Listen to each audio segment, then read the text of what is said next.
Chapter 1. The Useless Prince. Zhou Ning's head throbbed agonizingly, a series of images flickering in his memory. After a considerable duration, he came to the realization that he had encountered an accident while racing, leading to his vehicle plummeting off a cliff.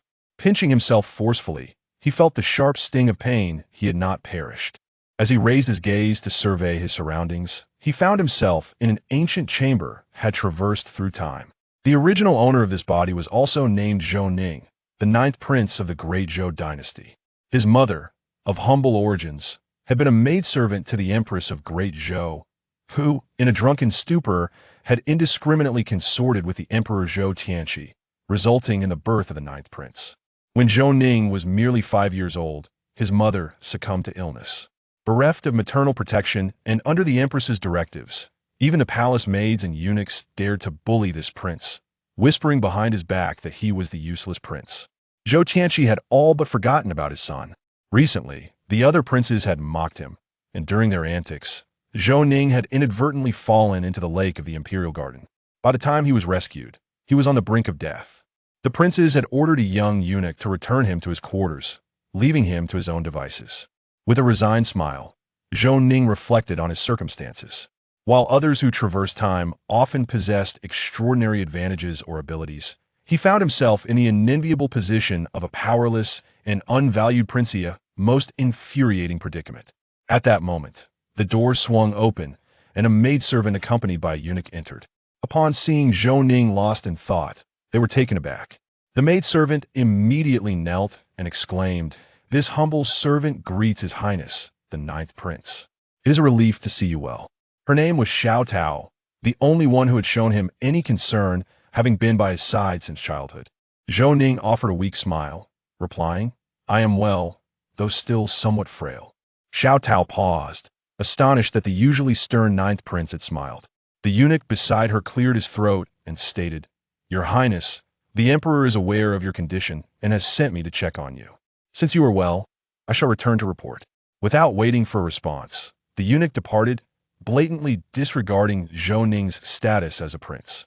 Zhou Ning chuckled wryly. It seemed that as the ninth prince, he was a target for anyone's scorn.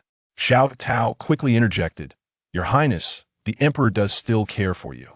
Upon learning of your fall and subsequent illness, he dispatched royal physicians to attend to you and instructed the kitchen to prepare nourishing meals.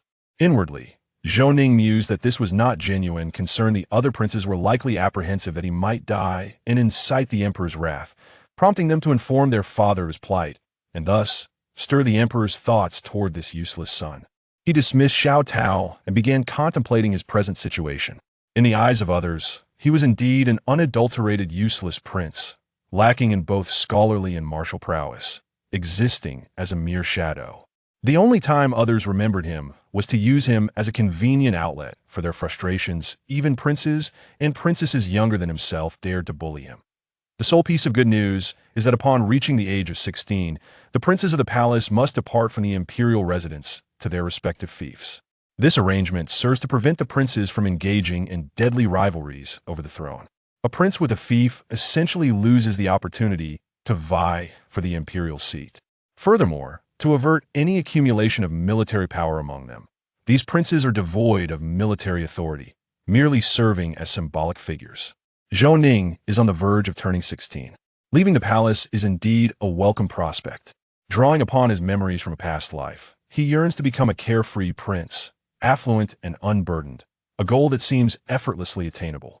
However, as Zhou Ning stretches his limbs, he realizes the physical frailty of his current form, a young man rendered powerless, incapable of defending himself, which explains the incessant bullying he endures. In his previous life, Zhou Ning was born into wealth, an heir of privilege, relishing extreme challenges and excelling in martial arts. Now he finds himself reduced to a pitiful state, vulnerable to exploitation. He must cultivate strength for the sake of his own body and safety. Rigorous training is imperative. As he contemplates this, fatigue overtakes him, and he drifts back into slumber. When Zhou Ning awakens, the morning sun has risen, and Xiao Tao is waiting nearby. Upon seeing him awake, she immediately rushes to assist him in dressing.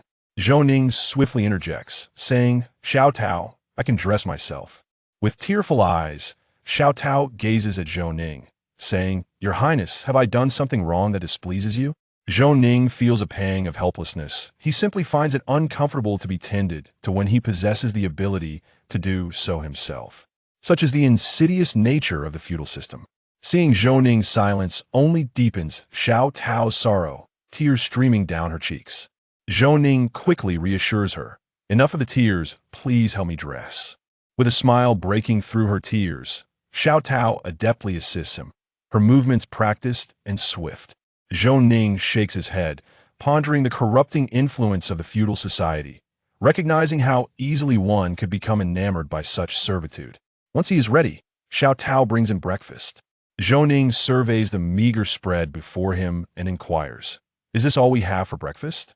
The meal consists solely of thin porridge, hard, coarse buns, and a small dish of pickled vegetables.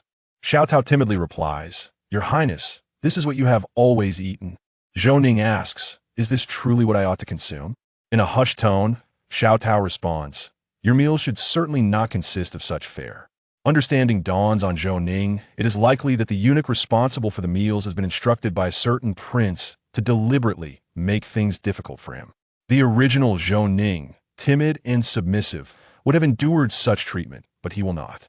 Zhou Ning stands resolutely and declares, "Xiao Tao, lead me to the steward responsible for the meals. I wish to inquire who has the audacity to treat me thus." Xiao Tao looks at him in astonishment. Since the ninth prince's awakening from his near drowning, he seems transformed, no longer the meek figure he once was. Cautiously, Xiao Tao responds, "Your Highness, perhaps it would be better not to go?" She fears that Zhou Ning may invite humiliation upon himself. She knows that the steward would only act with such boldness if incited by someone, and confronting them may yield nothing but ridicule. Zhou Ning gazed helplessly at Xiao Tao, a profound sadness enveloping his heart.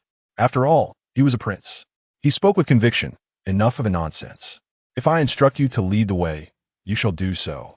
With palpable anxiety, Xiao Tao guided Zhou Ning towards the steward of the Kachina eunuch in charge.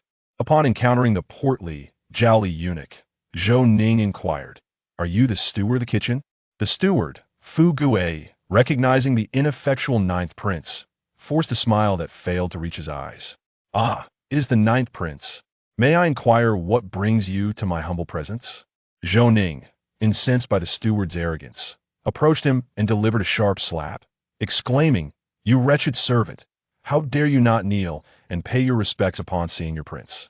What audacity grants you the courage to treat me with such disdain? It appears you seek a swift demise." Fu Gui, stunned by the sudden assault, was at a loss. The timid and cowardly ninth prince had actually struck him. Xiao Tao stood frozen in shock at the scene unfolding before her.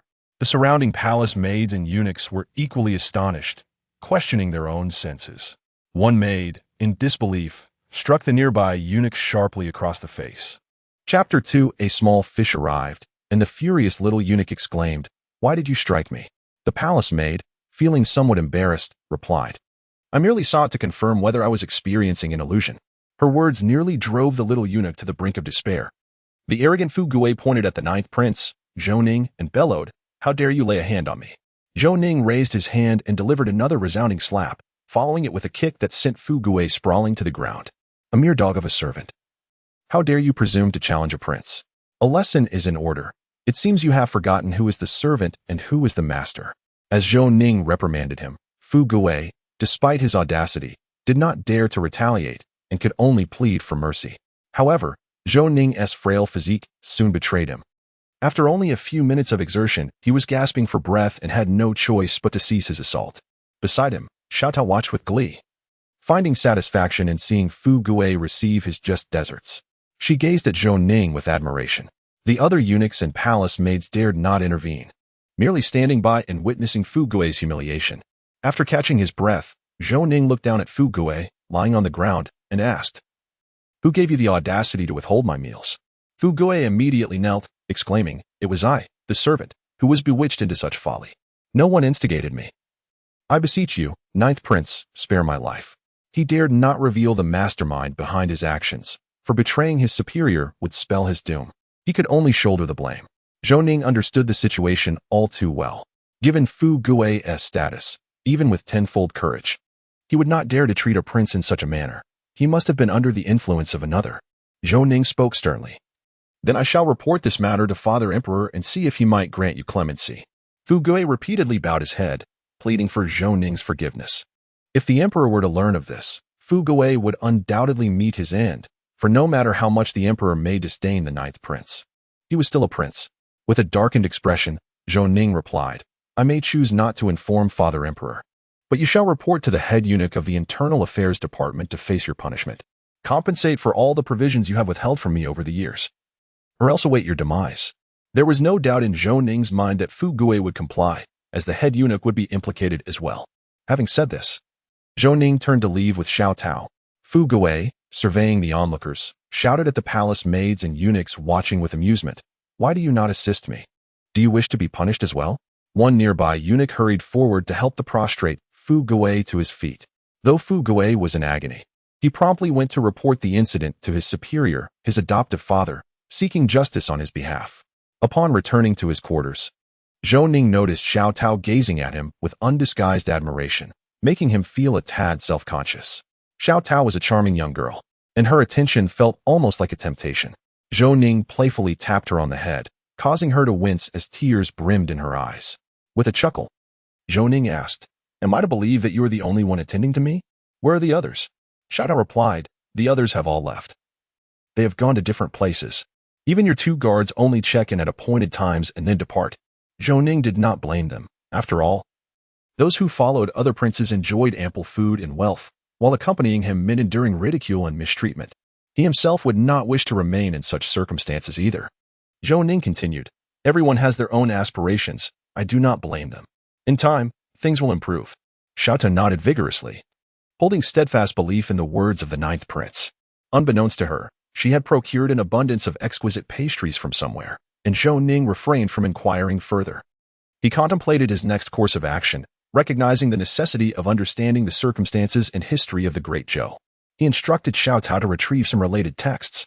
Zhou Ning picked up a book and began to read attentively, while Xiao Tao dutifully attended to him. Meanwhile, Fu Gui knelt before the head of the imperial household, weeping as he recounted the brutal beating he had received from Zhou Ning that morning. Through his sobs, he implored, Guardian, please advocate for me.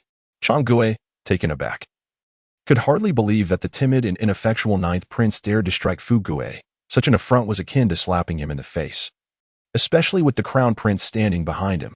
Did Zhou Ning truly remain unaware of this? Perhaps the ninth prince was oblivious to his own insignificance. But the incident had occurred, and it demanded resolution. Should the emperor learn of it, Zhou Ning could very well lose his head. Zhou Gui promptly sought the crown prince to strategize. Crown Prince Zhou Ming listened calmly to Zhou Gui's report and inquired, Are you jesting with me? Without hesitation, Zhou Gui knelt and prostrated himself, urgently stating, Your Highness, I assure you, every word I speak is true. The crown prince reiterated his disbelief, remarking, This waste has developed a temper. You go assess the situation, I shall follow shortly. With newfound confidence, Zhou Gui swiftly escorted Fu Gui to Zhou Ning's residence, eager to witness how this ineffectual ninth prince would confront the crown prince. Upon arrival, Zhou Ning was still engrossed in his reading, and he made no effort to alert Xiao Tao. Zhou Gui entered Zhou Ning's chamber unannounced. Zhou Ning, disturbed by the interruption, expressed his displeasure, while Xiao Tao whispered in his ear, Your Highness, this is Zhou Gui, the head of the imperial household.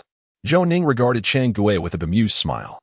Recognizing that a small fish had indeed arrived, he wondered if a larger catch would follow. Zhou Gui, displeased by Zhou Ning's expression, perceived it as mockery.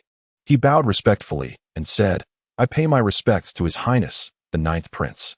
Zhou Ning remained silent, leaving Zhou Gui in an awkward position, bowing and waiting.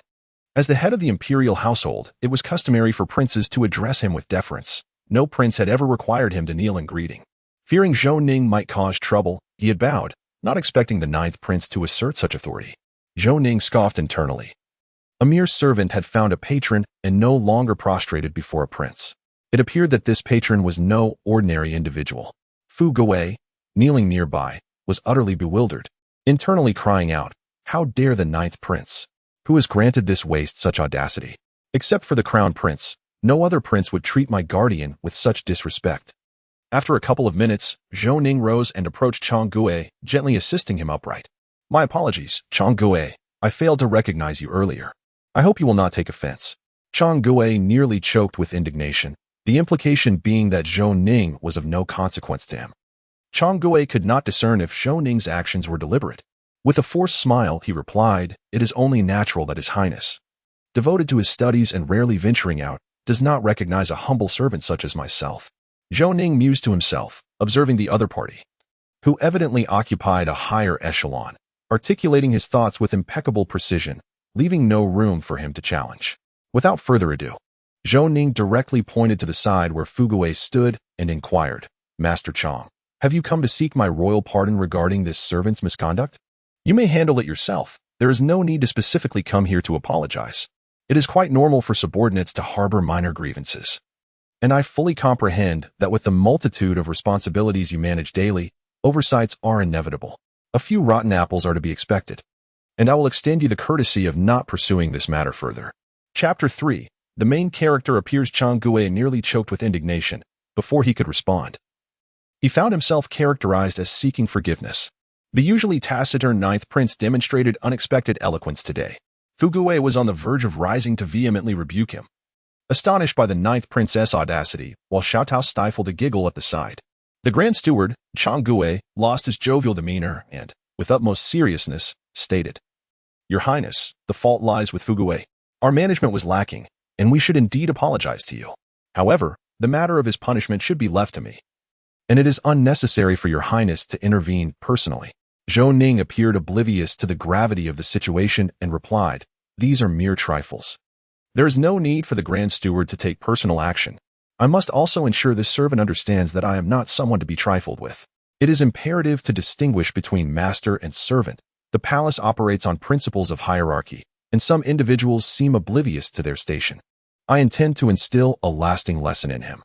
Chang Gue recognized that the ninth prince was implicitly addressing him, conveying that he was but a mere servant, regardless of his official capacity, and Zhou Ning held the authority to discipline whomever he chose. Chang Gue observed Zhou Ning intently. It seemed as though he had transformed. Surviving adversity often leads to future blessings. Had he finally gained insight? Zhou Ning's articulate discourse left Chang Gue at a loss for words. He feared that any misstep might prompt Zhou Ning to seize the opportunity to undermine him further. The atmosphere in the room grew increasingly tense, and Xiaotao sensed the shift, retreating slightly behind Zhou Ning. At this moment, Crown Prince Zhou Ming entered the room, accompanied by several princes. Zhou Ning inwardly chuckled, for the main character had arrived. Crown Prince Zhou Ming, puzzled, inquired, "What brings Master Chang to the ninth brother's presence?" Chang Gue knelt in homage, with Xiaotao following suit, and explained, "A thoughtless servant has offended His Royal Highness, and I have come to offer my apologies." Crown Prince Zhou Ming furrowed his brow and remarked, "The ninth brother is known for his magnanimity and compassion. There is no need for Master Chang to concern himself over such trivial matters." Turning his gaze towards Zhou Ning, he smiled and said, "I have heard that you fell into the lake and fell gravely ill, so I brought several brothers to visit you. I did not anticipate encountering this situation. Am I not correct, ninth brother?" Zhou Ning smiled in return, acknowledging the Crown Prince with a bow. While it may be flattering to be described as compassionate, it could also imply foolishness. Others had already pressed their advantage upon him, and expecting him to endure in silence was out of the question. With a smile, Zhou Ning replied, "Dear brother, how could I stoop to the level of a mere servant? Otherwise, I would have reported this matter to Father Emperor long ago." Crown Prince Zhou Ming felt a twinge of dissatisfaction. Zhou Ning was leveraging their father's authority against him. Prince Zhou Ming spoke in a deep voice. "As the Crown Prince, I shall handle this matter on behalf of my father. In due time, I will punish these unruly servants." Zhou Ning inwardly chuckled, thinking, "Oh, dear brother, you seem a bit overconfident. If Zhou Tianqi were to learn of your intentions to supplant our father in his duties, he would surely deliver a sound thrashing." This statement could be interpreted in both grave and trivial manners. Taken seriously, it could imply disloyalty, while in a lesser light, it could be seen as a means of alleviating the emperor's burdens. Zhou Ning respectfully replied, "It is indeed a great fortune for the kingdom of Dezhou that His Majesty has you to share his worries." The other princes erupted in laughter. Feeling that Zhou Ning had reverted to his old self, the ninth prince, now adept at flattery. However, Prince Zhou Ming sensed the underlying implications in their words. His earlier remark had slipped out in haste, and if misused by those with ill intent, it could bring reproach upon him from the emperor. With a grim expression, Zhou Ning asserted, as the crown prince of Dezhou, I need not trouble my father with trivial matters. Given the tumultuous times we face, it is best not to distract him with minor concerns. Zhou Ning, lacking authority in court affairs, remained unaware of the precarious state of the kingdom. But it was evident that things were not well in Dezhou. He cheerfully remarked that scoundrel Fugui has grown far too bold. Unaware of who grants him such audacity to withhold my provisions and line his own pockets, I believe that should I take his life, it would be justified. Since you, dear brother, plead on behalf of this wretch, the ninth brother will certainly grant you a favor. He then turned to the kneeling Fugui, who dared not breathe, and said, You insolent cur, do not forget to express your gratitude to the crown prince. Zhou Ming's face darkened. Zhou Ning's insinuation was clear, suggesting that he was the one who manipulated Fugui, and this visit was merely to provoke him. With a sardonic smile, Zhou Ning said, My dear ninth brother, your benevolence is commendable. I shall indeed thank you for your kindness. With that, he turned and departed, while the other princes glared at Zhou Ning. Their teeth clenched in anger as they followed suit. Chang Gui, witnessing the crown prince's vexation, hurriedly exited, kicking Fugui in the process, who scuttled away in a flurry. Zhou Ning called out to the retreating Chang Gui, Do not forget to return my belongings, for I am capable of actions that may yield dire consequences. Hearing this, Prince Zhou Ming clenched his fists, contemplating, and quickened his pace. Chang Gui understood that today's encounter had left the crown prince at a disadvantage. It appeared that significant reparations would need to be made to appease the ninth prince and settle the matter. As Zhou Ning observed the irate crown prince leave, he thought to himself that he must remain wary of Zhou Ming, for he was clearly a petty individual. Xiao Tao stared blankly at Zhou Ning, overwhelmed with fear. Having offended the crown prince would render life in the palace exceedingly difficult, especially since the crown prince's mother was the empress. Upon returning to the eastern palace, the other princes began to berate Zhou Ning, accusing him of being ungrateful for daring to speak to the crown prince in such a manner, utterly lacking in decorum. After a moment, Zhou Ming commanded, Chang Gui, compensate the ninth brother for what he is owed, converting it into silver, and do so immediately. Chang Gui, accompanied by Fugui, promptly departed. With the crown prince's order given, he had no choice but to comply. The fifth prince, Zhou Yong, protested, Elder brother, why should we give that worthless wretch silver? If need be, I will go and deal with him myself. The fifth prince, Zhou Yong, is also the son of the empress, sharing the same father and mother with the crown prince, Zhou Ming. From a young age, the fifth prince diligently practiced martial arts, displaying bravery but lacking strategy, earning the unwavering loyalty of the crown prince Zhou Ming. The crown prince remarked, We are in a tumultuous time. The envoy from the northern Yuan will soon arrive in the imperial capital. We must not cause any disturbances for our father, lest he grows dissatisfied with us. Fearful of his elder brother, the fifth prince quietly acquiesced, choosing to remain silent. The seventh prince, Zhou Yu, interjected, Your Highness, in a few days it will be the Mid-Autumn Festival. We should devise a plan to embarrass the ninth prince, so that our father may punish him, perhaps even banishing him from the palace. At that point, he will be at our mercy. The other princes erupted in laughter, and Zhou Ming wore a satisfied smile, appreciating Zhou Yu's cunning suggestion. Once expelled from the palace, Zhou Ning would be easily manipulated. Unbeknownst to Zhou Ning, who was preoccupied with the gifts sent by Chang Gui, he received 5,000 taels of silver along with an abundance of fine silks. Chapter 4. The Mid-Autumn Feast. Zhou Ning felt a deep sense of frustration for the original owner of his body, reflecting on how he endured years of exploitation, with his monthly allowance pilfered by the servants. It was remarkable that he had managed to tolerate such indignities. Zhou Ning considered that the original owner was not entirely to blame. After all, these servants were backed by the crown prince and the empress. It turned out that Zhou Ning's mother was a trusted maid of the empress, having grown up together as sisters until they ultimately became adversaries, dragging Zhou Ning into their conflict. With a resigned smile, Zhou Ning began to formulate a training regimen. Each morning, he would run laps in the courtyard and personally crafted some fitness equipment to enhance his physical prowess. The meals improved as well. Although they could not compare to the delicacies of his past life, they were consistently hearty and nutritious, causing Xiao Tao's complexion to brighten. Finding his meals rather dull, Zhou Ning insisted that Xiao Tao dine with him. Initially resistant, Xiao Tao eventually acquiesced after Zhou Ning threatened to dismiss her. Thus, she reluctantly accepted the ninth prince's hospitality. A month passed, and through rigorous physical training, Zhou Ning had significantly increased in height and strength. Coupled with the combat skills from his previous life, he felt confident in handling 1 or 2 guards with ease. He dismissed the 2 guards assigned to protect him, along with the maids and eunuchs, declaring that if they were unwilling to remain, they should never return. One day, a eunuch arrived to inform Zhou Ning that he was summoned to the Mid-Autumn Festival banquet by the decree of Zhou Tianqi. The eunuch explained that the festival was a time for family reunions, but the specific reasons for his inclusion were unknown. Xiao Tao was overjoyed by this news, for it marked the first occasion in many years that the 9th prince would meet the emperor, who had expressly invited him to the feast, a rare honor. Zhou Ning, however, found it puzzling. After being overlooked for so long and excluded from any gatherings, his sudden invitation suggested something amiss. In the past, Zhou Tianqi employed various tactics to ascend to the throne, ultimately emerging as the victor, his hands stained with the blood of his brothers. To disguise his true nature, he proclaimed himself the benevolent emperor, akin to a posthumous title. Soon, the Mid-Autumn Festival approached. Initially, Emperor Zhou Ren did not wish to host a banquet, as the recent tensions with the Northern Yuan weighed heavily on his heart, leaving him devoid of festive spirit.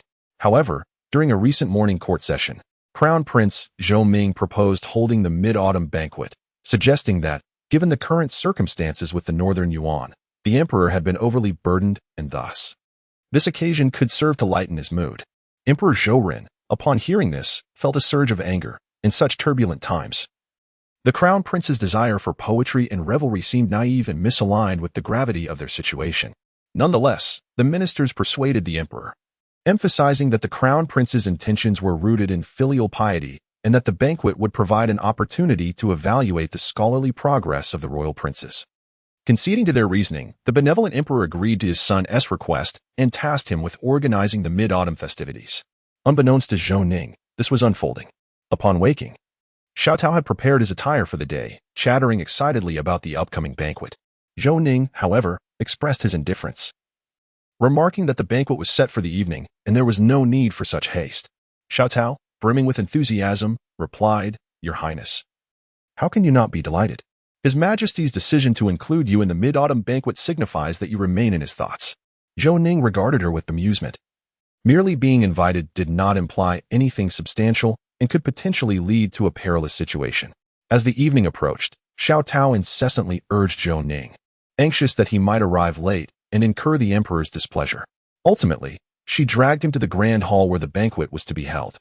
Following closely behind Zhou Ning, she was wide-eyed, taking in the grandeur of her first grand event. The hall was already filled with numerous attendees, including the emperor's various consorts, princes, princesses, and both civil and military officials, all engaged in quiet conversations, punctuated by laughter.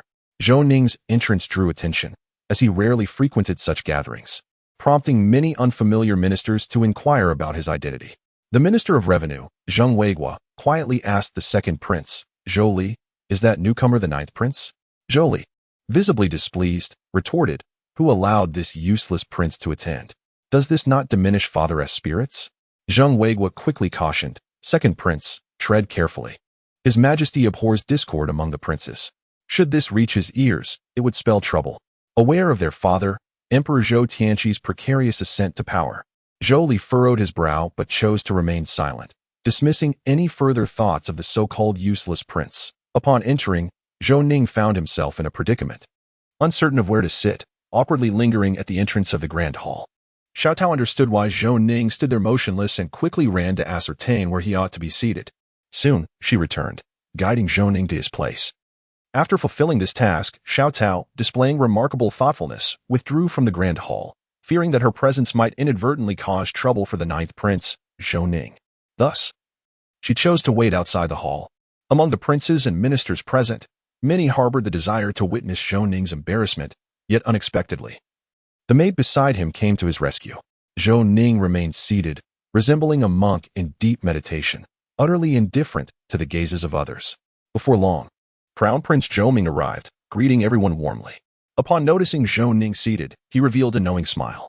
Shortly thereafter, Emperor Zhou Tianqi and Empress Wei Rong made their entrance, prompting all to rise in respectful acknowledgement. With a booming voice, Zhou Tianqi proclaimed, "Today marks the Mid-Autumn Festival, my esteemed ministers. Relax a bit and do not stand on ceremony." With the emperor's words, the atmosphere lightened, and Empress Wei Rong delivered a series of courteous remarks. Officially commencing the mid-autumn banquet, Emperor Ren observed Zhou Ning seated there, his brow furrowing. It had been many years since he had last seen this son, almost causing him to forget him altogether. Zhou Ning, striking in appearance, possessed a character that Emperor Ren found quite unappealing. Sensing someone's gaze upon him, Zhou Ning turned to find it was Zhou Tianqi looking his way. He promptly stood to pay his respects.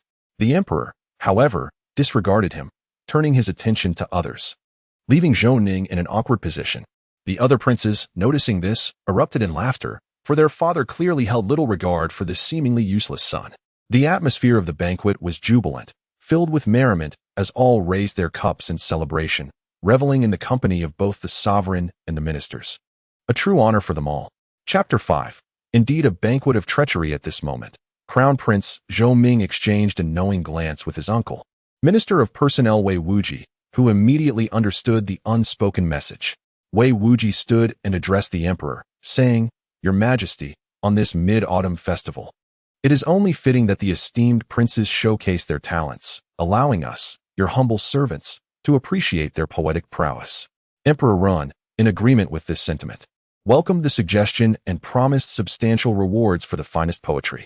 Upon hearing this, the princes were invigorated, recognizing it as an excellent opportunity to shine before their father. Thanks to their prior preparations, Zhou Ning, however, was indifferent. Regardless of his performance, he knew Emperor Ren would not favor him. Besides, as a seemingly inconsequential and ineffectual prince, excelling too greatly might attract perilous attention. His life was of utmost importance, safety being paramount. The princes commenced to display their literary talents, reciting verses with exaggerated gestures. Zhou Ning quietly chuckled to himself. Finding their level of skill laughable, they were oblivious to their own mediocrity, making fools of themselves. The ministers, akin to stars gathered around the moon, implored Crown Prince Zhou Ming to compose a poem. Zhou Ming, exhibiting humility and courtesy, claimed his talent paled in comparison to that of his brothers and declined to embarrass himself. Minister Wei Wuji interjected, "Crown Prince, do not be so modest. On such a splendid day, please delight us all." Zhou Ming smiled and replied, "If that is the case, I shall present my humble offering, and I ask that you do not mock my efforts." After speaking, Zhou Ming began to cultivate his emotions and swiftly composed a poem, which indeed surpassed the verses of the other princes by a considerable margin.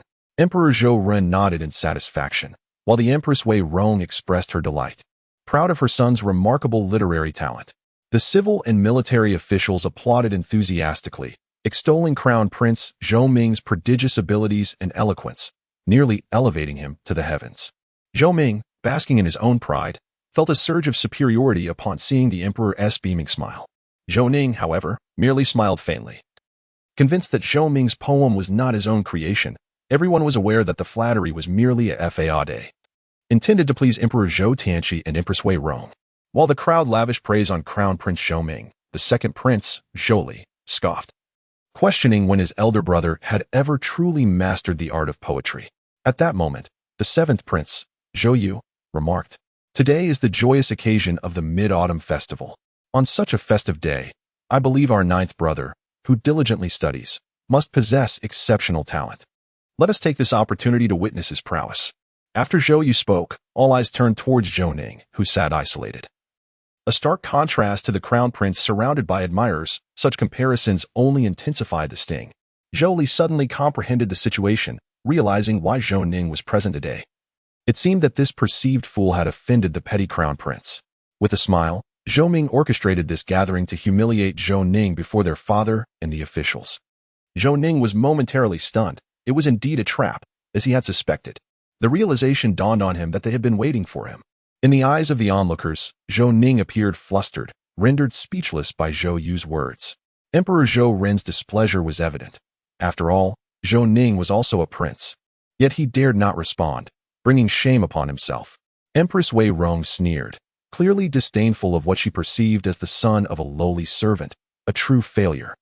Cowed by a mere statement, Zhou Yu chuckled, "Ninth brother, are you pondering how to compose a poem? You seem quite lost in thought. Whatever you produce must be truly extraordinary." Zhou Yu's continued mockery seemed designed to humiliate Zhou Ning further, as the other princes joined in the ridicule. Zhou Ning quietly protested, Seventh brother, my knowledge is indeed quite limited. Today is a joyous occasion. I would rather not embarrass myself here. Yet, Zhou Yu was unrelenting. He felt it necessary to avenge his elder brother by ensuring Zhou Ning faced humiliation before their father. Zhou Yu pressed on, with both our father and mother present. Are you attempting to act aloof, ninth brother? Zhou Ning inwardly cursed, feeling cornered, wishing he could eliminate the annoyance of his younger sibling. He feared that if he faltered, he would only deepen his father's disdain, especially since he was nearing the age of 16, once he left the palace. His so-called brothers might very well bring about his downfall. Zhou Ning weakly replied, Seventh brother, how can you slander me so? I truly lack talent and dread causing distress to our father and mother, affecting their mood. The more he protested, the more Zhou Yu perceived his fear. Zhou Yu took down the jade pendant hanging at his waist and said, Ninth brother, if you can compose a fine poem, I shall bestow this pendant upon you. This jade pendant was a precious gift from the benevolent emperor, and Zhou Yu had exerted considerable effort to make Zhou Ning appear foolish. Zhou Ning displayed an awkward expression and quietly inquired, Elder brother, is this pendant truly valuable? Zhou Yu chuckled, this pendant was granted to me by our father. A cherished possession of mine. How could it be measured in silver? Zhou Ning immediately grew anxious, replying, Elder brother, as it was bestowed upon you by our father, I could not possibly accept it. Perhaps we could consider an alternative prize, such as silver? What do you think? Observing this exchange from his elevated seat, Emperor Ren was increasingly displeased. A prince who showed disdain for jade in favor of silver was simply intolerable. Zhou Yu was momentarily stunned, cautiously glancing at his father, relieved to see that the emperor was not angry. Zhou Ning's actions were indeed perplexing. Feeling embarrassed, Zhou Yu found himself at a loss for words. The pendant given by their father was invaluable, and determining its worth in silver was a precarious matter. Too little would anger Emperor Ren, while too much exceeded his own financial means. He questioned whether Zhou Ning was genuinely foolish or merely pretending, leaving Zhou Yu in a quandary. Everyone awaited Zhou Yu's response, and the second prince, Zhou Li, reveled in the situation, relishing the fact that a seemingly inept individual had him cornered. As the crown prince, Zhou Ming, prepared to intervene on Zhou Yu's behalf, Zhou Yu preemptively declared, the pendant bestowed by our father is a treasure beyond measure. It cannot be quantified in silver. Zhou Ning, scratching his head in embarrassment, replied, Elder brother, since it was a gift from our father, it should not be wagered. Wouldn't that be even more inappropriate? Zhou Yu nearly fell to his knees in shock. Zhou Ning's naive remarks were, in their own way, quite devastating. Realizing the precariousness of the situation, Zhou Ming knew that if the seventh prince's answer was unsatisfactory, Emperor Ren would be furious. Understanding his father's temperament, he quickly stood and said, My ninth brother possesses a pure heart and speaks wisely. Seventh brother, in a moment of desperation, merely proposed the pendant as a prize. Since he has suggested adding a prize, I happen to have 10,000 taels in silver notes, which I shall offer as a reward for you, seventh brother. What do you all think? The seventh prince, Zhou Yu, exhaled in relief, narrowly avoiding a disastrous predicament thanks to this seemingly inept individual. He cast another glance at Emperor Ren, grateful that his father remained calm. In Chapter 6, lifting a stone only to drop it on one's own foot, Zhou Yu remarked, Elder brother, consider this 10,000 taels as a loan from me. Should ninth brother succeed, I will repay you. Everyone believed that Zhou Ning was incapable of composing poetry, thus he would inevitably fail. The offer of 10,000 taels was merely a bait to ensnare Zhou Ning and expose him to ridicule, which was their ultimate aim. Minister Wei Wuji commented, Today is about enjoyment. The crown prince has generously opened his purse, so let ninth prince showcase his talents. The crown prince's faction fanned the flames, and Zhou Ning felt an overwhelming urge to curse his fate. It was disheartening that over such a trivial matter, so many were conspiring against him. Given the crown prince's narrow-minded nature, he feared that, should an opportunity arise, he would not hesitate to eliminate him. One must swiftly devise a means to escape this palace, distancing oneself as far as possible. With the memories of the 21st century at my disposal, earning a living should not prove to be a challenge.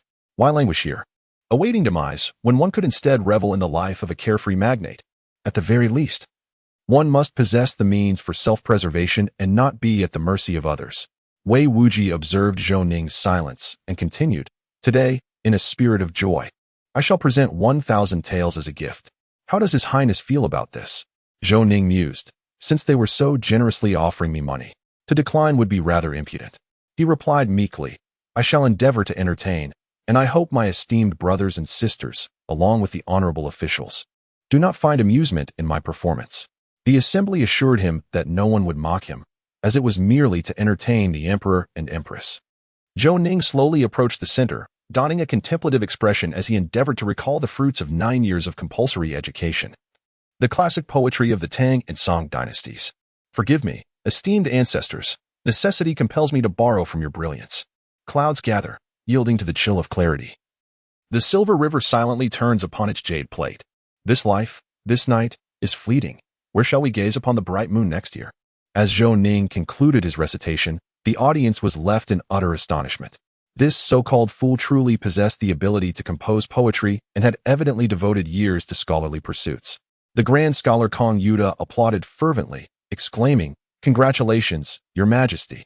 Praise be to you. His Highness's literary talent is exceptional. This poem shall undoubtedly be celebrated throughout the ages."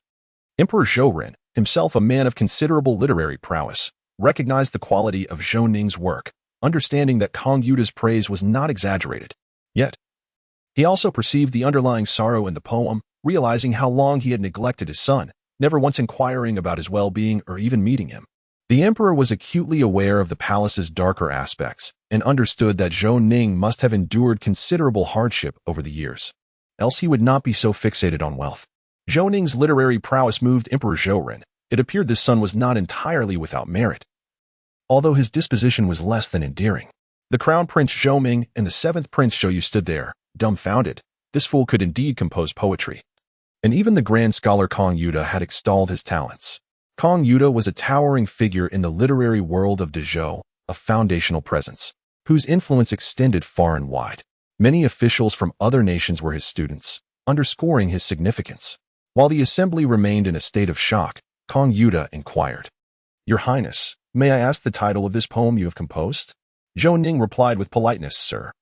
Let us call this poem The Moon of Mid-Autumn." The address of Sir immediately bridged the gap between him and Kong Yuda. This timeless masterpiece would undoubtedly resonate throughout Dezhou and beyond. Had they known Zhou Ning was his student, it would have brought Kong Yuda great honor. The more he observed Zhou Ning, the more he found favor in him. Zhou Ning understood the nature of these literati, who often sought fame and recognition. His words were carefully chosen to win Kong Yuda's affection. The grand scholar, brimming with excitement, proclaimed, "What a splendid the moon of mid-autumn. It is most fitting. Your Highness, should the opportunity arise, we could delve into scholarly discussions together." Zhou Ning performed a respectful gesture of apprenticeship towards Kong Yuda, expressing his intention to frequently seek his guidance in the future. Kong Yuda was quite pleased, noting that the 9th prince did not exhibit arrogance due to his talents. However, Wei Wuji, the Minister of Personnel, sensing an unfavorable turn of events, interrupted their conversation, exclaiming, "Surely, this poem cannot be a mere plagiarism by the 9th prince?"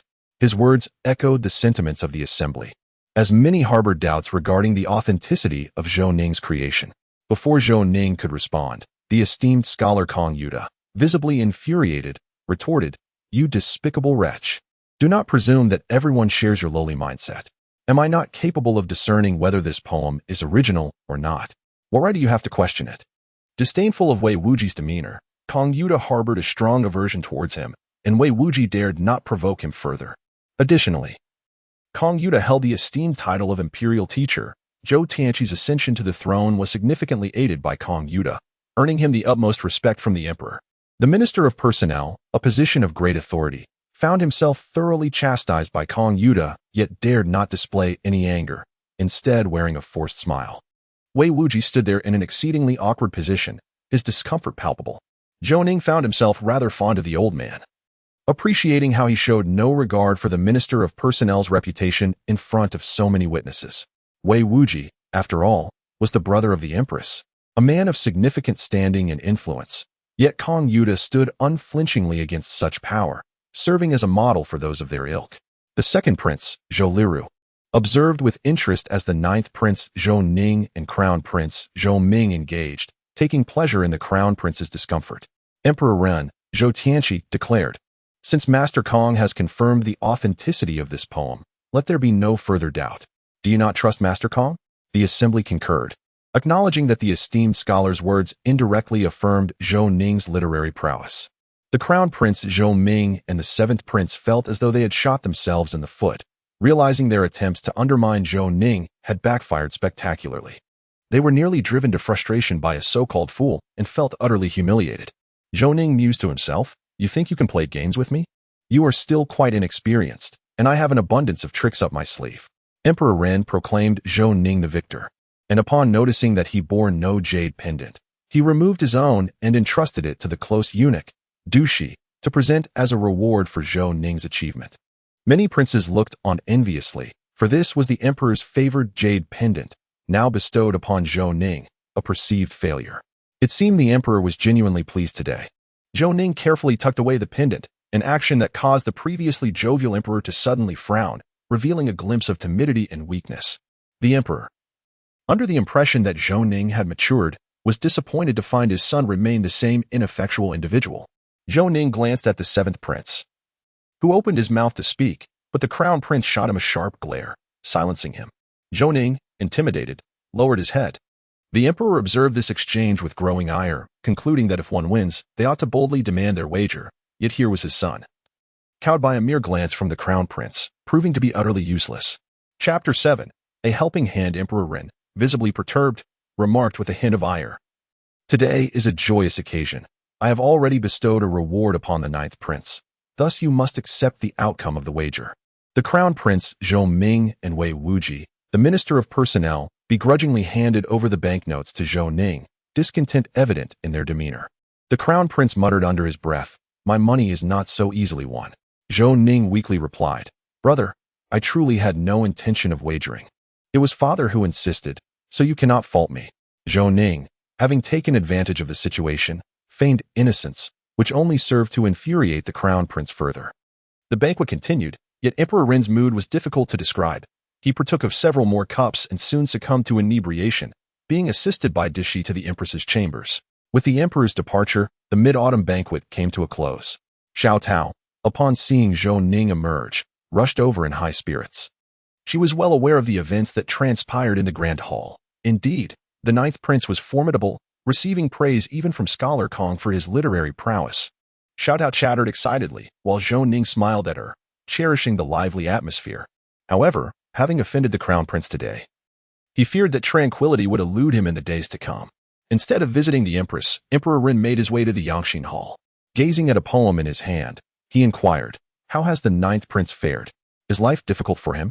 Dushi quietly responded, "Your Majesty, I have just had someone investigate. The ninth prince has endured much hardship over the years, with his close attendants, eunuchs, and guards treating him poorly.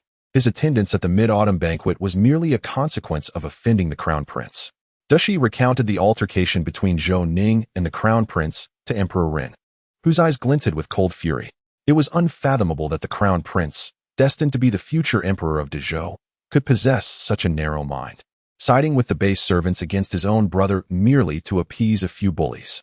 Should the crown prince ascend to the throne, would he not immediately seek to eliminate those who had ever crossed him, including his own siblings and ministers? It was high time to admonish him. The audacity of those vile servants, coercing the timid and weak ninth prince into a confrontation, was utterly unforgivable. Emperor Ren spoke with a grave tone. "Ensure that all the servants, eunuchs, and guards who have mistreated the ninth prince are dealt with, and let the crown prince be informed of this." Having served alongside the emperor for many years, Dushi recognized the genuine anger of his majesty. It appeared the crown prince's actions had indeed crossed a line. More than 10 days had passed since the mid-autumn banquet, and Zhou Ning had anticipated trouble would soon arise, yet he was surprised to find peace during this time. Puzzled, he considered the crown prince's character and wondered how he could so easily let him go. Something felt amiss, and he resolved to remain vigilant. Zhou Ning maintained his routine of morning runs, drenched in sweat and preparing to wash up when Xiao Tao burst in with exuberance, exclaiming, "Your Highness, I have delightful news. Would you like to hear it?" Zhou Ning, teasingly, replied, "I do not wish to know."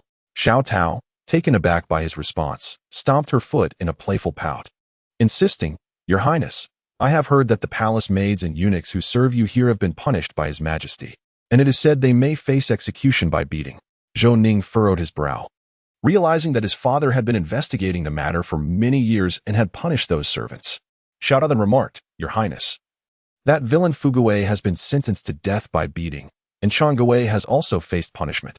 It is said he has been stripped of his position and received 50 lashes, which he may not survive.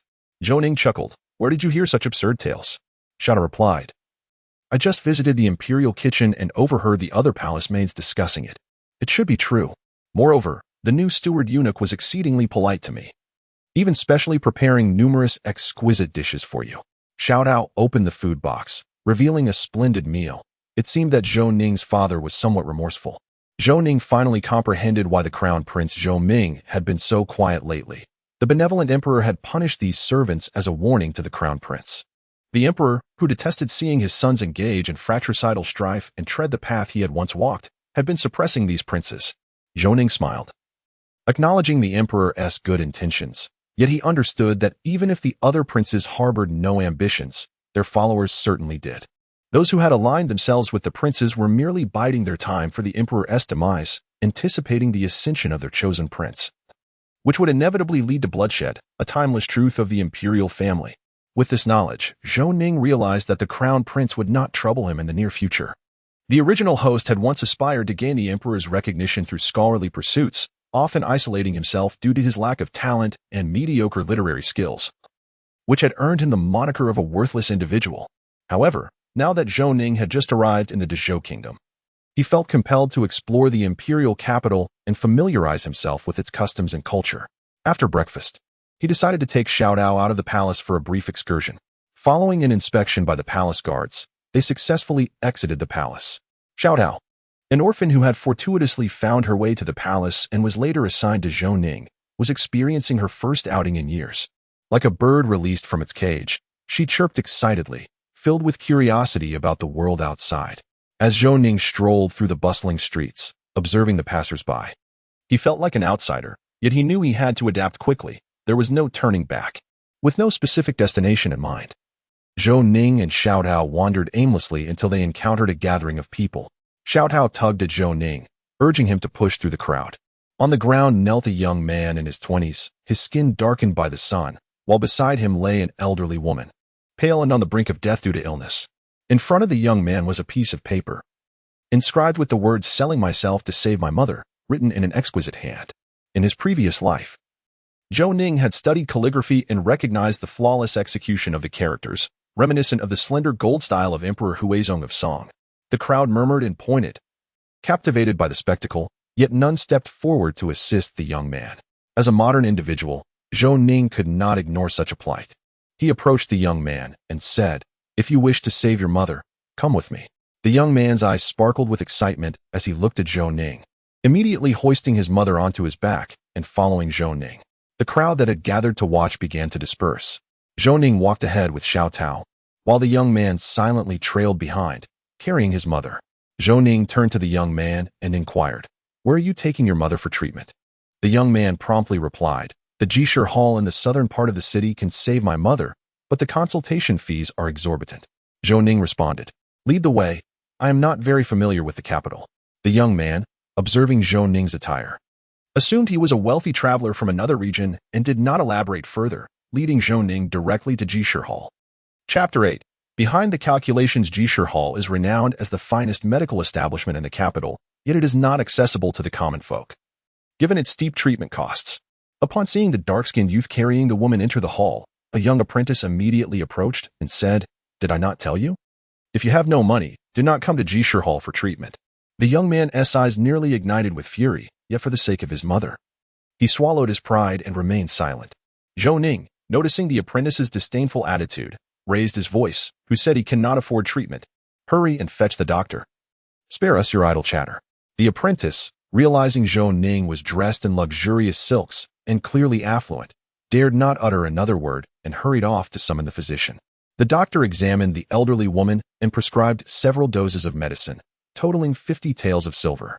While Jishir Hall typically looked down upon the ordinary populace, the services rendered were truly invaluable. After consuming a dose of the medicine, the elderly woman regained her vitality and her complexion improved significantly. Witnessing his mother's recovery, the young man immediately knelt on the ground, bowing repeatedly and shedding tears as he expressed, "Thank you, benefactor, for saving my mother. From this day forth, my life, Zhao Feihu, belongs to you."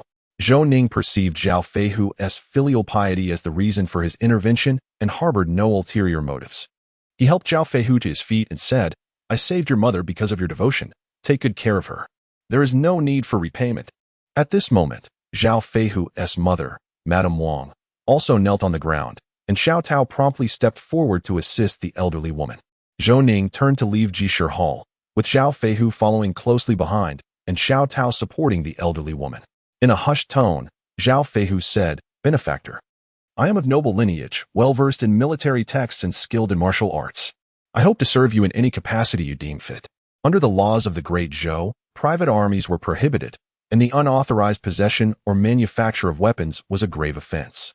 Those found in possession of weapons were required to register with the authorities, or they faced the direst of consequences, which is why Zhao Feihu spoke cautiously.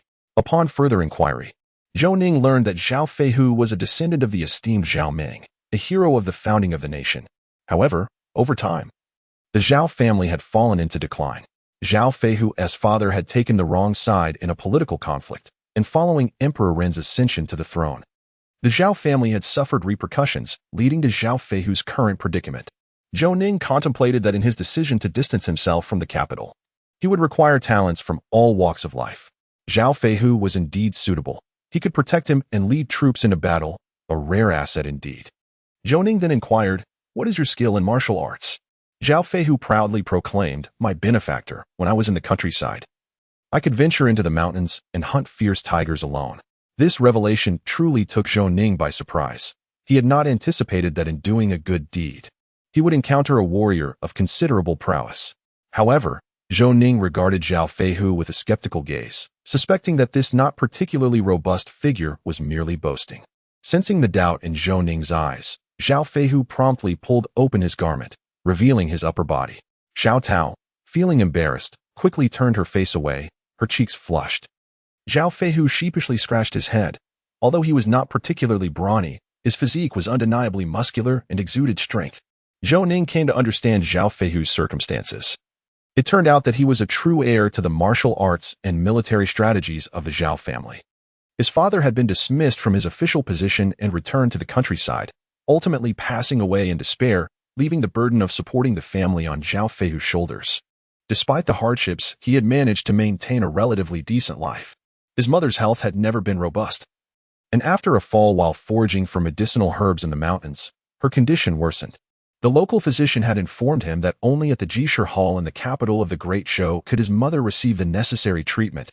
As a devoted son, Zhao Feihu immediately sold the family's property and fields, carrying his mother and silver to seek medical help. However, he was taken aback by the exorbitant fees at the Jishir Hall, prompting him to seek care at other clinics. Unfortunately, his mother's condition continued to deteriorate, leading to the events of that day. It seemed that fate had intervened. Zhou Ning arranged for a room at an inn for Zhao Feihu and his mother, paying the fee and leaving behind 100 taels of silver to ensure he could care for her. They would discuss other matters once she had recovered. After Zhou Ning departed, Zhao's mother urged her son to repay the benefactor's life-saving kindness, to which Zhao Feihu nodded resolutely. Losing interest in further wandering, Zhou Ning returned to the palace with Xiao Tao. She inquired, "Your Highness, are you not concerned that Zhao Feihu and his mother might abscond with the money?" Zhou Ning replied with a smile, "Trust is the foundation of all human relationships. If Zhao Feihu were to flee, it would signify a lack of integrity, and such a person would not inspire confidence in me. Consider this a small test."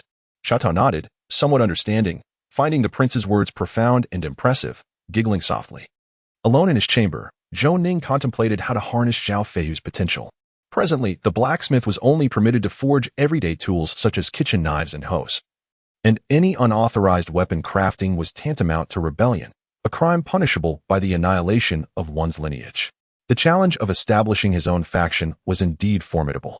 Lacking any clear direction, Zhou Ning decided to set this matter aside for the moment and focus on acquiring some funds first.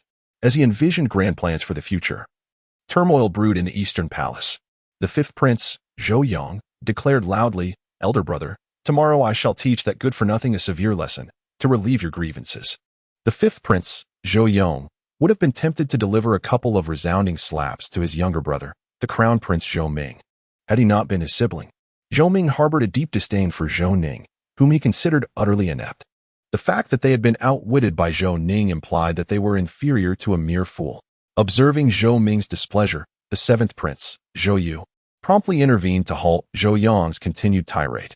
With careful consideration, he articulated, "Your Highness, this plan was entirely my conception. I beg your forgiveness for the embarrassment it has caused you."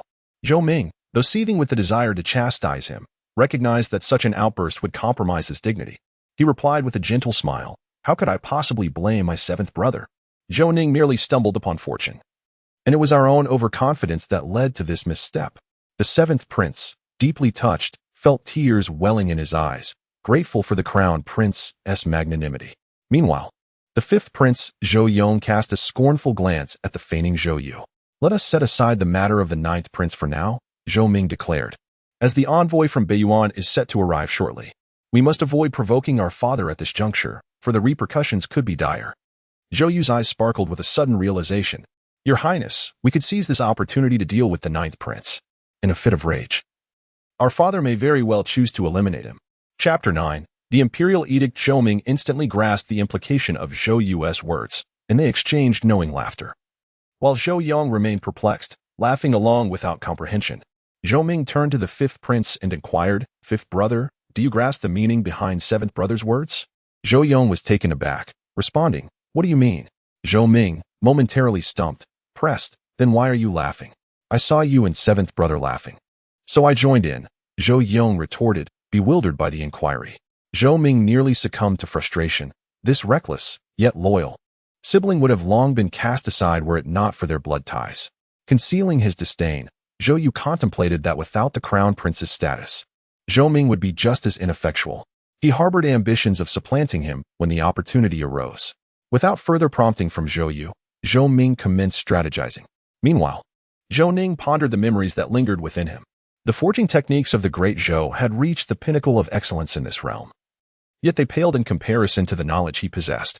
Notably, the Great Zhou had once utilized the Zhuge crossbow, which had fallen into disuse due to technical shortcomings. Zhou Ning was confident in his ability to revamp this weapon. At that moment, Xiao Tao rushed in, exclaiming, "Your Highness, the eunuch delivering the edict has arrived and requests your presence to receive it." Zhou Ning, perplexed, wondered why there would be an imperial edict. Could it be that Crown Prince Zhou Ming sought to frame him out of spite? As the eunuch entered the courtyard, Zhou Ning had little time for contemplation and promptly stepped forward, preparing to kneel to receive the decree. The eunuch quickly assisted Zhou Ning to his feet, stating, "Your servant is Shirong, and ninth prince need not kneel to receive the edict." Zhou Ning resolutely replied, "You represent our father. Should I not kneel? It would be an offense against the throne and a sign of disrespect to his majesty." Without waiting for Shirong's response, Zhou Ning had already knelt upon the ground. Xiaorongzi refrained from saying much and began to read the imperial decree, which conveyed that Zhou Ning had performed admirably during the mid-autumn banquet, impressively composing poetry. The emissaries from Beiyuan were set to arrive in the capital, and Zhou Ning was invited to the welcoming banquet. A gesture intended to broaden his horizons and serve as an additional reward for his contributions during the mid-autumn festivities. Xiaorongzi smiled and remarked, "The ninth prince has captured the emperor's heart. His majesty has been thinking of you." Zhou Ning rose, and Xiaorongzi assisted him to his feet. Seizing the opportunity, Zhou Ning discreetly placed a 20-tael silver ingot into Xiaorongzi's hand. With practiced ease, Xiaorongzi concealed it in his sleeve, surreptitiously weighing it and reflecting on the ninth prince's generosity, noting that such a sum surpassed even that of the crown prince. Zhou Ning entrusted the imperial decree to Xiao Tao, instructing her to take it inside. Xiaorongzi, understanding Zhou Ning's intent, recognized the discerning nature required to serve in proximity to the emperor. Zhou Ning inquired, "Master, what prompted my sudden invitation to the reception banquet for the Beiyuan emissaries?" Noticing the absence of others nearby, Xiaorongzi whispered, "It was proposed by Minister Wei of the Ministry of Personnel and supported by Scholar Kong, which led the emperor to acquiesce." Zhou Ning expressed his gratitude to Xiaorongzi and personally escorted him out, while Xiaorongzi displayed a sense of astonishment, his pride greatly fulfilled. Watching Xiaorongzi depart, Zhou Ning pondered, "This is undoubtedly the orchestrations of Crown Prince Zhou Ming, relentless as ever." Zhou Ning felt a headache coming on. He harbored no fear of Zhou Ming, but wished to leave the palace quickly, for a thief is always wary of being remembered. With Zhou Ming's relentless pursuit, he thought it best to remain vigilant. Through his readings, Zhou Ning came to understand the history of the Beiyuan kingdom. his imperial grandfather, driven by grand ambitions, initiated a northern expedition against Baiyuan, which ultimately proved disastrous, leading to a defeat that transformed the once mighty Great Zhou from a formidable lion into one battered and bruised. When Emperor Run ascended the throne amidst political instability, the southern Zhou Kingdom seized the opportunity to attack Great Zhou. Defying the objections of his ministers, Emperor Ren personally led the campaign to repel the southern Zhou forces. While this was initially a source of great inspiration, Baiyuan capitalized on the turmoil, launching a surprise attack on the 9 cities outside the Guan, crucial strongholds against Baiyuan. The suddenness of the assault, compounded by the betrayal of internal traitors, resulted in the demise of General Tang Long of the Northern Guard and all his sons, leaving no trace behind. General Li Daoyuan, however, managed to consolidate his troops and retreated to the Heishui River, securing the 3 cities closest to Yanbei Pass.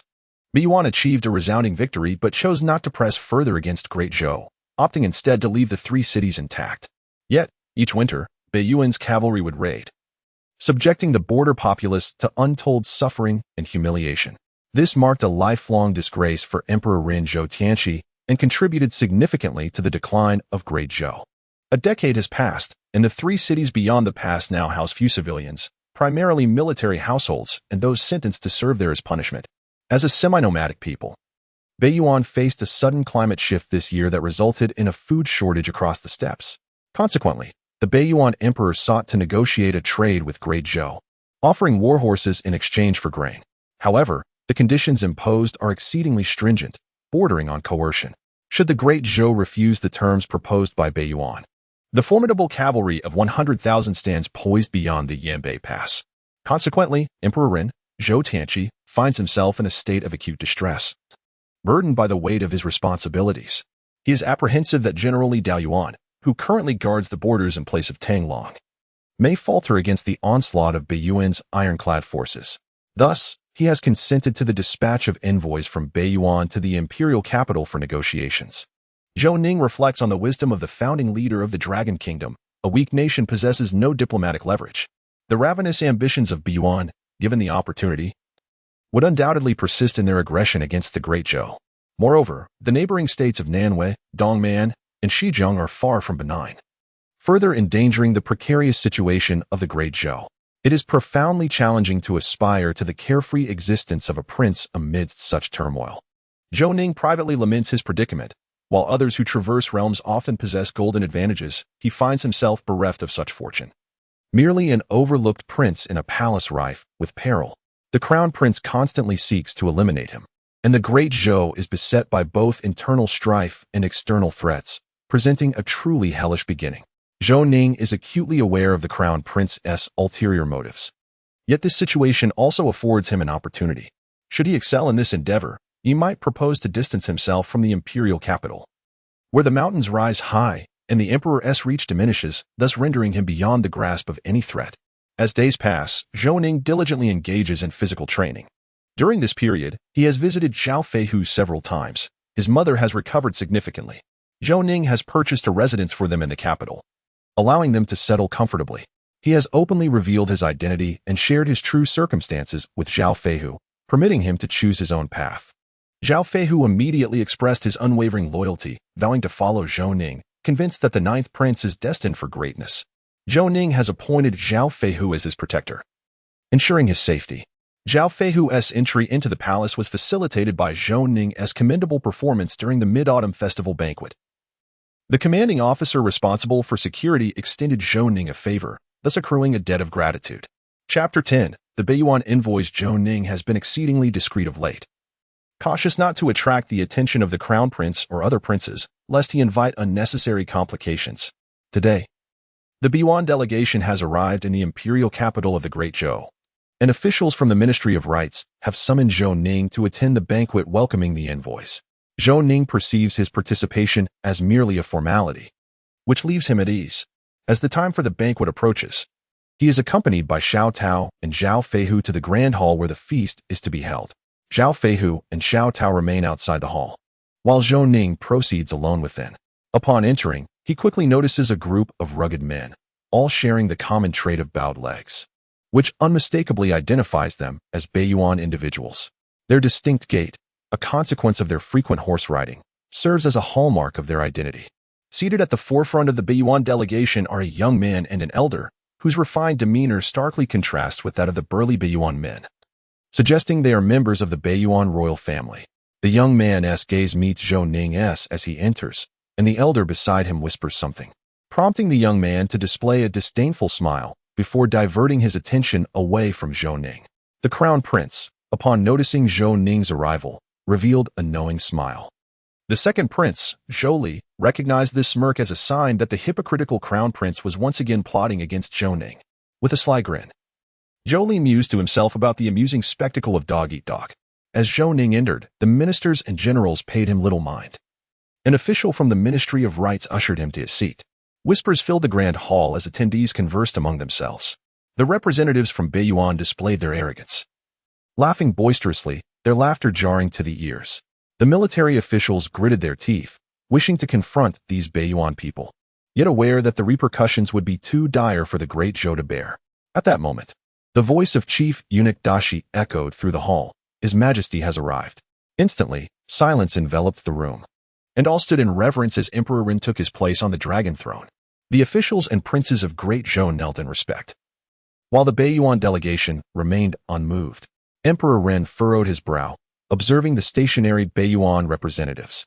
Zhang Tao, Deputy Minister of Rites, immediately voiced his indignation.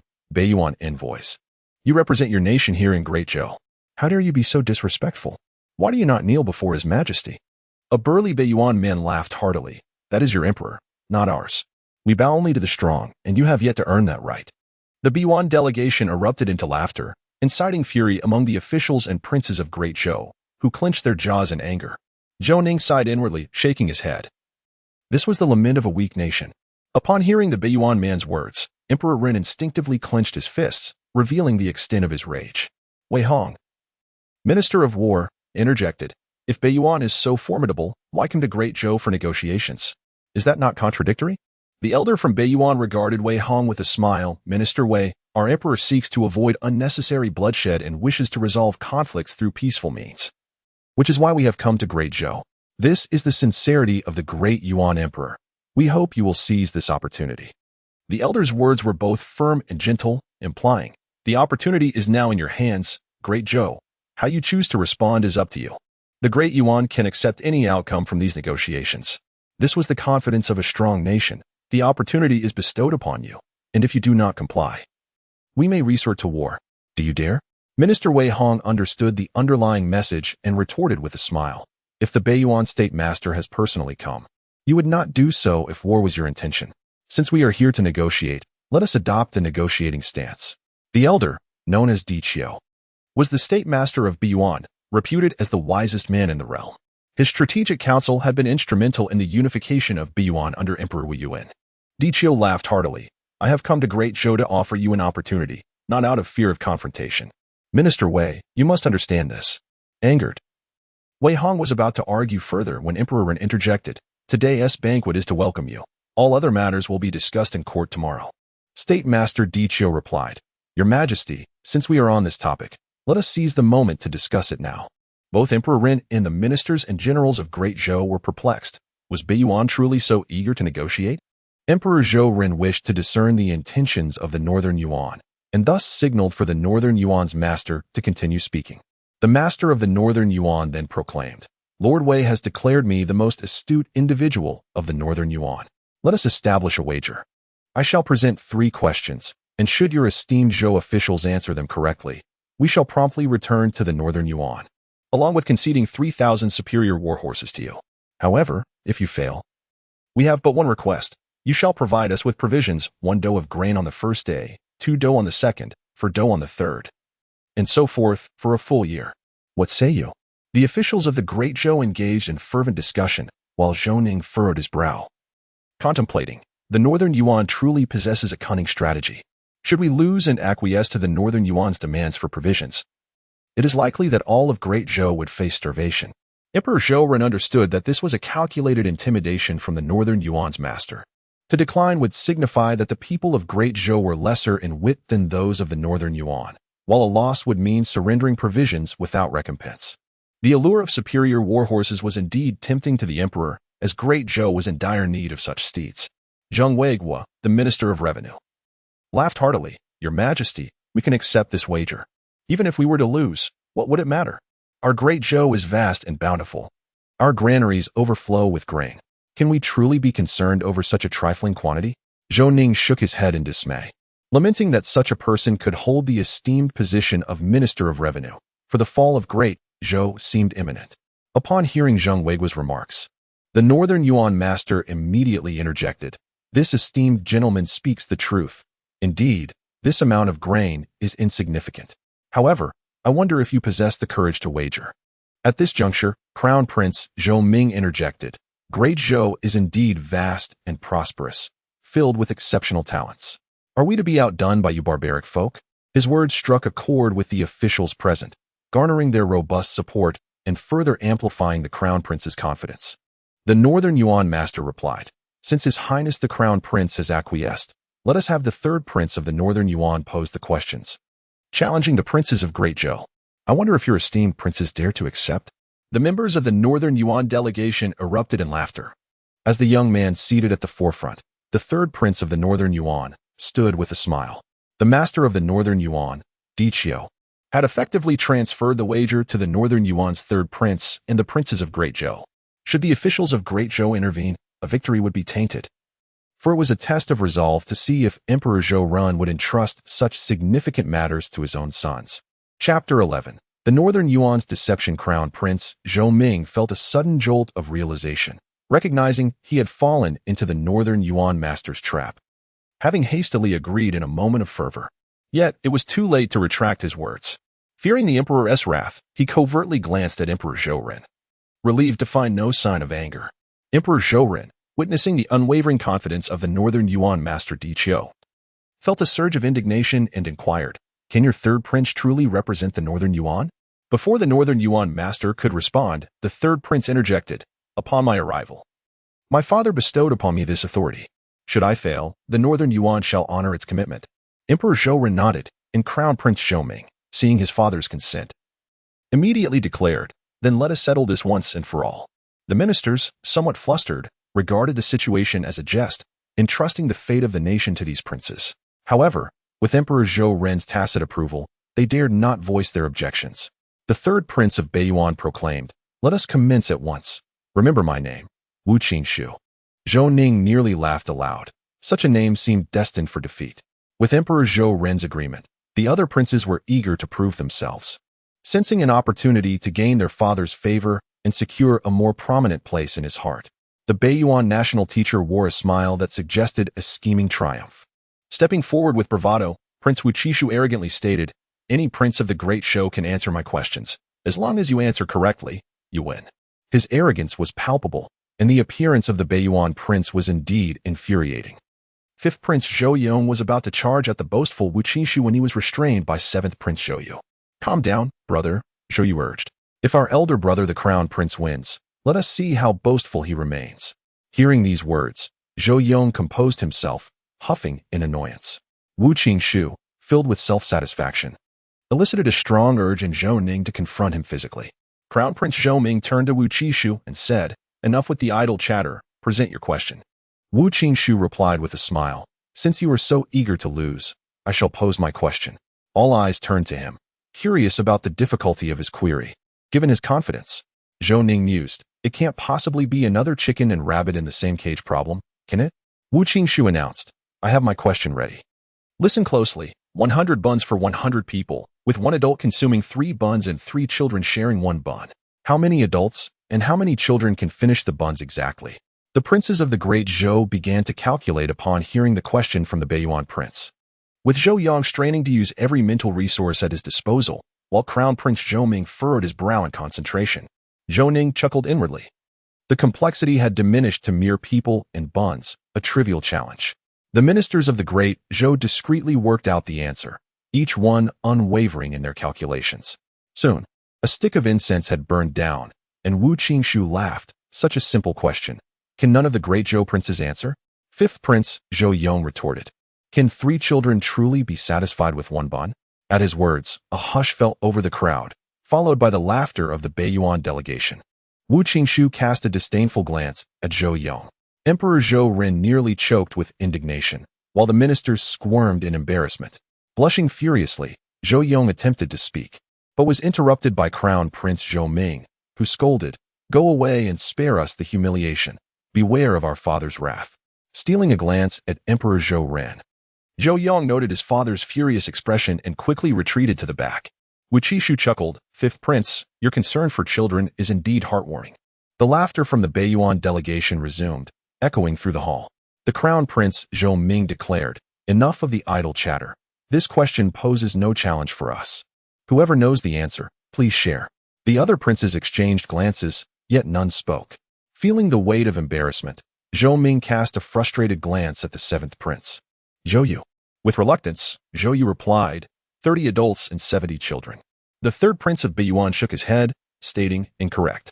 Zhou Yu realized his answer was wrong. He had merely spoken without thought. The other princes offered their responses, but all were incorrect, leaving only Zhou Ming and Zhou Ning silent. The third prince of Beiyuan chuckled. Surely, the esteemed crown prince of Dazhou must know the correct answer. Zhou Ming's expression darkened. He opened his mouth, but remained silent.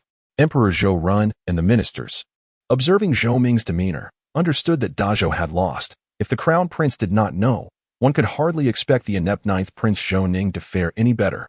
In truth, neither the civil nor military officials knew the answer to the question, having managed to avoid the predicament entirely. Disappointment washed over Emperor Zhou Ren as he gazed at his sons. It was unfathomable that none were aware of the answer. The third prince of Beiyuan continued, "Crown Prince, please provide the answer swiftly. Do not prolong the suspense. If you cannot answer, your incompetent brother surely will not."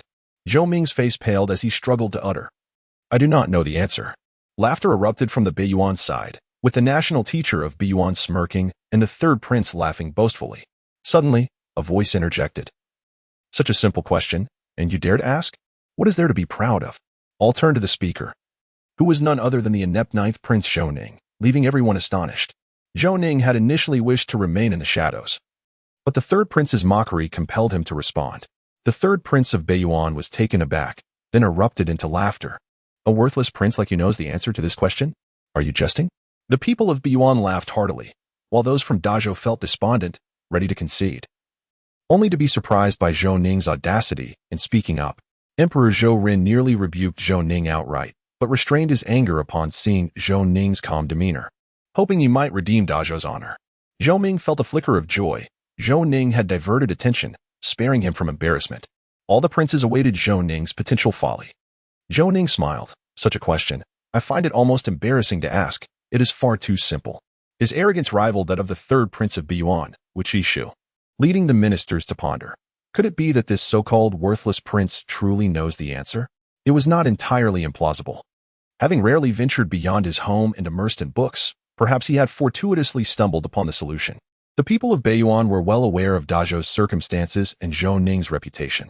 The third prince understood completely that he was, indeed, a fool. And such a question was beyond his grasp, merely an act of bravado. Chapter 12. Doubling the stakes. The third prince of Beiyuan declared, "If you, a worthless prince, truly know the answer, then speak it forth without delay. Is it the mark of a grand nation to resort to such petty tactics?" Emperor Zhou displayed evident displeasure. After all, Zhou Ning was his son. How could a barbarian from the northern Yuan dare to speak in such a manner before him? Zhou Ning spoke up. 25 adults and 75 children. Is my answer correct?" The third prince of northern Yuan stood there in shock, and even the national master of northern Yuan lost his smile. Astonished that the so-called useless ninth prince of the Great Zhou had actually answered correctly, Zhou Ning turned to Wu Qingshu and asked, "I'm addressing you. Is my answer correct?" The third prince, Wu Qingshu, replied with a grim expression, "Consider yourself fortunate to have answered correctly." Upon hearing the third prince's words, the ministers of the Great Zhou felt a surge of joy, while Emperor Zhou revealed a smile. The crown prince, Zhou Ming, glared at Zhou Ning with intense anger. This useless ninth prince knows the answer, but waits until I embarrass myself to reveal it. He must have done this on purpose, he thought, harboring a growing resentment towards Zhou Ning, wishing he could eliminate him immediately. Zhou Ning remarked, "Your question is exceedingly simple. I knew it when I was 5.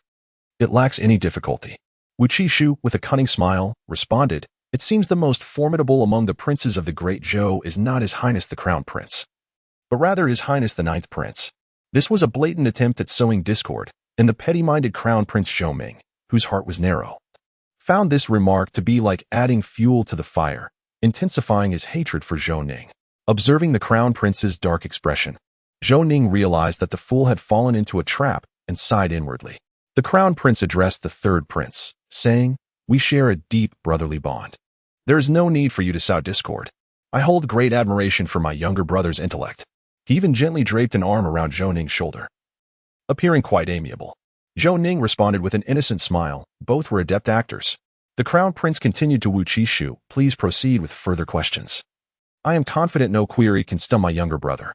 Zhou Ning smiled, inwardly cursing the petty Crown Prince, who was incessantly intent on undermining him, seemingly attempting to elevate him to a perilous height. The seventh prince, Zhou Yu, and others quickly grasped the Crown Prince's intentions and began to embellish their praise for Zhou Ning, preparing for a significant fall. The second prince also joined in, aligning with the same faction, adding to the uproar against Zhou Ning. The third prince of Northern Yuan smiled triumphantly. It appeared his scheme had succeeded, isolating Zhou Ning and inciting resentment against him.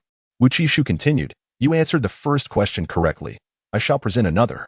If you answer this one correctly, Northern Yuan will concede defeat." The Crown Prince, smiling, urged, "Please, do not waste time. With the ninth prince here, there will be no issue." After pondering, Wu Qishu posed the question, "What has 6 legs but walks on only 4? As soon as he finished speaking, Zhou Ning burst into laughter. The National Master of Northern Yuan inquired, "Why does His Highness the Ninth Prince laugh? Are you mocking the third prince?"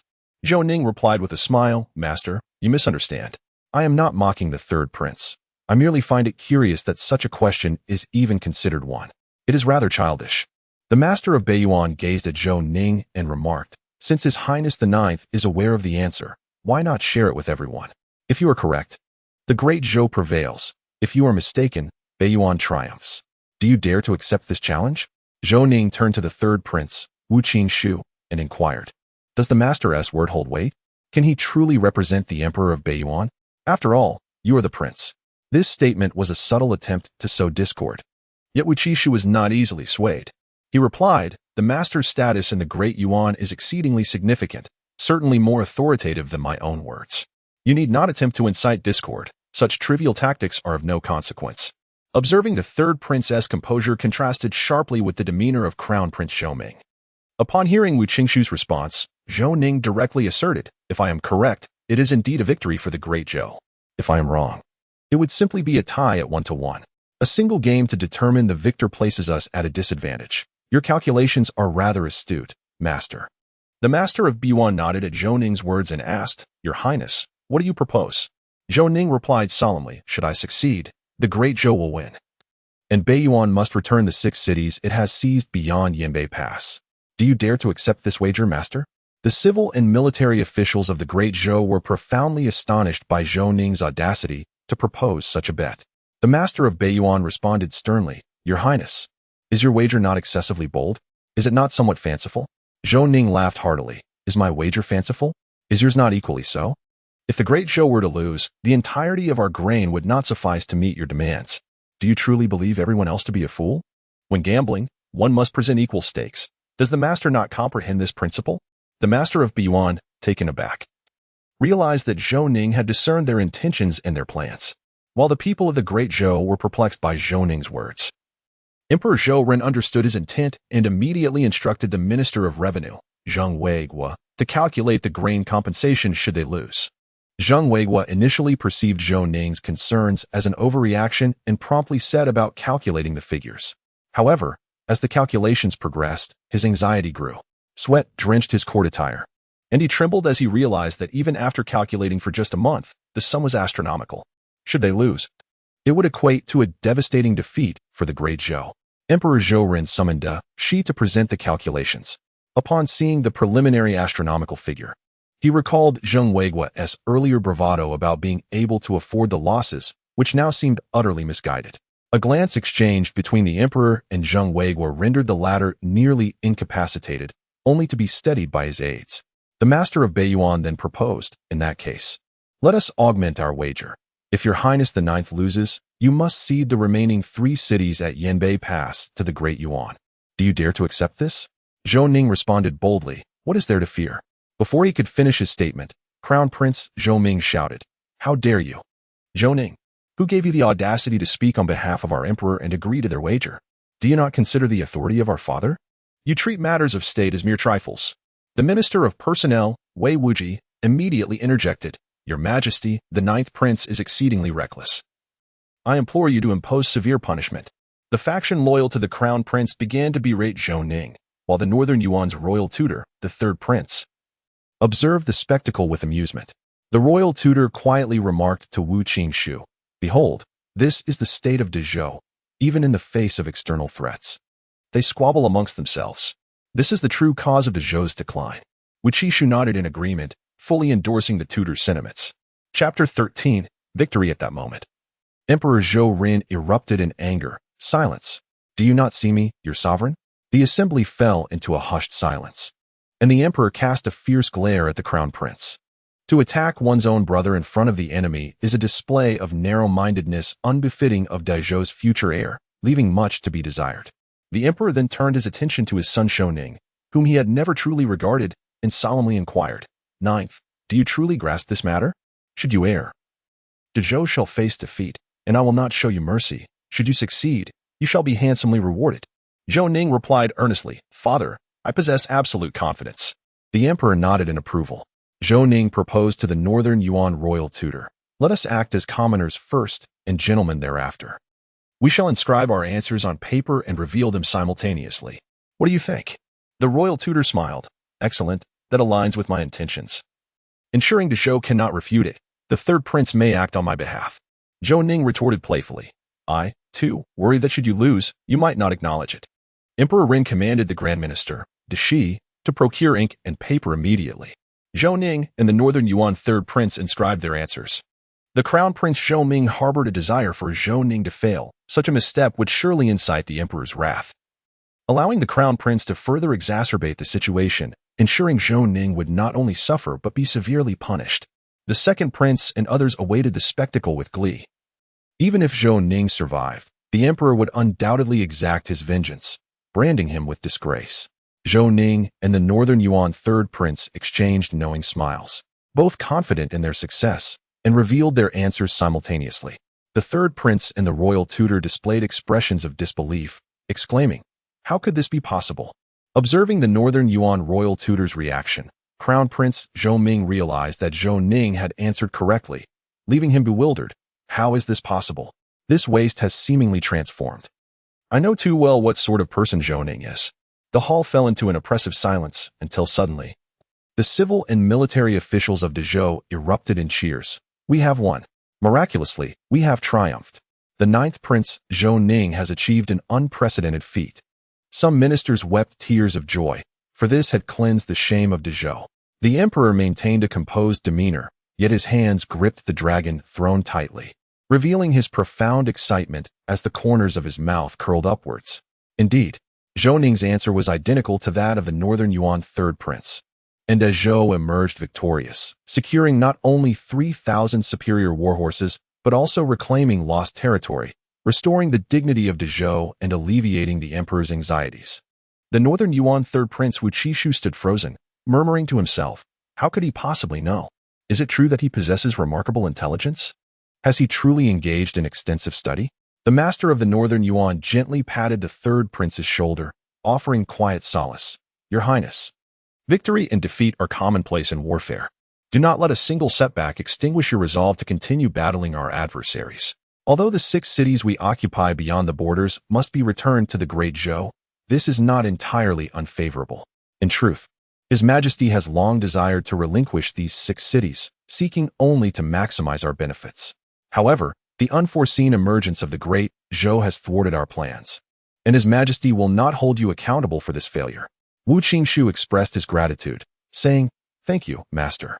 I shall certainly take this to heart and strive for greater courage. The arrival of Zhou Ning had disrupted the plans of the Northern Yuan Emperor and the Master, who intended to negotiate with Emperor Rin of the Great Zhou regarding the 6 border cities to secure more provisions. The territories held by the Yuan had become burdensome, tasteless to consume, yet too valuable to discard. The Yuan was obliged to station a considerable number of soldiers to defend these cities, and previously, trade flourished here with many citizens of the Great Zhou residing in the area. However, following the northern Yuan's occupation, they perpetrated unspeakable atrocities, leading to a rapid decline in population. The citizens of the northern Yuan were reluctant to settle there, and the Great Zhou ceased trade, rendering these cities effectively obsolete over the years. The Yuan was continually required to transport grain and supplies to sustain operations, which over time became a liability, especially now amid a food shortage. Thus, the emperor and the master devised a plan, but fate proved unyielding as Zhou Ning's emergence led to the northern Yuan's impending failure. Yet, the northern Yuan would not easily relinquish the 6 occupied cities. Master Di Qiu observed the third prince regaining his fighting spirit and nodded in satisfaction. At that moment, the Minister of War, Wei Hong, chuckled. The northern Yuan's third prince is a man of his word. I trust the northern Yuan will not resort to deceit. The ministers of the Great Zhou erupted in hearty laughter, releasing the pent-up frustrations within. The northern Yuan master replied, "The people of the Yuan are indeed men of their word and shall honor our commitments. Upon our return, we will report to His Majesty, and we will proceed with the transition. I believe the Great Zhou is not in a rush." The Minister of War, Wei Hong, was momentarily incredulous upon hearing that the northern Yuan was genuinely willing to return the occupied cities. Emperor Ren of Zhou then remarked, "Since the northern Yuan master is committed to honoring his promises, I trust that our forthcoming negotiations will proceed smoothly." The northern Yuan master assured him, "Rest assured, Your Majesty. We shall uphold our promise, and at the appointed time, the Great Zhou may send troops to receive the territories." Emperor Ren was filled with joy, proclaiming, "Tonight, we host a banquet in your honor. Let us raise our glasses and celebrate a delightful evening." The northern Yuan master nodded in agreement, returning to his seat alongside the third prince, the earlier bravado dissipating and the atmosphere turning somber. In contrast, the Great Zhou side enjoyed a lively and cheerful ambience. Many began to toast Zhou Ning, showering him with compliments. The second prince, Zhou Li, approached, saying, "Ninth brother, you have indeed proven formidable, restoring honor to the Great Zhou. We had underestimated you." Zhou Ning replied with a smile, "Second brother, it was merely a stroke of luck." The second prince chuckled and returned to his seat, whispering to the Minister of Revenue, Zheng Weigua, who glared at Zhou Ning with evident resentment. Prince Zhou Ming approached with a smile, remarking, "You have concealed yourself quite well. Let us see how this unfolds." After uttering these words, he returned to his seat. Zhou Ning realized that he had attracted too much attention today. Both the influential crown prince and the second prince had begun to notice him, a situation that could lead to trouble, while the civil officials were few in their congratulations. The military officers came forth one after another, toasting Zhou Ning. He welcomed them all with open arms, raising his cup in a spirited manner, which endeared him to the warriors. Observing this spectacle, Crown Prince Zhou Ming and Second Prince Zhou Li were filled with indignation. Despite their efforts to extend olive branches to the military, these brash men responded with disdain or politely declined their overtures, much to their surprise as Zhou Ning had garnered their favor. The banquet concluded in a joyful atmosphere, and Zhou Ning, having indulged in too much drink, was assisted back to his quarters by Xiao Tao and Zhao Feihu. The events of the night echoed throughout the entire Great Zhou, and the name of the ninth prince, Zhou Ning, emerged into the public consciousness. Chapter 14. The threat from Beiyuan. Zhou Ning was soundly asleep when Xiao Tao roused him. With urgency, she exclaimed, "Your Highness, you must rise at once. The Grand Steward, De Shi, has just informed me that you are to attend the morning court as per His Majesty's directive." Zhou Ning, feeling groggy and disoriented, slapped his face in frustration and asked, "At what hour does the morning court commence that you wake me now?" Xiao Tao replied, "It begins at the 4th watch, Your Highness. We are running out of time." Reluctantly, Zhou Ning began his morning ablutions as Xiao Tao presented him with new garments sent by De Shi, enhancing his regal demeanor. Xiao Tao gazed at Zhou Ning with starry-eyed admiration, akin to a lovesick girl. Zhou Ning chuckled, "Am I so handsome that I have captivated you, little girl?" Xiao Tao nodded vigorously, her face aglow with delight. With a smile, Zhou Ning made his way to the Taya Hall. Upon his arrival, he found numerous officials gathered outside, none of whom he recognized. Seeking solitude, he found an unoccupied corner to await the court's proceedings. He pondered his future plans, contemplating how to safely depart the imperial city. All he desired was to live freely as a prince, Yet now the crown prince and second prince had turned their attention towards him, leaving him vulnerable to unforeseen complications. While Zhou Ning was lost in thought, a figure approached him unexpectedly, causing him to start. It was the esteemed scholar, Kong Yuda. The scholar formally saluted Zhou Ning, his voice brimming with excitement. "Ninth Prince, you are a hero of the Great Zhou. I have heard of last night's events, and I was so stirred that I could not sleep a wink. It was truly exhilarating." Zhou Ning replied with gravity, "As a prince, it is my duty to alleviate my father's concerns and to contribute to the Great Zhou. I cannot bear to see the common folk suffer amidst the flames of war." Kong Yuda, filled with emotion, grasped Zhou Ning's hand and stated, "Ninth Prince, the presence of someone like you in the Great Zhou is a blessing for His Majesty and the people." Many onlookers, witnessing the interaction between Kong Yuda and Zhou Ning, began to speculate about his identity. With news of the previous night's happening spreading, many harbored thoughts about whether Zhou Ning might become the next powerful prince. The Crown Prince Zhou Ning arrived and, upon seeing Zhou Ning engaged in conversation with the Grand Scholar Kong Yuda, harbored even greater resentment towards him. He perceived Zhou Ning as a threat.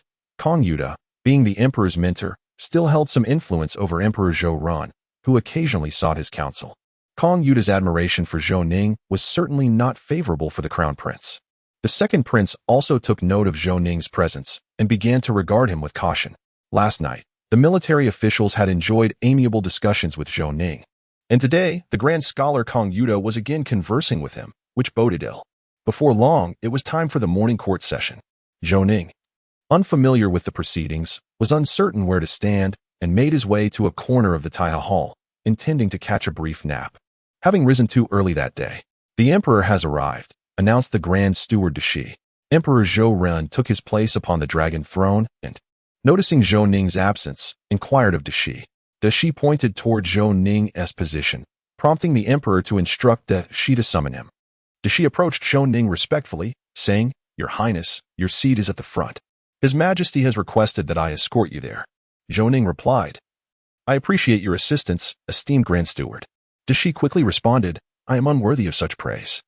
The Crown Prince Zhou Ming and the second Prince Zhou Li felt a twinge of discomfort upon seeing Dashi seek out Zhou Ning. Realizing their father was already placing considerable importance on this seemingly insignificant prince. Now, in addition to the Crown Prince Zhou Ming and the second Prince Zhou Li, there was also the ninth Prince Zhou Ning, as well as the third prince, who had amassed significant military achievements at the border, thereby intensifying their pressure. Zhou Ning moved to the front and stood beside the second Prince Zhou Li. The morning court session commenced, with many officials reporting on their duties and various issues. Zhou Ning found himself on the verge of sleep amidst the proceedings. At that moment, the Minister of War, Wei Hong, spoke. "Your Majesty, the Northern Yuan forces are still waiting outside. How shall we address the current negotiations with them?" General Liu Yong added, "Your Majesty, Zhang Daoyuan has relayed that the Northern Yuan has assembled an army of 100,000 at the border, positioned along the banks of the Heishui River."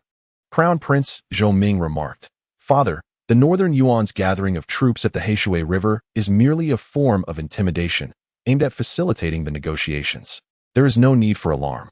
The second Prince Zhou Li countered, "Father, the Northern Yuan has always been notoriously brutal. I fear they may attempt to cross the Heishui River. We should bolster our defenses at the three cities beyond the pass to prepare for any desperate actions should the negotiations fail." The ministers voiced their opinions. The Crown Prince advocated for peace, while the second Prince favored caution. None supported a warlike stance. Emperor Zhou Ren, overwhelmed by the clamor, declared, "Enough. The Northern Yuan seeks grain. Let us first ascertain their terms. Allow the Northern Yuan emissaries to enter." Announced the Northern Yuan emissaries. Soon, the Northern Yuan's national teacher and the third prince entered, bearing an impolite demeanor, merely bowing in greeting. The ministers were incensed but dared not voice their indignation. The national teacher of the Northern Yuan addressed, "Your Majesty of the Great Zhou, I come on behalf of the Great Yuan to negotiate the purchase of grain. I hope you will grant your approval." Emperor Zhou inquired, "How much grain does the Northern Yuan require?" The national teacher replied, 1,000,000 measures of grain. The ministers of the Great Zhou exclaimed, 1,000,000 sure of grain? What is the total yield of the entire nation of Great Zhou? The Northern Yuan openly seeks to purchase 1,000,000 sure of grain. What could they possibly intend? Even if we were to sell them grain, does Northern Yuan possess the means to afford such a quantity? Emperor Run of Shou furrowed his brows and remarked, "National Master, are you jesting with me?" The National Master of Northern Yuan replied, "Your Majesty of Great Zhou, we are abundant in war horses. We can exchange these fine steeds for grain. Each party shall acquire what they desire, resulting in mutual satisfaction." Emperor Ren responded, "The grain of Great Zhou is limited. At most, we can provide 100,000 sure. Beyond that, we have nothing more to offer. How does Northern Yuan intend to exchange war horses for grain?" The national master of Northern Yuan contemplated. 100,000 sure is utterly insufficient for the Northern Yuan to survive the winter. Without grain, many will perish. Zhou Ning mused. 100,000 sure amounts to approximately 3,000 tons of grain, which is not insignificant. Does Great Zhou truly possess such an abundance? The national master of Northern Yuan stated, "Your Majesty of Great Zhou, I come with sincerity. We must have at least 500,000 sure of grain as our bottom line. In return, we can offer 5,000 exceptional war horses." Upon hearing this condition, Emperor Ren seethed with anger. Such audacity. You wish to exchange 5,000 war horses for 500,000 sure of grain. This is nothing short of extortion. The Crown Prince, Zhou Ning, retorted, "Why don't you simply seize it? That way, you wouldn't need to offer a single steed." Chapter 15. Bestowals. The Crown Prince Zhou Ning exclaimed, "Why don't you simply seize it? That way, you wouldn't need to offer a single steed." The national master of Northern Yuan chuckled, "Your Highness, if Northern Yuan had no hope of survival, we would indeed resort to pillaging." His words cast a heavy silence over the Taya Hall. It was a blatant threat. Should Great Zhou refuse their demands, Northern Yuan would resort to aggression. With a glint of fury in his eyes, Emperor Ren recognized the insolence of Northern Yuan, which was trampling upon the dignity of Great Zhou. At present, Great Zhou was besieged on all fronts. Emperor Ren was reluctant to engage in war with Northern Yuan. The third prince, Zhou Yan, was embroiled in fierce combat against the eastern barbarians, while unrest brewed in the western frontier. The southern Yu were still recuperating. Engaging in conflict with Northern Yuan at this juncture would be detrimental to Great Zhou, a fact that Northern Yuan had astutely discerned, prompting their aggressive stance. Emperor Ren declared, "If Northern Yuan insists on war, Great Zhou shall fight to the bitter end."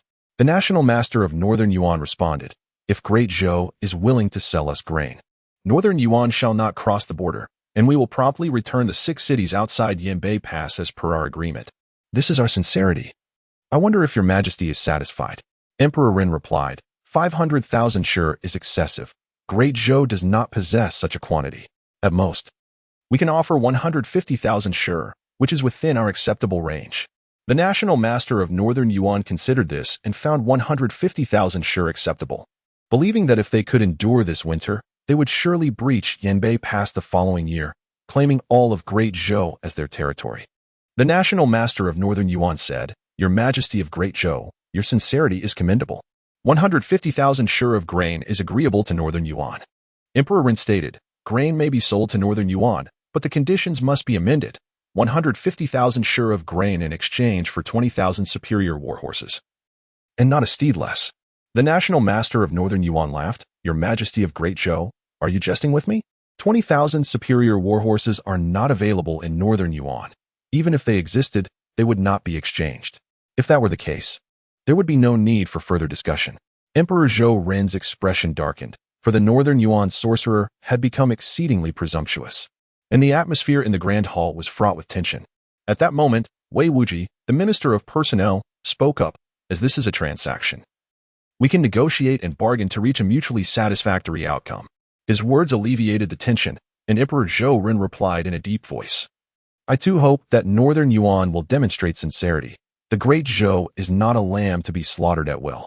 The sorcerer of Northern Yuan responded, "We do not possess 20,000 superior war horses, but we can offer 8,000 top-tier steeds in exchange, with the remainder substituted by other horses. This is the sincerity of our Great Yuan." Emperor Zhou Ren stated, "The minimum I require is 10,000 superior war horses, with the remaining ones being inferior steeds, evenly split between stallions and mares. This is my bottom line." After pondering for a moment, the Northern Yuan sorcerer replied, "That is acceptable.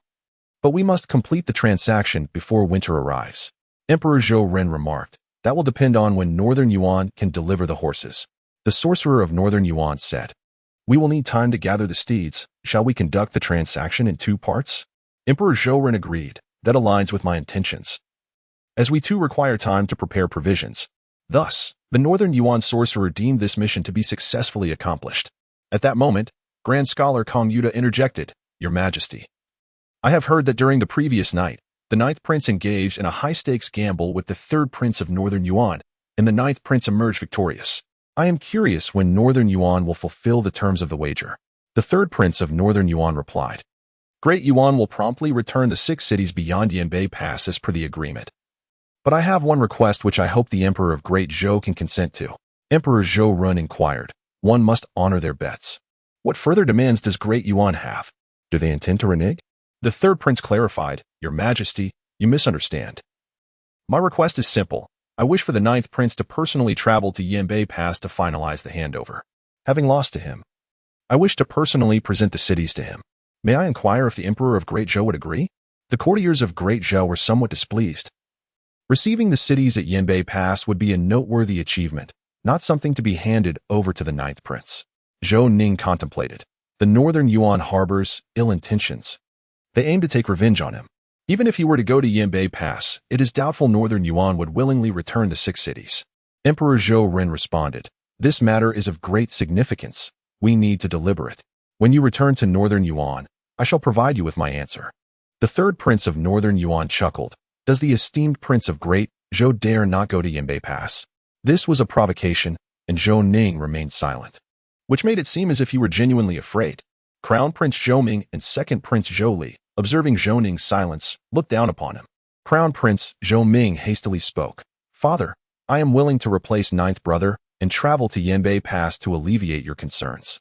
Second Prince Zhou Li added, Father, I too am willing to take ninth brother's place at Yanbei Pass. My elder brother is occupied with state affairs. Let me go instead. Emperor Zhou Ning declared.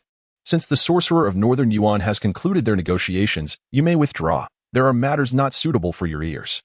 The sorcerer of Northern Yuan and the third prince were taken aback, not expecting such directness from Emperor Zhou Ning. They had hoped to witness internal discord within Great Zhou. But that opportunity had vanished.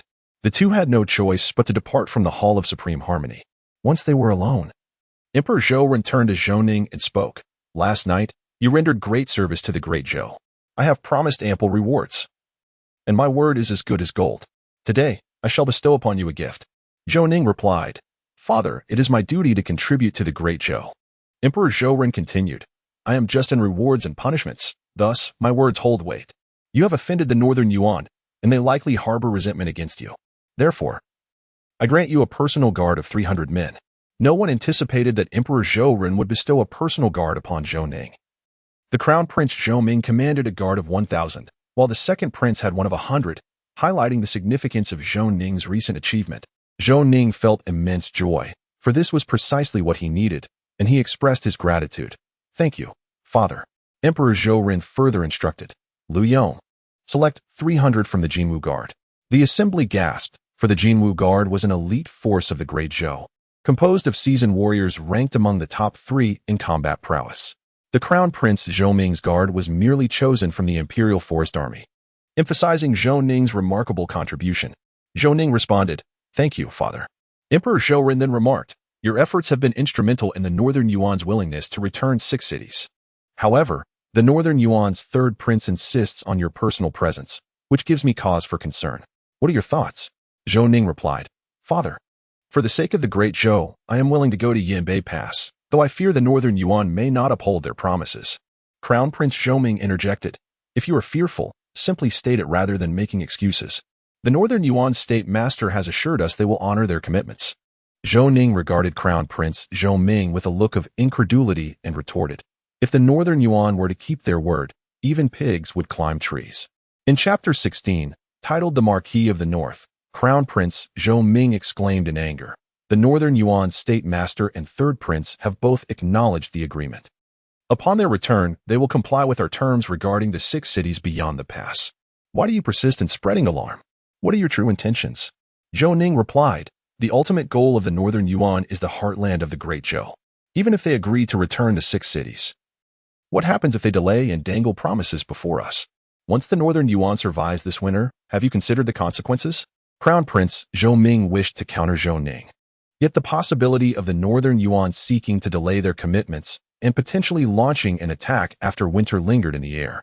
Zhou Ning's words transformed the previously jubilant atmosphere into one of gravity as Emperor Zhou Ning scrutinized his son, keen to discern his meaning. He understood the underlying concerns in Zhou Ning's words, which were indeed his greatest fears, recognized only by Zhou Ning among the court officials. Second Prince Zhou Li said, "Ninth brother, cease your alarmism." The emperor of the Great Yuan would not utter words that he would later retract. Zhou Ning smiled and responded, "Between nations, how can one expect honesty? National interests supersede all. Is this simple truth beyond your comprehension, second brother?" Second Prince Zhou Li was rendered speechless, unable to formulate a rebuttal. Emperor Zhou Ren declared, "Ninth, you shall not proceed to Yanbei Pass. Let another take your place." Zhou Ning, with earnest resolve, replied, "Father, I am willing to go to Yanbei Pass. Should the northern Yuan seek to invade the Great Zhou, I am prepared to fight to the death. Please grant me your permission." Upon hearing the conversation, Crown Prince Zhou Ming and Second Prince Zhou Li were filled with joy and exchanged a knowing glance, instantly reaching a silent agreement. Crown Prince Zhou Ming solemnly addressed the emperor, "Father, the ninth brother is willing to take risks for the country, demonstrating his loyalty. I implore you to grant his request." Second Prince Zhou Li continued, "Father, as a prince, if the ninth brother were to guard the borders, it would undoubtedly inspire the soldiers' morale and boost their fighting spirit. I believe the northern Yuan would find it exceedingly difficult to advance." Although Emperor Zhou Ren was not particularly fond of Zhou Ning, he recognized the perilous nature of a border post and was reluctant to place his son in harm's way, especially given Zhou Ning's remarkable performance of late. Observing the emperor's indecision, Crown Prince Zhou Ming pressed on, "Father, the ninth brother will soon turn 16 and should be given a fief. Why not bestow upon him the 9 cities beyond the borders, making them his domain?" Second Prince Zhou Li's eyes brightened at this suggestion, realizing the Crown Prince's cunning. Granting Zhou Ning the 9 cities beyond the borders would effectively seal his fate there. In reality, only 3 of those cities belonged to the Great Zhou, while the remaining 6 might not even be returned by the northern Yuan. Even if they were, Zhou Ning would not find peace. Second Prince Zhou Li added, "Father, if the 9 cities beyond the borders are granted to the 9th brother, the court should lend him substantial support. He would fulfill his desire to guard the borders." Achieving 2 goals at once. The Grand Scholar Kong Yuda, alarmed, interjected, "Your Majesty, the 9th Prince's literary talents are exceptional, and he is destined to become a literary leader. Should he venture to the borders, his fate would be uncertain, which would be a loss for the Great Zhou." Kong Yuda continued, "Your Majesty, the 9th Prince's brilliance should be utilized within the imperial city to alleviate your burdens. The borders are far too perilous. I implore you to reconsider." Emperor Zhou Ren concurred with Kong Yuda's sentiments, recognizing that Zhou Ning's foresight would be better employed in the court rather than at the borders where danger loomed. Understanding the Crown Prince's intentions and observing the emperor's hesitation, Minister Wei Wuji spoke up, "Your Majesty, the benefits of the 9th Prince going to the borders outweigh the drawbacks. I beseech you to deliberate further." Minister of Revenue Zheng Weiguo added, "Your Majesty, the northern Yuan already intends to fulfill their wager with the 9th Prince. Should he go, it would be a 3-fold gain."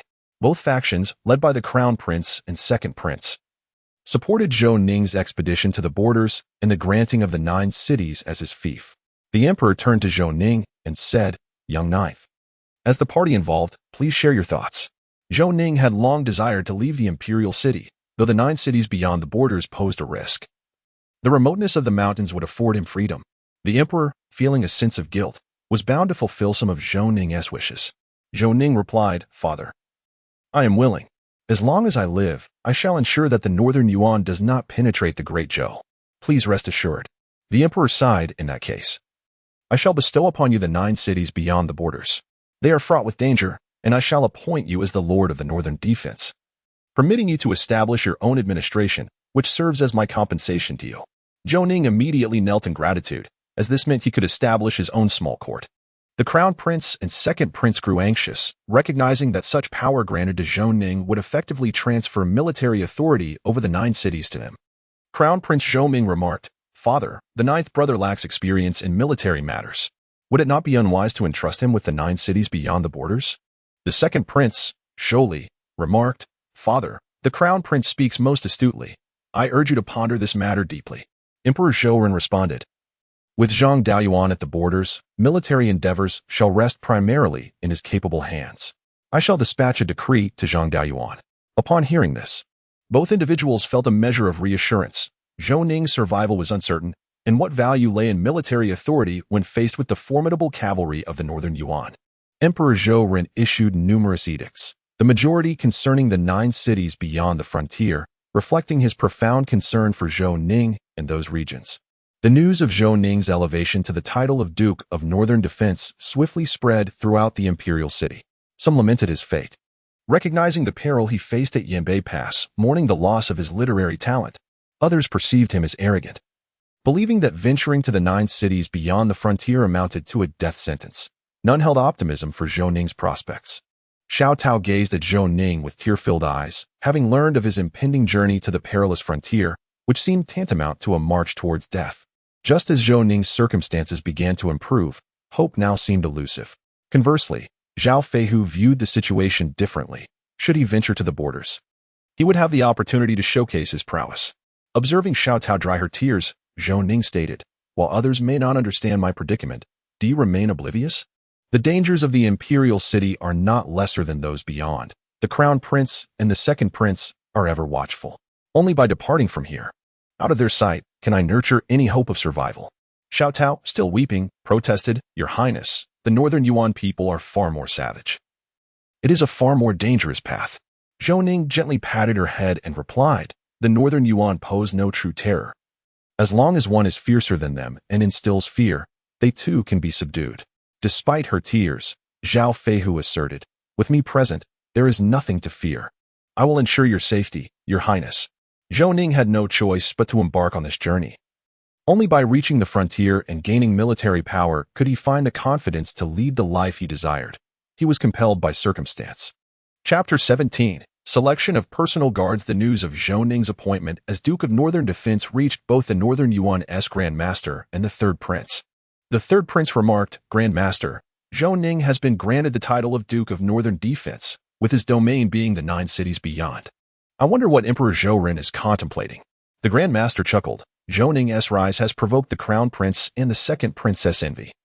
It is said that they played a role in his elevation." The Third Prince responded with a smile. "Zhou Ning has disrupted our father's plans. Let him brace for the Northern Yuan's retribution once he reaches the frontier."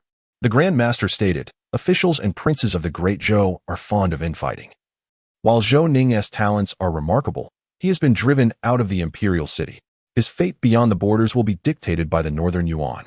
The Third Prince inquired, "Grand Master, are we truly returning the 6 cities beyond the frontier?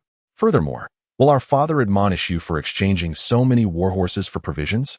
The Grand Master replied, "I have already devised a strategy.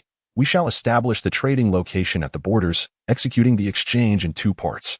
In the first, we will trade 5,000 superior warhorses and 5,000 with injured hooves. In the second, we shall ambush and seize the remaining provisions.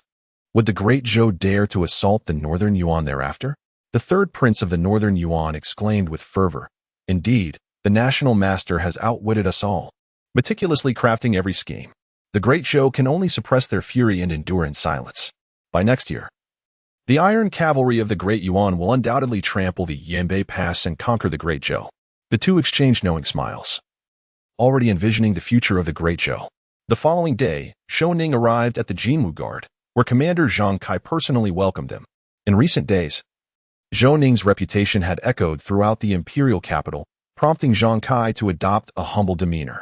Zhou Ning wasted no time and stated plainly, "Commander Zhang, I am here to select personnel. I wonder if you have received the notice?" Zhang Kai replied, "Your Highness, the Grand General has already briefed me. I shall take you to the military camp at once." Zhang led Zhou Ning to the camp, where soldiers of the Jinwu Guard were engaged in training. Zhang summoned the troops, proclaiming, "This is His Highness, the 9th Prince, the one who, through his wisdom, has reclaimed the 6 cities beyond the borders." The soldiers, having heard the news, were eager to meet the 9th Prince, yet upon seeing him, they found him to resemble a mere dandy, which sparked a hint of disappointment among them. Zhou Ning addressed the assembly. "Greetings, I am Zhou Ning. I have come to select 300 personal guards. For I am soon to venture to the 9 cities beyond the borders, my fief, where I will confront the cavalry of the Northern Yuan. I do not wish to impose. Should there be even a single individual unwilling, I shall embark alone." The soldiers understood the peril of venturing beyond the borders. Yet many volunteered to accompany Zhou Ning to the frontier. Zhou Ning, with mixed emotions, gazed at these earnest soldiers, uncertain of what to say. Their loyalty to the nation was commendable, Yet the current circumstances of the Great Zhou would betray their noble hearts. For the first time, Zhou Ning felt a profound sense of responsibility. He continued, I require only 300 men, yet I have a few stipulations. Firstly, those who are the only sons in their families must remain behind to honor their parents. Secondly, those who are unmarried and childless must also stay. For there is no greater unfilial act than to leave one's lineage uncontinued. Only those who fulfill both criteria may accompany me to the frontier. With these conditions, the numbers dwindled significantly. Zhang Kai recognized that Zhou Ning was genuinely concerned for the soldiers. A few individuals who did not meet the requirements attempted to slip through, but were promptly apprehended by Zhang Kai. Zhou Ning departed the Jinwu Guard encampment with his chosen 300, fully aware that the days ahead would be fraught with danger. Zhou Ning led his contingent to the mountains outside the imperial capital, where Zhao Feihu awaited their arrival. Zhou Ning introduced him. This is Zhao Feihu, your captain of the personal guard. He will be responsible for your training. However, should anyone manage to defeat him, that individual may take his place. Your skills will determine your fate. The soldiers, invigorated by the challenge, eagerly prepared to compete against Zhao Feihu. The captain addressed them. Any of you may challenge me. Should you possess the ability, the position of captain shall be yours. Bring forth your best efforts. At that moment, a towering figure, standing at 6 feet tall, stepped forward and boomed. I am Tying Yo. None of these men can best me. If you can defeat me, they will submit to you. Zhao Feihu chuckled.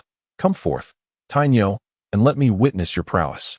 Without a word, Iron Bull advanced directly to Zhao Feihu, delivering a punch aimed at his face. Zhao Feihu effortlessly dodged, prompting Iron Bull to smirk as he grasped Zhao Feihu's shoulder, attempting to hurl him away. Unbeknownst to Iron Bull, the seemingly simple-minded Zhao Feihu was quite cunning. He crouched down, evading Iron Bull's grasp, and kicked towards his chest. Iron Bull remained unmoved, allowing Zhao Feihu's foot to strike him directly. Seizing the opportunity, Iron Bull caught Zhao Feihu's foot and swung him around. Many believed Iron Bull had secured victory. Yet Zhao Feihu suddenly exerted force from his waist, landing 2 punches on Iron Bull's face. Iron Bull relinquished his grip in an effort to toss Zhao Feihu aside. But Zhao Feihu transformed his fists into claws, gripping Iron Bull's shoulder, pulling inward while lifting his right knee to strike Iron Bull's abdomen. Caught off guard, Iron Bull was struck and curled up like a shrimp on the ground. Zhao Feihu, trembling with fear, realized he had nearly been deceived by the affable Iron Bull. Indeed, the Golden Guard was comprised of elites. Zhou Ning applauded and approached to assist Iron Bull, inquiring with concern, Are you all right? Do you need to visit the medical clinic? Iron Bull, enduring the pain in his abdomen, replied, Your Highness, I am fine. I shall recover shortly. Zhou Ning laughed heartily, declaring, Is there anyone else who dares to challenge Zhao Feihu? You may proceed.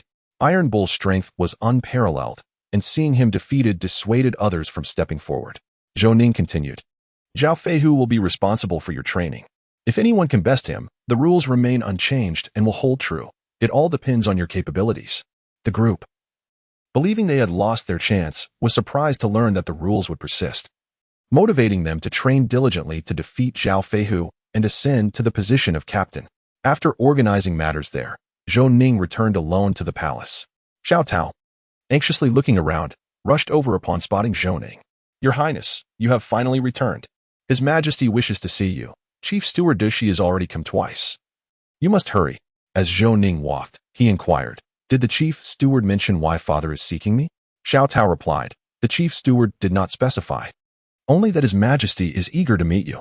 Zhou Ning promptly headed towards the study and encountered Chief Steward Dushi approaching. Dushi remarked, Your Highness, we have finally found you. His Majesty has urged several times. Please hurry. Chapter 18. The bestowal of marriage. Upon arriving at the study, Zhou Rendi, the Emperor, paid no heed to Zhou Ning's entrance. Engrossed in reviewing memorials, Zhou Ning quietly stood by, waiting. After what felt like an eternity, the Emperor glanced at the obediently standing Zhou Ning, finding amusement in his unexpected slumber. Shall I prepare a bed for you? The Emperor quipped. Zhou Ning jolted awake, exclaiming, Father, I sincerely apologize. I just returned from outside the city and hurried here to see you. I am utterly exhausted. Please forgive me. The Emperor inquired. Were you satisfied with selecting personal guards from the Golden Guard? Zhou Ning responded, in reply, Father, the warriors of the Golden Guard are valiant and skilled. The selection process went exceedingly smoothly. The Emperor then asked, Old Ninth, do you harbor resentment towards me? Zhou Ning hastily replied, Father, How could I ever resent you?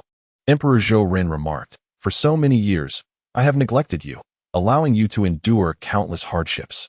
It is my oversight, and your resentment towards me is entirely justified.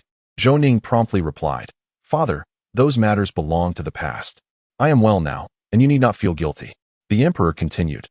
The 9 cities beyond the pass are designated as your fief, dictated by the political landscape. If your analysis holds true, the Northern Yuan will launch an assault on the 9 cities and Yanbei Pass come spring. Should you find yourself unable to withstand the enemy, it is imperative that you return alive. Zhou Ning reflected, regardless of the circumstances. He could not bear the thought of his own son meeting a tragic end beyond the pass. He asserted, Father, every word I speak in the court is from the depths of my heart. Should the Northern Yuan attack Great Zhou, they will have to cross over my lifeless body to proceed. Otherwise, I believe they shall not pass through Yanbei Pass. Emperor Zhou Ning felt a complex mix of emotions. His son, whom many deemed the least capable, exhibited such fervor in the face of national affairs. With a gentler tone, he addressed Zhou Ning. Yanbei Pass is under the jurisdiction of General Zhang Dayuan. If the 9 cities cannot withstand the Northern Yuan cavalry, you may retreat to Yanbei Pass. At the very least, this will buy some time until reinforcements arrive, preserving your hope of survival. Zhou Ning inquired, Father, I wish to ask you a question. The emperor, curious, replied, What is your question?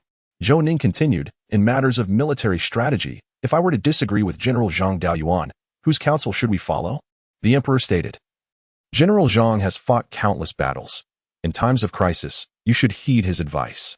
Zhou Ning questioned, Father, is it possible that General Zhang's strategic decisions are infallible? The emperor, with a serious demeanor, responded, The conflicts at the borders involve not only resisting the Northern Yuan, but also the lives of thousands of soldiers. You lack military experience. Making arbitrary decisions could hinder General Zhang's efforts. As a prince, if you possess the ability to command his respect, that would truly demonstrate your capability. Zhou Ning asserted, Father, I shall not meddle in General Zhang's affairs. I will prove my worth.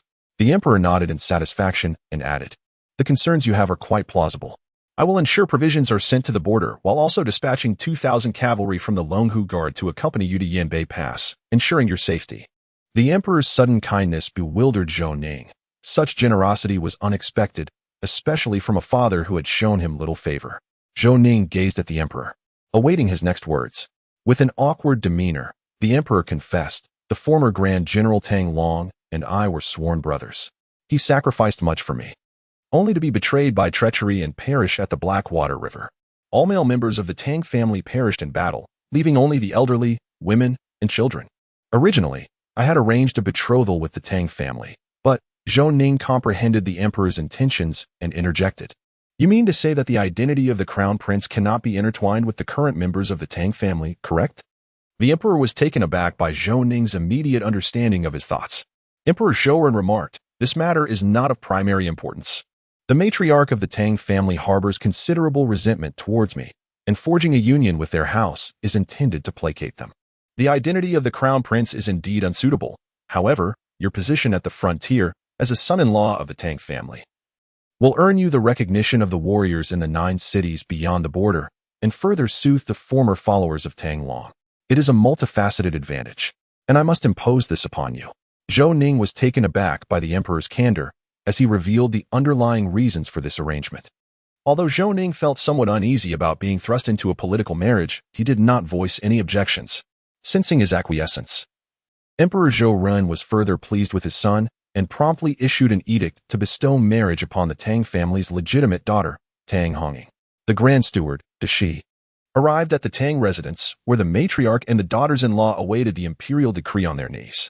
Dashi unfurled the sacred edict and proclaimed loudly, By the will of heaven, the emperor decrees, the Tang family, renowned for their loyalty and valor, serves as a paragon for the Great Zhou. Henceforth, the 9th prince, Zhou Ning, shall wed the legitimate daughter of the Tang family, Tang Hong. So it is decreed. Upon receiving the edict, the matriarch of the Tang family, Tang Hongying, glared at Dashi with fury, wishing she could slay him. Dashi, with a smile, said, Congratulations, matriarch. The 9th prince is a dragon among men, and he and Hongying are indeed a match made in heaven. The matriarch retorted angrily, Are you jesting with me, Grand Steward? Who does not know the reputation of the 9th prince? Dashi replied, Matriarch, His Highness the Ninth Prince has transformed remarkably. If you have doubts, you may inquire. He is truly worthy of Hong. The matriarch was taken aback. The Tang family had not been attentive to external affairs. Could it be that the Ninth Prince Zhou Ning had indeed changed?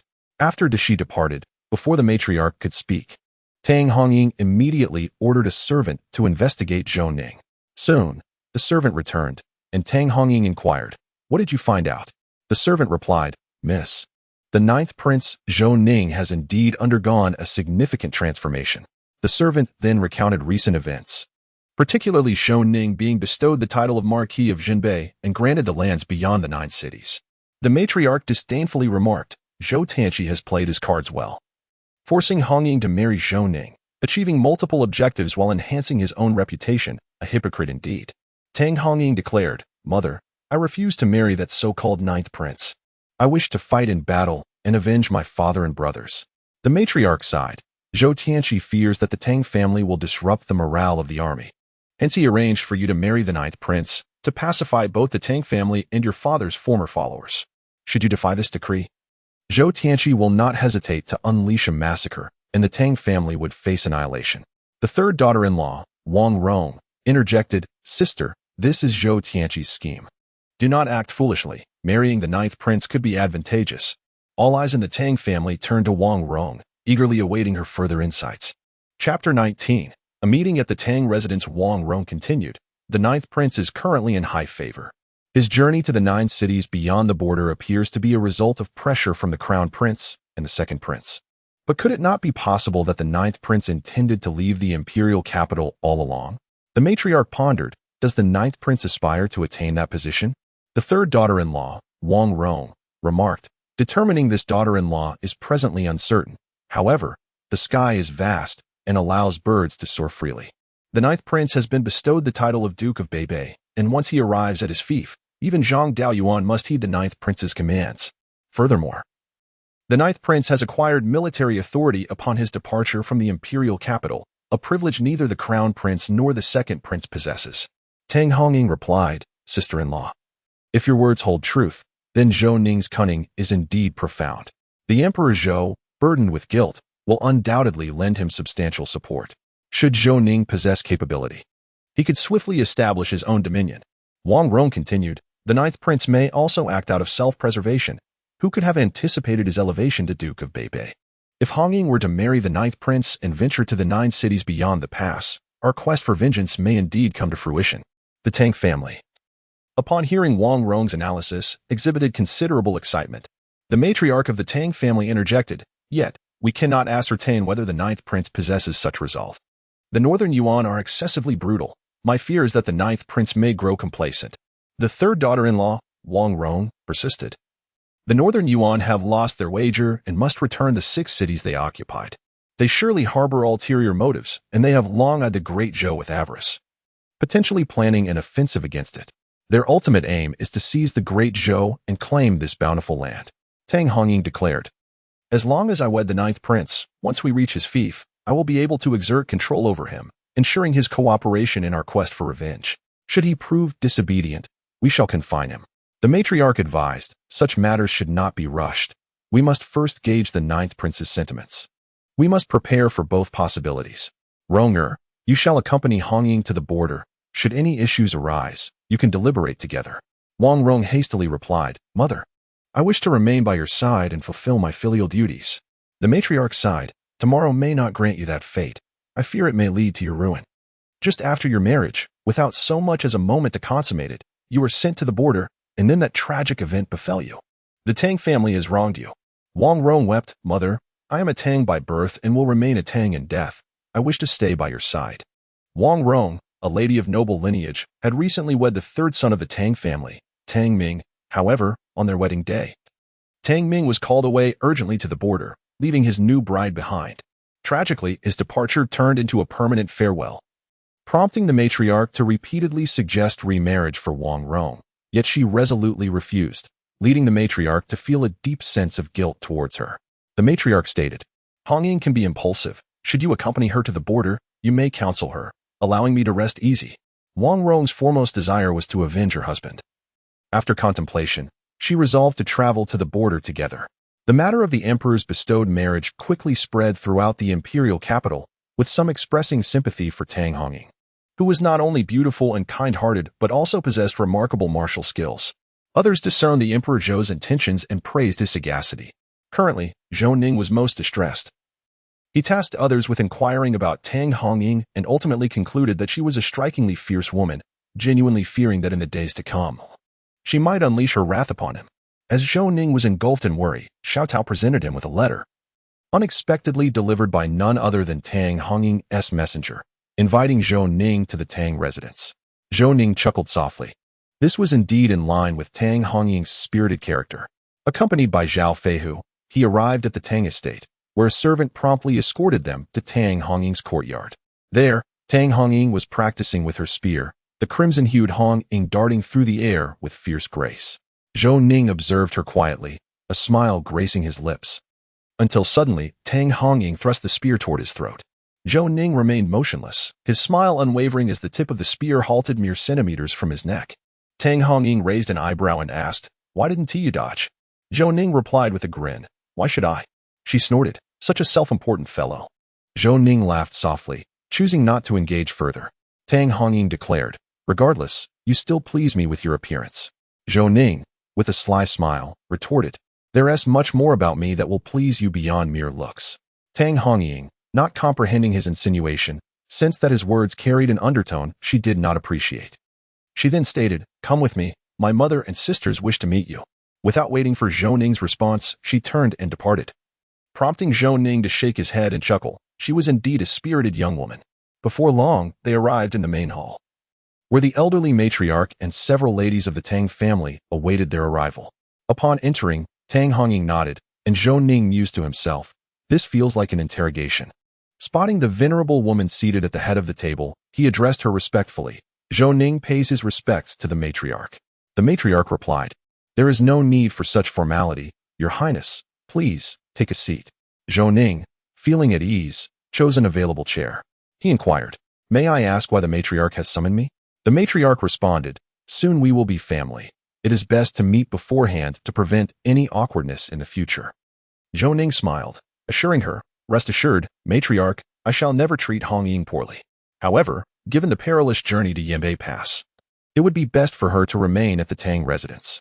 Tang Hongying interjected immediately, "What do you mean, Zhou? Do you look down on me? I am surely stronger than you, a mere scholar without strength." Zhou Ning replied with a grin, "I believe that. I also suspect I know why the Tang family agreed to this union, which is why I prefer you stay behind." The matriarch and the other Tang ladies were taken aback. Zhou Ning's astuteness was remarkable. The matriarch urged, "Oh, I would like to hear what insights the ninth prince possesses." Zhou Ning spoke earnestly, "The affairs of General Tang and the young gentleman are like a thorn in the side of the Tang family. However, with the emperor hesitant to engage in war with Beiyuan, I can imagine the resentment the Tang family harbors toward him."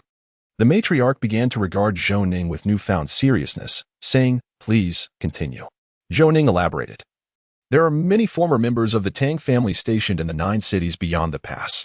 If Hongying travels with me, she can leverage her identity as the wife of a marquis to seize military power, which even Zhang Daoyuan would struggle to impede." The matriarch chuckled, "It seems everyone has underestimated the 9th prince. I suspect your intention to journey to the frontier is not as simple as it appears, is it?" Zhou Ning remarked, "I merely wish to live a good life. Do you believe me?" Chapter 20, The Other Side of Emperor Ren. In this succinct statement, Zhou Ning encapsulated the bitterness he had endured over the years, leaving the Tang family with a heavy heart. The venerable matriarch of the Tang family sighed and said, "Though you are a prince, you are also a child of misfortune. We should not exploit you for revenge against the Tang family. That was my error." Upon hearing this, the Tang family's daughters-in-law and Tang Hongying felt compelled to reconsider their plans for vengeance. Anxiously, they were about to voice their thoughts when Zhou Ning interjected, "My journey to the 9 cities beyond the borders is influenced by various factors. General Tang is a hero in my heart. If the opportunity arises at the frontier, I shall personally avenge him. This is my promise to Hongying. However, once at the border, all matters shall be decided by me. If you can accept this, Hongying may accompany me." The matriarch regarded Zhou Ning with a serious expression, weighing the truth of his words. Tang Hongying declared, "Let us establish a gentleman's agreement. Should you succeed in avenging my family, I, Tang Hongying, will be yours. If you fail, Do not even think of laying a finger on me, lest I render you incapacitated. After making her statement, she cast a glance at Zhou Ning's lower region and gestured with her fist, causing a chill to run down Zhou Ning's spine. Zhou Ning laughed. I can accept that. The audacity of Tang Hongying's demand left the Tang family anxious, fearing Zhou Ning might refuse, yet his swift agreement confirmed the sincerity of his earlier statements. The matriarch invited Zhou Ning to dine at the Tang residence, as there were no men left in the household, and so Tang Hongying was compelled to keep him company. The meal was awkward for Zhou Ning, who hastily finished and departed from the Tang residence. Meanwhile, Chief Steward Dishi handed a piece of paper to Emperor Zhou Ren, detailing Zhou Ning's itinerary for the day. The emperor remarked, "Did the ninth prince suffer any indignities at the Tang residence?" Dishi replied, "Your Majesty, the matriarch and the ninth prince dined together at the Tang estate." Emperor Zhou Ren expressed surprise, asking, "What did they discuss?" Dishi responded, "Miss Tang wished to meet the ninth prince. However, our spies did not overhear their conversation." Emperor Zhou Ren chuckled. Who would have thought the ninth prince would remain at the Tang residence for dinner and not be expelled? Expedite the selection of an auspicious date by the Ministry of Rites for his marriage. Let him depart for his fief soon. Dishi acknowledged and went to inform the Ministry of Rites. The emperor found himself alone in a lavishly decorated private chamber. As he walked deeper inside, he encountered a disheveled figure shackled by iron chains, yet remarkably clean. Upon hearing the footsteps, the figure lifted their gaze toward Emperor Zhou Ren, remaining silent. The emperor spoke. "Third brother, Ninger is soon to be wed. His bride is the eldest daughter of the Tang family. I have conferred upon him the title of Marquis of Jinbei, with a fief directly facing the northern Yuan. Are you satisfied with my decision?" The man, referred to as third brother, chose to ignore the emperor. Emperor Zhou Ren continued, "Whether Zhou Ning is truly my son has become irrelevant. He now calls me father and exhibits remarkable qualities, possessing both grace and charm. At times, he truly resembles you." Emperor Zhou Ren recounted the recent transformations of Zhou Ning. He exclaimed, "What a splendid child! Alas, he is destined to be buried at the border." The man, shackled in chains, was Zhou Ren's elder brother, Zhou Tianming, a sibling sharing the same mother. Zhou Tianming played a pivotal role in Zhou Tianqi's ascension to the throne. The man raised his head, revealing a handsome visage, and hoarsely declared, "Zhou Tianqi, he is your own flesh and blood. How can you bear to send him to his death? How can you be so heartless?" Zhou Tianqi responded with a hearty laugh. "For the sake of the Grand Zhou dynasty, I am willing to sacrifice anyone. The Tang family's faction refuses to heed my commands. Thus, I shall involve the Tang family. Am I unaware of the northern Yuan's intentions? Let go of the 9 cities beyond the pass. With the northern Yuan at Yanbei Pass, they cannot penetrate the Grand Zhou." Zhou Tianming retorted, "You have lost your sanity. Your lust for power has driven you to madness. If Zhou Ning were to uncover the truth, the anguish he would endure. Are you truly so cruel?" Zhou Tianqi laughed again. "Zhou Tianming, as long as you provide me with what I desire, I shall release you immediately and allow Zhou Ning to soar far away, as long as he does not appear before me. What say you?" Zhou Tianming laughed maniacally. "Zhou Tianqi, can I still place my trust in you? In aiding your ascent to the throne, I have sacrificed much, even the woman I cherished most, who you have claimed for yourself. Yet, you do not even acknowledge your own son. Do you still consider yourself a man?" Zhou Tianqi shouted vehemently, "Yet you have betrayed me. You wish to hoard the treasures left by our father. This is your loyalty?" Zhou Tianming laughed madly. "Fortuitously, I uncovered this secret. Otherwise, I would have perished long ago. Had that foolish woman kept the secret, she would not have met her demise. It is all because of that wretched Wei Rong. May you all meet a vile end." Zhou Tianqi coldly replied, "I shall ensure you live to witness Zhou Ning's demise and the Tang family's downfall. This is the fate of those who betray me." With that, Zhou Tianqi turned and departed, ignoring Zhou Tianming further. Zhou Tianming laughed up to the heavens. "I am truly blind. This is divine retribution for me. I should not have allowed Tang Long to assist you, you despicable scoundrel. It is I who have brought ruin upon the Tang family." The officials of the Ministry of Rites swiftly established the date for Zhou Ning's wedding, which was set for 10 days hence, a propitious day. Emperor Zhou Ren bestowed upon Zhou Ning the estate he had occupied as a prince, and the officials of the Ministry of Works immediately commenced renovations. With a deadline of 10 days to complete the task, Zhou Ning was in his chamber pinning invitations when Xiao Tao remarked, "Your Highness, these esteemed individuals are well acquainted with you. You are indeed impressive." Zhou Ning replied, somewhat perplexed, "But I do not know them." Xiao Tao laughed, "Your Highness, do not jest. If you did not recognize them, why would you send them invitations?" Zhou Ning explained. Father has set the wedding date for 10 days from now and has granted me his former estate. I shall soon be heading to the border, and I must seize this opportunity to gather wealth. Otherwise, what will I do without money at the frontier? Xiao Tao responded, Your Highness, these dignitaries do not recognize you. How could they possibly attend? Zhou Ning smiled and remarked, These adults are not foolish. My father has bestowed upon me the former royal residence, and he will undoubtedly attend the event. Even if he does not come personally, he will send emissaries to convey his congratulations. These individuals will not miss the opportunity to showcase themselves. Xiao Tao nodded vacantly, failing to grasp the underlying reasoning. The news of Zhou Ning distributing invitations reached both the crown prince and the second prince. However, neither received an invitation, which incited the crown prince's fury, leading him to shatter the vases in his chamber. Chapter 21. The day of the grand wedding. At this moment, the fifth prince, Zhou Yong, arrived at the eastern palace and observed the shards of porcelain scattered across the floor. He mused, That thoughtless individual has once again provoked my elder brother, the crown prince. Tossing the vibrant red invitation onto the table, he exclaimed, That good-for-nothing ninth brother thinks he can invite me to his wedding? Does he believe he deserves such honor? The crown prince, Zhou Ming, his veins bulging with rage, seethed at the deliberate slight from Zhou Ning. Many had received invitations, yet he was intentionally overlooked. He knew he had no choice but to attend, as the crown prince, failing to appear at Zhou Ning's wedding, would surely draw the ire of Emperor Zhou. Zhou Yong continued, Let those who wish to attend go. I shall not grace that fool's wedding with my presence. Zhou Ming, suppressing his anger, insisted, You must attend and bring a lavish gift, preferably something of great value. Do you understand? Zhou Yong hesitated, then retorted, Attending would be granting him face. But bringing him a precious gift? Absolutely not. Fuming, Zhou Ming slammed his palm onto the table, demanding, Can you not think for a moment? The wedding is sanctioned by our father, and he will be present.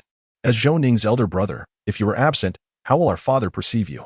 Zhou Yong struggled to comprehend the implications, but recognized that Zhou Ming meant him no harm. He nodded in acknowledgement. The seventh prince, Zhou Yu, also arrived at the eastern palace, inquiring, Crown Prince brother, I presume Zhou Ning did not send you an invitation? The crown prince, his expression dark, nodded.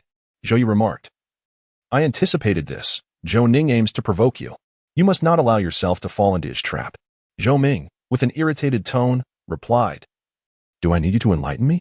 Am I unaware of this myself? Zhou Yu chuckled inwardly, dismissing the crown prince's outburst as trivial.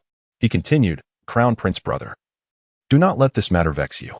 Zhou Ning has offended the national master of Beiyuan and the third prince. He is soon to face dire consequences. The people of Beiyuan will not spare him, and one who is destined to perish is hardly worth your ire. Zhou Yong added, Elder brother, the seventh brother speaks wisely. Why should we be angered by a dead man? Contemplating this, Zhou Ming conceded that it was indeed a sound rationale. Zhou Ning would not survive the winter. The three burst into laughter. The second prince, Zhou Li, gazing at the invitation in his hand, chuckled, Ninth brother is quite clever, sending invitations but omitting the crown prince. Even extending one to you. He seeks to sow discord between the crown prince and myself. The Minister of Revenue, Zheng Weiguo, commented, Zhou Ning is clearly disrespecting the crown prince, who, despite being compelled to attend, is being subtly pitted against you. What a cunning strategy. The second prince, Zhou Li, scoffed. Such trivial antics cannot hold a candle to the grand stage. My attendance is not to honor him, but rather to present a spectacle for our father. Surely, I am aware of what delights him. The Minister of Revenue, Zheng Weiguo, remarked, Zhou Ning has sent out invitations with great fanfare, presumably hoping to gain something before his departure. These officials are well aware that His Majesty will attend. Thus, the manner of presenting their gifts poses a dilemma. Should they offer too lavishly, it may draw the emperor's attention, while offering too little could invoke his displeasure. Striking the right balance is quite a challenge.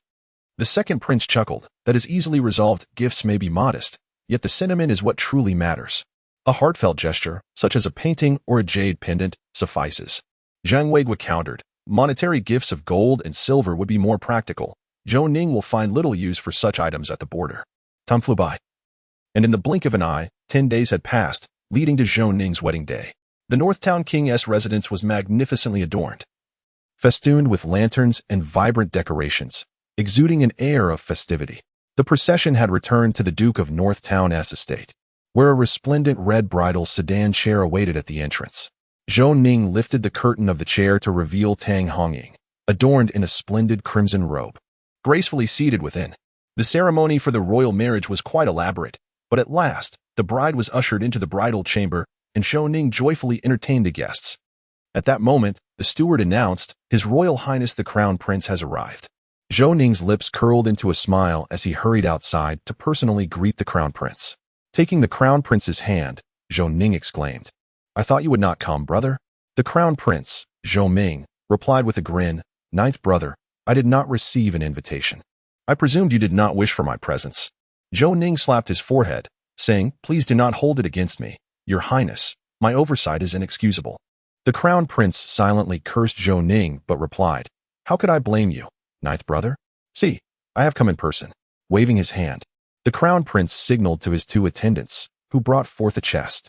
Upon opening it, glimmering gold dazzled the eyes. The Crown Prince proclaimed, "For your wedding, ninth brother, I was at a loss as to what to gift you. Considering your imminent departure to the border and the need for resources, I sold some of my personal treasures to acquire this gold, thus contributing to the efforts at the frontier. Behold, what a meaningful gift from the Crown Prince." Zhou Ning beamed, "I shall express my gratitude on behalf of my wife and the soldiers at the border." The Crown Prince, too, sought to enhance his reputation through such generosity. At that moment, the second Prince Zhou Li arrived, exclaiming, "Congratulations on your wedding, ninth brother. I apologize for my tardiness." Zhou Ning promptly greeted him, "You are not late at all. Brother the Crown Prince has just arrived." The second prince bowed to the Crown Prince, who supported Zhou Li, saying, "There is no need for such formality among brothers." Zhou Li smiled, "Thank you, brother." Noticing the unopened chest, Zhou Li remarked, "The Crown Prince is indeed magnanimous. I cannot compare to your generosity." The Crown Prince responded, "With your imminent departure, it is uncertain when we shall meet again. A stash of gold and silver for emergencies at the border is prudent." The second prince nodded, gesturing for his attendant to bring forth a magnificent steed, its sleek ebony coat free of blemish. The second prince remarked, "Knowing that ninth brother is heading beyond the borders, this steed was procured through my connections. Should any peril arise, it can swiftly flee." Upon hearing this, Zhou Ning understood their implication that this journey was likely a one-way trip for him, a certainty of demise. Zhou Ning replied with a smile, "I must express my gratitude to both my elder brother and the second prince." At that moment, the servant responsible for the list of gifts announced loudly, "His Highness the Crown Prince presents 1,000 taels of gold, and the second prince offers a fine steed." The smiles of the Crown Prince and the second prince froze on their faces. Zhou Ning's audacity in publicly declaring the gifts was shameless, leaving others to wonder if they had contributed insufficiently, effectively leveraging their generosity. Indeed, as the two princes anticipated, the other guests, upon hearing the announcements, pondered whether their own gifts were lacking, prompting some more astute individuals to discreetly augment their offerings. Chapter 22. An uninvited guest. Zhou Ning accepted all gifts without discrimination. Regardless of their nature, he graciously received them all. The Crown Prince and the second prince gazed at the towering pile of presents, internally chastising Zhou Ning for his insatiable greed. Zhou Ning personally escorted the Crown Prince and the second prince to the foremost table. Soon after, the other princes arrived, presenting their tributes. The fifth prince gifted 1,000 taels of silver, while the seventh prince offered a jade ruby. The courtyard was filled with the clamorous calls of the servants. No one had the heart to engage in conversation, as everyone secretly listened to discern the gifts being presented. Comparing their own contributions, the fifth prince's expression soured. 1,000 taels of silver indeed felt scant, particularly in comparison to some officials' offerings. He had not anticipated Zhou Ning's utter shamelessness in making such a display. The seventh prince felt somewhat reassured. He suspected Zhou Ning's cunning nature and thus presented a moderately valued jade ruby, relieved not to be at the bottom of the hierarchy. Before long, the seats were filled. Observing that Emperor Zhou Ren had yet to arrive, the Crown Prince felt a sense of loss, believing this expenditure to be somewhat wasteful. Just then, Emperor Zhou Ren entered alongside Grand Scholar Kong Yuda, with Dishi following closely behind. At once, everyone knelt in reverence. Emperor Zhou Ren laughed heartily, saying, "Today marks the grand wedding of my ninth son. There is no need for excessive formalities. Everyone, please rise." Zhou Ning guided Emperor Zhou Ren to the designated dining area, specifically reserved for him. The emperor nodded in satisfaction, appreciating the need to provide some space for the officials. Otherwise, who would dare to eat and drink freely in his presence? Emperor Zhou Ren turned to Zhou Ning and said, "I see your elder brother and the second prince have arrived. Go and invite them in, along with the ministers from various departments. Zhou Ning promptly summoned the crown prince Zhou Ming, the second prince Zhou Li, along with the minister of revenue Zheng Weiguo, the minister of personnel Wei Wuji, the minister of rights Zhang Chong, the minister of war Wei Hong, the minister of works Zhao Pengqing, and grand scholar Kong Yuda, to dine with the emperor. Emperor Zhou Ren expressed his contentment, stating, "Crown prince and second brother, it brings me great joy to see you here together. Such fraternal bonds are invaluable." Receiving the emperor's acknowledgement, Crown Prince Zhou Ming and second Prince Zhou Li felt that their attendance was indeed worthwhile. Emperor Zhou Ren continued, "I have heard of the gifts you presented. Ninth brother had them reported to me." The group felt a twinge of anxiety as their offerings, given their ranks, seemed somewhat extravagant.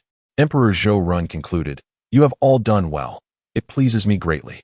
The individuals present felt a sense of relief, grateful that Emperor Zhou Ren did not pursue any grievances against them. The emperor then addressed his ninth son, saying, "On this momentous day of your wedding, what gift do you desire? Speak freely." Zhou Ning responded earnestly, "Father, your presence at my wedding is the most precious gift of all. It surpasses any material offering." Observing Zhou Ning's sycophantic demeanor, both the crown prince and the second prince nearly felt ill.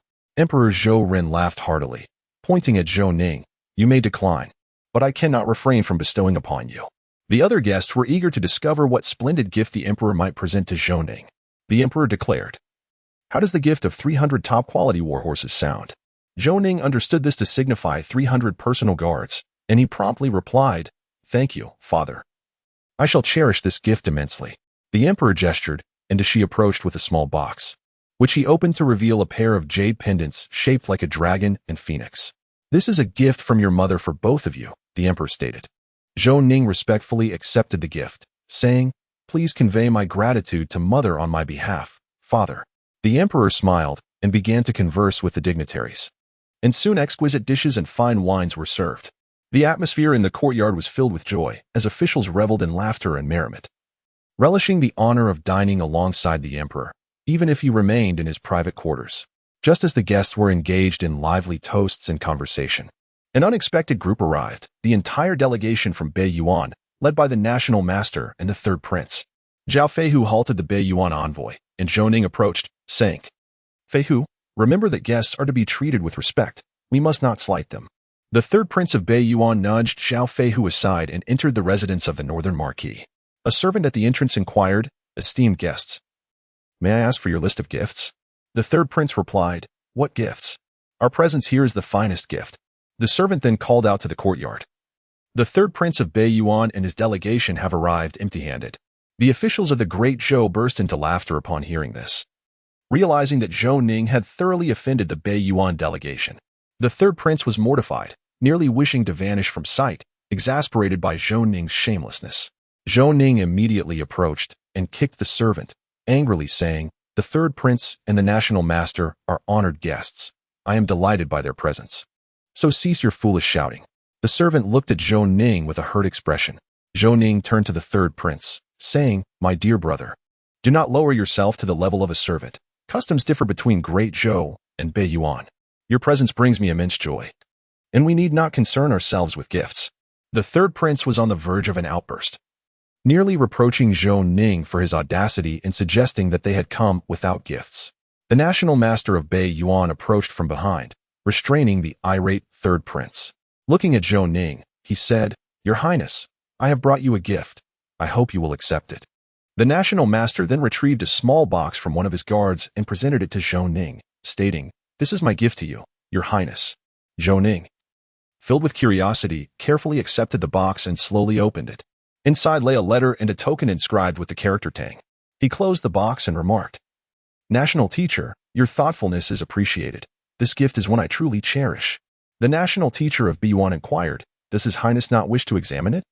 Zhou Ning replied with a smile, "The token belongs to my father-in-law, and if I am not mistaken, the letter is likely correspondence from those who conspired with you." Directed to the Emperor of B1. The national teacher was taken aback by Zhou Ning's deduction, as he had only decided to present these items at the last moment.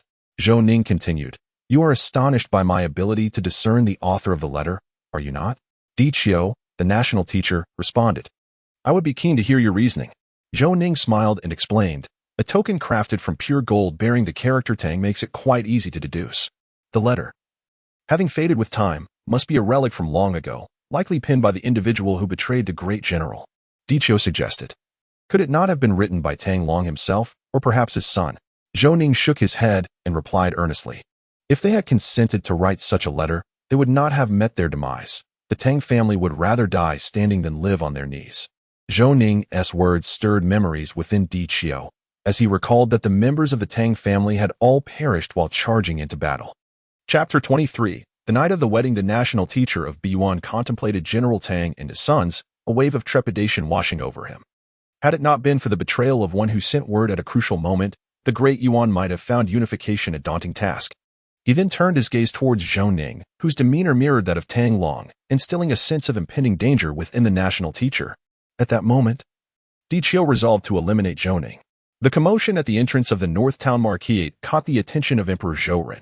He approached the scene, noticing the expressions of the Beiyuan envoy and furrowing his brow. Today is a joyous occasion for my ninth son. Have you come seeking trouble? He declared. The national teacher smiled and replied, Your Majesty, I have come specifically with the envoy to extend my congratulations to His Highness. Just moments ago, I presented him with a gift. You may inquire if you wish. Emperor Zhou Ren glanced at the box in Zhou Ning's possession and asked, What congratulatory gift has the national teacher bestowed upon you? Pray, reveal it for all to see. The national teacher's lips curled into a smirk at the emperor's words. Eager to witness how Zhou Ning would navigate this situation, Zhou Ning, taken aback by the emperor's unexpected actions, approached him quietly and said, Father, the box contains a token crafted from pure gold, inscribed with the character Tang. It is likely the token of General Tang Long. Would it be inappropriate to mention this now?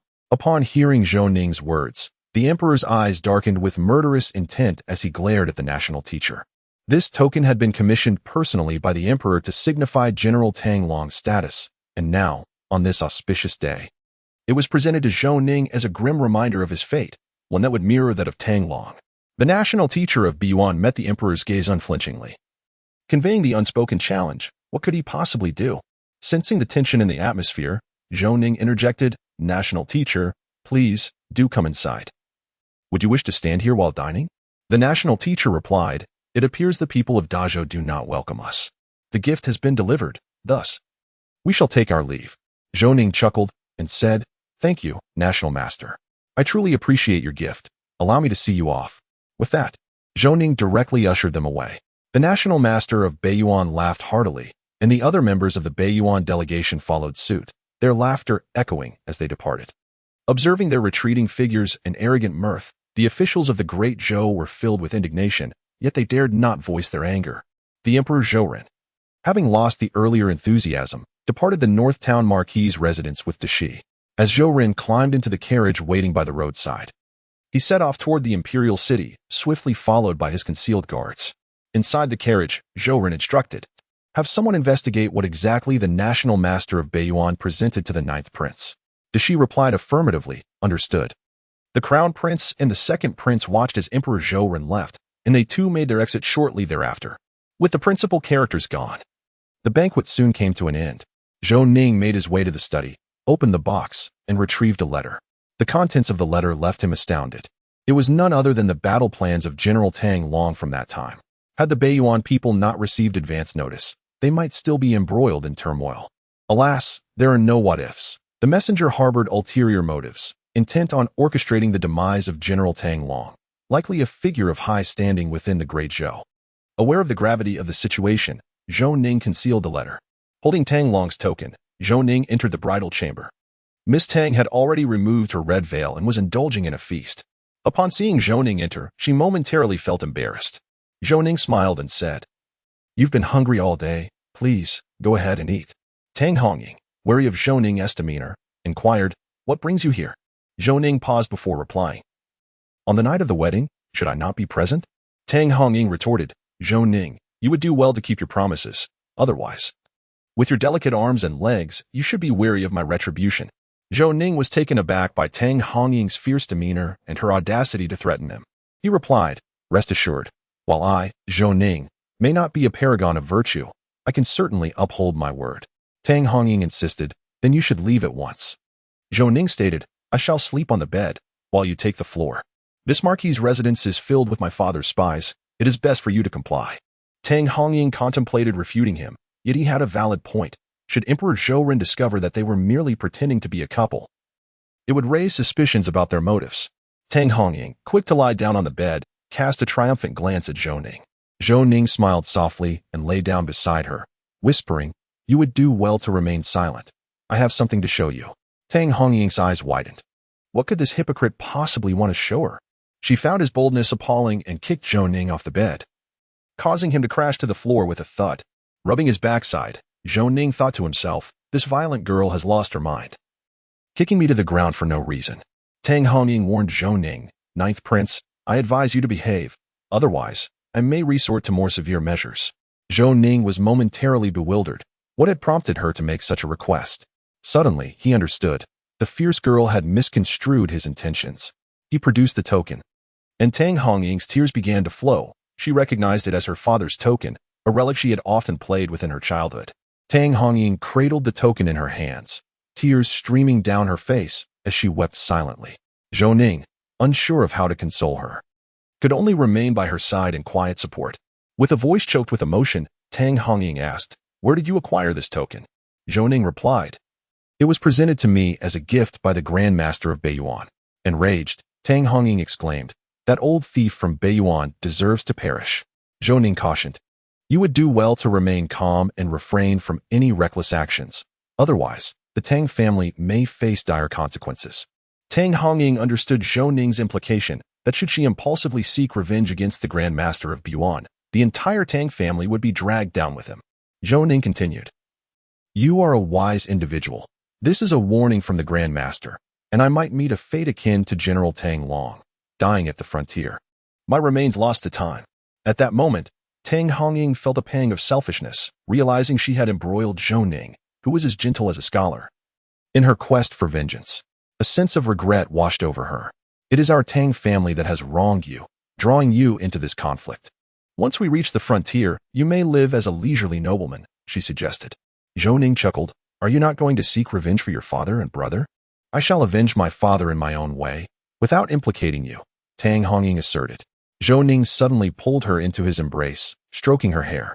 "You are my wife. How could I allow you to take such risks?" Zhou Ning felt a surge of pleasure at her presence. This fierce woman, trained in martial arts, possessed a form that was both curvaceous and captivating, with an exquisite touch. Chapter 24. Intent to kill. Tang Hongying was deeply moved since her father's passing. This was the first time she felt a sense of safety. However, sensing Zhou Ning's hand straying, she pushed him away, her eyes blazing with indignation. Zhou Ning, feeling awkward, gave a sheepish smile. He thought to himself, "This is merely a natural reaction." He whispered to Tang Hongying, "There is a shadow outside the door. Is it someone sent by His Majesty to watch over us?" she inquired. Zhou Ning nodded. Perhaps the emperor is uneasy about the Tang family. Tang Hongying was well aware of Emperor Zhou Rin's intentions. Numerous generals at the frontier were former subordinates of Tang Long. Despite the emperor employing various tactics over the years to place a few loyalists, should the Tang family rally their supporters, the emperor feared these individuals would willingly follow them. This was likely why he refrained from taking extreme measures. "What shall we do?" Tang Hongying asked. "Shall we engage in a loud argument or pretend to share a bed?" Zhou Ning suggested. After pondering, Tang Hongying concluded that an argument would not convince the emperor, making her escape from the imperial capital impossible. "How do we pretend to share a bed?" she questioned. Zhou Ning led her to the bed, shaking it vigorously, and whispered, "You must call out a few times. That will lend credence to our ruse." Tang Hongying's cheeks flushed crimson as she glared at Zhou Ning, who wore a lewd expression, and she bit down on his shoulder. Zhou Ning inhaled sharply, and Tang Hongying smiled triumphantly. He playfully smacked her backside, urging, "Hurry and call out, or we shall be discovered." Embarrassed, Tang Hongying complied, her voice breaking the silence. After a span of over 10 minutes, the room fell quiet, and the figure outside discreetly departed. Tang Hongying enveloped herself in a blanket, pressing her body against the wall. Zhou Ning chuckled, "Rest now. No one will come to eavesdrop tonight." Tang Hongying remained silent, and Zhou Ning soon drifted into slumber. The night passing swiftly, Zhou Ning slept soundly, gradually opening his eyes to find Tang Hongying, disheveled, wrapped around his waist. As she stirred, Zhou Ning instinctively closed his eyes, only to be startled by a sharp scream followed by a resounding slap across his face, leaving it stinging. Furiously, Zhou Ning opened his eyes and exclaimed, What is wrong with you? Why did you hit me? Tang Hongying retorted, you shameless rogue. Zhou Ning's gaze inadvertently fell upon the alluring sight before him, causing him to swallow hard, prompting Tang Hongying to immediately tighten her clothing. If you continue to stare, I shall gouge out your eyes, she threatened. Zhou Ning replied, are you even being reasonable? I haven't moved an inch. You came over of your own accord, taking advantage of me, and now you strike me? You are being utterly unreasonable. Tang Hongying fell silent, seemingly realizing her own actions, her cheeks flushing a deep crimson. Zhou Ning feigned anger and exited the room without a backward glance, internally contemplating how splendid, so ample and fair. Zhou Ning intended to escort Tang Hongying to the palace, as the new bride was to present tea to her in-laws. Upon their arrival at the palace gates, she was already waiting for them. Tang Hongying was taken away to meet the empress, while Zhou Ning was ushered into the imperial study. Upon his entrance, Emperor Zhou Ren directly inquired, did the master of Bei Yuan provide you with a token yesterday? Zhou Ning wondered why his father was so keenly interested in this matter. He replied, Your Majesty, indeed. There is a pure gold token within the box. I had Hongying confirm it yesterday, and it is verifiably the token of General Tang Long. Emperor Zhou Ren narrowed his eyes at Zhou Ning, his tone darkening. However, I have received word that there is also a letter inside the box. Is this not true? Zhou Ning immediately knelt in fear, pleading, Father, you must see clearly. Someone is surely trying to frame me. Emperor Zhou Ren scrutinized Zhou Ning, seeking to discern any signs of deceit, yet Zhou Ning appeared genuinely terrified, repeatedly bowing in supplication. The emperor pondered aloud. Could this be a scheme by the people of Bei Yuan, seeking to use me to eliminate you? Zhou Ning timidly responded, Yesterday. The master of Bei Yuan acted with intent. He likely wishes to manipulate your majesty into executing me, as I have offended him by thwarting their plans. The emperor's fingers drummed on the table, the only sound in the study being the rhythmic tapping. Zhou Ning contemplated with confusion. What could have changed my father so swiftly from concern to murderous intent? Just yesterday he was inquiring about my well-being, and today he seeks my demise. Has he uncovered something?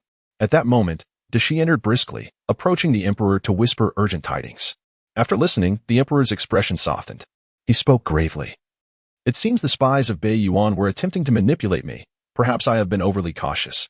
Zhou Ning burst into tears, choked with emotion. I am loyal to my country, yet the vile spies of Bei Yuan seek to ruin our father-son bond. Please, father, apprehend them. I wish to personally deal with these traitors. Emperor Zhou Ren solemnly declared, I shall investigate these matters. You must not take Tang Hongying with you to the border. The dangers are too great. Zhou Ning understood that the emperor would not easily allow a member of the Tang family to accompany him, as it was a precaution against the Tang clan. Zhou Ning timidly replied, Father, I wish to leverage Hongying to command the remnants of Tang Long's forces.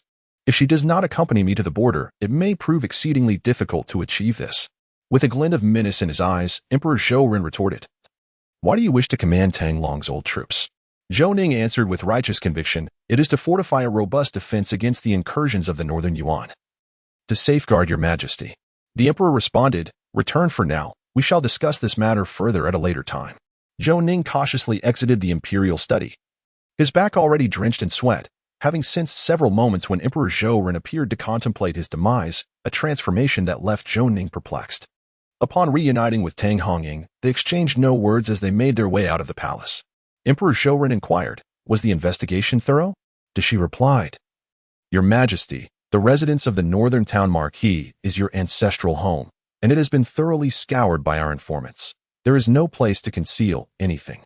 They have indeed turned the place upside down, and there are no letters to be found. It seems the northern Yuan intends to mislead your majesty. The emperor continued. What do you think about the ninth prince's intent to take Tang Hongying to the border? Dashi immediately knelt, saying, Your majesty, how could I dare to interfere in such matters? I beseech your grace to spare me. The ancient laws of the Great Zhou decreed that the imperial harem and eunuchs must not meddle in state affairs, with dire consequences for transgressors. Emperor Zhou Ren remarked, You are steadfastly loyal to me. There are some matters I can only confide in you. What is it that you fear? Dashi replied, The ninth prince has offended the national master of the northern Yuan and the third prince. Perhaps he believes that bringing members of the Tang family to the border would be advantageous for him. Chapter 25. The unexpected individual emperor, Zhou Ren scoffed disdainfully. The ninth prince is utterly deluded.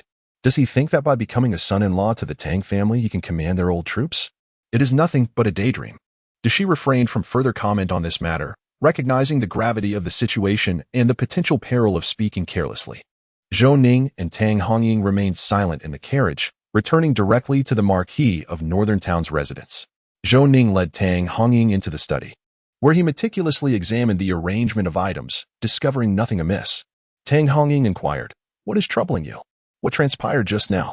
Zhou Ning recounted the events that occurred in the imperial study. Tang Hongying asked, "Why did Emperor Zhou Ren's attitude towards you change so suddenly?" Zhou Ning, reluctant to divulge the correspondence from the national master of the Northern Yuan, offered a plausible excuse. "Perhaps he fears your Tang family. My suggestion to take you to the border elicited a strong reaction from him, even a sense of hostility." Tang Hongying, perplexed by the emperor's reluctance to allow her to accompany Zhou Ning to the border, promptly returned to the Tang estate, seeking the counsel of the matriarch. Alone in the study, Zhou Ning pondered the day's occurrences and suddenly conceived a bold idea, one that filled him with trepidation. Zhou Ning inadvertently cast his gaze towards the vase in the corner, noting signs of disturbance. It seemed that Emperor Zhou Ren harbored some reservations about his own son. Upon returning to the Tang residence, Tang Hongying went straight to see the matriarch, directly inquiring, "Mother, why does Emperor Zhou Ren prohibit me from going to the border?" The matriarch was taken aback momentarily and asked, "Did the ninth prince make this request to Emperor Zhou Ren today?" Tang Hongying nodded and replied. The ninth prince mentioned that Emperor Zhou Ren had shown intentions of harm towards him, and the drastic change in attitude over the past few days has left him somewhat fearful. The matriarch explained, "Most of the commanders at the border are former subordinates of your father, and they may fear that the ninth prince would gather them for his own purposes, establishing his own power at the border.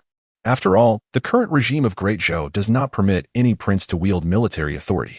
Tang Hongying seemed to understand and inquired, "How can the third prince, Zhou Yan, possess military power?" The matriarch responded, "The third prince can only command a few hundred men. However, if the ninth prince were to win over the border commanders, he could command tens of thousands of troops, and the soldiers at the border are valiant and formidable, ranking among the top 3 in combat efficacy within Great Zhou. Therefore, Emperor Zhou Ren must remain vigilant." Tang Hongying protested, "Must I remain in the imperial capital then?" The matriarch pondered for a moment and said, "Let's first see what the ninth prince can devise. If there are truly no alternatives, I shall personally approach Emperor Zhou Ren." Tang Hongying returned to the residence of the Duke of Jinbei and relayed the matriarch's response to Zhou Ning. With some time before his departure from the imperial capital, Zhou Ning was not overly anxious. He had been quite occupied lately, as Emperor Zhou Ren mandated his attendance at morning court every day, which was a source of great distress for him. On this particular morning, Zhou Ning was drowsy, having risen far too early. At that moment, someone nudged him, and Emperor Zhou Ren inquired, "Old Ninth, what are your thoughts?"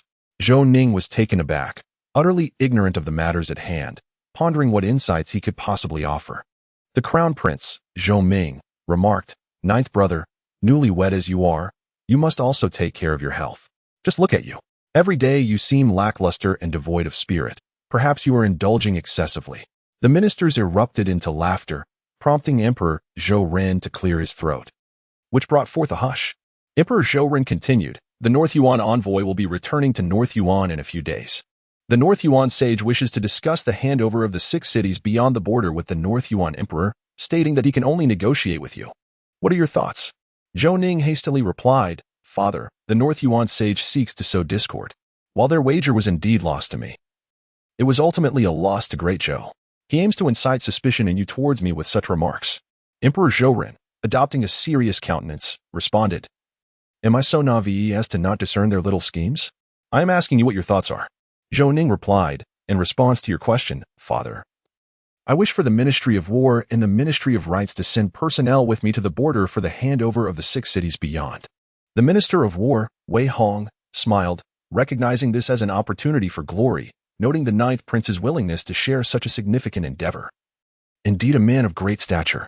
Likewise, the Minister of Rights, Zhang Chang, was equally exhilarated, appreciating the ninth prince's generosity. Emperor Zhou Ren contemplated for a moment and remarked, "This matter is of great consequence. The North Yuan are cunning, and they may not easily relinquish the 6 cities beyond the border." At this moment, the Grand Marshal of the Great Zhou, Zhou San, who seldom participated in state affairs, remarked, "Why not allow this old man to journey to the border, and take along that young lady from the Tang family, to uplift the morale of the soldiers stationed there?" Zhou San, the uncle of Emperor Zhou Ren, was the youngest brother of the late emperor. After Emperor Zhou Ren ascended the throne, Zhou Sun relinquished his military command, yet retained the title of Grand Marshal, rarely engaging in political matters. His sudden intervention today raised eyebrows among many. Emperor Zhou Ren responded, "Your Highness, your esteemed status is of great importance, and the border is fraught with peril. It would be unwise to expose yourself to danger." Zhou Sun countered, "Your father was able to safeguard the realm with a share of my contributions. I do not seek to lead troops in a battle. It is not that I am incapable of wielding a sword." Zhou Ren felt slighted by Zhou Sun's words and harbored a flicker of irritation. However, knowing Zhou Sun to be the steadfast anchor of the Great Zhou, he dared not offend him. With a smile, Emperor Zhou Ren said, "I am merely concerned for your well-being, dear uncle. Since you are determined to go, then so be it. It will provide the border commanders with an opportunity to witness your true stature." In days past, Zhou Sun had single-handedly turned the tide against the northern Yuan forces, preventing their advance. Otherwise, the Great Zhou would have long ceased to exist. The commanders of the Great Zhou's army were predominantly his protégés, underscoring his esteemed reputation within the military. Once, Zhou Ren had employed every conceivable means to ascend to the throne, and his greatest fear had been Zhou Senator yet. No one anticipated that Zhou Sun would voluntarily relinquish his military authority to live as a leisurely prince, which had allowed Zhou Ren to breathe easier. Zhou Sun gazed at Zhou Ning and remarked, "This lad is incapable of defending himself. Allowing Tang Hongying to accompany him will ensure his safety. It is wise not to impede certain matters too much, to avoid unnecessary misunderstandings." Zhou Ren comprehended the implication behind his uncle's words. Excessive oppression of the Tang family could lead to complications. With a few astute remarks, Zhou Sun had conveyed his wisdom to Zhou Ren. The emperor replied, "Thank you for your guidance, dear uncle. Let us permit Tang Hongying to accompany Zhou Ning to the border, while the young men of the Tang family remain behind, obediently staying at home." The Tang family had no men left. The eldest child was a mere 11 years old. Emperor Zhou Ren's approval for Tang Hongying to leave the imperial capital, while retaining the men of the Tang family as hostages, was a ruthless maneuver. The matters that had vexed Zhou Ning for days were resolved with just a few words from Grand Marshal Zhou Sr. Zhou Ning speculated that perhaps the old matriarch of the Tang family had solicited Zhou Sun's assistance, leading to the day's events in the court. After the court session, Zhou Ning hurried back to the northern Marquis' residence to share the good news with Tang Hongying. Chapter 26. On the journey. Upon hearing the news, Tang Hongying was overjoyed. She could finally venture to the border. For many years, Emperor Zhou Ren had placed numerous spies within the Tang family to monitor their every move. Tang Hongying could hardly contain her excitement to share this delightful news with the old matriarch of the Tang family. And she and Zhou Ning promptly made their way to the Tang residence. Zhou Ning recounted the entire sequence of events, leaving the old matriarch in a state of perplexity. Noticing her expression, Zhou Ning inquired, "Mother-in-law, did Grand Marshal Zhou Sun assist us at your request?" Madame Tang shook her head and said, "I did not seek the Grand Marshal. Ever since Emperor Zhou Ren ascended the throne, the Grand Marshal has remained reclusive, indulging in pleasures daily, seldom maintaining contact with his former subordinates. Although your father-in-law shared a close bond with the Grand Marshal during his lifetime, after your father-in-law's demise, the Tang family has effectively severed ties with him, which is why I find this perplexing." Zhou Ning pondered for a moment and remarked, "The Grand Marshal relinquished his military authority partly out of fear of internal strife within the Great Zhou, and partly to protect his valiant generals who have fought alongside him. He does not wish to witness the downfall of the Great Zhou." Madame Tang responded, "The Grand Marshal was once the war god of the Great Zhou. One could say that without him, the current Great Zhou would not exist. As for why he chooses to assist you, you may inquire directly upon meeting him." Zhou Ning concurred, realizing that speculating in vain would yield no results. It would be far more prudent to pose his questions directly to the Grand Marshal in a few days. Time swiftly passed, and in the blink of an eye, 10 days had gone by. Zhou Ning, wary of prolonged uncertainty, resolved to depart the imperial capital promptly. Emperor Zhou Ren granted his request, and Zhou Ning sought an audience with Grand Marshal Zhou Sun, yet he was unable to meet him. The steward informed him that the Grand Marshal was aware of their departure time and would rendezvous at the city gates. As Zhou Ning's carriage exited the residence of the Duke of Northern Town, Zhao Feihu rode alongside on horseback, while Tiniu served as the driver. With no one present to see Zhou Ning off, leaning against Xiao Tao, Zhou Ning elicited a blush on her delicate face, especially considering the official wife was also inside the carriage. Zhou Ning inquired, "I heard from my mother-in-law that your third sister-in-law will accompany us to the frontier?" Tang Hongying shot Zhou Ning a glance and replied, Third sister-in-law has already departed from the Tang residence and is waiting for us at Wangjiazwang outside the city. Zhou Ning asked, "Did Father Emperor permit your third sister-in-law to accompany us to the frontier?" Tang Hongying explained.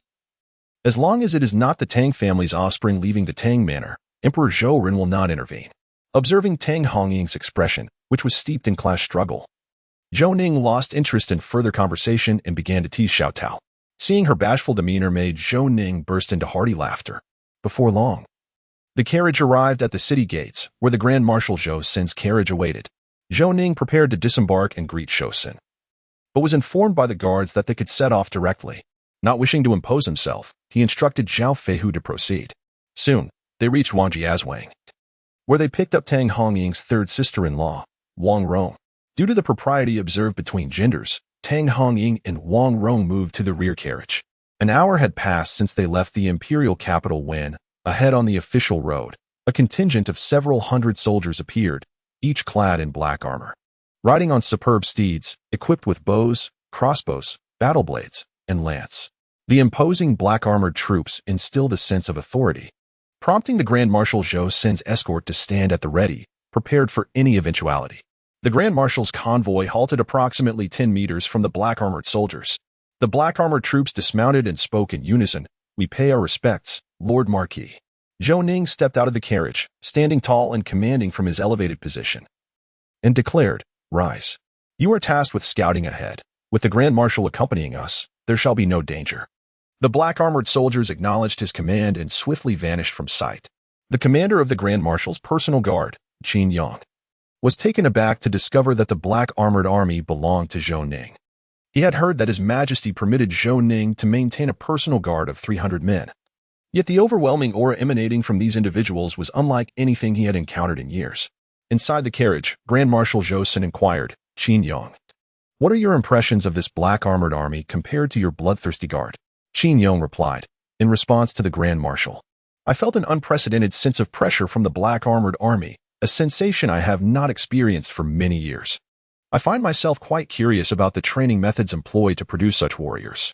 Grand Marshal Zhou Sin remarked, "The individual riding beside Zhou Ning is named Zhao Feihu, a scion of a prestigious family. Investigations suggest he has absorbed the true teachings of the Zhao clan. The person driving the carriage is known as Tai Niu, a formidable presence within the Golden Guard, reputed for his immense strength and exceptional martial skills. Do you believe Zhao Feihu could have trained them?" Qin Yang responded, "Grand Marshal, such cavalry cannot be formed without decades of experience. Did you not notice how they departed in perfect formation, utterly unperturbed? Such discipline is not easily cultivated." Zhou Sin chuckled. "Could it possibly be that my grandson trained them?" Qin Yang shook his head with a smile, replying, "The ninth prince is indeed rising to fame, but he is unlikely to excel in military strategy." Zhou Sin smiled back, choosing not to comment further. Meanwhile, Zhou Ning, in the carriage, sneezed and pondered whether Tang Hongying was speaking ill of him. As they traveled, the journey was uninterrupted save for meals and brief stops, and by evening they arrived in Jincheng. The Grand Marshal's guards had already arranged accommodations, and local officials awaited them at the city gates. Qin Yang stepped forward, stating, "Grand Marshal, after such a long journey, it would be best not to meet with guests tonight. I kindly ask everyone to return." Given the Grand Marshal's esteemed position, the officials had no choice but to take their leave. At this moment, Zhao Feihu approached and said, "The ninth prince is unwell and will not meet with you this evening." After delivering his message, Zhao Feihu turned and departed, leaving the officials to wonder if members of the royal family were always so haughty, dismissing them after waiting for over 2 hours. The governor and the city guard exchanged glances, sharing a resigned smile. The inn where Zhou Ning was staying had already been taken over by the Grand Marshal's guards. He intended to meet with Zhou Sun, but before he could do so, Qin Yang informed him that the Grand Marshal was resting. Zhou Ning sensed that Zhou Sun was quite adept at maintaining appearances, as if he were eager to meet him. Tang Hongying dismounted from the carriage and returned to her room with her sister-in-law, Wang Rong, entirely ignoring him. Zhou Ning offered a wry smile, questioning whether he was truly so unappealing to others, while reflecting that the obedient Xiao Tao was the best company. The night passed without incident, and in the morning, Qin Yang arrived to speak with Zhou Ning, saying, "Your Highness, the Grand Marshal wishes for us to depart from Jincheng this morning. I would like to know if this is agreeable to you." Zhou Ning thought to himself, "You have already made the decision.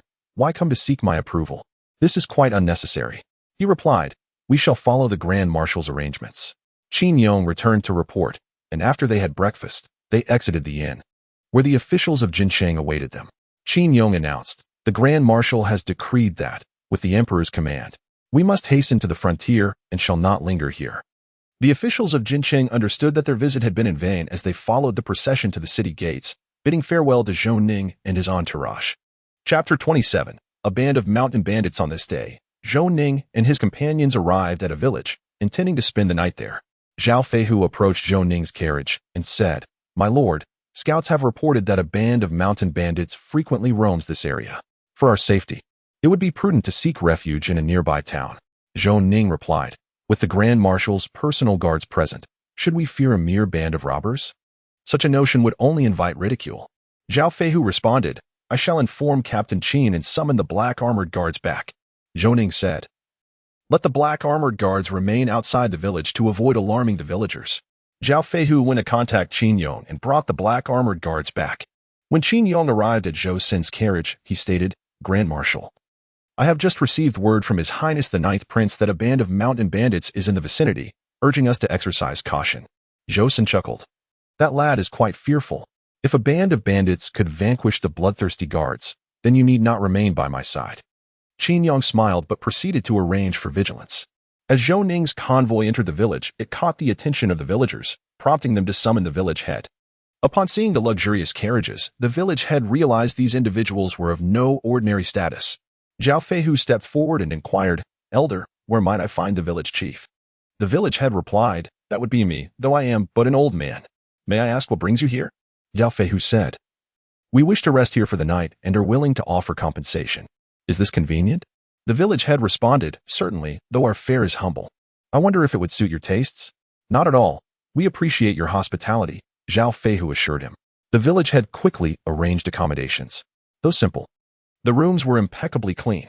Zhou Ning stayed at the village chief's home, while Zhou Sin occupied a slightly larger courtyard. Zhao Feihu produced a silver ingot worth 20 taels and handed it to the village head. The village head, momentarily taken aback by the generosity, exclaimed, young man, you offer too much. We do not require this much. Despite the village head's insistence, Zhou Ning interjected, Elder, please accept it. We are many and will need ample provisions. Should it fall short, I will gladly provide more. Upon hearing this, the village head accepted the silver and mobilized the villagers to prepare meals for Zhou Ning and his party. The villagers, eager for the promise of payment, were filled with joy. Qin Yong sent over some game, and the villagers immediately began to prepare it, for it had been long since they had tasted meat. Zhou Ning inquired, Elder, I have heard there is a band of mountain bandits in this area? The village head, with a hint of worry, replied, indeed. There is a band of bandits. Previously, they left as common folk unscathed, but recently they have begun to plunder nearby villages. Many traveling merchants have been robbed. And I have heard of killings as well. The authorities have been powerless against them. Zhou Ning found this troubling, as peaceful coexistence had once been the norm. Elder, do you know where these bandits are hiding? He asked. The village head pondered for a moment and responded. About 20 li from our village lies a place called Birch Grove, where it is said the bandits have taken refuge. Zhou Ning inquired, Elder, do you have any knowledge of the number of bandits in this group? The village chief reflected, I cannot say for certain, but it is rumored to be over 1,000. Upon hearing this, Zhou Ning realized the formidable strength of the bandits, as they boasted such a multitude. After dinner, he returned to his quarters, where Tang Hongying and Wang Rong were whispering together, making Zhou Ning feel as though they were speaking ill of him. In the dead of night, while everyone else was resting, a shadow stealthily made its way out of the village, taking great care to avoid detection. Once outside, the shadow sprinted northward but was soon spotted by a hidden black-clad guard. Heir swiftly subdued the shadowy figure before it could utter a sound, rendering it unconscious. He then bound the individual securely and transported him to the encampment. Immediately, Heir roused the squad leader, Sun Libo, speaking in hushed tones, Boss, we have encountered a situation. Sun Libo quickly rose and followed Heir outside, where he beheld the young man lying on the ground. What is going on? He asked. Heir explained, this fellow was sneaking out of the village, and sensing something amiss, I knocked him out and brought him back. Sun Libo chuckled. Realizing Heir's brute force had led to this capture, and instructed someone to fetch a bucket of water, which was promptly poured over the young man to rouse him. The youth, Upon regaining consciousness, surveyed his surroundings, and, noticing his bindings, shouted, "Who are you? You would do well to release me, lest you lose your lives." Heir responded with a sharp slap, asserting, "It seems you have yet to comprehend your predicament. If you utter another word, I shall end your life right here." The youth, now silent, glanced at the glinting knife in Heir's hand. Sun Libo interjected, "Listen closely, you had better confess truthfully, or you will not see the dawn." The youth retorted, "What is there to confess? I simply wish to return to my father-in-law's house. You have no reason to have seized me. And your words are nonsensical. What do you intend to do? Are you bandits?" Seeing the youth's defiance, Heir inflicted pain by breaking one of his fingers, causing the youth to howl in agony and writhe on the ground. Sun Libo stepped on the youth, threatening, "If you continue to waste my time, I shall sever your fingers. Do you believe me?" The youth, drenched in cold sweat from the pain, replied, "I was merely on my way to Baiwa Mountain Villa to deliver a message, but you caught me." The young man identified himself as Wang Daming, a ne'er-do-well who seldom resided in the village, spending his days idly. By chance, he had saved the life of the third-in-command of the Baiwa Mountain bandits, thus joining their ranks. His role involved scouting for targets and notifying the villa for their raids. Today, he had observed Zhou Ning and his companions displaying lavishness, with numerous heavily laden carts, presumably filled with valuables, prompting him to relay this information. Alas, he had been apprehended by Heir. Sun Libo promptly went to inform Zhao Feihu, seeking guidance on how to deal with this band of bandits. Zhou Ning was awakened by Zhao Feihu, who stated, "You had better provide me with a compelling reason, or you shall find yourself in trouble today." Zhao Feihu chuckled softly and recounted the events concerning Wang Daming. Zhou Ning smiled and remarked, "These bandits are truly audacious, initially planning to disregard them, yet they dared to set their sights on me." Zhao Feihu inquired, "My lord, what shall we do?" Zhou Ning commanded, "Take Iron Bull with you and personally lead the charge to eradicate this bandit group. Remember, not a single one must escape." Chapter 28. The bandits' lair. Zhao Feihu nodded with excitement, finally presented with an opportunity to showcase his skills. After training for over a month, they were at last ready for a real battle. As Zhao Feihu departed from the village, Qin Yong spotted him and reported to Zhou. Senator Qin Yong stated, "Commander, just now, the 9th Prince's men arrived, and shortly thereafter, Zhao Feihu and Iron Bull left. Should I send someone to follow them?" Zhou Sen replied, "Send someone discreetly to observe the black armored guards and see their movements, while also dispatching a few to ensure Zhou Ning's safety." Qin Yong promptly made the necessary arrangements. Zhao Feihu arrived at the camp of the black armored guards, where everyone awaited his command. He proclaimed, "You were once the elite of the Jinmu Guard, but now you serve as the personal guard of the Lord. The Lord has bestowed upon you the name of the Black Armored Guard. Tonight is your moment to demonstrate your prowess. Do you have confidence?" The Black Armored Guards, filled with fervor, shouted in unison, "Yes, yes, yes." Their voices echoed vibrantly against the tranquil night, causing Wang Daming nearby to tremble with fear. Zhao Feihu instructed Wang Daming to lead the way as they advanced towards the birch forest. Less than 100 meters from the forest, the black armored guards dismounted to avoid detection by the bandits. Sun Libo, leading a small contingent, approached the birch forest and soon spotted the bandits' lookout. Just as someone was about to eliminate the lookout, Sun Libo intervened with a gesture. Indicating the trees, he revealed 2 hidden sentries. He then signaled for everyone to disperse and approach both the lookout and the hidden sentries. In no time, they reached their positions and launched a simultaneous assault on the enemy, swiftly neutralizing the lookout. The hidden sentry, realizing the situation, attempted to signal but was silenced by a rope that hanged him instantly.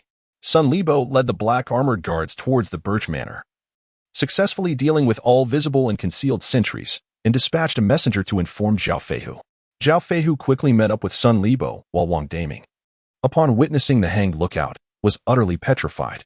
Zhao Feihu asked, "Is this the only route to the birch manor?" Wang Daming swallowed nervously and replied, "There is a very concealed back entrance. The 3rd chief once took me through it." Zhao Feihu turned to Iron Bull and instructed, "Take 50 men to lie in wait at the back entrance. The Lord has ordered that not a single one must escape, should anyone flee. The Lord will not spare you."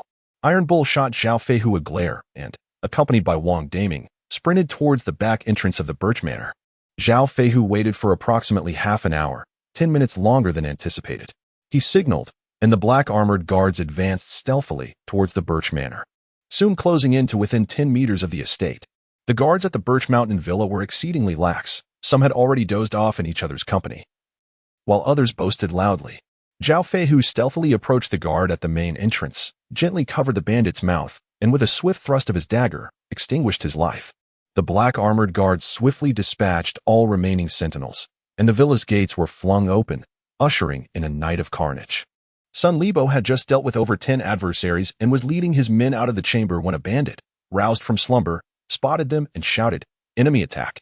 Enemy attack!" Heir stepped forward and swiftly dispatched the bandit, which alarmed the others, causing them to rush out of their quarters, armed and ready for confrontation.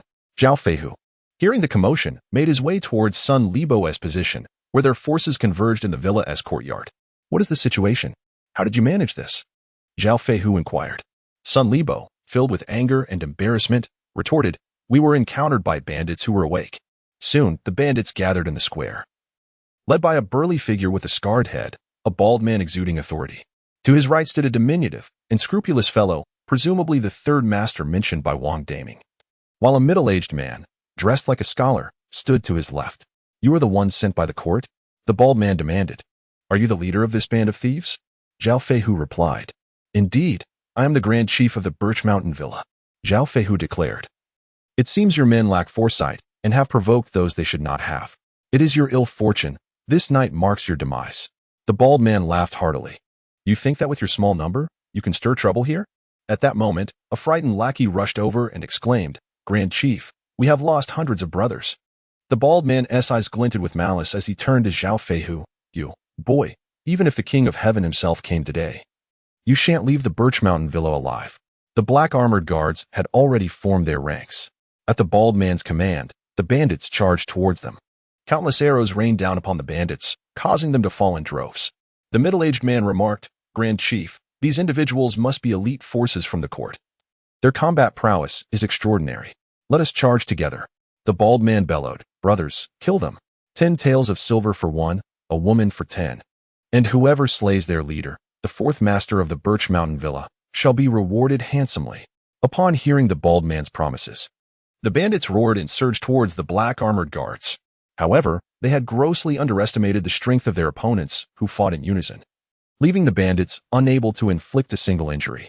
As time passed, the number of slain bandits increased, while the black armored guards also suffered casualties. "This is not looking good, second brother. These hounds of the court are formidable," the bald man said, concern etched on his face. The middle-aged man, Wu Wei, the strategist of the Birch Mountain Villa, responded, "Eldest brother, we should retreat. As long as the Green Mountains remain, we need not worry about firewood." Reluctantly, the bald man replied, "Are we truly to abandon this place?" Wu Wei urged, "They cannot remain here indefinitely. We can return later. Losing our lives means there will be no future." Seeing the sense in Wu Wei's reasoning, the bald man begrudgingly led him and the third master towards the concealed exit at the back. As the large bald man fled, the morale of his minions dissipated, and in an instant, the bandits were routed, with the black armored guards relentlessly reaping their lives. The bandits followed the bald leader, unaware that the black armored guards were in hot pursuit. The third in command ran the fastest, pushing open a hidden door, only to be struck down by arrows before he could comprehend the situation. Iron Bull remarked, "Finally, reinforcements have arrived. I was nearly dozing off." Upon witnessing the fall of the third in command, the bald leader realized there was an ambush, prompting him to slow down, as did the second in command. However, the bandits, oblivious to the danger, rushed out, only to be met with a barrage of arrows. As the bandits finally discerned the lurking enemies, they found themselves besieged. The bald leader shouted, "Brothers, charge forth. If we do not, we shall perish here today." Upon hearing the word die, the bandits fought desperately to break free. But the relentless arrows claimed many lives, instilling fear in numerous bandits, who ultimately surrendered by casting down their weapons. Chapter 29. The first battle achieved at this juncture. Zhao Feihu had arrived with his men in pursuit. The bald leader, upon seeing the approaching enemy, fell into a greater panic. The strategist, Wu Wei, spoke sternly, "Brother, what shall we do? That old dog Zheng has betrayed us." Fuming, the bald leader declared, "That old scoundrel, taking our benefits while attempting to silence us. Even if I die, I shall take him down with me." Wu Wei urged, "Brother, let us surrender. Perhaps we might find a path to survival." The bald leader cried out, "We surrender, we surrender." As he cast down his weapons, the bandits of Baiwa Mountain, witnessing their leader's capitulation, also abandoned their resistance. Crouching on the ground, Zhao Feihu commanded the black armored guards to secure the captives, while Iron Bull approached with a grin and said, "Old Zhao, how did it go? Mission accomplished?" Zhao Feihu chuckled. "We underestimated them. I did not anticipate such weakness." The bald leader thought to himself, "Are you speaking in human terms? Is it not that you are simply too formidable?" Zhao Feihu approached the bald leader and remarked, "It seems you are the chief of this band of brigands." The bald leader donned a sycophantic smile and suggested, "Officer, how about a private discussion?" Taken aback, Zhao Feihu pondered for a moment before leading the bald leader aside, with Iron Bull following suit. Noticing Iron Bull's presence, the bald leader hesitated, glancing at Zhao Feihu. Zhao Feihu said, "Speak your mind. This is my brother." The bald leader replied, "Officer, you serve in the military for promotion and wealth. If you spare me, I shall offer you and your brother 10,000 taels of silver. What do you think?" Upon hearing this, Zhao Feihu was astonished. 10,000 taels of silver. How many heinous deeds had this wretch committed? Such wealth could sustain ordinary folk for generations. Iron Bull, seething with rage, declared, "I will slay you, avenging the innocent." Seeing Iron Bull's fury and Zhao Feihu's indecision, the bald leader quickly interjected, "Officer, we are actually on the same side. I am a man of Chang'e County." Zhao Feihu, taken aback by this unexpected twist, realized the collusion between officials and bandits, understanding why this gang had remained unvanquished. He inquired, "Where is the silver?" The bald leader shook his head. "Only when I am safe can I provide it. Otherwise, I would rather perish than disclose its location."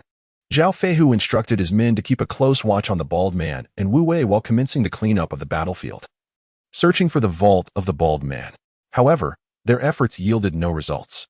Instead, they stumbled upon numerous women who had been captured, each one clad in tattered garments and bearing the marks of severe torment.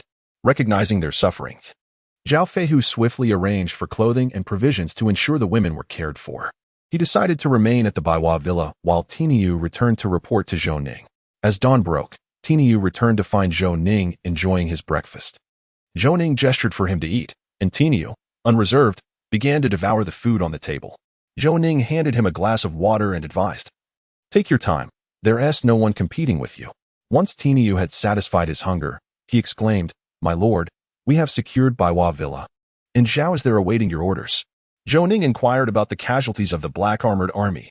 Tinyu replied, 3 brothers have fallen, 2 are severely injured, and over 10 have sustained minor wounds. This is indeed a resounding victory. Zhou Ning sighed, "Alas. Ensure that Zhao Feihu delivers 3-fold compensation to the families of the fallen brothers, and that all efforts are made to treat the wounded." Tinyu's eyes reddened.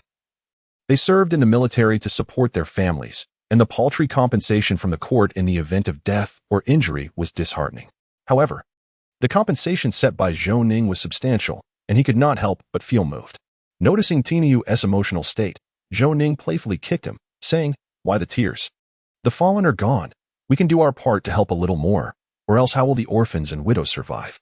Tinyu, in his naive manner, replied, "My lord, you are truly kind to the brothers." Zhou Ning chuckled, "Enough of the chatter. Lead me to meet the bandit chief." Tinyu guided Zhou Ning to Baiwa villa. Meanwhile, Qin Yong arrived at the Grand Marshal's quarters, stating, "Marshal, the scouts have returned." Joseon, languidly, inquired, "What is the status of the black armored guards?" The scout recounted the events that had transpired. Joseon then asked, "What are the casualty figures for the black armored guards?" The scout replied, "Grand Marshal, the casualties should be minimal, not exceeding 30 men. Qin Yong expressed astonishment. "Did you say the casualties were how many?" The scout reiterated, "Not exceeding 30 men. Qin Yong remarked to Zhou-san, "Marshal, facing over 1,000 with 300 men and sustaining fewer than 30 casualties is quite impressive." Zhou-san responded, "It seems my clever grandson has concealed his prowess well." As Zhou Ning and Tinyu arrived at Baiwa villa, the bandits were already secured with ropes. Zhao Feihu brought forth the bald man and Wu Wei. "My lord," Zhao Feihu announced, "these 2 are the leaders of the bandits." The bald man was taken aback. If he had heard correctly, this youth was a lord, which implied a significant rank. Wu Wei, realizing his imminent demise, collapsed to the ground. Knowing full well the foolishness of attempting to rob a lord of the Great Zhou Kingdom, he was courting death. Observing the prostrate Wu Wei, the bald man immediately knelt and begged for mercy. Tinyu approached and slapped him, admonishing, "Behave yourself. Answer whatever the lord asks." The bald man nodded fervently in agreement. Zhou Ning inquired, Why have you not raided the nearby villages in the past, and what accounts for the recent surge in your plundering of the common folk? The bald man replied, My lord, previously we merely sought to make a living. 3 months ago, we were unexpectedly approached by a certain Sandangjia, who happens to be the brother-in-law of the magistrate of Chang'e County. Through him, we established contact with the magistrate. Zhou Ning continued, I observed your weapons earlier. They're all contraband. Did the magistrate of Chang'e County provide them to you? The bald man responded, My lord, these weapons were all procured by Sandangjia. We reached an agreement with the magistrate. He protects Bai Hua Mountain Villa, and in return, we must share half of the gold and jewels we steal with him. Zhou Ning asked, Has the court ever sent someone to eliminate the bandits at Bai Hua Mountain Villa? The bald man replied, Indeed, they came. We offered them 1,000 taels of silver, and they departed. This was the magistrate's scheme to deceive the 3 wealthiest merchants of Chang'e County. Zhou Ning probed further. What transpired? Clarify this matter for me. The bald man explained, The 3 wealthy merchants of Chang'e County are exceedingly affluent, and the magistrate dares not offend them. It is said that they have powerful connections in the imperial capital. I do not know what madness possessed the magistrate to incite us to rob the merchant caravans of these 3. After discussions, the merchants offered the magistrate 30,000 taels of silver to eradicate the bandits, and the troops dispatched were under the magistrate's command. Thus, having received the payment, they simply left. Chapter 30. The magistrate of Chang'e County Zhou Ning pondered, realizing that this magistrate was no ordinary figure. He evidently had powerful backing. Targeting the 3 wealthy merchants, Zhou Ning asked, Where have you hidden the silver you stole? The bald man replied, My lord, I can surrender all the silver to you, if only you would spare my life. Zhou Ning shook his head, saying, You have committed acts of arson, murder, and robbery. Your fate is sealed. If you cooperate, I may lessen your suffering. The bald man understood he was beyond salvation. How could a noble from the court possibly show him mercy? He pleaded, My lord, I have but one request. I hope you will also kill the magistrate of Chang'e County.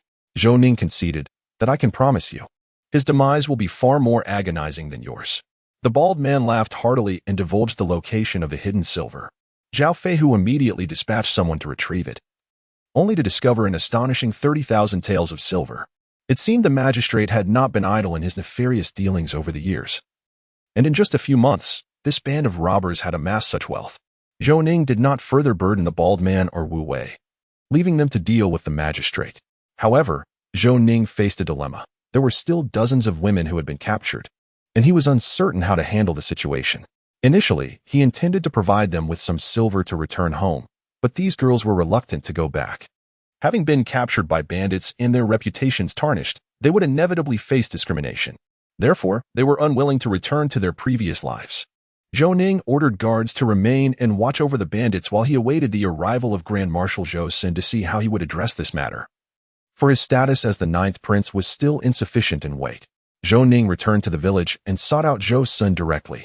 Qin Yong inquired, Your Highness, are you looking for the Grand Marshal? Zhou Ning replied, I have urgent business with the Grand Marshal. Qin Yong promptly went to report, and soon enough, Zhou Ning was ushered inside. Zhou Ning remarked, Marshal, a band of mountain bandits has been terrorizing the region. I have dispatched men to eradicate them, yet there remains a matter I cannot manage. Zhou Sun inquired, What matter is that? Zhou Ning replied, These bandits are colluding with the magistrate of Chang'e County, and I am at a loss as to how to address this. Zhou Sun furrowed his brow and stated, Collusion between officials and bandits? Is there concrete evidence? Zhou Ning responded, The leader of the bandits is still alive, along with their correspondents. Zhou Sun declared, Such audacity. As guardians of the people, how can they commit such heinous acts? It is utterly reprehensible. Zhou Ning continued, There are still many bandits at large, and I am uncertain how to proceed. Zhou Sun felt a pang of frustration. While he could handle the situation, it would somewhat exceed his authority. However, seeking permission from the court would consume considerable time. Zhou Sun suggested, Let us proceed to Chang'e County and apprehend the magistrate first. Zhou Ning asked, Shall we escort all these bandits to Chang'e County? Zhou Sun nodded, prompting Zhou Ning to send word to Zhao Feihu and the others. Without delay, they set forth towards Chang'e County. Tang Hongying approached Zhou Ning and asked, Why are you out so early? Zhou Ning recounted the events. Tang Hongying queried, What are your plans for these girls? Zhou Ning replied with a wry smile, There are dozens of them. I am unsure how to manage. Tang Hongying proposed, Leave them to me. I can arrange for them to go to the imperial capital, as the Tang family has numerous enterprises that require oversight. Those willing to join the military can accompany me to the border. Zhou Ning expressed concern. It may not be suitable for women to serve in the army. The capital would be a better option. Tang Hongying retorted, what do you mean by underestimating women? I assure you, the Tang family has always had female soldiers, and even His Majesty is aware of this. You should inquire about the Tang family as female troops. Zhou Ning was genuinely surprised, realizing that women could serve in the military during this era. Tang Hongying, accompanied by Wang Rong, headed to Baiwa Mountain Manor to consult the girls and seek their opinions. As Zhou Ning's convoy arrived at Chang'e County, the magistrate and local wealthy merchants awaited their arrival. Zhou Sin issued a direct order for their arrest, leaving the magistrate bewildered by the sudden turn of events. Magistrate Zheng Yuan exclaimed, what is the meaning of this? How can you arrest me without cause? Qin Yong replied, it is under the orders of the Grand Marshal that you are to be apprehended. Zheng Yuan, only familiar with the Ninth Prince, was unaware of the emergence of a Grand Marshal. Confused, he asked, what Grand Marshal? Qin Yong clarified, the Grand Marshal is Prince Duan. Now do you understand? Zheng Yuan recalled the formidable Prince Duan, the war god of the Great Zhou. He insisted, I must see Prince Duan. I need to clarify the situation. Qin Yong looked down on him, saying, there is no need for you to worry. You will see the Grand Marshal shortly. The carriage halted at the city gate, and the gathering crowd of onlookers grew. Eventually, Zhao Feihu arrived, escorting the bandits. Zhou Sun dismounted and turned to Zheng Yuan, asking, do you recognize these individuals as the bandits from Baiwa Mountain Manor? Zheng Yuan turned pale, realizing that the bandits' activities had been uncovered. Suddenly, he asserted, Prince Duan, I do not recognize these individuals. I previously dispatched troops to eliminate them. At this moment, Zhou Ning approached and remarked, the third master of Baiwa Mountain Villa has met his demise. I hear he was your brother-in-law. Zheng Yuan's demeanor relaxed, with his brother-in-law gone. He felt a sense of relief, for without witnesses to testify against him, he remained unscathed as long as he kept silent. Zheng Yuan replied, Your Highness, you must advocate for me. I am innocent. How could the third master of Baiwa Mountain Villa be my brother-in-law? That is sheer nonsense. Zhou Ning chuckled and said, the head and second masters of Baiwa Mountain Villa are still alive. They claim to be old acquaintances of yours. Zheng Yuan thought to himself that with his brother-in-law dead, the situation could be more easily managed. He stated, Your Highness, how could I possibly know them? They must harbor resentment, thus slandering me. Observing Zheng Yuan's defiance in the face of impending evidence, Zhou Ning said, Since I can bring them here, it indicates I possess proof. Your attempts at evasion are futile. Do you understand? Zheng Yuan laughed heartily. Then I implore Your Highness to present this evidence. If you fail to do so, I shall submit a memorial to impeach you and Prince Duan for slander. Zhou Ning regarded the obstinate Zheng Yuan with amusement. As you wish. Tai Niu then brought De Guangtou and Wu Wei forward. De Guangtou declared, It was Zheng the old dog who instructed us to commit the robbery. Zheng Yuan protested. I sent troops to besiege you. I never imagined you would slander me. De Guangtou laughed heartily. Zheng the old dog. Did you ever consider that your brother-in-law did not destroy the letters exchanged between you? At this, Zheng Yuan's heart raced with fear. If that were true, he would be doomed. However, he had repeatedly confirmed that the letters had indeed been burned, receiving a definitive response. Yet, this fool had left behind evidence. And Zheng Yuan wished he could stab his brother-in-law a few more times. Chapter 31. Luoqing Zhou Ning gazed at the silent Zheng Yuan and remarked, A local official like you is a disgrace to the Great Zhou. Zheng Yuan laughed boisterously. Truly, it is a case of 100 meticulous plans failing due to a single oversight, all thanks to that worthless fool. Zhou Ning shook his head, saying, As a law enforcer, you conspired with bandits. Even if we had not caught you, you would eventually be discovered. No one escapes the heaven's judgment. Zheng Yuan slumped despondently to the ground, cursing incessantly. The three wealthy merchants finally understood why bandits specifically targeted their caravans and why this gang of bandits could never be eradicated. It was all Zheng Yuan's doing. The common folk were astonished to learn that the seemingly righteous magistrate of Chang'e County was, in fact, an ally of bandits, shattering their perceptions entirely. Zhou Ning and his companions arrived at the county office, where he had the area secured. Fearing that Zheng Yuan's subordinates might also be complicit, he felt it imperative to conduct a thorough investigation. After 2 days of inquiry, it was revealed that only Zheng Yuan and a portion of the county guards were involved, while the majority remained in the dark. At this juncture, Zhou Sin's envoy from the imperial capital returned, bearing the imperial edict from Emperor Zhou Ren. The emperor was incensed. It was utterly absurd that a magistrate of the Great Zhou was secretly allied with bandits, marking a disgrace upon the imperial court. Thus, Emperor Zhou decreed that, should the evidence be irrefutable, all participants in this affair would face execution along with their 9 clans. Zhou Ning looked upon the edict and remarked, "Isn't father's decree rather excessive? Zheng Yuan is indeed guilty, yet some of the bandits do not deserve death." Zhou's son remarked, "Your Majesty, it appears that we no longer wish to pursue this matter." Zheng Yuan's audacity suggests he has formidable backing. He insists that his actions are solely his own. Your Majesty's severe punishment of these individuals serves as a warning to those lurking in the shadows. Zhou Ning sighed. While these individuals were indeed deserving of their fates, their families became entangled, rendering the penalties excessively harsh. The imperial edict had been issued, and none could hinder its enforcement. On the day of the execution, Zhou Ning refrained from attending. Upon learning that over 2,000 lives had been extinguished, including many innocents, women and children alike, his heart ached. Yet, he felt powerless. This era was immutable, and he could only strive to adapt to its realities. As they set forth once more, Tang Hongying noticed Zhou Ning's unusual demeanor. Observing his silence, she solemnly inquired, "Do you feel that those affected are casualties of your actions?" Zhou Ning offered a resigned smile, uncertain how to respond to her question. Tang Hongying continued, "Many deserve their fates, while others suffered through no fault of their own. Yet, this cannot be laid at your feet. If these bandits had not been eradicated, countless others would have faced harm. Who would show them pity?" Zhou Ning recognized that Tang Hongying was attempting to console him, concerned he might bear an emotional burden. "Rest assured, I am fine," Zhou Ning replied. "This is the first time I have faced such a situation. I shall not allow you to worry in the future." Tang Hongying persisted, "Consider the girls you rescued, who endured indignities and torment. Who would show them compassion? Had they not crossed paths with you, they would have languished in misery." Hearing her words, Zhou Ning felt a sense of relief. She was indeed correct. Who would pity these innocent girls? Seeing Zhou Ning's spirits lift, Tang Hongying returned to her carriage. Feeling reassured, sister-in-law Wang Rong inquired, "Is the young master well?" To which Tang Hongying replied, "He mourns for the innocent. The 9th prince is still too kind-hearted." Should Zhou Ning have overheard this assessment, he would surely have retorted, "Are your eyes deceiving you?" Wang Rong added, "The 9th prince has endured hardship, naturally. He possesses a compassionate heart. You should take joy in this. Those without malice will treat you well." Tang Hongying blushed at the teasing, realizing her sister-in-law's playful nature. Time swiftly passed, and over 10 days elapsed. Zhou Ning had come to terms with his inner turmoil, adapting to the realities of the Great Zhou. Due to the uproar surrounding the Longhe County incident, Zhou Ning and Zhou Xin's whereabouts became known to officials along the route.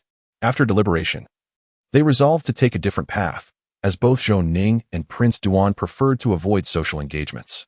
On this day, they arrived at Luocheng, a vital transportation hub linking the north to Beiyuan, the south to Nanyue, the west to Shijiang, and the east to the imperial capital. Luocheng, bustling and vibrant, perhaps even more so than the capital, was a necessary thoroughfare, with the easternmost region being Dongman.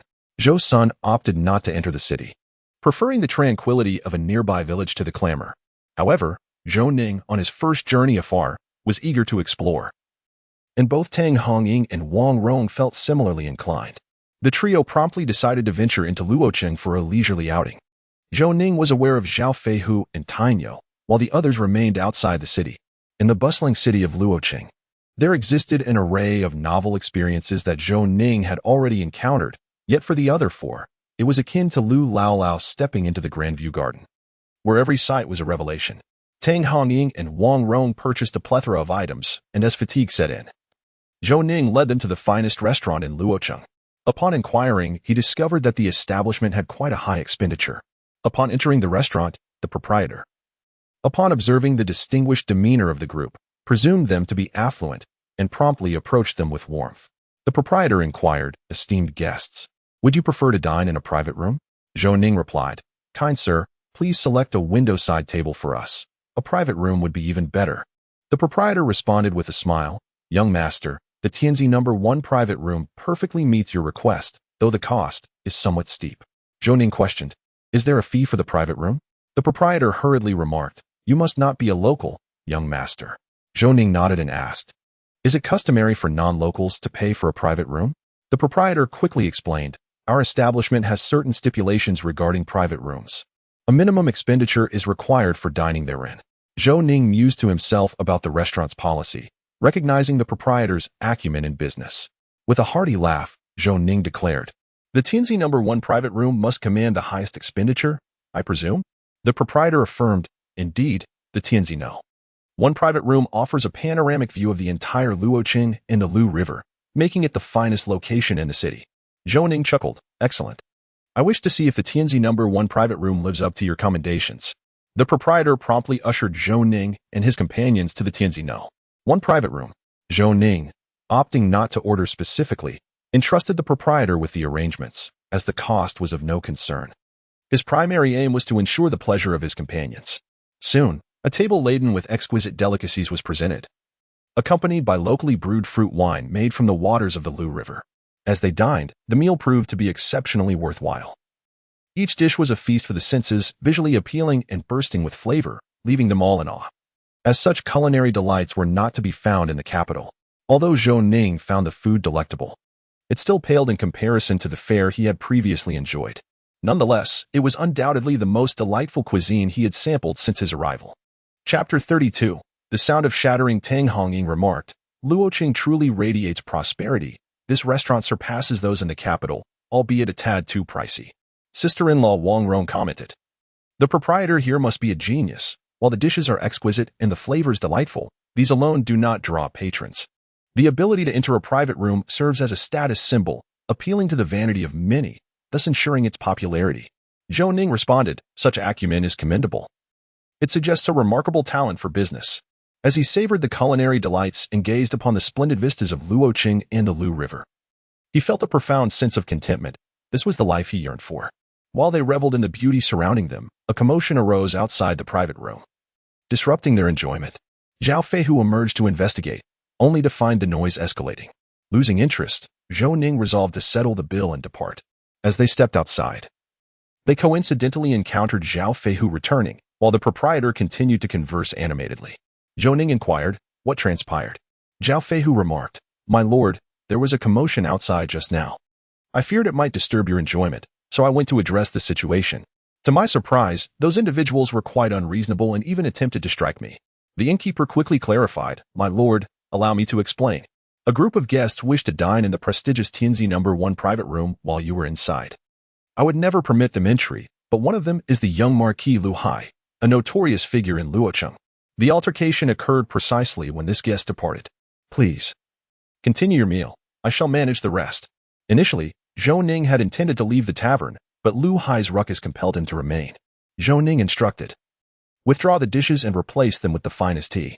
The innkeeper promptly replied, "My lord, it is indeed our establishment's fault for disturbing your refined taste. Allow me to offer you tea and snacks on the house. Please wait momentarily. I will have them brought to you at once." Zhou Ning smiled and returned to the private room with his companions. Wang Rong commented, "This tavern boldly claims to be the finest in Luoqing. The owner must possess significant influence. No wonder the innkeeper dared to refuse a young marquis. The nobility of the Great Zhou is strictly regulated, ensuring that each title holder is genuinely esteemed and holds a high position." Zhou Ning responded, "In business, one must operate with integrity. It is unreasonable to evict us simply because he is a marquis. Perhaps this is the reason for the tavern's popularity." The group nodded in agreement, and soon the exquisite tea and delicacies were presented, receiving their enthusiastic praise. After a while, noticing the late hour, Zhou Ning and his companions prepared to depart. The astute innkeeper offered them a 10% discount and personally escorted them outside.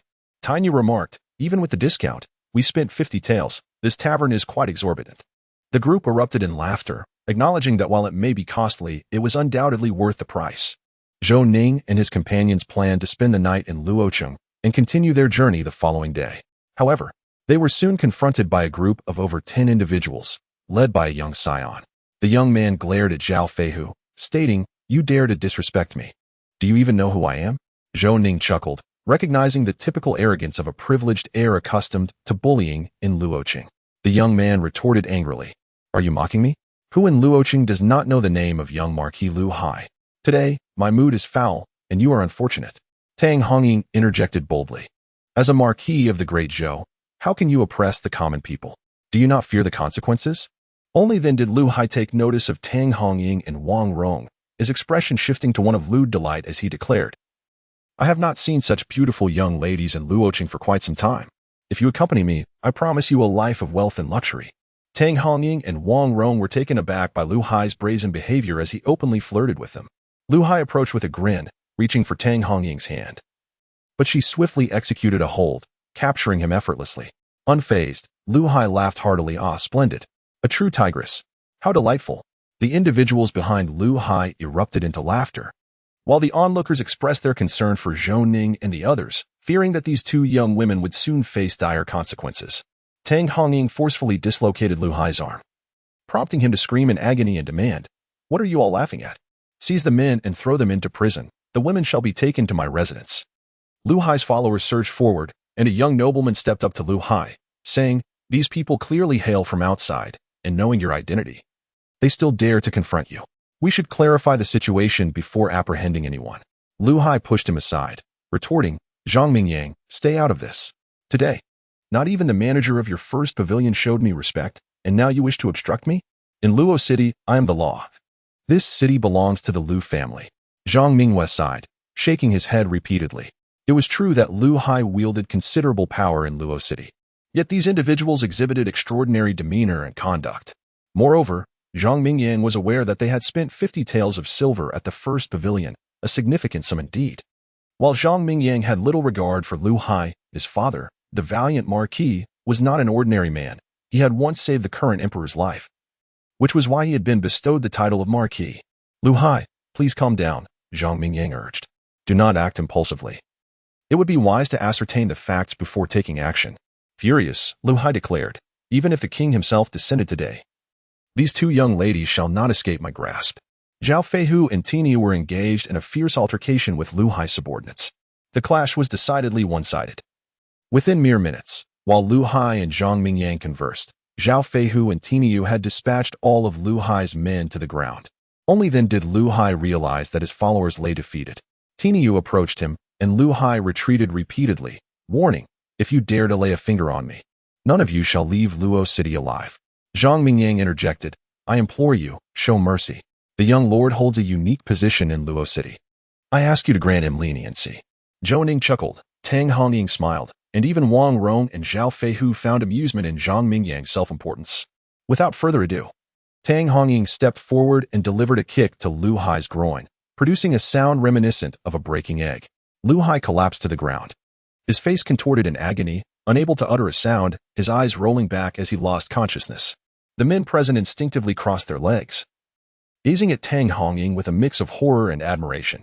Zhang Mingyang realized the gravity of the situation. Lu Hai was the sole heir of the Lu family, and should he sustain serious injury, the valiant Marquis would undoubtedly unleash his wrath upon these individuals. Chapter 33, Like Father, Like Son. As Zhang Mingyang pondered how to address this predicament, Tang Hongying cast her gaze upon him, causing him to feel a chill run down his spine. He quickly clarified, "My lady, please do not misunderstand. I am not allied with him. I was just imploring him to relent." Tang Hongying regarded him with disdain, viewing his immediate capitulation as a display of cowardice unbefitting a man. Meanwhile, Lu Hai's subordinates, now panicked at their young master's incapacitation, hastily lifted him and fled towards the residence of the valiant Marquis. Zhang Mingyang sighed and said, "The city gates have yet to close. You all should hasten your departure from Luoqin. Otherwise, the consequences are too dreadful to contemplate." Zhou Ning chuckled, acknowledging Zhang Mingyang's wisdom. "You're right. Lu Hai's father wields considerable influence in Luocheng. It would be prudent for us to exercise caution."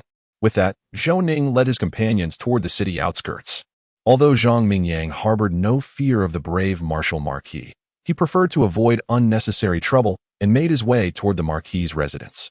At that moment, the brave martial Marquis, Lu Daguang, was engaged in jovial revelry with local officials and wealthy merchants when his steward hurriedly summoned him, bearing distressing news of his son. "Lu Hai." Lu Daguang set down his cup and rushed home, for he had only one son, and he could not afford any misfortune to befall him. Upon arriving home, Lu Daguang found a physician already attending to Lu Hai, who lay unconscious. Furious, he demanded, "Who dares to harm my son in such a manner?" Lu Hai's attendant replied, "My lord, it was a group of outsiders, remarkably skilled. 2 of them incapacitated over a dozen of us. They clearly held you in contempt." Enraged, Lu Daguang slapped the attendant hard enough to knock out a tooth. "You inept fools! If anything happens to my beloved son, I will ensure your demise.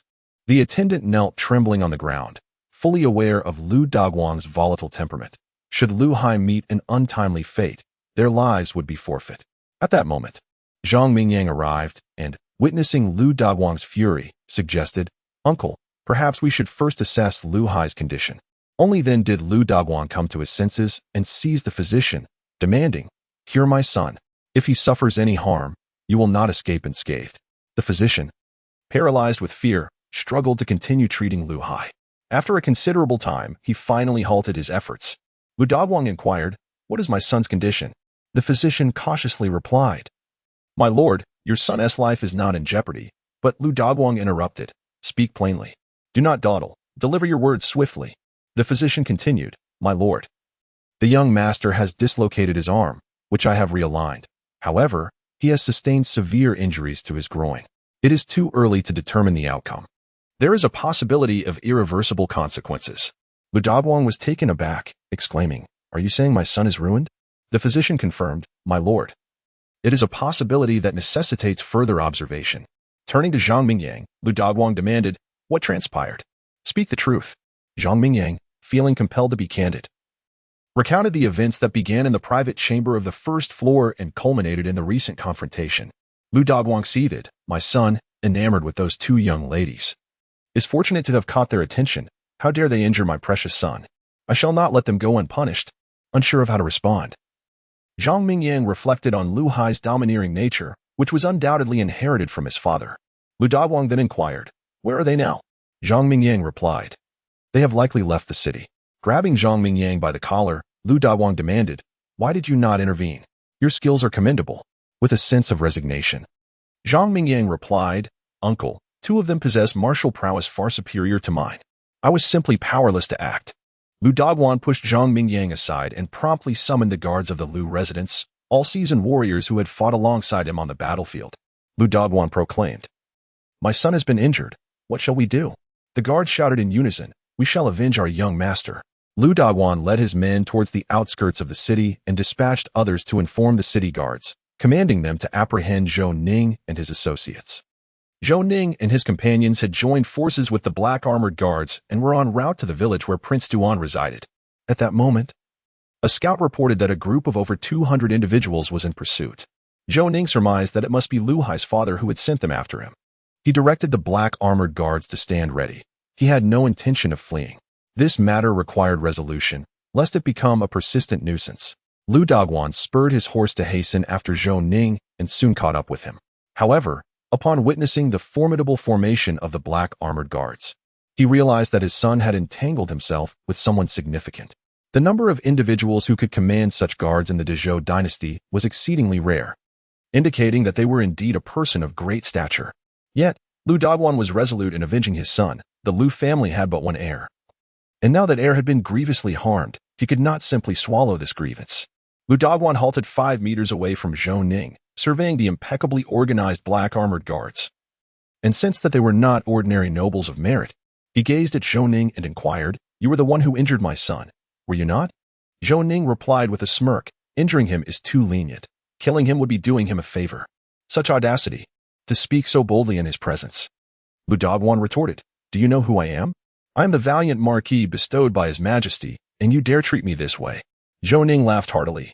"The emperor conferred your title upon you due to your merits. Your son is but an ordinary citizen, committing misdeeds in Luoqing, bullying the weak. As his father, you bear significant responsibility. Not everyone indulges their offspring as you have." Lu Daguang seethed, "You insolent wretch. Reveal your identity. For the sake of your family, I might spare your life, but those two women must come with me. I intend for them to serve my son for eternity." Zhou Ning's expression darkened as he remarked, "Like father, like son, like mother, like daughter. The ancients did not deceive me." Lu Daguang insisted, "Enough of your literary pretensions. I simply ask if you will allow me to take them." Zhou Ning countered, "Are you not afraid of inviting calamity upon yourself?" Lu Daguang asserted, "For my son, I would do anything, even if it means relinquishing my title." The Zhou dynasty had a stipulation: as long as one did not rebel or commit murder, one could retain their life, which contributed to the value of noble titles. It seemed Lu Daguang was determined and had resolved to detain Zhou Ning and his companions. Lu Daguang was also biding his time. The city guards would arrive soon, which would increase his chances of success. Zhou Ning smiled. Will you not inquire about my identity? Lu Dagwan hesitated slightly. Zhou Ning's calmness was peculiar, and he suspected something was amiss. Nevertheless, for the sake of his son, Lu Dagwan felt compelled to follow this path to its bitter end. Chapter 34. Compromise. At that moment, a troop approached from behind Lu Dagwan, unmistakably a legitimate army, led by a middle-aged general clad in armor. He rode up to Lu Dagwan and, observing the well-organized black-armored soldiers, thought to himself, "It seems today will be troublesome." This middle-aged general, a captain named Lu Daliang, was Lu Dagwan's cousin. Lu Daliang remarked, "The opposing force likely possesses a notable identity. We should ascertain the situation before taking action." Lu Dagwan replied, "Your nephew has suffered a grievous injury. It appears the Lu family may face extinction." Lu Daliang, taken aback, inquired, "Is that truly the case?" Lu Dagwan nodded. Lu Hai was the one destined to inherit Lu Dagwan's title, a hereditary position. If Lu Hai were to perish without heirs, the Lu family would surely decline. Lu Daliang commanded, "Surround them. Not a single one shall escape." The city guard immediately complied. Arrows drawn, aimed at Zhou Ning and his companions. The black-armored guards simultaneously readied themselves for battle. As Lu Daliang surveyed the well-equipped black-armored soldiers, an unsettling premonition stirred within him. Zhou Ning laughed, saying, "No wonder the Great Zhou finds itself in such a state. It is the result of your kind, the parasites, leaving the common folk in despair." With that, Zhou Ning tossed a token to Lu Dagwan, who, upon catching it, nearly fell from his mount in astonishment. It was a royal token. Lu Daliang, recognizing the token, understood that their fate was sealed. Zhou Ning inquired, "What troubles you?" Lu Dagwan promptly dismounted and knelt, followed suit by Lu Daliang. Lu Dagwan said, "We pay our respects, Your Highness. May I inquire as to your identity?" Zhao Feihu replied, "This is His Highness, the 9th Prince Zhou Ning, bestowed by His Majesty with the title of Marquis of Zhenbei." Lu Dagwan was perplexed, having never heard of this prince. Typically, one would expect a royal prince, yet here was a marquis. Lu Daliang recognized Zhou Ning, given his current military position. Lu Daliang immediately knelt and proclaimed, "I have long heard of the 9th Prince's esteemed reputation for reclaiming 6 lost cities beyond the borders, thus elevating the prestige of our Great Zhou." Lu Dagwan looked at his cousin in confusion, unaware of this development. Zhou Ning continued, "It is astonishing that a noble marquis of Great Zhou would oppress the common people and engage in unscrupulous acts. Are you truly oblivious to your son's transgressions? Do you merit the trust bestowed upon you by the emperor?" Lu Dagwan inwardly cursed his son for his foolishness. Realizing he had encountered an insurmountable obstacle, how could he avenge his son, knowing that if the emperor learned of this, his title would be jeopardized? Lu Dagwan implored, "Your Highness, I acknowledge my error. Upon my return, I shall discipline that wretch severely. I beseech Your Highness to grant me mercy." Zhou Ning, not wishing to pursue Lu Dagwan further, recognized that there were many like him in Great Zhou. Did the emperor remain unaware? Could he manage them all? Moreover, his influence at court was negligible. Zhou Ning asked, "Do you know whom Lu Hai has affronted?" Lu Dagwan replied, "I do not know, Your Highness." Zhou Ning, enraged, declared, "That is my wife. Your son possesses audacity beyond measure, and you dare to lead troops against me? Does the Lu family aspire to rebellion?" Lu Dagwan and Lu Daliang hastily bowed their heads in supplication, soon causing their foreheads to bleed. Lu Dagwan pleaded, "I implore Your Highness to show mercy and spare my life. I am willing to make amends." Zhou Ning cast a somber glance at the two brothers, while Lu Dagwan, filled with trepidation, hastily declared, "Your Highness, I am willing to compensate you with 10,000 taels of silver." Zhou Ning regarded Lu Dagwan in silence. With a steely resolve, Lu Dagwan gritted his teeth and proclaimed, "I shall offer 30,000 taels of silver. This represents the entirety of the Lu family savings." Zhou Ning replied, "In light of your monetary offer, I shall spare your life today. However, should I learn of your son engaging in wrongdoing, be wary of the fate that awaits the entirety of the Lu clan." The two brothers, deeply grateful, bowed their heads in thanks, having narrowly escaped death. Zhao Feihu accompanied Lu Dagwan back to collect the silver, while Lu Daliang sought to escort Zhou Ning out of Luoqing, only to be declined. Zhou Ning warned him that Prince Duan was in a nearby village, and that should Prince Duan become aware of the situation, the Lu family would face dire consequences. Lu Daliang broke into a cold sweat, for who in the army was unaware of Grand Marshal Zhou's son? Even the current emperor dared not strip the Grand Marshal of his title. Filled with gratitude, Lu Daliang acknowledged that they were fortunate that ninth Prince Zhou Ning was amenable, having truly danced on the brink of death today. Upon returning to Luoqing, Lu Daliang immediately sought out Lu Dogwan. Lu Dogwan's expression was dark. He was contemplating revenge, having thoroughly stumbled today. Upon entering, Lu Daliang recognized that his cousin was plotting vengeance. Lu Dogwan inquired, "Cousin, why have I not heard of ninth prince? Is he particularly formidable in the imperial capital?" Lu Daliang sighed and recounted the recent events concerning Zhou Ning. Lu Dogwan remarked, "Are you implying that ninth prince was driven out of the capital by the crown prince and the second prince in collusion?" Lu Daliang affirmed, "That is part of it. However, the emperor wishes to reclaim the 6 cities beyond the frontier, and thus it was necessary to send ninth prince, who has been granted the 9 cities beyond the frontier as his fief." Lu Dogwan responded, "The northern Yuan people are not to be trifled with. Having offended the northern Yuan's grand sorcerer and the third prince, Zhou Ning may very well meet his demise at the border." Lu Daliang stated, "That is no longer our concern. It is fortunate we refrained from action today. Prince Duan is just outside Luoqing, and the consequences would have been unthinkable." Lu Dogwan, astonished, asked, "Prince Duan? You refer to the Grand Marshal?" Lu Daliang nodded with a wry smile, and Lu Dogwan felt a chill of dread. He was a former subordinate of the Grand Marshal, and should the Grand Marshal learn of his current actions, it would likely result in his immediate execution. Lu Daliang urged, "Do not dwell on vengeance. Seek a skilled physician to properly treat your son." Lu Dogwan remained silent, leading Lu Daliang to believe he was overwhelmed with grief. And thus he departed. Lu Dogwan's eyes gleamed with ferocity. Anyone who dared to harm his cherished son must perish, even if that person were a prince. Leaving the Lu residence, he made his way to a brothel, where the matron led him to the back courtyard. The matron announced, "Miss, Duke Yangwu has arrived. He seeks your presence." A voice from within the room responded, "Let him enter." Duke Yangwu stepped into the chamber, where a delightful fragrance enveloped the air, invigorating the senses. A youthful maiden, adorned with a pristine veil, languidly reclined on the bed, her white gown accentuating her exquisite form, rendering her irresistibly alluring. Lu Dogwan swallowed hard and inquired, "Do the conditions you mentioned still hold?" The young maiden chuckled softly, "Has the Marquis encountered some trouble? Do you require my assistance to resolve it?" Lu Dogwan replied, "If you can help me eliminate a certain individual, I shall grant you what you desire." The maiden straightened her posture, gazing intently at Lu Dogwan, contemplating the veracity of his words.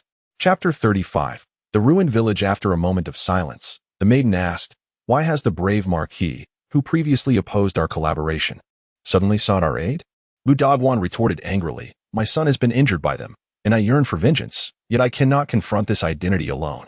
The maiden looked at Lu Dogwan in astonishment. She understood him all too well. Lu Hai was his lifeblood, and anyone who dared to harm Lu Hai would invoke his wrath. The maiden inquired, "Are there still individuals in the Great Zhou whom the brave Marquis dares not confront?" Lu Dogwan sighed, "Please do not mock me. I am left with no alternatives. If not, I would not have sought you. If you can eliminate this person, I shall undoubtedly procure what you seek." The maiden asked, "Who is this individual you wish to kill?" Lu Dogwan responded, "The 9th Prince Zhou Ning, the current Marquis of Zhenbei." The maiden gasped in disbelief. "Are you suggesting we kill him?" Lu Dogwan reiterated, "The 9th Prince Zhou Ning. Do you and Beiyuan not wish to see him dead?" The maiden replied, "He is a prince. To kill him, we lack sufficient manpower within the Great Zhou and require meticulous planning." Lu Dogwan stated, "If you can deal with the 9th Prince Zhou Ning and the Grand Marshal Zhou Sin together, it would greatly facilitate Bei Yuan's future incursions into Great Zhou." The maiden felt her resolve wavering. Eliminating Zhou Ning seemed manageable, but the Grand Marshal Zhou Sin was a figure to be reckoned with. And if they succeeded in assassinating him, it would immensely benefit Bei Yuan. She said, "I shall dispatch individuals to follow Zhou Ning, but I will need time to arrange this. It is exceedingly difficult to infiltrate Great Zhou with a large contingent." Lu Dogwan replied, "Prepare your men. I shall find a way to facilitate their entry into Great Zhou. The remaining matters will be entrusted to you. Once Zhou Ning is deceased, I shall present to you what you desire with both hands." The maiden nodded, and Lu Dogwan departed. The brothel keeper entered and asked, "Miss, what business does the brave Marquis have with you?" The maiden replied, "It is of great importance. I must leave this place. Please ensure your safety." With that, she exited the establishment, vanishing into the night.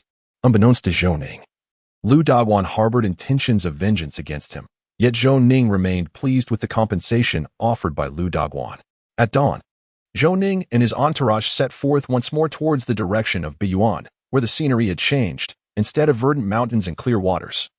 They were met with crumbling walls and ruins. Zhou Ning learned that the closer they approached the border, the more chaotic the surroundings became. With bandits claiming dominion over the land and Beiyuan marauders stealthily crossing into the territory. These individuals shared a common trait. They wreaked havoc, indulging in pillage and destruction, leaving the local populace in dire straits. Soon, Heir rushed over, exclaiming, "Your Highness, nightfall approaches, and there are no villages or towns nearby. Where shall we encamp?" Zhou Ning inquired, "Where has the Grand Marshal's army taken rest?" Heir responded with a wry smile. The Grand Marshal's troops hastened their journey after departing from Luo City. They have already informed His Highness. Yet did you not express that there was no urgency? We ought to be mindful of the people's sentiments. Zhou Ning chuckled heartily, having forgotten that he had mentioned concerns regarding unusual movements from the northern Yuan at the borders.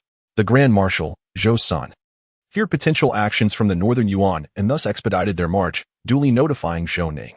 Zhao Feihu, too, offered a resigned smile. The ninth prince merely sought to explore, which is why the Grand Marshal did not wait for him. Moreover, the Grand Marshal believed that the black armored guards could adequately protect Zhou Ning. Zhou Ning said, "Find a suitable place to rest. We shall set off again tomorrow. This journey to the border may very well be my last, and I wish to take in the magnificent landscapes of the Great Zhou." Zhao Feihu and the others understood Zhou Ning's predicament.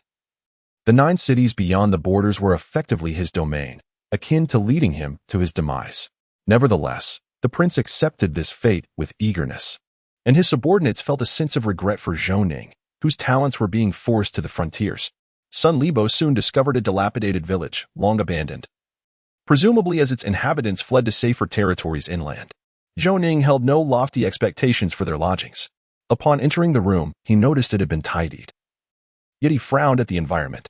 "Have you altered anything in this room?" he asked. Tainyo replied, "Your Highness, we merely cleaned up.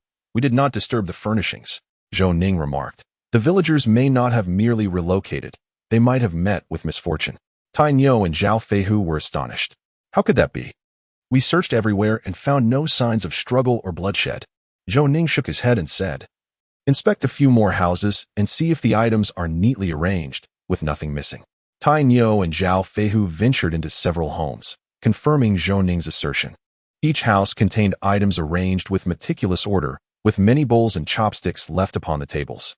Upon their return, Zhao Feihu reported, and Zhou Ning furrowed his brow, stating, "These villagers may have encountered a dire fate. Otherwise, they would not have departed without taking their belongings." Zhao Feihu suggested, "Perhaps your Highness is correct. When I examined the houses, I discovered numerous garments within the wardrobes, yet all the food was absent." Zhou Ning instructed, "Exercise caution tonight. Send scouts to ascertain if there are any bandits occupying the area." In Tang Hongying's room, Wang Rong echoed Zhou Ning's thoughts, believing that the villagers had indeed been slain. Tang Hongying suggested, "I should inform Zhou Ning." Wang Rong replied, "There is no need. I just saw Zhao Feihu and Tainyo inspecting each house. I believe the 9th prince has already discerned the situation here." Tang Hongying said, "I shall at least warn Ruhua and the others to remain vigilant." The women, including Ruhua, were those whom Zhou Ning had rescued from Baiwa Mountain Villa. Tang Hongying offered them a choice, yet all wished to accompany her to the frontier. They accepted the possibility of death rather than returning home. Tang Hongying acquiesced and began their training, although they could not charge into battle. They at least learned to wield bows and knives. She promptly alerted Ruohua and the others to remain vigilant against any nocturnal disturbances. In the woods, 10 miles from the village where Zhou Ning and his companions were stationed, a group had gathered. A scout reported, "Your Highness, Zhou Ning and his party are encamped in a village 10 miles away and will rest there tonight." The one referred to as Your Highness was the white-clad maiden whom Lu Dogwan called Mississippi. The maiden turned to the middle-aged man beside her and inquired, "What did the nearby bandits say in response?"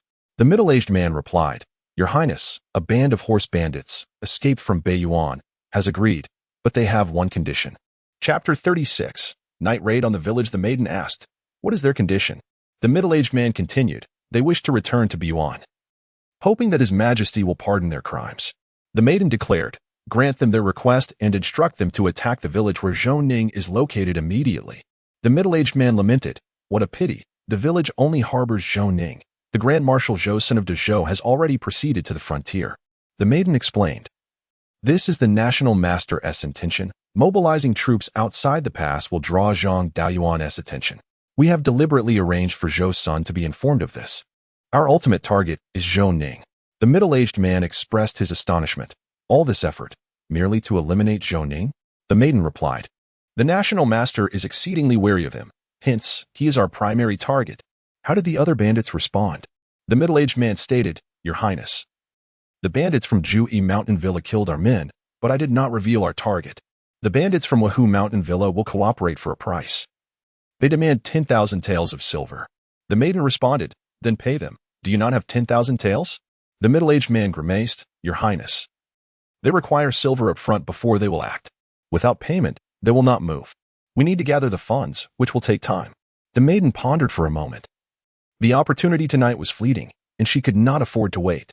She then asked, How many men are among these horse bandits? The middle-aged man answered, Your Highness. There are over 600 horse bandits, all desperate men, and their martial skills are formidable. The maiden commanded, Inform them that if they kill Zhou Ning tonight, not only will their crimes be pardoned, but they will also receive a handsome reward. The middle-aged man immediately set off to notify the bandits. Upon hearing his words, the bandits were filled with exhilaration, eager to rush forth and slay Zhou Ning. In the stillness of the night, the only sound was that of chirping insects. When suddenly the ground began to tremble, the horse bandits charged toward the village where Zhou Ning resided. Sun Libo sensed the vibrations of the earth, the result of many horses galloping. Soon, he heard the thunder of hooves and the shouts of men. He shouted, Heir, quickly inform His Highness of the situation. Approximately 500 are approaching. Warn him to be cautious. Sun Libo and his team lay in ambush, intent on executing a surprise maneuver. Regardless of whether the approaching figures were foes, for the safety of the ninth prince must be assured, Heir mounted his steed and galloped swiftly toward the village. Soon, the bandits emerged into Sun Libo's view. Despite the darkness, their torches illuminated their presence, allowing Sun Libo to discern their identities. Either they were bandits or marauders.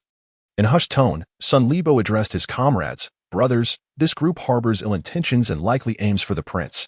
We shall intercept them here and retreat at a moment's notice to regroup with the prince. As he spoke, the bandits arrived at their concealed position.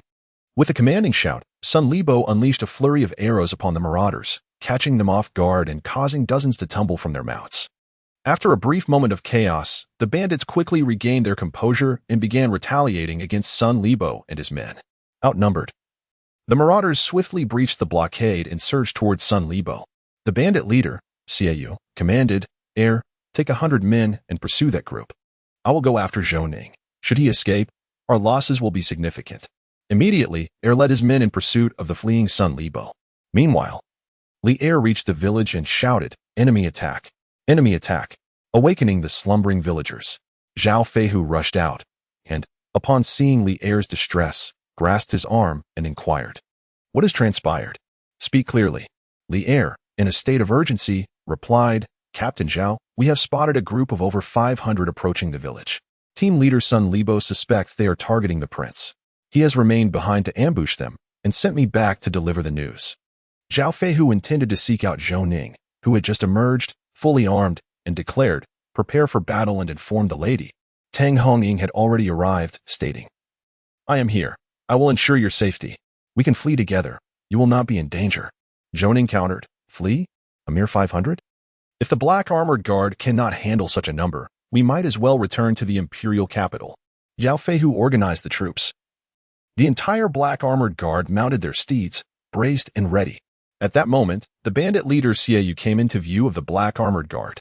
Zhao Feihu, observing the raucous bandits, proclaimed, Brothers, their aim is the prince. Will you allow them to pass? The black armored guard roared in unison, Kill, kill, kill.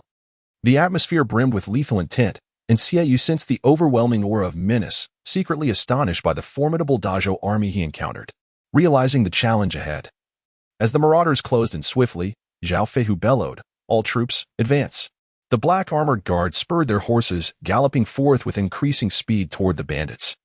Armed to the teeth, each soldier wielded the finest lance, a weapon not easily handled by common folk due to its intricate craftsmanship and exorbitant cost.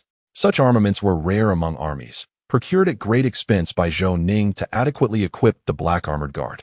The warriors of the black armored guard brandished their lances and charged forward with unwavering determination. The clash of forces was swift and brutal, accompanied by a cacophony of anguished cries. In a single charge, the black armored guard disrupted the formation of the marauding cavalry. They penetrated deep into the ranks of the horse bandits, who quickly turned their mounts, preparing to retaliate. Xiaoyu narrowly evaded the onslaught of the black armored guard, yet the harrowing screams behind him echoed relentlessly. He turned his horse's head and beheld a scene that would haunt him for a lifetime. The ground was strewn with the corpses of his own men, alongside a multitude of injured bandits. Not a single black armored warrior lay dead, sending a chill down Xiaoyu's spine, for he realized he had been deceived. The combat prowess of this force was overwhelmingly formidable. In just one charge, he had lost over 100 men. "Charge, black armored guard," Zhao Feihu commanded, raising his lance as he surged towards the horse bandits. The bandit leader, Xiaoyu, shouted urgently, "Disperse the formation at once." They wield lances and hold the advantage. The marauders quickly scattered, and as the black armored guard surged into their midst, they inflicted minimal casualties, with only a few dozen bandits harmed. Blood stained the armor of the black armored warriors, a testament to their foe's demise, and each soldier was electrified by the thrill of combat. Zhao Feihu regrouped the black armored guard, facing off against the bandits, at which point Sun Libo joined him with his men. The second-in-command of the marauders returned to Xiaoyu's side and whispered, "Brother, this troop is exceptionally well-equipped and not composed of ordinary soldiers. Yet, no one has ever heard of such a force in the Great Zhou. What shall we do?" Chapter 37. What level of master are you? Xiaoyu, the bandit leader, found himself in a precarious position. He had never anticipated that such a formidable guard would accompany Zhou Ning, as the Northern Yuan had long disregarded the military of the Great Zhou. Once a general of the Northern Yuan, he had inadvertently killed a member of the royal family. Knowing his fate was sealed, he had taken the life of those sent to capture him and escaped, becoming a fugitive sought throughout the Northern Yuan. With no other option, he fled to the Great Zhou, quickly assembling a band of outlaws, all of whom shared his criminal past. They had pillaged and clashed with the Great Zhou army multiple times without defeat. However, today, he sensed an imminent threat. Xiaoyu inquired of his second-in-command, "What are our casualties?" The second-in-command replied gravely, "The enemy possesses exceptional combat strength. They have lost a few, but we have suffered over 30 casualties." Xiaoyu responded somberly, "When I engaged them earlier, they had no fatalities, while we lost over 100. This mission may end in failure. We shall adapt as the situation unfolds. As long as we preserve our lives, we need not fear the future." The second-in-command nodded, "Rest assured, brother, given our skills, escaping will be a simple task." Zhao Feihu asked, "What are the casualties in your squad?" Sun Libo answered, "We lost a few brothers, with over 10 lightly injured. This group of horse bandits appears to be Northern Yuan, and their combat abilities are formidable." Zhou Ning rode over and advised, "Do not engage these foes in isolated skirmishes. Leverage our advantage in teamwork." Zhao Feihu nodded in agreement, instructing Sun Libo, "Remain behind to protect His Highness." With that, Zhao Feihu commanded another charge. The black armored guards charged forward, engaging the bandits, while Xiaoyu commanded his men to disperse, avoiding direct confrontation with the guards. As the two forces collided once more, the black armored guards, with their adept coordination, gained the upper hand. Sensing the dire situation, Xiaoyu contemplated retreat. Upon spotting Zhou Ning in the distance, a sudden thought struck him. "Ergu," he instructed, "halt these soldiers. I shall go and eliminate Zhou Ning." The second-in-command expressed concern, "Elder brother, there are many protecting Zhou Ning. Do exercise caution." Xiaoyu nodded in agreement, while the second-in-command continued to engage the black armored guards, allowing Xiaoyu to slip away towards Zhou Ning's position. Zhao Feihu recognized Xiaoyu's intent and attempted to intercept him, but was blocked by the second-in-command. Anxious, Zhao Feihu recalled Xiaoyu's formidable prowess. Zhou Ning, observing Xiaoyu charging alone, wore a look of incredulity. Though skilled in combat, it was sheer folly to challenge a well-trained army. Sun Libo immediately ordered arrows to be loosed at the oncoming Xiaoyu, who deftly evaded the projectiles, leaving Zhou Ning astonished. He had underestimated Xiaoyu, failing to realize the presence of such a formidable opponent. Tang Hongying, newly arrived, witnessed Xiaoyu's earlier display and remarked, "This man possesses exceptional martial skills. He is no ordinary bandit. The black armored guards may not be his match." Zhou Ning replied, "This bandit is indeed impressive, but he could not possibly slay over a dozen black armored guards." Tang Hongying countered, "Martial arts require lifelong dedication, akin to your daily training, after decades of practice. Can an average person surpass him?" Zhou Ning reflected on this, acknowledging that individuals with innate strength, like Tainyo, were rare. Mastery in martial arts demanded perseverance. It seemed he had underestimated these adversaries. Tang Hongying spurred her horse towards Xiaoyu with resolve, leaving Zhou Ning no time to intervene. He urgently called out, "Protect the lady." Sun Libo instructed Li Heir to remain behind while he and the others advanced towards Xiaoyu, asserting that the lady must not be harmed.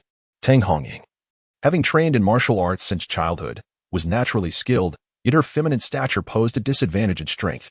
Xiaoyu smirked, amused that a woman dared to charge into battle. However, when they clashed, he recognized her technique as the Tang family spear style, one he was quite familiar with from numerous encounters. "Are you of the Tang family?" he inquired. "Who is your aunt?" Tang Hongying retorted defiantly. "You'll learn once you are dead." Xiaoyu, incensed by her dismissal, accelerated his assault and speed. He swung his blade towards Tang Hongying, who raised her spear to block the strike. Yet, the force of Xiaoyu's blow left her forearm tingling. He deftly maneuvered the blade along the shaft of her spear, aiming for her hand. With no choice left, she relinquished her long spear. Seizing the advantage, Xiaoyu pressed his attack relentlessly. Tang Hongying, unable to evade, lamented within. "So this is how I meet my end today. There shall be no opportunity to avenge my father." In less than a minute, just as the blade was about to strike Tang Hongying, Sun Libo arrived in the nick of time, using his spear to intercept the blow. Simultaneously, the black armored guards launched an assault on Xiaoyu, forcing him to abandon his intent to slay Tang Hongying and evade the attack instead.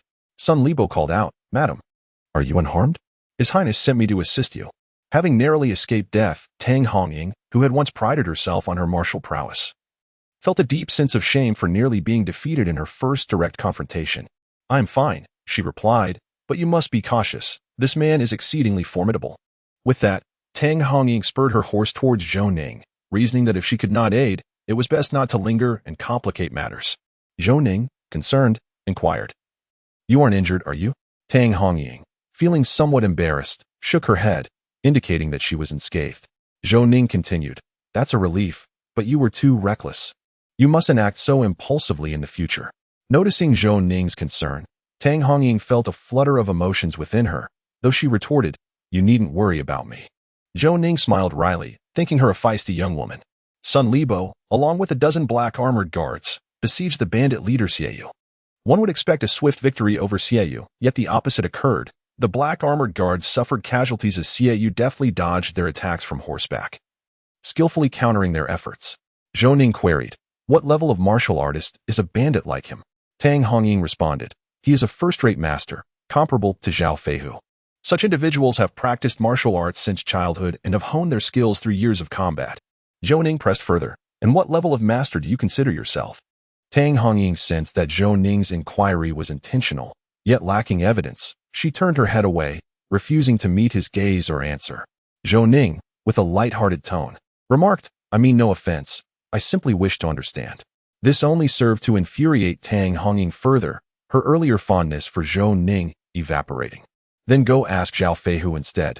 Spare me your questions," she retorted angrily. Zhou Ning, feeling aggrieved by her outburst, murmured, "Is it wrong to ask you while Zhao Feihu is busy fighting?" Tang Hongying was rendered speechless, her frustration with him palpable. Observing her indifference, Zhou Ning sighed and fell silent. Meanwhile, Sun Libo and his men had sustained injuries, with 7 or 8 incapacitated. Zhao Feihu, noticing the dire situation, was unable to assist Zhou Ning due to the relentless entanglement with the second-in-command. Before long, only Sun Libo remained capable of fighting. Li Heir urged, "Your Highness, you should flee. Brother Sun can no longer hold off the bandit leader.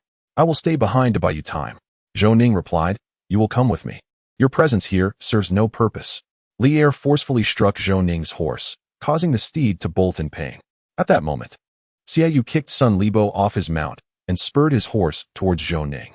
Li Heir immediately advanced, but Xiaoyu swung his blade at him. Li Heir leaped into the fray, and the sword struck his shoulder blade. He clutched Xiaoyu tightly, and both men tumbled from their horses. Regardless of Xiaoyu's relentless blows, Li Heir held on to him fiercely. Sun Libo, dazed, managed to rise and, with all his might, charged at the bandit Xiaoyu, driving his long knife into both Xiaoyu and Li Heir. Xiaoyu retaliated with a punch to Sun Libo's temple, and the three of them collapsed simultaneously. From a distance, Zhou Ning watched the fallen trio, his heart heavy with grief and indignation, knowing that Heir and son Libo had sacrificed their lives for him. Tang Hongying, witnessing Zhou Ning's sorrow, was at a loss for words and rode towards the fallen men, fearing that Xiaoyu might feign death. She prodded him with her spear. When he remained still and unresponsive, she exhaled in relief. Zhao Feihu and the second-in-command simultaneously realized the situation unfolding here. The second-in-command, astonished that his formidable elder brother could perish in such a manner, immediately contemplated fleeing. Zhao Feihu, perceiving his intent, would not allow his escape. The other bandits, seeing their leader slain, lost their will to fight and began to scatter. The black armored guards swiftly surrounded the second-in-command, capturing him alive in no time. Zhao Feihu rushed to Zhou Ning's side and inquired, "Your Highness, are you unharmed?"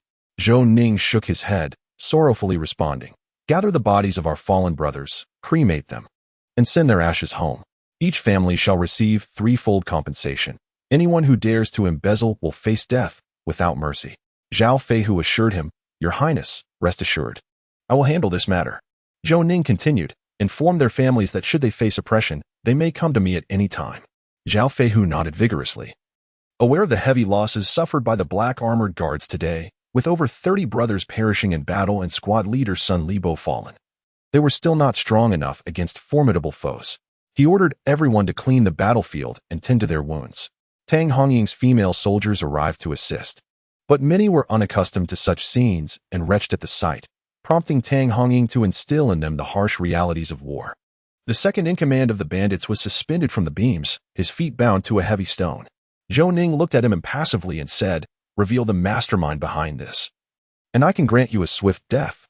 Otherwise, your existence will be worse than death." The second-in-command laughed heartily. "You are a waste of the Great Zhou. Even in death, I will never speak. Come at me if you dare. I await your attempt." Zhou Ning smirked. "I hope you maintain such bravado. Please do not disappoint me." Iron Bull approached, brandishing a small knife, and began to cut into the second-in-command's flesh. The latter trembled but remained silent.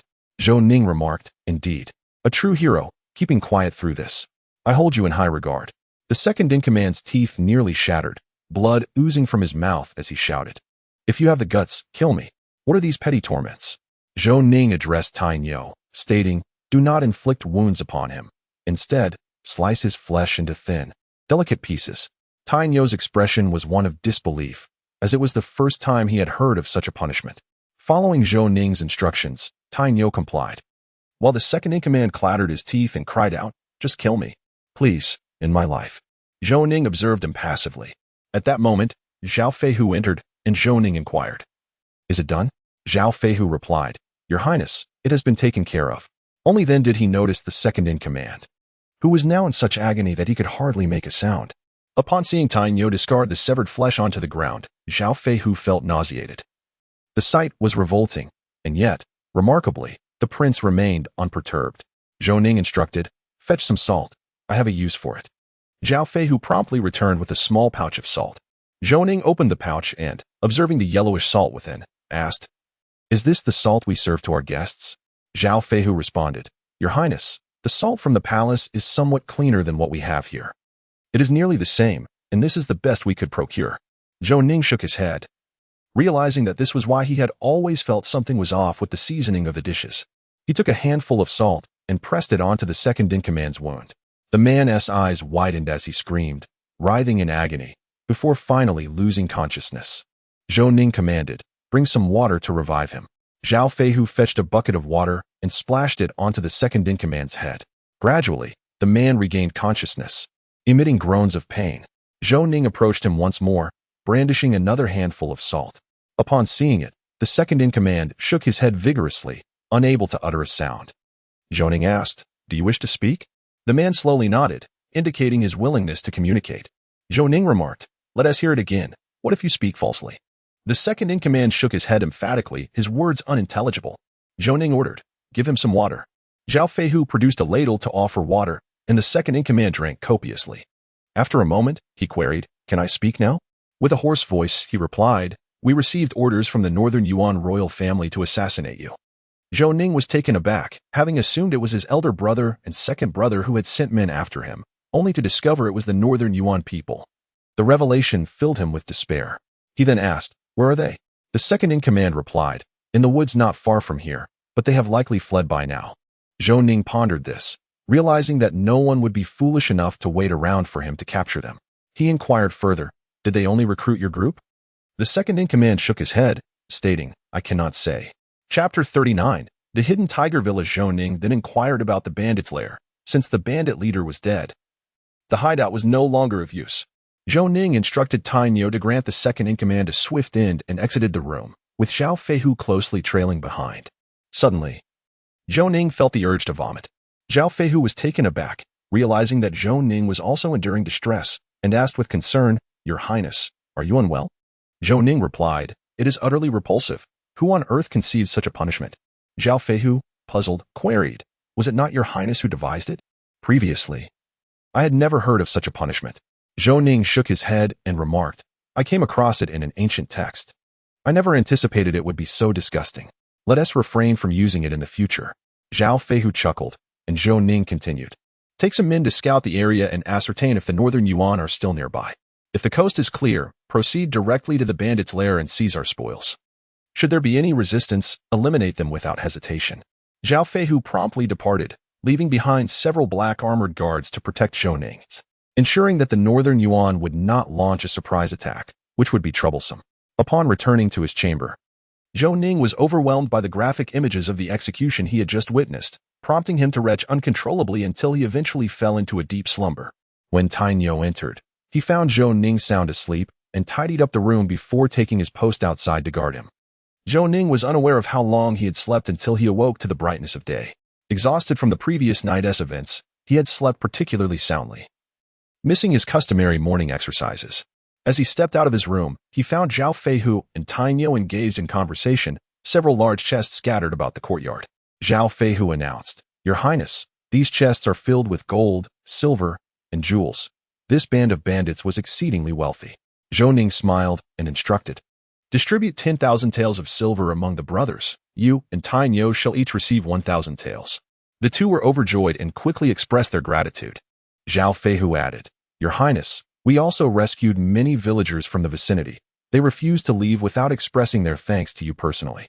Zhou Ning replied, "I shall go and persuade them." Zhou Ning approached the area where the villagers were resting, and Zhao Feihu addressed them, "This is His Highness, the 9th Prince of the Great Zhou, who facilitated your rescue." All the villagers knelt, bowing their heads in gratitude, and Zhou Ning immediately urged them to rise. He said, "In a moment, I will arrange for some provisions for your journey home.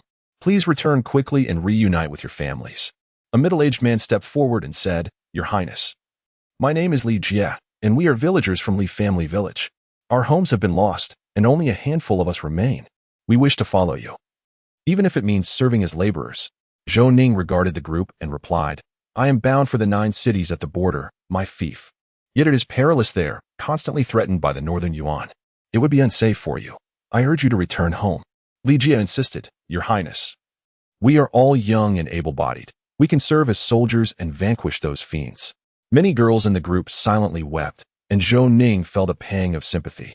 Uncertain of how to address their plight, recognizing the dangers they would face at the border, Tang Hongying observed the villagers and said to Zhou Ning, "What will become of these girls? How will they survive?" Zhou Ning inquired, "Are you suggesting they accompany us to the border?" Tang Hongying replied, "They can stay by my side. Those willing to fight can enlist, while those who prefer not to can serve as maids. The border is sparsely populated, and their labor would be invaluable. The land there is extraordinarily fertile, but due to the northern Yuan's presence, the populace is reluctant to settle there, leading to much land being left fallow." Zhou Ning contemplated, acknowledging the wisdom in Tang Hongying's words. Farming necessitates manpower, and upon his arrival, he would adapt his actions accordingly. Zhou Ning declared, "In that case, accompany me to the frontier. Upon arrival, for those unwilling to serve in the military, I shall arrange alternative tasks." Li Jie, filled with gratitude, bowed deeply, for the journey back to the village was perilous, rife with the threat of banditry. Death loomed on all sides. It was far better to follow the 9th Prince to the border, where at least they could stave off starvation. Once again, Zhou Ning set forth, albeit at a slower pace due to the presence of the villagers. Within a modest dwelling, a young woman gazed at a middle-aged man and remarked, "Is this the formidable bandit you spoke of? Had I not sensed something amiss and urged you to flee, we might have found ourselves captured by Zhou Ning." The middle-aged man, Lu Tong, was the head of scouts for the northern Yuan in this region.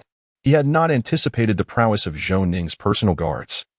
The army of the Great Zhou was generally lackluster, yet they now faced a formidable adversary. Lu Tong responded, "Your Highness, I can reach out to the Woha Mountain Manor.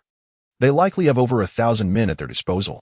I have prepared 20,000 taels of silver. This time, Zhou Ning is surely doomed." The young woman cautioned, "You had better succeed, or the national master will not easily forgive you." Lu Tong affirmed, "Your Highness, I understand. This time, I shall ensure success." She waved her hand, signaling him to depart. Without delay, Lu Tong set off for Wohu Mountain Manor. The leader of Wohu Mountain Manor, Zhang Jingyi, had a name that belied his character. Under his command, the manor engaged in nefarious deeds. Despite repeated military attempts to subdue them, Zhang Jingyi skillfully utilized the terrain to outmaneuver the officials, rendering their efforts futile. Upon arriving at the stronghold, Lu Tong was brought before Zhang Jingyi. Zhang Jingyi inquired, "Have you brought the silver?" Lu Tong replied, "Indeed, I have brought 20,000 taels." Zhang Jingyi sat up straight, questioning, "Who exactly are you?" Lu Tong retorted, "It is said that the great leader only values silver, not allegiance. What is the matter today?" Zhang Jingyi chuckled, "I do love wealth, yet I cherish my life even more. What use is wealth without life? Your generosity makes me somewhat apprehensive." Lu Tong laughed heartily. "The officials have no means to deal with the great leader. What is there for you to fear?" Zhang Jingyi burst into laughter. "Your words hold truth. What can the officials do to me? Now, tell me, whom do you wish to eliminate?" Lu Tong grinned. "The great leader is indeed bold. The target of my assassination is the 9th prince of the Great Zhou." Zhang Jingyi's laughter abruptly ceased, and he stammered, What did you say? Who do you wish to kill?" Lu Tong solemnly stated, "The current 9th prince." Zhang Jingyi sprang to his feet, pacing back and forth, eyeing Lu Tong with trepidation. He was intrigued but knew that assassinating a prince posed significant risks. Lu Tong added, "The 9th prince is not favored by the emperor. He has been granted the 9 cities beyond the border as a fief, and he bears some grievances against our lord, which is why we are willing to pay such a hefty sum to eliminate him." Zhang Jingyi, a clever leader of over 1,000 men, was not easily swayed by Lu Tong's fabrications. Chapter 40, Crisis. Zhang Jingyi scrutinized Lu Tong and mockingly stated, "Do you take me for a fool? Would I believe your fanciful tales?" Lu Tong chuckled, "Are you truly afraid, leader? This contradicts the rumors circulating in the martial world." Zhang Jingyi replied, "Do not waste my time with frivolous chatter. Do you comprehend the magnitude of assassinating a prince? If things go awry, the entire Woha Mountain Villa could face annihilation." Lu Tong countered, "With wealth at your disposal, why not live in seclusion as a wealthy man? Why engage in such perilous endeavors?" Zhang Jingyi felt swayed by Lu Tong's words. With that 20,000 taels, he could secure a life free from what? The government had already launched multiple assaults on the stronghold, and had it not been for an insider's timely warning, Wohu Mountain Villa might have already been eradicated. Zhang Jingyi inquired, "How many troops does the enemy possess? What is their combat capability?" Lu Tong responded, "The 9th prince, Zhou Ning, has already vanquished several local warlords, and now fewer than 200 remain." Zhang Jingyi asked, "Are they clearing out bandits along the way?" Lu Tong confirmed, "Indeed. If he becomes aware of your activities here, do you think he would spare you?" Zhang Jingyi mused. "This prince seems somewhat irrational. He seeks to eradicate bandits without having been provoked." Zhang Jingyi stated, "Do not attempt to intimidate me. I will take on this task for an additional 5,000 taels of silver. Not a single tael less." Lu Tong agreed. "Very well. A gentleman's word is his bond." He instructed his men to bring in a chest, which was promptly opened to reveal a dazzling array of silver. Sending Zhang Jingyi into a state of ecstatic delight, Lu Tong remarked, "This is 20,000 taels of silver. The remaining amount will be represented by this gemstone." He produced a striking blood-red gem from his pocket. Zhang Jingyi accepted the gem, scrutinizing it closely as he toyed with it in his hands, laughing, "Rest assured. Having accepted your silver, I shall execute this task impeccably, ensuring your satisfaction." Lu Tong cautioned, "Notify me before the operation. I wish to witness it firsthand." Zhang Jingyi replied, "Leave your address, and I shall dispatch someone to inform you." Lu Tong provided an address where he could be located and departed from Woha Mountain Villa. Unbeknownst to Zhou Ning, the Beiyuan people were plotting against him again. Due to the presence of numerous villagers, the pace of their journey had slowed considerably. Yao Feihu, concerned for Zhou Ning's safety and fearing an ambush, suggested that Zhou Ning take the black armored guards and leave the villagers to proceed to the border on their own. However, with so many civilians, it would be impossible for them to pass through the surrounding towns, and Zhou Ning chose to accompany the villagers. Zhao Feihu approached Zhou Ning and said, "Your Highness, we have now left the bandit-s territory. We should reach Yang City before nightfall, where we can rest for the night. In 2 days' time, we will arrive at Yanbei Pass." The atmosphere had been tense during their journey, and upon reaching Yang City, everyone would finally have the chance to relax. Zhou Ning remarked, "It seems the B1 have abandoned their assassination attempt. After we pass Yang City, we shall proceed to Yanbei Pass and await the civilians." Zhao Feihu wholeheartedly agreed with Zhou Ning's plan, having remained on high alert against further attacks. He would feel at ease once they reached Yanbei Pass. At that moment, a scout arrived to report that a valley lay ahead, approximately 10 miles away. And after reconnaissance, no unusual activity had been detected. Zhao Feihu proposed, "Your Highness, allow me to investigate personally, just to be cautious." Zhou Ning observed, "Given that this is a valley, if they intend to ambush me, they ought to conceal themselves in the heights. Ascend and ascertain whether anyone lies in wait." Zhao Feihu departed, instructing Tiniu to ensure Zhou Ning's protection while he ventured to scout the valley. After approximately an hour, Zhao Feihu returned. Zhou Ning inquired, "What have you discovered?" Zhao Feihu replied, "Your Highness, a few individuals passed by, but I saw no signs of an ambush." Zhou Ning urged, "Let us hasten our journey. We must reach Yang City before nightfall." Zhao Feihu commanded the group to quicken their pace in order to arrive before dusk. Soon, they reached the entrance of the valley. But Zhao Feihu, wary of potential dangers, personally reconnoitered once more. Upon his return, he announced, "Your Highness, there appears to be no one else in the valley. It should be safe." Zhou Ning nodded and rode into the valley. However, unbeknownst to Zhou Ning and Zhao Feihu, many had concealed themselves in the low-lying area outside the valley. Among them was Zhang Jingyi, who watched intently the white-clad maiden before him. Lu Tong queried, "The leader Zhou Ning has entered the valley. When shall we launch our attack?" Zhang Jingyi reluctantly shifted his gaze from the maiden, responding impatiently, "What is the rush? It will take half an hour for him to traverse the valley. Let us wait a moment. Soon our comrades will enter from the exit, and we shall encircle him." "Zhou Ning is as good as dead." Lu Tong nodded, positioning himself to shield Zhang Jingyi's view. Zhang Jingyi cast a dissatisfied glance at Lu Tong, while the white-clad maiden felt a surge of murderous intent, yearning to eliminate the lecherous man. After Zhou Ning and his party had journeyed for over 10 minutes without encountering anyone, he asked, "Did you not meet anyone during your reconnaissance?" Zhao Feihu replied, "Your Highness, I encountered a few individuals who warned me that this valley is perilous, occasionally beset by banditry." Zhou Ning remarked, "It is still early, and we have not encountered a single soul. Does this not strike you as peculiar?" Zhao Feihu's heart sank. As Zhou Ning suggested, the situation was indeed suspicious. Zhao Feihu stated, "Your Highness, please remain here while I scout ahead." Zhou Ning responded, "Send someone to check the rear. We shall proceed at a slower pace." Soon, Zhao Feihu and the scout returned in haste. Zhao Feihu anxiously reported, "Your Highness, numerous individuals have entered the valley, all armed and evidently ill-intentioned." The scout added, "Your Highness, another group has also entered from behind, and they do not appear to be benign." Zhou Ning pondered, feeling a sense of dilemma. With so many individuals present, there was no place to hide. Though he could not ascertain their intentions, the possibility of them targeting him was indeed troubling. Zhao Feihu asserted, "Your Highness, there are over 500 at the exit. The valley is sufficiently wide for us to break through." Tang Hongying immediately interjected, "If we force our way out, what will become of the innocent bystanders? They will become targets for our wrath." Zhao Feihu, growing anxious, implored, "Yet we cannot remain here. It is too perilous." "What shall we do, Your Highness?" Tang Hongying was about to speak when Zhou Ning interrupted her, asserting, "The people have been brought here. How could we abandon them? We must charge toward the enemy immediately. Regardless of whether their target is me, brandishing weapons is a violation of the imperial laws. We shall advance and protect the civilians as they escape." Chapter 41. One-sided massacre. Zhao Feihu led the black armored guards at the forefront, while Iron Bull safeguarded Zhou Ning, and the civilians stood in between. Tang Hongying brought up the rear with her female soldiers. Wang Rong wished to follow Tang Hongying, but was redirected by Zhou Ning to stay with him, lest she complicate matters for Tang. The bandits at the exit remained oblivious to the gravity of the situation, chatting and laughing as they traveled. The ground trembled gently, and the bandit strategist, Nyorin, pondered aloud, "Could it be the earth dragon is stirring? Why does the ground continue to quake?" A junior leader inquired, "Strategist, should we advance or retreat?" Strategist Nyorin knelt down, saying, "It must be caused by the war horses, not a dragon's upheaval." The junior leader stuttered, As strategist, I see hundreds of war horses. Niuren looked up and beheld a dark mass charging toward them. He shouted, shoot arrows, quickly. The bandits frantically drew their bows.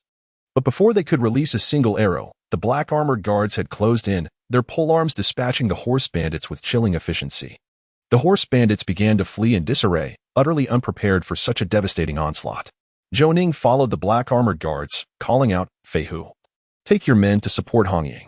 Zhao Feihu turned his horse around and charged back in, while the horse bandits, clutching their heads in panic, lost all courage to fight. The female soldiers accompanying Tang Hongying witnessed the brutal scene for the first time, retching uncontrollably. Tang Hongying shouted, this is merely a minor skirmish. The battles ahead will be even more ferocious. Regain your composure immediately and move out to rendezvous with the Lord. The female soldiers, suppressing their discomfort, followed Tang Hongying as they fled with the civilians. The bandit strategist, Niuren, dared not pursue Zhou Ning and hastily sought out Zhang Jingyi instead. Hearing the sounds of battle, Zhang Jingyi chuckled. They have engaged in combat. Let us execute a pincer attack and ensure this prince meets his end here. Lu Tong nodded in agreement, while the young lady raised an eyebrow, sensing that events would not unfold as smoothly as anticipated. At that moment, seeing someone approach, Zhang Jingyi initially thought it was a messenger, but upon closer inspection, he saw them disheveled and without their armor. Zhang Jingyi seized the collar of one, demanding, what is happening? The little minion, flustered, replied, boss, we barely had time to prepare when they charged in. The black armored army is too formidable, we were scattered, and the strategist is missing. In a fit of anger, Zhang Jingyi kicked the minion to the ground, exclaiming, you are all worthless. Hurry and follow me to pursue. Zhang Jingyi led his men in pursuit, coincidentally encountering the beleaguered strategist Niuren. Zhang Jingyi slapped him across the face, fuming. Did I not tell you not to underestimate them? Do you think my words are mere wind?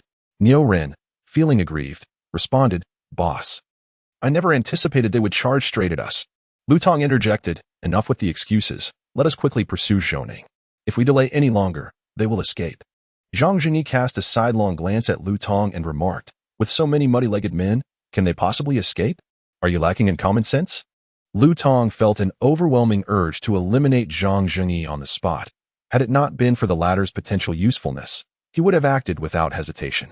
The young woman in white, with a melodious voice, urged, Captain, we must swiftly pursue Zhou Ning. Opportunities like this are fleeting. Zhang Jingyi leered lecherously and replied, fear not. My dear, I shall promptly bring you Zhou Ning's head. The young woman smiled enchantingly, causing Zhang Jingyi to lose his composure. And he promptly led his men in pursuit of Zhou Ning. In their haste, Zhou Ning and his companions inadvertently veered off course, diverging towards Kai City instead of the intended path to Yong City. After running for a considerable distance, Tang Hongying caught up with them, anxiously inquiring, why are you heading towards Kai City? Zhou Ning and Zhao Feihu reined in their horses, questioning, isn't this the wrong road to Yong City? Tang Hongying clarified, the other path leads to Yong City. This one is incorrect. Zhou Ning decided, let us continue running.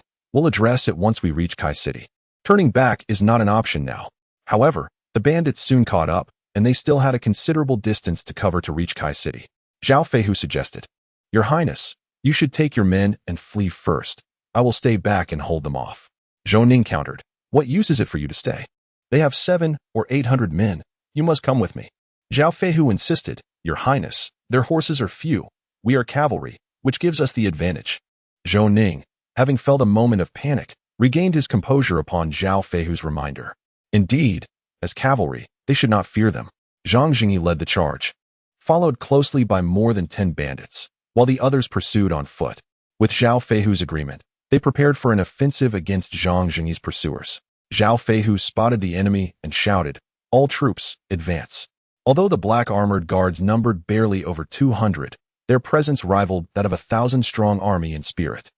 Zhang Jingyi, despite having fought against the imperial troops, had never encountered such a ferocious force and began to regret his decisions. There was no turning back now.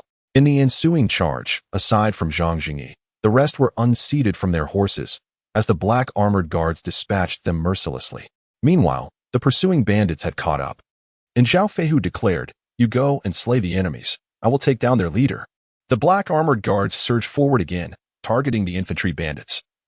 While Zhao Feihu made his way toward Zhang Jingyi, adhering to the principle of capturing the ringleader first, Zhang Jingyi, observing the young Zhao Feihu approaching alone. Felt a flicker of amusement. A mere child dared to challenge him, seemingly courting death. Yet, upon engaging, he was taken aback by the youth's remarkable martial prowess. Finding himself evenly matched, Zhao Feihu's attacks were powerful and relentless, putting Zhang Jingyi at a disadvantage while the black armored guards continued to reap the lives of the bandits. From a distance, Lu Tong remarked, "Your Highness, the combat effectiveness of the black armored guards is astounding. When did Deshou acquire such a formidable force?" The young woman in white responded, "According to reports, these 300 men were selected from the Jinwu guards to serve as Zhou Ning's personal troops. Yet, the Jinwu guards were never this formidable. Could it be that Zhou Ning trained them himself?" Lu Tong replied, "Your Highness, how could that be possible? Zhou Ning, training troops?" The young girl in white was perplexed. If the army of the Great Zhou possessed such formidable combat prowess, the Northern Yuan would have been vanquished long ago. Lu Tong suggested, "Your Highness, we should depart at once. It appears our mission is destined to fail once more. If all else fails, we might resort to assassinating Zhou Ning." Observing the lopsided battle, the girl in white resigned herself to the notion of failure yet again, and promptly left the valley with Lu Tong to evade capture by Zhou Ning. Zhang Jingyi, witnessing the fallen bandits, felt a surge of fear. These soldiers executed their foes without a flicker of hesitation, displaying a brutality surpassing even that of his own kind. Even those who knelt in supplication were mercilessly slain. Chapter 42. The gathering at Yizhuang. Zhang Jingyi contemplated escape, yet was ensnared by Zhao Feihu, leaving him momentarily devoid of an opportunity. He feigned a strike, striking the flanks of his steed with the back of his blade, and bolted down the path from whence he came. Zhao Feihu was relentless, urging his horse to pursue Zhang Jingyi, wielding his spear with fierce determination. Sensing the peril behind him, Zhang Jingyi executed a deft maneuver, seeking refuge beneath the belly of his horse. However, he underestimated the might of Zhao Feihu's strike. The spear pierced the horse's neck, pinning it to the ground, and the steed reared up, crushing Zhang Jingyi beneath its weight. Zhao Feihu quickly caught up, unsheathing his long knife, and with a swift motion, severed Zhang Jingyi's head. The severed head rolled away, its unblinking eyes gazing skyward, perhaps filled with regret, though it was far too late. Upon returning, Zhao Feihu found the battle had concluded, with the remaining bandits trembling and kneeling in submission. He inquired, "Is there anyone among you who leads?" All the bandits turned their gaze toward the strategist, Niu Run, who knelt in despair, feeling betrayed by his compatriots. Zhao Feihu pointed at Niu Run, commanding, "Take him away, execute the rest." The bandits, hearing this, bowed their heads and pleaded for mercy, but Zhao Feihu paid them no mind. One by one, the bandits were forced to the ground, the black armored guards dispatching them with the ease of slaughtering chickens. Niu Ren, paralyzed by fear, remained speechless, a yellow liquid seeping from his trousers. Zhao Feihu pressed further. "Where is your stronghold?" Niu Ren, collapsing in spirit, resembled a soul lost. Zhao Feihu kicked him, insisting, "Where is your lair?" Niu Ren, weeping and trembling, knelt and stammered, "General, if you spare me, I will guide you to the Wohu Mountain stronghold. I know where Zhang Jingyi has hidden the silver." Zhao Feihu replied, "I promise not to kill you. Lead the way swiftly." He dispatched someone to report to Zhou Ning while he followed Niu Ren to the Wohu Mountain stronghold. The black armored guards, under Niu Ren's guidance, quickly located the silver, amounting to approximately 40 to 50,000 taels. Zhao Feihu inquired, "Does your stronghold hold any captives among the common people?" Niu Ren responded, "General, Zhang Jingyi forbade the retention of commoners, deeming it a waste of provisions, and women were executed after being used." Zhao Feihu was taken aback by Zhang Jingyi's ruthlessness and cast a scrutinizing glance at Niu Ren, remarking, "As the strategist of Wohu Mountain stronghold, it seems you have not been innocent in these wicked deeds." Niu Ren hastily bowed his head and implored, "I am left with no choice. My lord, you promised to spare my life. You must keep your word." Zhao Feihu replied, "My word is as solid as gold. How could I deceive you? If I say I will spare you, then I shall indeed spare you." After uttering these words, Zhao Feihu turned to leave. Niu Ren was overjoyed that he would not face death today, yet suddenly, a long blade pierced through his back, transfixing his body. In disbelief, he gazed at Zhao Feihu and exclaimed, "You have deceived me." Zhao Feihu chuckled, "I said I would not kill you, but I never claimed that others would not. How have I deceived you?" Upon hearing this, Niu Ren spat a mouthful of blood, succumbing to his fate with bitter resentment. Zhou Ning, surveying the silver before him, remarked, "Indeed, it is more profitable to engage in robbery. We have taken down 3 bandit dens and acquired over 100,000 taels of silver. Zhao Feihu laughed. It is also due to the considerable power of these bandit forces. Ordinary brigands would not amass such wealth. Zhou Ning, with utmost seriousness, replied, My intent in eradicating them is to rid the people of harm, so they may live peacefully. What does silver have to do with it? Feihu, you have misunderstood my noble intentions. Zhao Feihu and Tainyo stared at Zhou Ning, dumbfounded. They had encountered shameless individuals before, but none as unabashed as him. Before nightfall, Zhou Ning and his companions arrived at Kai City. After a brief interrogation, they were allowed to enter the city. Soon, the city guard arrived at the inn where Zhou Ning was staying. The city guard, Zhao Yi, stated, Your Highness, I have arranged your accommodations. You should stay there. Zhou Ning replied, Thank you for your kindness, Lord Zhao. We shall depart from Kai City first thing tomorrow morning, so there is no need for your assistance.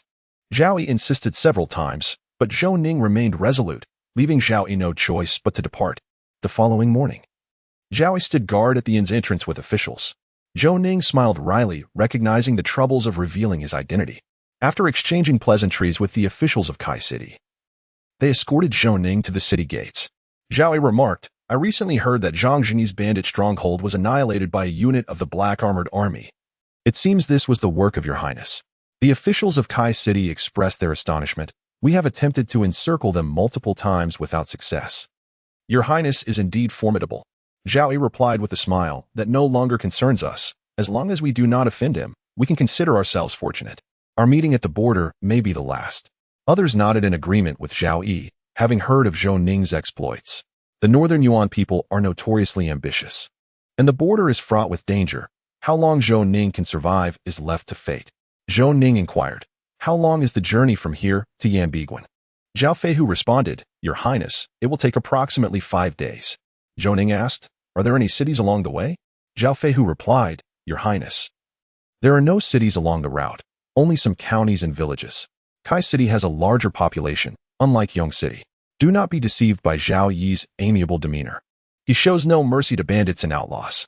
The people of Kai City hold him in great esteem. Zhou Ning sighed.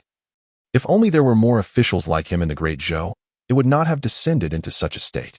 Zhao Feihu shook his head in agreement. The officials of the Great Zhou were beyond redemption, corrupt from top to bottom, worse than bandits, leaving the common folk in dire straits. 3 days passed swiftly, and during this time, they encountered no misfortune. That night, Zhou Ning and his companions found lodging in a village. Zhou Ning engaged in conversation with the village chief, inquiring, Are there no bandits in this area? The village chief replied, How could it be possible that there are no bandits? Thanks to the efforts of the Zhui manor, the nearby bandits have been eradicated, leaving only the manor itself. They frequently assist the impoverished locals, and should any rogue bandits appear, the Zhui manor would eliminate them as well. Thus, the people here are quite safe. Zhou Ning was astonished to learn of such noble bandits. Indeed, it could be said they were righteous outlaws. It was no wonder that Kai Qing enjoyed such security. This was undoubtedly the merit of the Zhui manor. It seemed rather daunting for Zhao Yi to single-handedly eradicate so many bandits, or perhaps there was clandestine cooperation between Zhao Yi and the manor. The next day, Zhou Ning and his companions set forth once more, advancing towards Yanbei Pass. After 2 days of relentless travel, they were merely half a day away from their destination. A scout hurriedly returned to report, stating, Your Highness, there is a group ahead, likely bandits, armed and situated right on the main road. Chapter 43. The contest. Zhou Ning pondered, Are bandits so audacious now, daring to rob openly? He inquired, How many are there? The scout responded, Approximately 300 to 500. Zhao Feihu remarked, Your Highness, I shall lead a contingent to investigate. If any trouble arises, you should depart at once. Zhou Ning smiled, Let us go together. I have faith in your combat prowess. With that, Zhou Ning spurred his horse forward, followed closely by Zhao Feihu and the others. Zhou Ning halted about 5 meters from the bandits, while Zhao Feihu and Tainyo flanked him to prevent any unexpected occurrences. The leader of the bandits was a man in his 30s, possessing an imposing demeanor. He clasped his hands and spoke. May I inquire if the noble figure before us is the 9th prince of the Great Zhou? I am Guan Xiangtian, the head of the Zhui manor. Zhou Ning returned the gesture, saying, Indeed, I am the prince. What is your intention, Master Guan? Guan Xiangtian gazed at the armored troops behind Zhou Ning and the common folk in the rear, stating, I have heard that the 9th prince has been appointed as the Marquis of Northern Defense, having eradicated several bandit groups along the way. Have we, perchance offended you? Zhou Ning replied with a smile. You oppress the common people, rob merchants on their journeys, and hoard weapons. This constitutes treason. How could I ignore such matters when I encounter them? Guan Xiangtian countered. The officials force the people to revolt. We do not wish for this. It is the greed of these corrupt officials that has led us to this point. Will you not intervene? Zhou Ning responded sternly. The affairs of the court are beyond my control, yet matters that I encounter must be addressed, regardless of your identities. I cannot stand idly by when the welfare of the people is at stake. Guan Xiangtian scrutinized Zhou Ning, seemingly discerning the truth of his words. He then remarked, The 9th prince is bound for the border. 6 of the 9 cities beyond the pass are in the hands of the northern Yuan. Will they willingly return them? Zhou Ning declared with authority, Should I triumph over the northern Yuan, and if they honor their pact to return the 6 cities, then they shall be deemed trustworthy. If not, I shall reclaim them myself. Guan Xiangtian laughed heartily, saying, Do you truly believe you and your few hundred men can achieve this? Such arrogance is remarkable. Zhou Ning chuckled, declaring, It is not for you to determine my capabilities. This prince does not require your guidance. Should you dare to obstruct me today, the existence of the gathering of Heroes Manor will hold no value. Guan Xiangtian inquired, Are you aware of the gathering of Heroes Manor, your highness? Zhou Ning replied, I have heard of your band. Regardless of your status as righteous bandits, I could easily turn a blind eye. However, if you insolently block my path, that is another matter entirely. The brothers behind Guan Xiangtian were incensed by Zhou Ning's words, finding the 9th prince of Zhou exceedingly arrogant for looking down upon them. Guan Xiangtian's younger brother, Guan Xiangtian, could not contain his anger, for he idolized his elder brother. How could he tolerate Zhou Ning's disrespect towards him? Guan Xiangtian seethed, Come, let me see what audacity you possess today. Let us compare our skills. Iron Bull, eager for a challenge, advanced with a nod from Zhou Ning, exclaiming, Youngster, I shall show you what true prowess is. Iron Bull, possessing great strength, was equipped with a specially forged 80-pound black iron staff. Witnessing Iron Bull's arrogance, Guan Xiangtian immediately launched an attack, swinging his large crescent blade towards Iron Bull's head. Iron Bull defended himself with the black iron staff and then delivered a powerful strike towards Guan Xiangtian. The latter, attempting to block with his weapon, felt as if he were struck by a rampaging bull and was violently thrown from his horse to the ground, landing in a rather undignified manner, though fortunately uninjured. Iron Bull laughed heartily. With such meager skills, you dare to cause a ruckus? Return home and practice diligently. The bandits of the gathering of Heroes Manor were utterly astonished. They were well aware of Guan Xiangtian's prowess, considering him a top-tier martial artist. Yet he had been decisively defeated by this brute in mere moments. Given Iron Bull's formidable abilities and strength, coupled with Guan Xiangtian's overconfidence, the outcome was hardly surprising. Guan Xiangtian quickly grasped the situation. Had his brother not underestimated his opponent, he likely would not have faced such a swift defeat. Indeed impressive, he remarked. My brother's skills are lacking, and he has embarrassed himself here. Zhou Ning responded, My subordinate acted with due restraint. He did not harm him, for which I apologize. Guan Xiangtian smiled, saying, Seeing this general's remarkable skills has piqued my interest. I would like to test my own prowess against him, if I may. Iron Bull laughed, Certainly. He is far too weak. I am yet unfulfilled. Let us engage in a contest. This declaration offended the entire gathering of Heroes Manor. Others wished to challenge Iron Bull, but were dissuaded by Guan Xiangtian. They were no match for Iron Bull, and thus could only watch as he took matters into his own hands. Guan Xiangtian seized the crescent blade offered by his subordinate and charged towards the self-satisfied Iron Bull. Their weapons clashed, creating sparks in the air. Both combatants felt their arms tremble lightly, astonished by each other's strength. Iron Bull wielded his black iron staff with ferocity, while Guan Xiangtian's crescent blade was deftly maneuvered, resulting in a stalemate where neither could gain the upper hand. Two individuals prepared to unleash a powerful strike, their weapons clashing in midair, resulting in a cascade of sparks. Both combatants were nearly thrown from their mounts.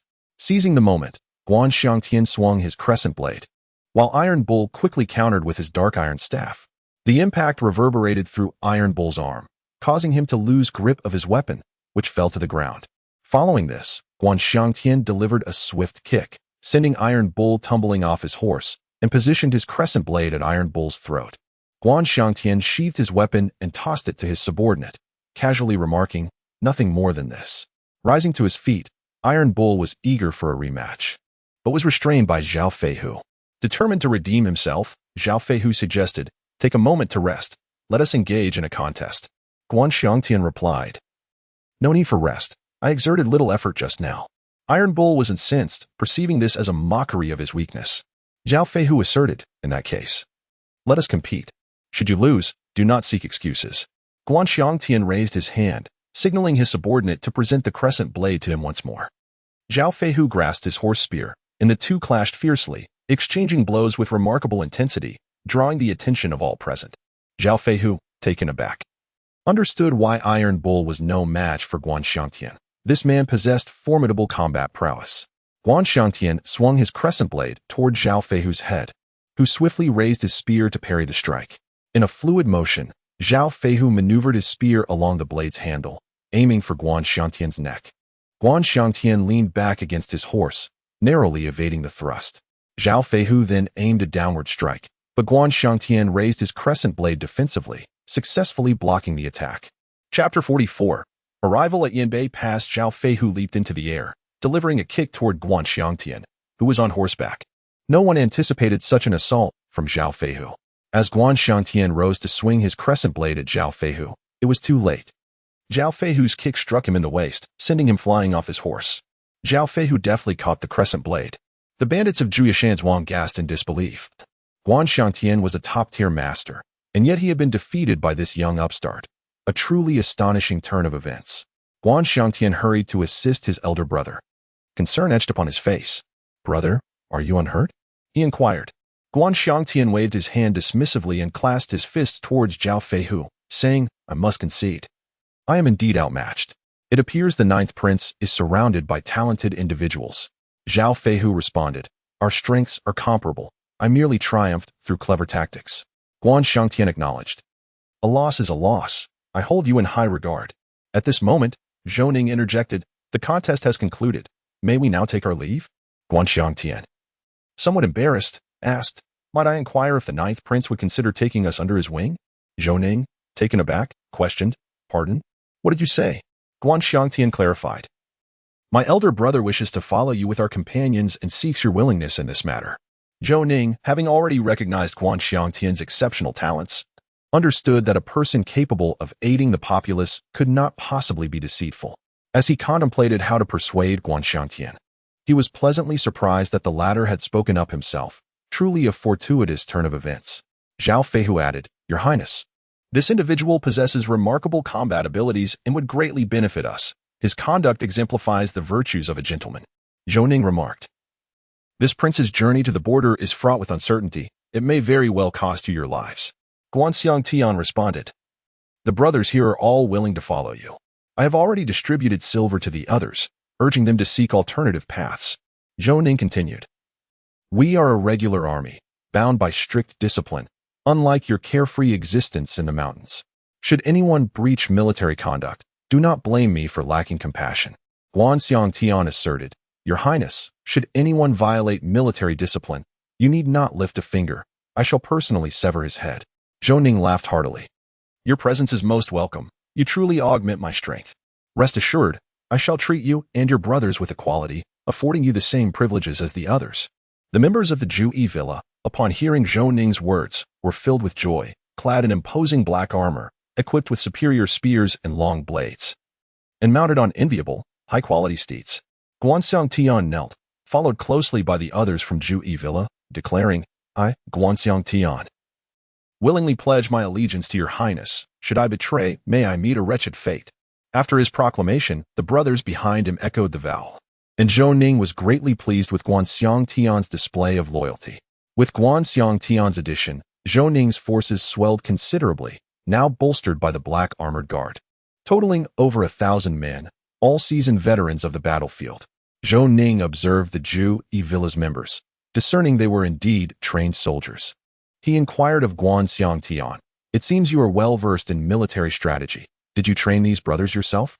Guan Xiangtian replied, "Your Highness, these men are my own trainees. Though they may not rival regular troops, they surpass average soldiers." Zhou Ning nodded, recognizing that Guan Xiangtian was not boasting. Yet he still fell short of the black armored guard standards. Zhou Ning smiled, "There is no need for haste. Once we reach the border, Let them train alongside the black armored guard. Those who cannot keep up shall be assigned to the regular army. Guanxiang Tian remarked. I too have noticed the black armored troops. Their formations are precise, exuding a ferocious aura, akin to beasts poised to pounce. Zhou Ning chuckled. They have trained for just over a month. Enduring hardship now will minimize casualties during battle. Guanxiang Tian concurred with Zhou Ning's assessment and continued. Most of these brothers hail from the 9 cities beyond the pass, their families slaughtered by the northern Yuan, harboring a profound enmity towards them. Otherwise, they would not accompany your highness to the border. Zhou Ning responded with an "Oh," inquiring, Are you also from the 9 cities? Guanxiang Tian shook his head and recounted the tale of himself and his brother. Their father was a merchant, frequently traversing between Dezhou and northern Yuan. Although the profits from his trade were substantial, the risks were even greater. As his father's wealth grew, he was compelled to lead the last expedition himself, promising his brothers and wife it would be their final venture. However, fate took a cruel turn. Guanxiang Tian's father was captured by the northern Yuan, who forced him to facilitate the entry of their spies into Dezhou to aid in the conquest of the last 3 cities beyond the Blackwater River. Regardless of the conditions proposed by the northern Yuan, Guanxiang Tian's father resolutely refused, ultimately leading to his beheading, and his severed head was sent back to Dezhou. Guanxiang Tian's mother could not withstand such a blow. Shortly thereafter, she passed away. In his quest for vengeance against his father's adversaries, he ventured to Biyuan, where, through diligent investigation, he discovered that the culprit behind these heinous acts was none other than the third prince, Wu Qingxiu. In a daring attempt, he sought to assassinate Wu Qingxiu but nearly lost his life in Beiyuan, only to be rescued by his master. Subsequently, he trained his younger brother in martial arts, establishing dominion over the region and gathering those who shared similar experiences. Xiang Tian made several excursions to Beiyuan with the members of Juyashan's Wang, yet each endeavor ended in failure, resulting in significant casualties. It was only upon hearing of Zhou Ning's exploits that he resolved to align himself with him. Zhou Ning's subsequent campaign against several bandit strongholds further solidified Xiang Tian's determination to follow him, culminating in the present circumstances. Zhou Ning remarked, Rest assured, this prince shall eventually visit the capital of Biyuan, Yuanqing. Your enmity with Wu Qingxiu is as if I share the same grievance. Once I reach the border, Wu Qingxiu may find it impossible to suppress his urge to slay me. Guanxiang Tian, amused by Zhou Ning's expression, replied, Your Highness, fret not. With me by your side, your safety is assured. Zhou Ning laughed heartily, and Tai Niu and Zhao Feihu embraced the bond with this man of profound grievances, further strengthening their camaraderie. As night descended, Zhou Ning and his companions arrived at Yanbiguan, where General Xinqiu of Anbei personally emerged from the city to greet them. Your Highness, Xinqiu said, our men in Yongqing failed to receive you. Is there any trouble afoot? Zhou Ning inquired, How did you come to Yongqing to meet me? Xinqiu explained. The Grand Marshal sensed unusual movements from Beiyuan, fearing ulterior motives, thus dispatching men to escort you. However, we received no word from you. And just as I intended to send scouts toward Kaiqing, you arrived.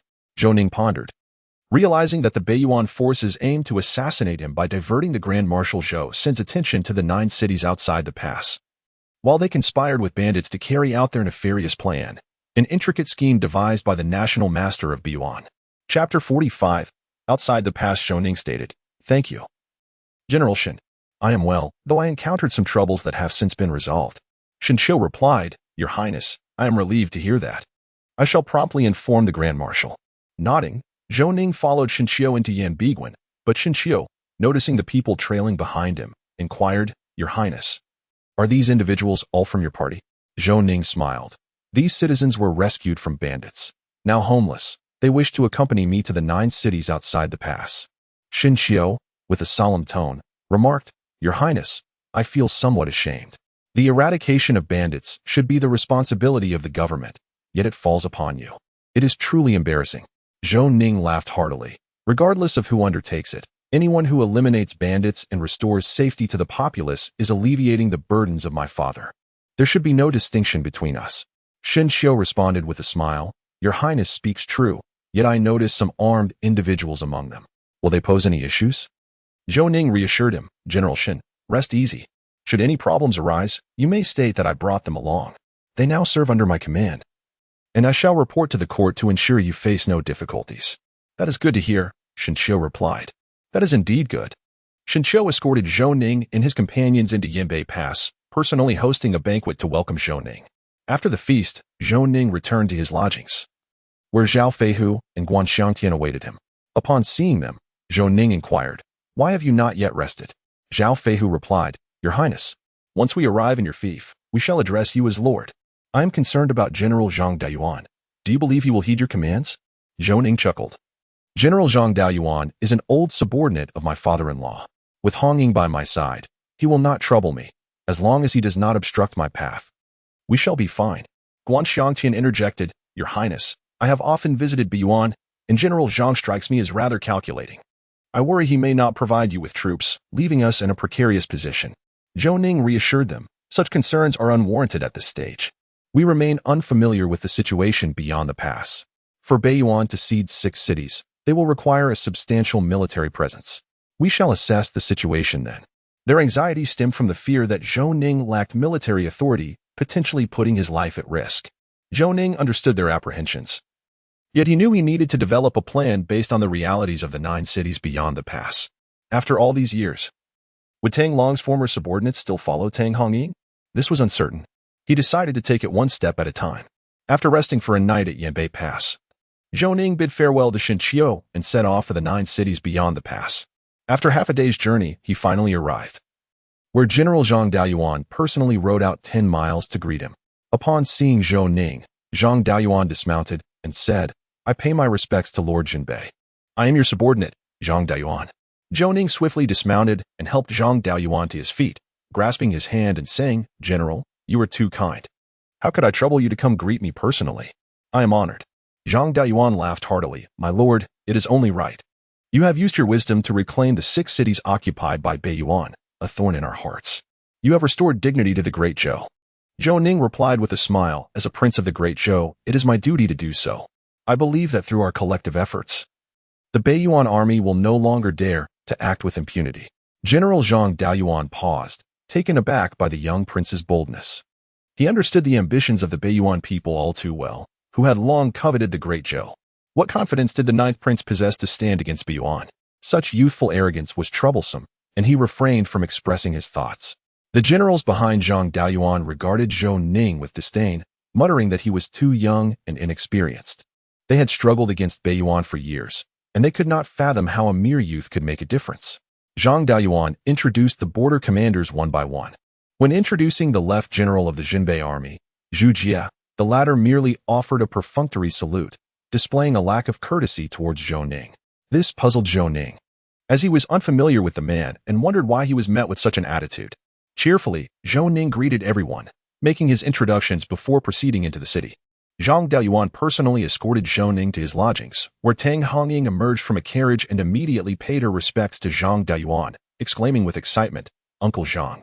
With tears of joy in his eyes, Zhang Daoyuan responded, "Hongying, you have grown up beautifully." Tang Hongying replied, "Uncle Zhang, you have worked so hard." Zhang Daoyuan was genuinely elated today, for he had the opportunity to meet Tang Hongying. Among the Tang family, the men were notably youthful, with only Tang Hongying capable of taking to the battlefield. Many of the older subordinates longed to witness the resurgence of the Tang family's former glory. After a brief conversation with Tang Hongying, Zhang Daoyuan took his leave, wary of malicious individuals who might report him to Emperor Zhou Run, thus inviting unnecessary troubles. He informed Zhou Ning about the welcoming banquet planned for the evening, and Zhou Ning personally escorted Zhang Daoyuan away. Zhou Ning assigned Zhao Feihu and Guan Xiangtian to discreetly investigate the relationships among the personnel at the border, as he needed to comprehend the local situation. Just as he completed these arrangements, Qin Yang, the personal guard of Grand Marshal Zhou Sin, arrived. Zhou Ning inquired, "What brings you here, General Qin?" To which Qin Yang replied, "The Grand Marshal requests your presence, Your Highness." Zhou Ning asked, "What does my grandfather wish to discuss?" Qin Yang responded, "I am unaware." "My lord." With a smile, Zhou Ning followed Qin Yang to Zhou Sin's residence. This marked the first occasion since leaving the imperial capital that Zhou Sin had taken the initiative to summon Zhou Ning. Upon entering, Zhou Ning immediately performed the customary bow of respect for a junior. Zhou Sin asked, "What are your impressions of the border?" Zhou Ning hesitated momentarily before replying, "Grandfather, I have just arrived at the border and am not yet familiar with the circumstances. However, I have observed that the populace here is sparse, the surrounding lands lie fallow, and only a small portion is under cultivation. It seems reliance on the court's support is imperative. Zhou Sun nodded in satisfaction, recognizing Zhou Ning's keen observations upon his arrival. Zhou Sun continued, the seasons are distinct here, and with trade routes severed, the people endure hardships and face dangers. Many have departed, opting for a life within the borders. While the lands are cultivated by stationed soldiers, the border region relies heavily on the court. Have you considered how to address this? After a moment of contemplation, Zhou Ning grasped Zhou Sun's intent and replied, I understand my grandfather's meaning. My arrival at the border can be attributed to the collusion of the crown prince and the second prince, who conspired to expel me from the capital. Fearing I might threaten their positions, they will likely devise means to complicate my access to provisions, and with no allies in the court, I may find myself in a precarious situation. Zhou Sun remarked, in the short term, they will refrain from any underhanded tactics. But that may not hold true in the future, as they must perform for your father, the emperor. Chapter 46. Zhou Ning's predicament. Zhou Ning stated, I believe they will not trouble me this year, as the court has already dispatched ample supplies, enduring until spring should pose no issue, at which point I shall devise a strategy. Zhou Sun responded, you have rendered service to the Great Zhou, restoring its dignity, yet you face dangers here as well. The Northern Yuan will not spare you. They are determined to eliminate you, and it appears the Northern Yuan sorcerer harbors a deep-seated animosity towards you. Zhou Ning scratched his head and chuckled, saying, how petty of a national sorcerer to be so narrow-minded, tarnishing the reputation of the Northern Yuan. Zhou Sun laughed heartily, declaring, even if the 6 cities beyond the border were returned to the Great Zhou and became your fief, while they may possess fertile lands, they lack fortifications. In due time, the Northern Yuan will come to seize the grain. Acquiring 6 additional cities may not necessarily be advantageous. Unlike these 3 cities which benefit from the protection of the Blackwater River, allowing for some negotiation with the Northern Yuan. Zhou Ning replied, when the boat reaches the bridge, it will naturally straighten out. At that time, I shall devise a plan. My primary task now is to comprehend the situation beyond the borders. Zhou Sun gazed in astonishment at Zhou Ning. Realizing that the young man had long harbored intentions unbeknownst to others, having deceived everyone with years of pretense. Evidently, he was a person of significance. A small sacrifice must be made to preserve grand ambitions, and he had managed to do just that. Zhou Sun remarked, since you are already aware, I shall refrain from saying more. I hope you will live well and withstand the onslaught from beyond. Zhou Ning replied, thank you for your concern, your majesty. I shall strive to endure. Zhou Sun sighed, such is the ruthless nature of the imperial family, where anyone, regardless of their status, might be sacrificed for the emperor. In the imperial court, there is little room for familial affection. He waved his hand, signaling for Zhou Ning to depart. Zhou Ning found the emperor's attitude perplexing. Unsure of the reasons behind such concern for someone seemingly unrelated to him. Unable to fathom it, he chose to dismiss the thought. That evening, Zhang Deyuan sent someone to invite Zhou Ning to a banquet, where commanders of various ranks from the border gathered, allowing them to become acquainted with Zhou Ning, the Marquis of Northern Defense. Some matters would eventually require Zhou Ning's support. General Zhu Jie continued to ignore Zhou Ning, yet Zhou Ning displayed no dissatisfaction. The evening concluded pleasantly, with all enjoying amiable conversation. Upon returning home, Zhu Jie was soon visited by many commanders from the border. Officer Zhu Rui remarked, Uncle, I fail to understand the intentions of His Highness the Crown Prince in bringing Zhou Ning to the border. Is this not an attempt to undermine your authority? Previously, Zhang Daoyuan overshadowed you, and now there is another troublesome 9th prince. Is this not adding to your troubles? Zhu Jie, sipping tea, looked up and replied, mind your words and actions. How can you speak of future emperors behind their backs? Be cautious of being reported by those with ulterior motives at that time. I cannot guarantee your safety. Zhu Rui chuckled. Uncle, we are all brothers here. How could outsiders know? I merely do not grasp the Crown Prince's intentions. Zhu Jie explained. Zhou Ning has already posed a threat to the Crown Prince's position. He triumphed over the national master of Biyuan and reclaimed 6 cities lost beyond the borders. His Majesty admires his abilities. If he remains in the capital, the Crown Prince perceives it as troublesome. It appears he has reached an understanding with the second prince to expel Zhou Ning from the capital. Zhu Rui countered, Uncle, I believe the Crown Prince's decision is somewhat unwise. Consider, once Zhou Ning arrives here, he will command a portion of military power. If our people serve under him, that is manageable. We can maintain appearances while secretly disregarding his orders. But what of others? With military power, matters become far more complicated. Zhu Jie reassured him. Do not worry about this. I will refuse to hand over my troops to Zhou Ning, including those under Zhang Daoyuan. No one is willing to relinquish their power willingly, even if the recipient is a royal family member. If he must be given troops, let it be the reserve soldiers. Zhu Rui pondered for a moment and then laughed heartily. Uncle, your wisdom is indeed profound. Let Zhou Ning command the reserve troops, who lack combat effectiveness. It would be amusing to see the esteemed ninth prince of the Great Zhou reduced to a mere farmer. Zhu Jie chuckled. What difference does it make if His Majesty finds out? My actions are solely for the safety of the ninth prince. His Majesty would not lay blame upon us. And the crown prince would undoubtedly approve of my decision.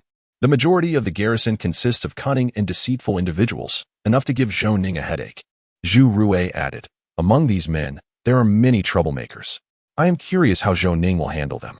If he incites discontent among the garrison soldiers, even Zhang Daoyuan will find it troublesome.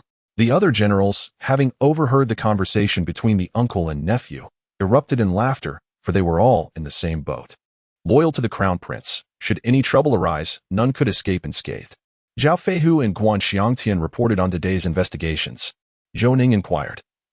General Zhu Jie is aligned with the crown prince? Zhao Feihu nodded. Zhu Jie, his nephew, and several lieutenants have formed a faction loyal to the crown prince.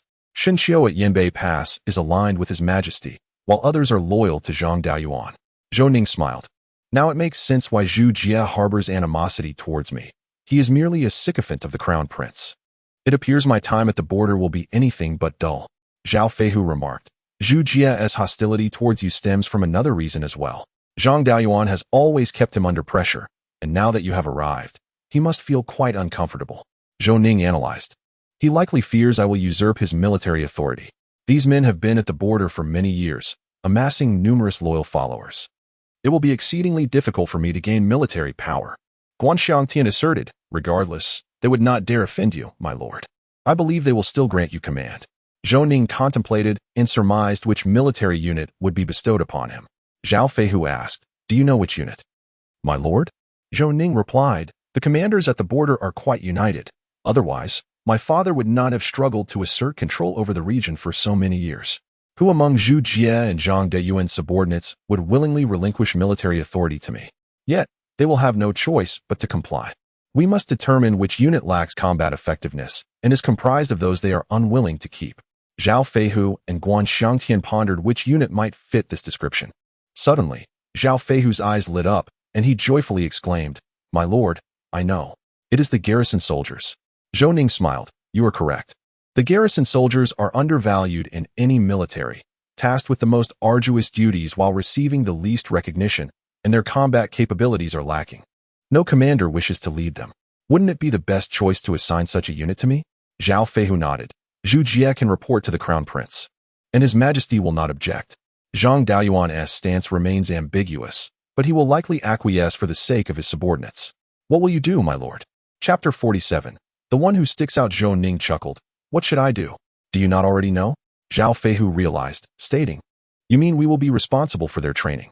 Zhou Ning confirmed, at that time, we shall carefully select individuals with outstanding qualities to be integrated into the Black Armored Guard. The rest can manage agriculture and daily training. Guan Xiangtian interjected, my lord. Do you truly believe they will hand the garrison soldiers over to you? This seems merely speculative. Zhou Ning replied with a smile, if you doubt it. Let us wait and see. Zhao Feihu chuckled at the side, while Guan Xiangtian remained skeptical of Zhou Ning's assertions, eager to witness the truth unfold. The following day, General Zhang Daoyuan extended an invitation to Zhou Ning to attend a military conference. Zhang Daoyuan offered Zhou Ning the seat of honor, yet Zhou Ning graciously declined, understanding that such an act would overshadow the other generals and potentially create discomfort among them. The discussions revolved around various matters, primarily focusing on the defense against potential incursions from the northern Yuan and the question of whether they would be willing to return 6 cities. Zhou Ning remained silent, attentively listening without interjecting, and after prolonged deliberation, the discussions yielded no conclusive outcomes, prompting an end to the session. At this juncture, Zhang Daoyuan remarked, my lord, His Majesty has bestowed upon me the decree allowing you to command troops independently. I am curious about your thoughts on this. Zhou Ning mused to himself that it appeared the assembly's intentions were solely centered around him, and he felt a twinge of pity for their lengthy discourse. With a smile, He replied, "Convention dictates that a prince should not command an army within his own fief, yet the circumstances at the border are exceptional. My father, the emperor, has entrusted me with this command to ensure my own safety, though I must confess I lack experience in leading troops into battle." Zhao Feihu and Guan Shengtian observed Zhou Ning's performance with quiet admiration, marveling at his prowess in weaving fabrications. The black armored guards were indeed trained by him. Zhang Deyuan chuckled and said, "His Majesty has conferred upon you the title of Duke of Northern Defense to facilitate your command of the troops. Otherwise, he would have simply granted you the title of Prince. Furthermore, His Majesty has indicated that your black armored guards possess formidable combat capabilities. So please do not be overly modest."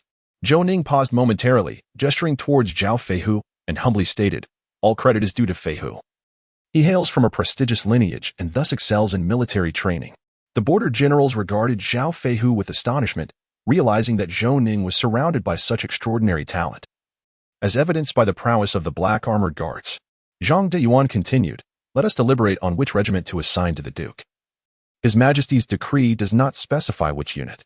The generals, reassured by Zhang Deyuan's words, fell into silence, exchanging glances, each reluctant to relinquish their command.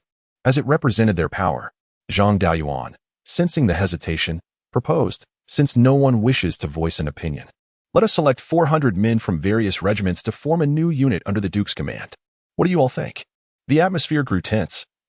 There was a palpable reluctance among the generals to part with their soldiers, who were battle-hardened and elite. Zhang Deyuan pressed on, "What is the matter? Your silence can be interpreted as acquiescence, no?" Each general hesitated to speak up, fearing the repercussions of offending Zhou Ning.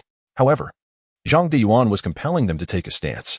General Zhu Jie exchanged a glance with Zhu Rui, who felt a surge of frustration. Understanding that this would put him at odds with Zhou Ning, who was not only a prince but also a duke, and potentially a future king, it placed him in a precarious position. In a bid to curry favor with the crown prince, Zhu Rui steeled himself and stated, "General, our brothers have fought through thick and thin for many years. Now, to transfer them without just cause seems rather unkind." Zhang Deyuan retorted, "This is His Majesty's decree. Do you dare question it?" "What do you mean by that, General Zhu?" Zhu Rui stood abruptly, his anger flaring. "General Zhang, cease with the insinuations. I am merely stating the facts. Is there anything incorrect in my assertion? This will surely dishearten our brothers." The cavalry General Zhang Deyuan declared, "I cannot concern myself with such matters. I am simply executing my orders. If you are dissatisfied, you may draft a memorial to report to His Majesty."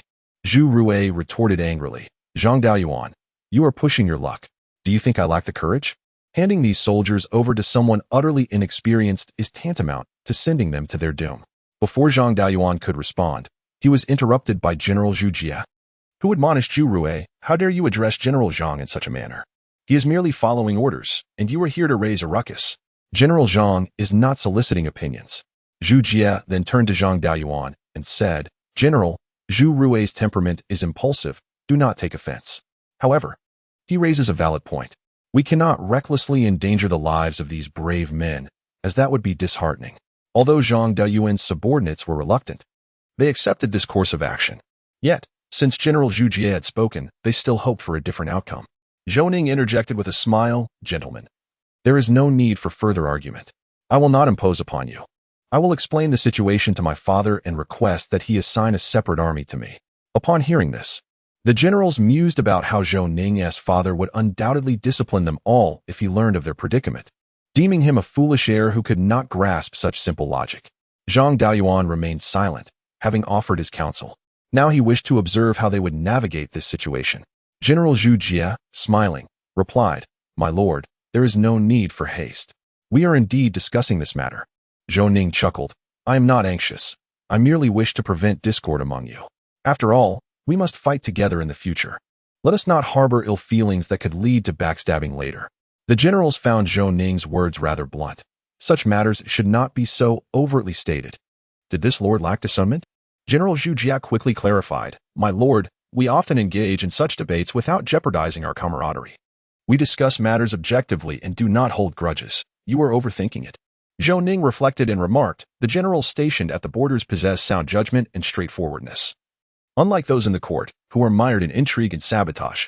If you all perform admirably, I shall report favorably to my father. This statement left Zhu Jie in a quandary. Agreeing would imply that Zhou Ning was correct in his assessment of the court's treachery, which might lead to collective reprimands against him. Conversely, disagreeing could result in Zhou Ning novelly reporting back to the emperor, which would create complications for Zhu Jie.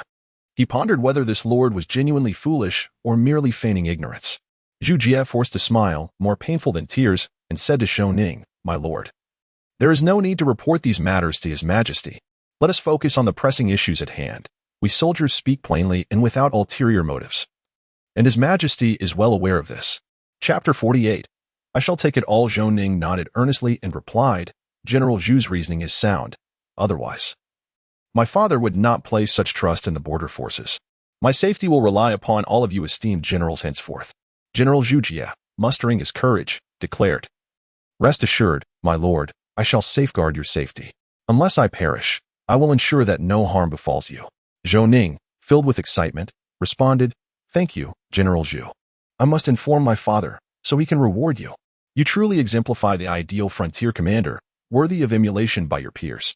Zhu Jie was taken aback by Zhou Ning's lack of foresight, inadvertently offending the other commanders, who regarded him with disdain. Zhu Jie stood there, momentarily speechless. Zhou Ning continued, "Look at how delighted General Zhu is that he can hardly find his words. Rest assured, I will certainly inform my father." Zhu Jie wished he could silence Zhou Ning's incessant chatter. Why must he be so verbose? He quickly interjected, "My lord, this is merely our duty. It would be better not to inform His Majesty just yet. We should deliberate on how to allocate your troops." Zhou Ning shook his head, saying, "My father has instructed me that military governance requires clear rewards and punishments. I know how to proceed, so there is no need for General Zhu to trouble himself." Inwardly, Zhu Jie cursed, "You know nothing, you foolish scion, such a headstrong youth. I am at a loss with you." Fearing further nonsensical remarks from Zhou Ning, he decided to steer the conversation elsewhere, saying, "Gentlemen, how shall we allocate troops to our lord? Please share your suggestions." Right General Gao Wanjin remarked, "Since our lord holds General Zhu in such high esteem, let us hear his insights." Zhu Jie thought to himself, "Here it comes, they are targeting me now. Thanks to that insufferable Zhou Ning." He smiled and said, "General Gao, our lord is new to the frontier and unfamiliar with the circumstances here. I am concerned about the implications of mishandling this matter, which could lead to trouble for us all. Would you not agree?" The other generals understood Zhu Jie's implication. Since he had taken the lead, they too sought to protect their interests. General Gao Wanjin replied, "General Zhu makes a valid point. I suggest we refrain from expanding our forces for now and consider recruiting additional soldiers instead." General Zhang Daoyuan interjected, "Your Majesty did not command us to expand our army. Given the current challenges the court faces in supporting the frontier, how shall we feed and equip these new soldiers?" At that moment, Zhou Ning chimed in, "When I arrived, my father provided me with ample provisions and equipment, which supports my role as the Duke of Northern Defense. Therefore, I can indeed expand my forces, contingent upon General Zhang's agreement." Upon hearing this, the assembly realized how favored this naive young man was, receiving both funds and provisions, perhaps indicative of the emperor's concern for Zhou Ning's safety. The notion of expanding the army was merely a suggestion from Gao Wanjin. Who would dare to implement such a risky action? Yet, this headstrong lad seemed to take it seriously. Zhang Daoyuan cautioned, "My lord, expanding the army is no trivial matter. It requires the emperor's consent. Otherwise, we risk accusations of treason. Let us contemplate alternative strategies."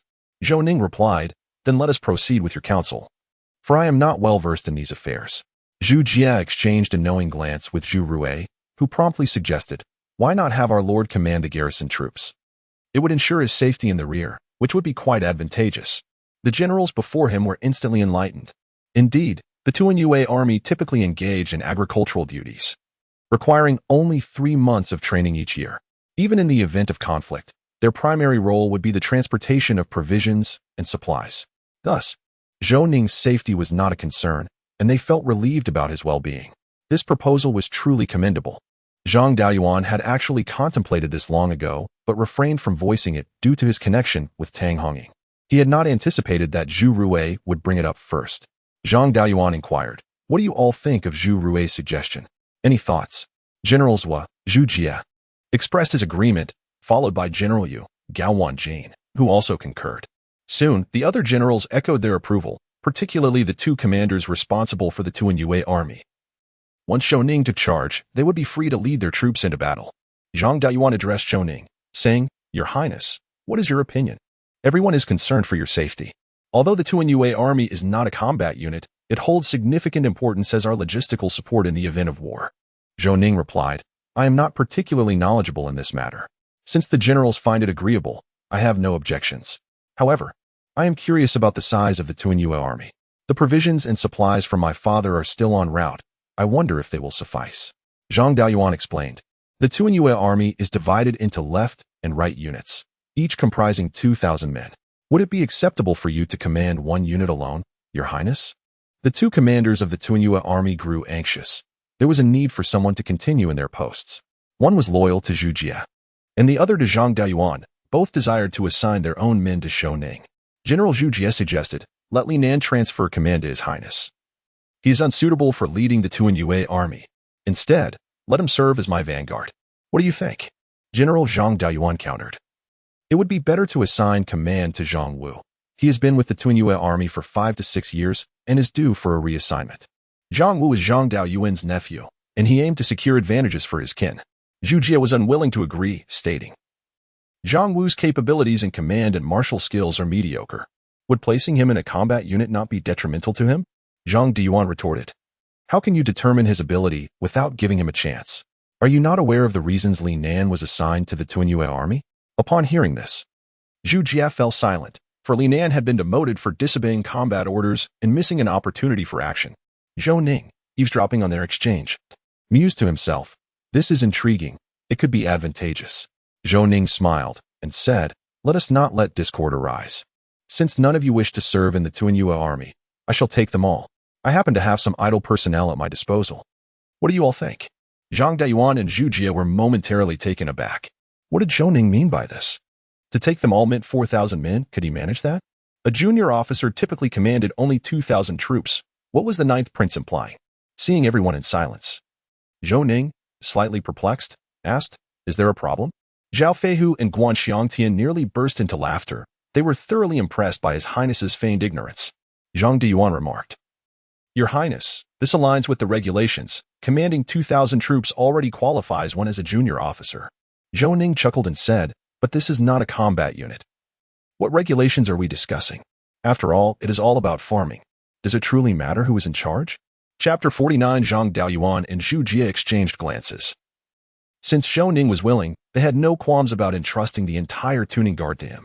With a shared understanding, Zhang Daoyuan remarked, "In the Great Zhou, there are precedents where a school officer leads 5,000 troops. Moreover, as a marquis, for 1,000 soldiers are trivial, even 40,000 would pose no issue. Thus, we will hand everything over to you, my lord. Do any of you have objections?" This resolution alleviated everyone's concerns without necessitating a division of forces for Zhou Ning. So they had no reason to dissent. Zhu Jie expressed his support as well. Zhou Ning smiled. "Since everyone is in agreement, I shall not be coy. I will be relying on your assistance for many matters moving forward, so do not find me bothersome." The generals pledged their unwavering support for Zhou Ning, and he left in satisfaction. With the matter resolved, Zhou Ning departed, and laughter erupted among the group. After all, they were united on this front. Zhou Ning addressed Fei Hu and Xiang Tian, instructing them, "Each of you shall lead a guard and be responsible for their training. As for the brothers from the gathering of heroes, those soldiers who excel shall be incorporated into the Black Armored Guard. Those who do not qualify must still undergo rigorous training. Do you understand?" Zhao Fei Hu responded, "My lord, who will be responsible for your safety? I have concerns about others." Zhou Ning replied, "Isn't there still Tiniu? Your primary focus now must be on training the troops, ensuring they can become battle-ready in the shortest time possible. Everything else is of little consequence." Guan Xiangtian said, "We shall seek out Li Nan and Zhang Wu shortly." Zhou Ning nodded and returned to his residence with the two of them. Tang Hongying awaited him there and immediately inquired whether he had secured military command. Zhou Ning informed her that Zhang Daoyuan had entrusted the tuning guard to him. Tang Hongying exclaimed, "What did you say? Uncle Zhang has handed the tuning guard over to you." Zhou Ning responded, "What is the matter? Is that unacceptable?" Tang Hongying retorted, "What does Zhang Daoyuan mean by this?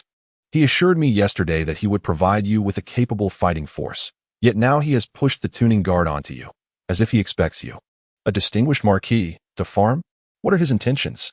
Zhou Ning chuckled, "Hongying, do not be upset. General Zhang has his own dilemmas. Let us not press him. What is wrong with the tuning guard? At least it poses no mortal danger.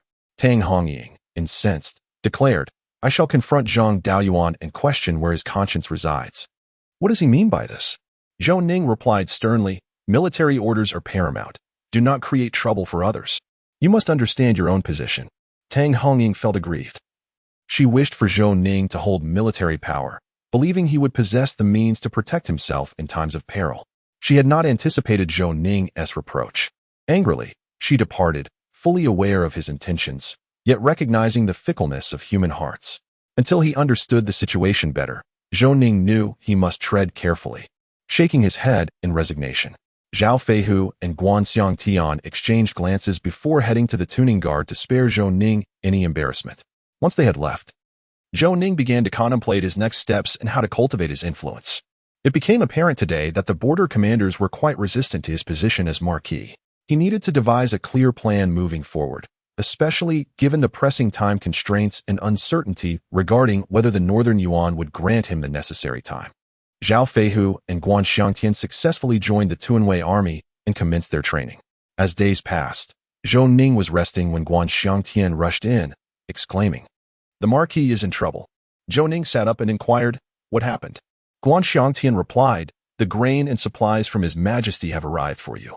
My elder brother and Feihu went to receive them, but they were detained by Li Nan, who claimed that you only know how to eat and that the equipment would be better off with him. Zhou Ning chuckled.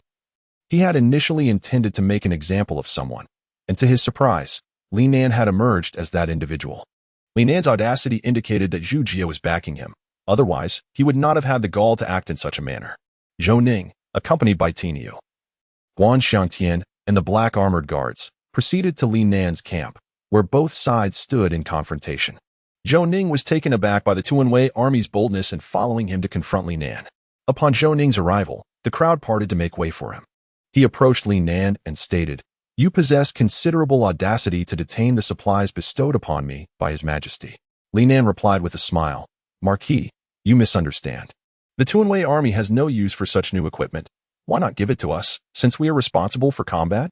Zhou Ning retorted, If you lack supplies, you may seek Zhang Daoyuan, but this equipment is mine, and you cannot touch it. Are you attempting to bully me?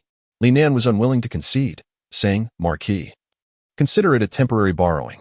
When General Zhang provides me with supplies, I shall return them to the Tuanwei army. What do you think? Zhou Ning, in a sudden burst of anger, slapped Li Nan across the face, exclaiming, Do you not understand human language? How dare you bargain with me? You are nothing. Even if Zhu Jie were here, it would not matter. Return my supplies at once, or you shall face the consequences. Li Nan clenched his fists, suppressing his fury, and replied, Marquis, this is the border, not the imperial capital. You must think carefully. Zhou Ning laughed. Are you threatening me? Does the border not fall under the jurisdiction of the Great Zhou? Are you contemplating rebellion? Zhou Ning accused Li Nan of treason, and at that moment, Zhu Jie, who had been lurking in the shadows, sensed the impending trouble and emerged. General Zhu Jie inquired, What brings the Marquis here personally? Zhou Ning responded with a smile. Your appearance is quite timely. How fortuitous. Zhu Jie said, I heard you were here and rushed over immediately. Zhou Ning smiled, but remained silent. Zhu Jie turned to Li Nan, asking, What has transpired to upset the Marquis? Upon seeing Zhu Jie, Li Nan recounted the events. Zhu Jie replied with a smile, Marquis, please show some leniency. Zhou Ning, with a stern tone, questioned Zhu Jie, Did he act under your orders? Zhu Jie, unwilling to admit fault, responded with a smile, Marquis, you misunderstand. I will punish Li Nan immediately and have the supplies returned to the Tuanwei army at once. How does that sound? Zhou Ning replied, I find that unsatisfactory. Li Nan deserves death. Are you attempting to shield him? Zhu Jie, displaying displeasure, remarked, Marquis, regardless of the situation, Li Nan is my subordinate. Do you intend for him to perish? Zhou Ning asserted, He must die. Not just anyone can bully me. Zhu Jie, somewhat incensed, asked, Marquis, could you grant me a favor? Zhou Ning laughed heartily. What are you? Li Nan must die. Execute him. Zhao Feihu had been quietly preparing, awaiting Zhou Ning's command. With a swift motion, Zhao Feihu brought down the knife, and Li Nan's head soared into the air, his body collapsing with a thud. Scalding blood splattered onto Zhu Jie's face, igniting a fiery sting upon his skin. Chapter 50. Mind your words when speaking to me. Zhu Jie was consumed by fury. Zhou Ning had publicly humiliated him before all the soldiers, jeopardizing his authority to command. With a darkened gaze fixed upon Zhou Ning, he grasped the hilt of his knife, poised to strike. Zhou Ning, however, wore a grin, with Tinyo standing protectively in front of him. The guards were taken aback. They never anticipated that Zhou Ning would dare to slay Li Nan, incurring the wrath of General Zhu Jie. The guards felt a surge of loyalty towards Zhou Ning, fearing for his safety as they stepped forward to confront the left guard, for the atmosphere was akin to a powder keg, ready to explode at any moment. At that juncture, General Zhang Daoyuan, accompanied by all the commanders, arrived with a commanding voice, inquiring what was amiss, questioning whether he still held any respect as their general. Zhu Jie released his grip and retorted furiously, "General, he has gone too far, brazenly executing Li Nan before my eyes, showing utter contempt for both you and me." Zhang Daoyuan replied, "My lord, you are being somewhat impulsive." Zhou Ning chuckled, "Why should I refrain from killing Li Nan? He unlawfully detained my supplies." "Who granted him the audacity?" Zhu Jie countered, "Do not slander him. Li Nan merely sought to borrow them, intending to return them later. You disagreed. Yet he agreed to return them, and you killed him in front of me. You are utterly disrespectful. Do you even care for military discipline?"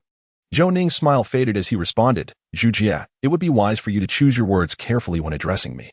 Do not forget my status." "Are you contemplating rebellion?" Fuming, Zhu Jie exclaimed, "Zhou Ning, I warn you, do not use your title to intimidate me. Let us address the matter at hand. You have unlawfully slain a colleague, sowing discord among the ranks. I will write to His Majesty to report you." Zhou Ning replied with an impassive expression, "Zhu Jie, Li Nan's act of detaining the supplies bestowed upon me by the Emperor is a grave offense. Do you still dare to show him favoritism? Are you covertly supporting his transgressions?" A flicker of panic crossed Zhu Jie's features. His intention had merely been to assert dominance over Zhou Ning. Unbeknownst to him, Zhou Ning had executed Li Nan, a trusted confidant of Zhu Jie, leaving him utterly humiliated before the left guard, which fueled his rage. Left without retort, Zhu Jie listened as Zhou Ning continued, "In future endeavors, think wisely. To send an inconsequential person to embarrass me, what do you take me for?" Zhang Daoyuan shook his head in resignation, aware that Zhu Jie was acting on behalf of the crown prince. However, Zhou Ning was now a marquis. Even if he were to slay Zhu Jie, it was unlikely the emperor would impose severe punishment upon him. Zhang Daoyuan said, "My lord, this is a monumental misunderstanding. Li Nan was a favorite subordinate of Zhu Jie. His impulsive actions may have led to a regrettable mistake. I implore you not to lower yourself to his level." Zhou Ning asserted, "I am the Marquis of the Northern Expanse, a prince of the Great Zhou. Before opposing me, contemplate your own status. Whether I kill Li Nan or someone of a higher rank, what difference does it make?" Zhang Daoyuan sought to defuse the situation. Yet Zhou Ning's aggressive demeanor and reckless actions presented a formidable challenge, revealing him as a typical second-generation scion, leaving Zhang Daoyuan feeling helpless. Zhang Daoyuan gazed at Zhu Jie and remarked, "General Zhu, why do you not hasten to apologize to his lordship? Do you wish to escalate this matter?" Zhu Jie comprehended Zhang Daoyuan's implication. Should His Majesty be informed of this incident, it was unlikely that Zhu Jie would emerge unscathed, and he might even find himself in a precarious position. Reluctantly, Zhu Jie declared, "My lord, I acknowledge my mistake.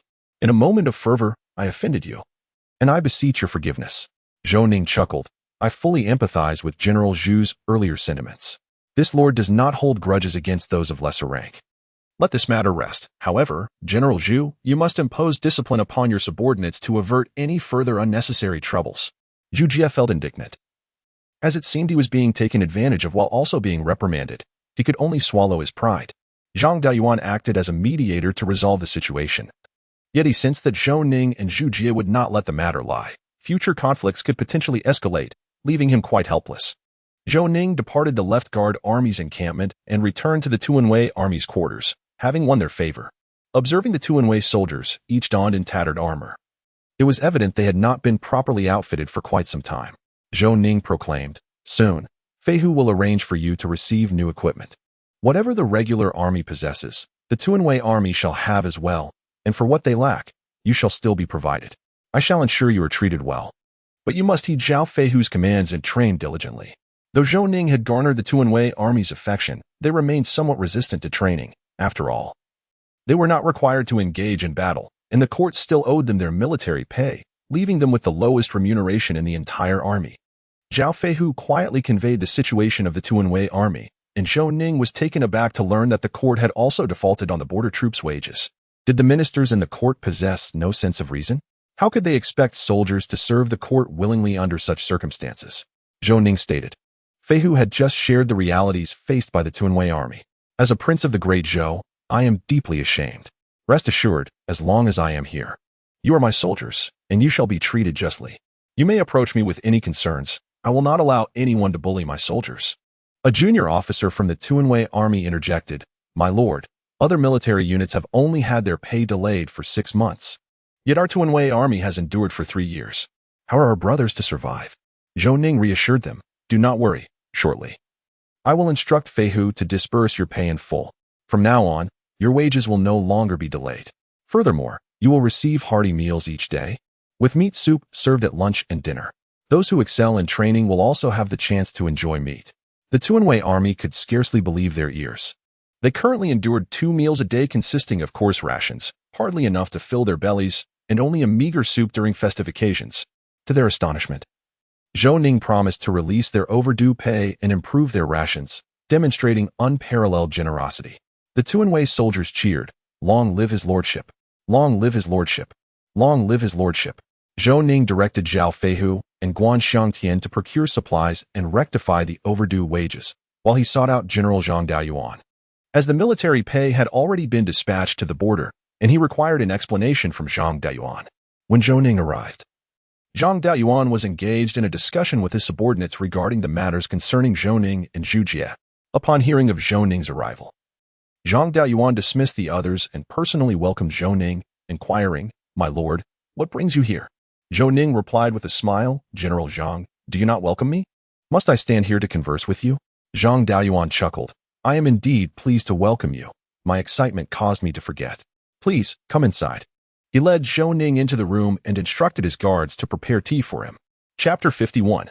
Repaying debts. Zhou Ning casually took a seat, and Zhang Daoyuan, uncertain of the purpose of Zhou Ning's visit, asked, My lord, what do you wish to discuss with me? Zhou Ning responded, I have recently taken charge of the Tuanwei army and learned that they have not received their military pay for several years. I happen to have funds available, and I have compensated them. This military pay should not be my responsibility, should it? Zhang Daoyuan was well aware of the situation. It was a consensus among the generals, and they had no funds available as their resources had long since been depleted. He replied, My lord, the court has regulations against disbursing funds to soldiers without authorization. If we were to be impeached, it would raise suspicions of bribery, which could lead to severe consequences. Zhou Ning casually remarked, I have temporarily covered the overdue military pay for the Tuanwei army. Once the court's military funds arrive, you can reimburse me. It is a matter of principle to repay debts. Others may not know, but I am not afraid of you. Zhang Daoyuan responded, My lord, the issue is that I do not have the funds to give you. Zhou Ning looked at Zhang Daoyuan and asked, General Zhang, are you jesting with me? How could 3 years' worth of military pay simply vanish? Is this not corruption? Zhang Daoyuan smiled wryly, My lord, the funds have been allocated to city construction. We have not embezzled the military pay. Zhou Ning countered, The court provides funding for city construction. Why should you contribute your own money? Are you attempting to deceive me? Zhang Daoyuan explained, The court does indeed allocate funds, but by the time it reaches me, little remains. I was left with no choice but to utilize the Tuanwei army's military pay. Zhou Ning questioned, Why not use the military pay from other troops? Do you find the Tuanwei army easy to bully? Zhang Daoyuan clarified, if the frontline combat troops were to fall behind in their pay, it would negatively impact their morale. Thus, we reached a consensus on this course of action. Zhou Ning asserted, Your decision is of no concern to me. However, this money must be given to me, and no one can intervene.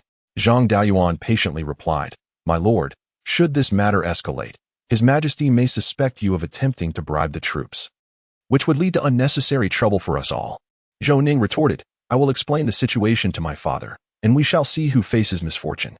Zhang Daoyuan, apprehensive of this reckless noble, recognized that Zhou Ning acted without considering the consequences, creating enemies at the border and recently offending Zhu Jie. This time, he seemed poised to alienate all the generals. Zhang Daoyuan proposed, My lord, the court is allocating funds, and I assure you that you will receive your share. As for the past debts, let us consider them settled. What do you think? Zhou Ning replied with a smile, I find that unacceptable. Why should we dismiss the past debts? Are you all conspiring to take advantage of me? Zhang Daoyuan was amused by the situation.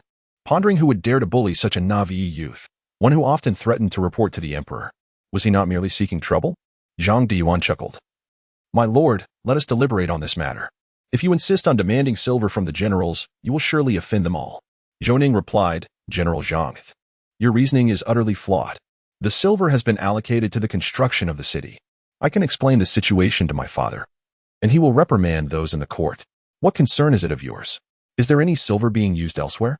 Zhang Daoyuan, feeling powerless, thought to himself that it was impossible for all the silver to have been exclusively spent on the city's construction. There must be other uses. He said, My lord, please do not be anxious. Allow me to confer with others. What do you think? Zhou Ning responded, As I am here. Have them come over now so we can discuss this together. Thus, Zhang Deyuan had someone summon the generals to his presence. Soon, everyone arrived. And upon seeing Zhou Ning seated, they greeted him respectfully. Zhang Deyuan recounted the issue regarding the arrears in military pay for the Tunshan army, emphasizing that Zhou Ning had fronted the expenses and now required reimbursement. Upon hearing this, the generals were in an uproar. How could they possibly part with money they had just received?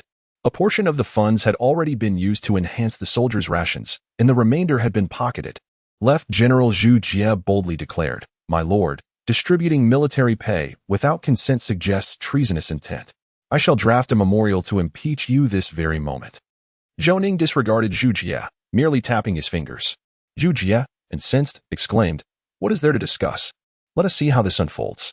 With that, he turned to leave, followed by his subordinates. Zhou Ning, unhurried, remarked, I await your impeachment, my lord. I am curious to see who will suffer the consequences. You have distributed the Tunshan army's military pay. Do you believe you have the upper hand? Can your backing ensure your safety? Zhu Jie, upon hearing Zhou Ning's words, suddenly calmed down, realizing his earlier impulsiveness.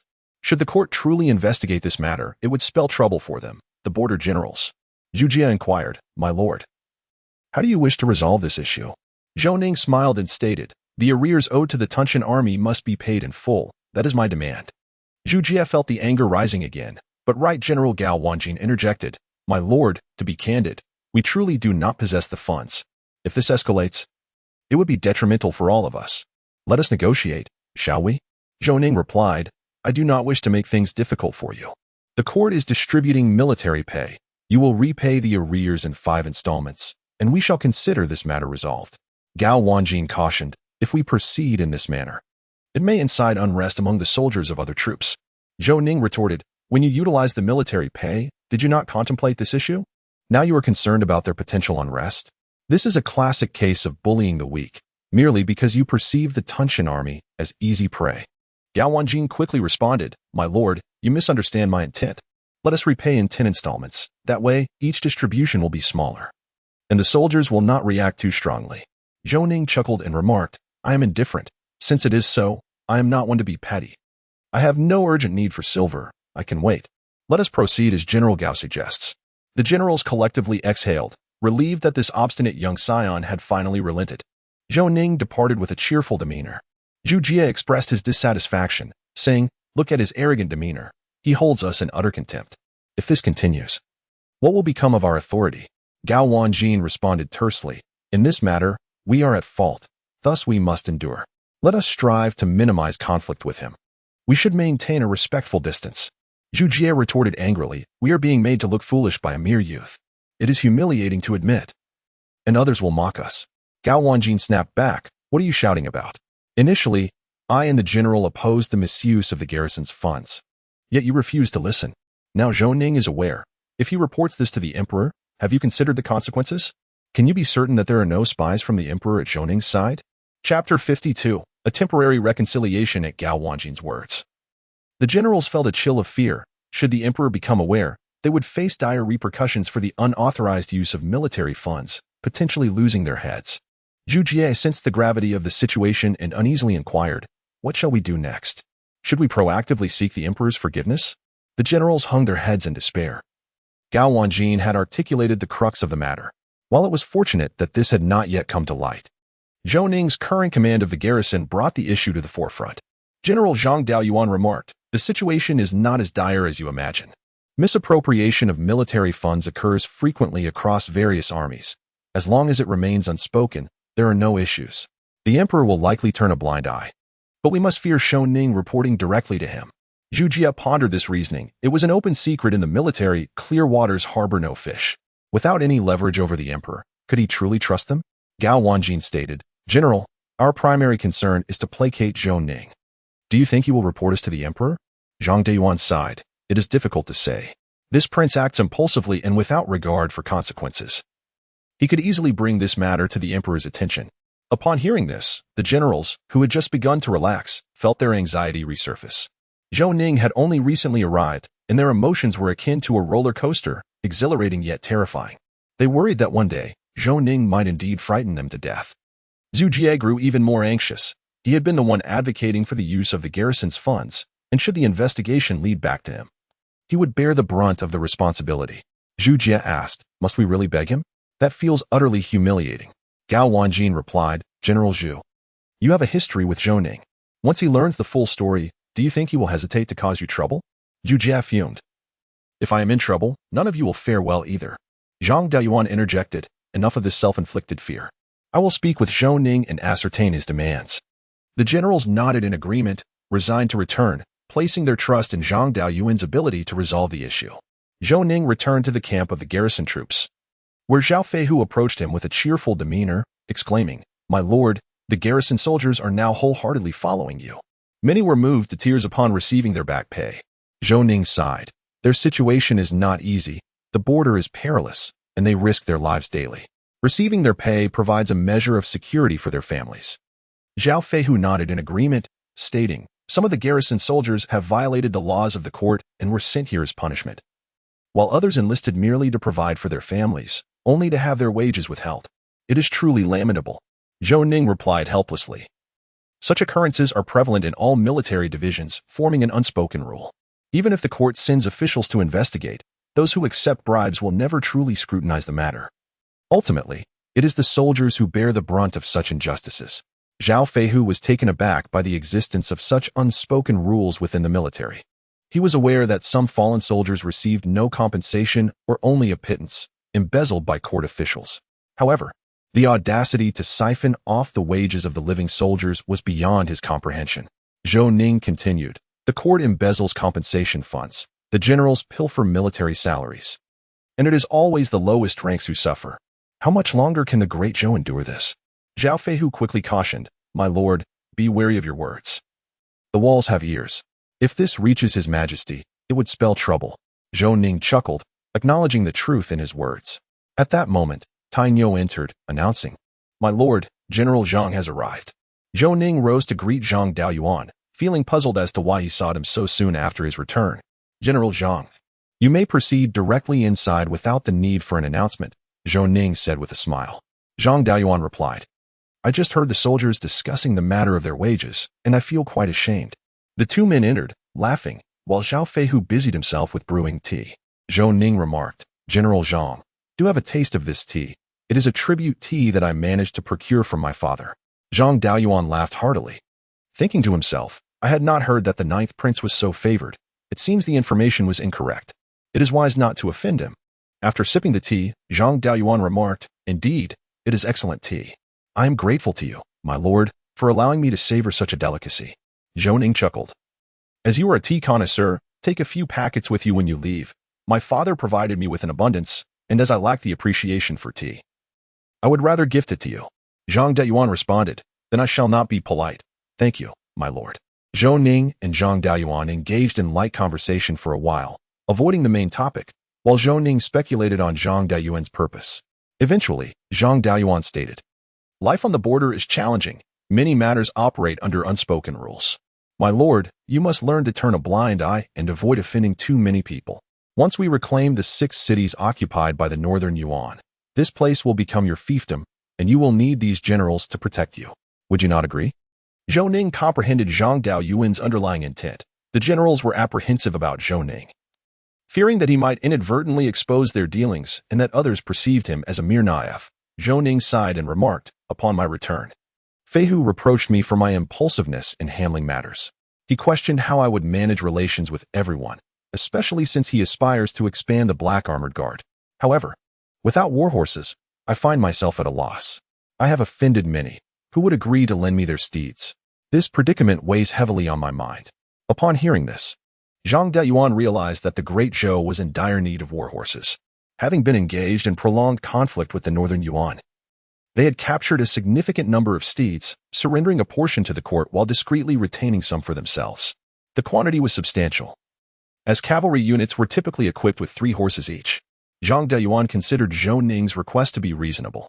Feigning reluctance, Zhang Dayuan replied, "My lord, war horses are indeed scarce. Should you require them, I could allocate a few from other units, but I can only guarantee a pair per person. Any more would be impossible." Securing war horses proved challenging. Zhou Ning found it difficult to purchase even a single horse, as they were largely under the court's control. Furthermore, once a horse's hooves were damaged, it could no longer serve in battle. Zhou Ning had long contemplated the necessity of horseshoes. Yet the scarcity of craftsmen at the border had hindered his efforts in this regard. Should he succeed in producing horseshoes, the concern over hoof damage would be alleviated. Grasping Zhang Dayuan's hand with excitement, Zhou Ning expressed his gratitude, saying, "Thank you, General Zhang. Please extend my thanks to the other generals as well. I am deeply appreciative. For certain matters, we shall handle them ourselves without involving others excessively." Zhang Dayuan understood the underlying implication in Zhou Ning's words. The issue of military pay was now behind them, and a temporary reconciliation had been achieved. Chapter 53, The Installation of Iron Plates. Zhou Ning remarked, "General Zhang, I have heard that many war horses with damaged hooves can no longer serve in battle and have been relegated to stud farms." Zhang Dayuan sighed, lamenting, "It is regrettable that many fine steeds suffer from hoof damage." Zhou Ning smiled and inquired, "Do we have blacksmiths at the border?" Zhang Dayuan replied, "Just a few craftsmen, primarily responsible for maintaining equipment." Zhou Ning further asked, "Could you lend me 2 craftsmen?" Zhang Dayuan responded, "My lord, it is not that I am unwilling, but the craftsmen are exceedingly busy and have no time to spare. Perhaps you could search among the troops. Many of the assigned individuals possess skills." Zhou Ning acknowledged this with a simple "oh," and then asked, "General Zhang, could you provide me with some of the fine war horses that have hoof damage?" Zhang Dayuan chuckled, "My lord, certainly. You may choose as you wish. It is a minor matter." Zhou Ning was elated. After conversing with Zhang Dayuan for a while longer, the latter departed satisfied, having discerned the nature of Zhou Ning. Engaging with him in reason would lead to mischief, and reciprocating mischief would bring forth reason. It was best to accommodate his temperament, otherwise he would become obstinate. Zhou Ning was equally pleased, having secured the war horses and resolved his most pressing issue. He summoned Guan Xiangtian, instructing him to gather some skilled craftsmen from the troops. Guan Xiangtian, puzzled, questioned why the lord was so intent on finding craftsmen. Before long, Guan Xiangtian assembled a number of artisans, including blacksmiths, carpenters, and masons. Some had previously served in the Ministry of Works but had fallen afoul of the law and were exiled to the border. Zhou Ning, accompanied by Zhao Feihu, went to the horse farm to select war horses. Zhao Feihu queried, "My lord, what use do we have for war horses with damaged hooves?" Zhou Ning remarked, "You are responsible solely for selecting superior war horses. The rest is of no concern to you, as Zhang Dayuan has no use for them." Zhao Feihu shook his head, perplexed by the Marquis's thoughts. Upon Zhou Ning's return to the camp, Zhang Dayuan had already dispatched 800 exceptional war horses, which pleased Zhou Ning immensely. In his quarters, Zhou Ning began to sketch. Zhang Dayuan stated, "The war horses have been delivered to Zhou Ning. He has assured us that he will not pursue the matter of military funds. Henceforth, avoid provoking him. In truth, Zhou Ning is quite agreeable if one aligns with his perspective. He is somewhat naive, making logical discourse with him futile." The assembled generals soon recognized Zhou Ning's obstinacy. Since they could not confront him, they decided to keep their distance. Zhou Ning, armed with a blueprint for horseshoes, summoned the blacksmith Wang Wu to forge them as depicted. Wang Wu hesitated, saying, "My lord, we lack pig iron. How can we proceed?" Zhou Ning, having overlooked the absence of pig iron, contemplated and sent Wang Wu away. Securing pig iron required Zhang Dayuan's approval, yet after recently acquiring the war horses, Zhou Ning felt somewhat embarrassed to make another request. Reluctantly, he steeled himself for the task. Accompanied by Iron Bull, Zhou Ning sought out Zhang Dayuan to inquire about the pig iron. Upon hearing Zhou Ning's arrival, Zhang Dayuan felt a headache coming on, dreading another encounter. However, upon learning the purpose of Zhou Ning's visit and his request for pig iron, he readily consented and arranged for it to be delivered. After Zhou Ning departed, Zhang Dayuan could only smile in resignation. Soon, the pig iron arrived at the garrison's encampment, and Zhou Ning promptly instructed Wang Wu to forge the horseshoes. The black armored guard brought forth the war horses, and Zhou Ning demonstrated how to install the horseshoes. Zhao Feihu observed curiously, questioning the efficacy of such a small iron piece. Once the first horseshoe was installed, Zhao Feihu immediately mounted the horse. Initially, the steed was somewhat unsettled, but it quickly adjusted. Zhou Ning suggested, Feihu, seek out a path strewn with gravel and uneven terrain for a trial. Zhao Feihu replied, My lord, if the horseshoe is damaged, this war horse will be rendered useless. Zhou Ning chuckled, When I instruct you to go, you should comply. Spare me your objections. Do you not trust my judgment? Zhao Feihu grinned. Riding the horse to the banks of the Blackwater River, where the ground was littered with stones, he urged the horse into a gallop, and it raced swiftly. At that moment, Zhu Jie and Gao Wanjin happened to pass by and saw Zhao Feihu riding. Zhu Jie remarked, Did you witness that? Such a fine war horse being squandered. I cannot fathom General Zhang's reasoning in providing him with so many horses. Gao Wanjin replied, Zhou Ning can do as he pleases. They are his war horses.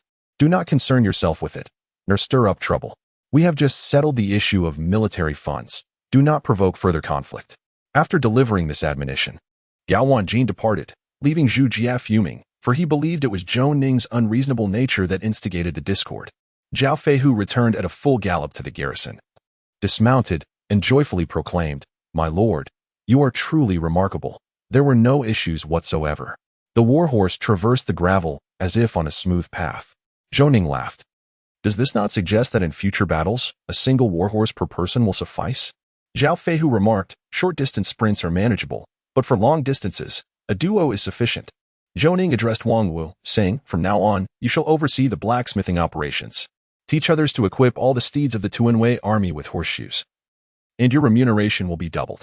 Wang Wu, astonished by the unexpected fortune bestowed upon him as a blacksmith, immediately knelt down in gratitude.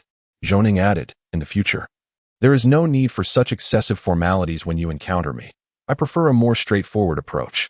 Wang Wu stood there, grinning foolishly, while Zhou Ning concluded his instructions and departed, leaving the Tuanwei army to affix horseshoes to their steeds. Word of this development swiftly reached Zhang Daoyuan, who inquired of his loyal soldier, Is it true that the Tuanwei army is affixing iron plates to the horseshoes? The soldier affirmed, Indeed, General, it has been 3 days. They should be nearing completion. Zhang Daoyuan questioned, What purpose do these iron plates serve? The soldier explained, Recently, the black armored guards have been racing their steeds across the gravel by the river, and the horses run swiftly without being hindered by the stones. Zhang Daoyuan paced back and forth in his chamber, reflecting, No wonder Zhou Ning selected the premium steeds with damaged horseshoes from the stable. He has devised a solution. It is astonishing that amidst so many in the court, it was a mere novice who resolved this issue. The soldier added, General, I cannot definitively say it is due to the iron plates, but their horses do indeed gallop effortlessly over the gravel. After a moment's contemplation, Zhang Daoyuan summoned all the commanders, preparing to visit the Tuanwei army's encampment, for this matter concerns the entire Dezhou military. After all, the cavalry of Dezhou cannot compare to that of Beiyuan. If the issue of horseshoe damage is resolved, it would significantly narrow the gap between the two forces. Chapter 54. How to bestow rewards. Zhang Daoyuan, accompanied by the commanders, arrived at the Tuanwei army's encampment, only to be halted by the black armored guards. Zhang Daoyuan declared, Go inform the Marquis that I seek an audience with him. Upon learning of Zhang Daoyuan's request, Zhou Ning instantly surmised the reason. Surely, it was regarding the horseshoes. Iron Bull suggested, My lord, I shall prevent their entry. Zhou Ning laughed. Zhang Daoyuan is the general of the cavalry. Can we truly impede him? He is here with a request. Otherwise, he would have barged in unceremoniously. Iron Bull continued, My lord, horseshoes are invaluable. Our Dezhou already has a limited number of steeds, and the northern frontier army frequently engages with Beiyuan, thus maintaining a relatively larger number of horses. Other armies possess only a few thousand cavalry, with the largest not exceeding 10,000. Zhou Ning replied, I have no intention of concealing the matter of the horseshoes. Once seen, they can easily be replicated by a blacksmith. There is no way to keep it hidden. Please invite Zhang Daoyuan inside, and also summon Feihu. Iron Bull sought out Zhao Feihu and arranged for Zhang Daoyuan and his entourage to be admitted, observing a crowd gathered in the distance. With horses bound to a frame at the center, Zhang Daoyuan realized that his soldier's report must indeed be accurate. Zhou Ning emerged and inquired, What brings you esteemed generals to seek my counsel? Zhang Daoyuan directly asked, Marquis, Is it true that you have devised an invention to protect the horseshoes? Zhou Ning chuckled. General Zhang, your intelligence is quite impressive. You have uncovered this matter. The other commanders silently pondered. It seems to be true. This brash youth possesses remarkable abilities. Zhang Daoyuan replied with a smile. My lord, we ought to share good fortune, wouldn't you agree? Zhou Ning responded. I have already dispatched the blueprints to the imperial capital for my father to implement across the national army. Since you are here, why not observe and learn? Have your cavalry fitted with these horseshoes as well? Everyone thought to themselves, so this contraption is called a horseshoe. Zhou Ning led them to the place for horseshoe installation. The commanders gazed at the small piece of iron, realizing it could solve the issues faced by their war horses. This prince indeed possesses exceptional insight. Upon witnessing the installation of the horseshoes, Zhang Daoyuan joyfully exclaimed, This is truly a remarkable invention.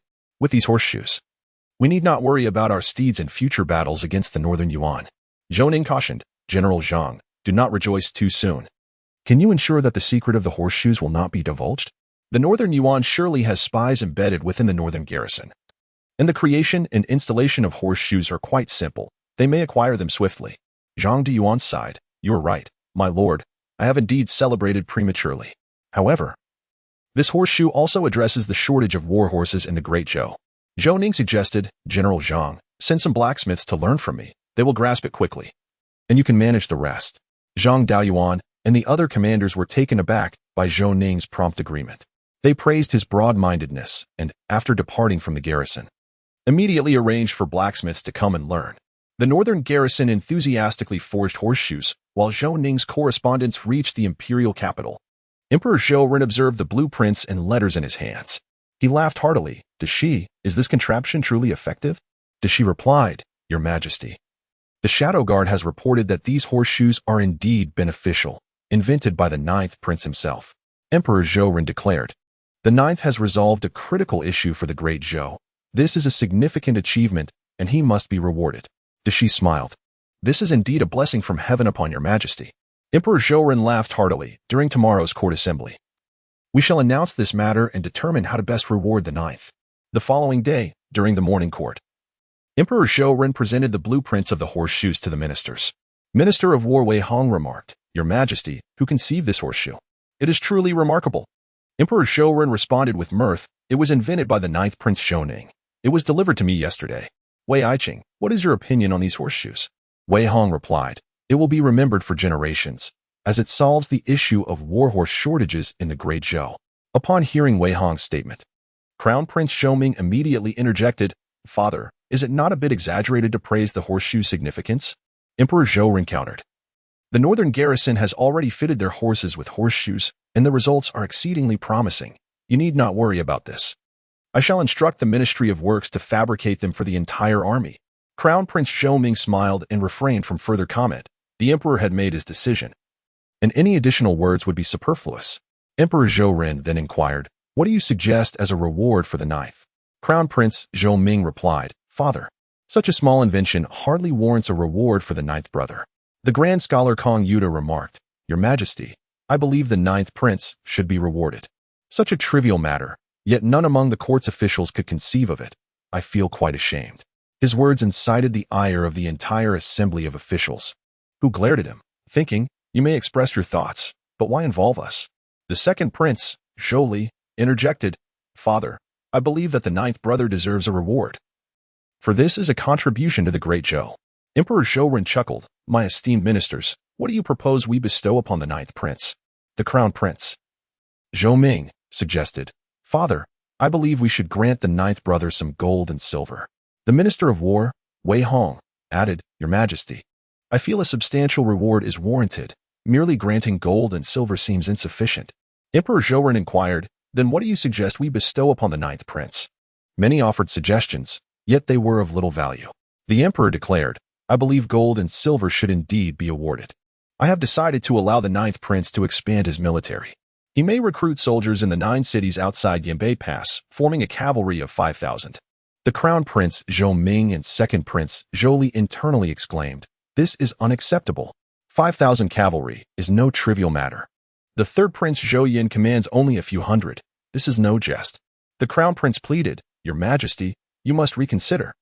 A prince cannot possess an army in his fief. This has been an ironclad rule for decades. We cannot make an exception for the ninth prince. Minister of Personnel Wei Wuji hastily concurred, as did second Prince Zhou Li and Minister of Revenue Zheng Weiguo. The emperor responded, I understand. But the situation in the 9 cities outside the pass is unique. Hence, I have permitted the 9th prince to command a military force. Crown Prince Zhou Ning countered, Father, you have already granted the 9th prince 300 personal guards, and Zhang Daoyuan has entrusted him with a military unit. We cannot allow him to expand his forces further. If Zhou Ming were aware that Zhang Daoyuan had allowed Zhou Ning to command 2 regiments of garrison troops, he would be utterly incensed. For although the garrison troops were not combat units, their numbers were significant. Chapter 55. The imperial decree for military expansion. Grand Scholar Kong Yuda staunchly supported Zhou Ning, stating, Your Majesty, the 9th prince possesses remarkable literary talent and has now invented horse-hose, serving the state commendably. Expanding the military would enhance his capacity for self-defense. The 9th prince has ventured to the 9 cities to serve the Great Zhou. Your Majesty's wisdom is commendable. Emperor Zhou responded, the northern Yuan eyeing us covetously. The 9th prince, in his desire to reclaim 6 cities, is willing to risk personal peril and defend the borders. Expanding the military is but a small matter. I have stated that those who contribute shall be rewarded, and those who err shall be punished. Do you wish for me to break my word? The assembled officials knelt, exclaiming, We dare not, Your Majesty. Emperor Zhou proclaimed, The decision to reward the 9th prince stands. With this resolution, no one dared to oppose him. The Crown Prince Zhou Ming and second Prince Zhou Li felt disgruntled, surprised that the seemingly inept 9th prince could be so astute, even inventing something of merit. In a fit of rage, Crown Prince Zhou Ming returned to the Eastern Palace, shattering the porcelain displayed in his chamber, causing the eunuchs and maidens to tremble in fear upon the floor. Minister of Personnel Wei Wuji entered, instructing everyone to depart, saying, What purpose does your anger serve? Remember your station. You are the Crown Prince of the Great Zhou. If this behavior spreads, it will tarnish your reputation.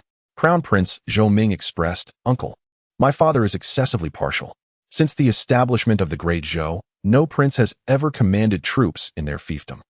It is already a remarkable exception to allow the 9th prince to lead an army, and now he is permitted to expand it to 5,000 troops, all cavalry.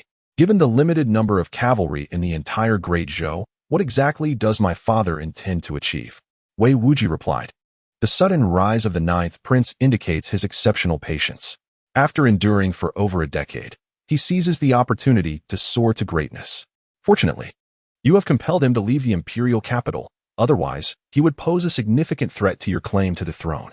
Indeed, 5,000 cavalry is not a trivial force, yet in comparison to the total military strength of the Great Zhou, it is merely a drop in the ocean. Why do you fear? Crown Prince Zhou Ming remarked, Seeing him thrive brings me distress. I wish for his demise. Wei Wuji continued.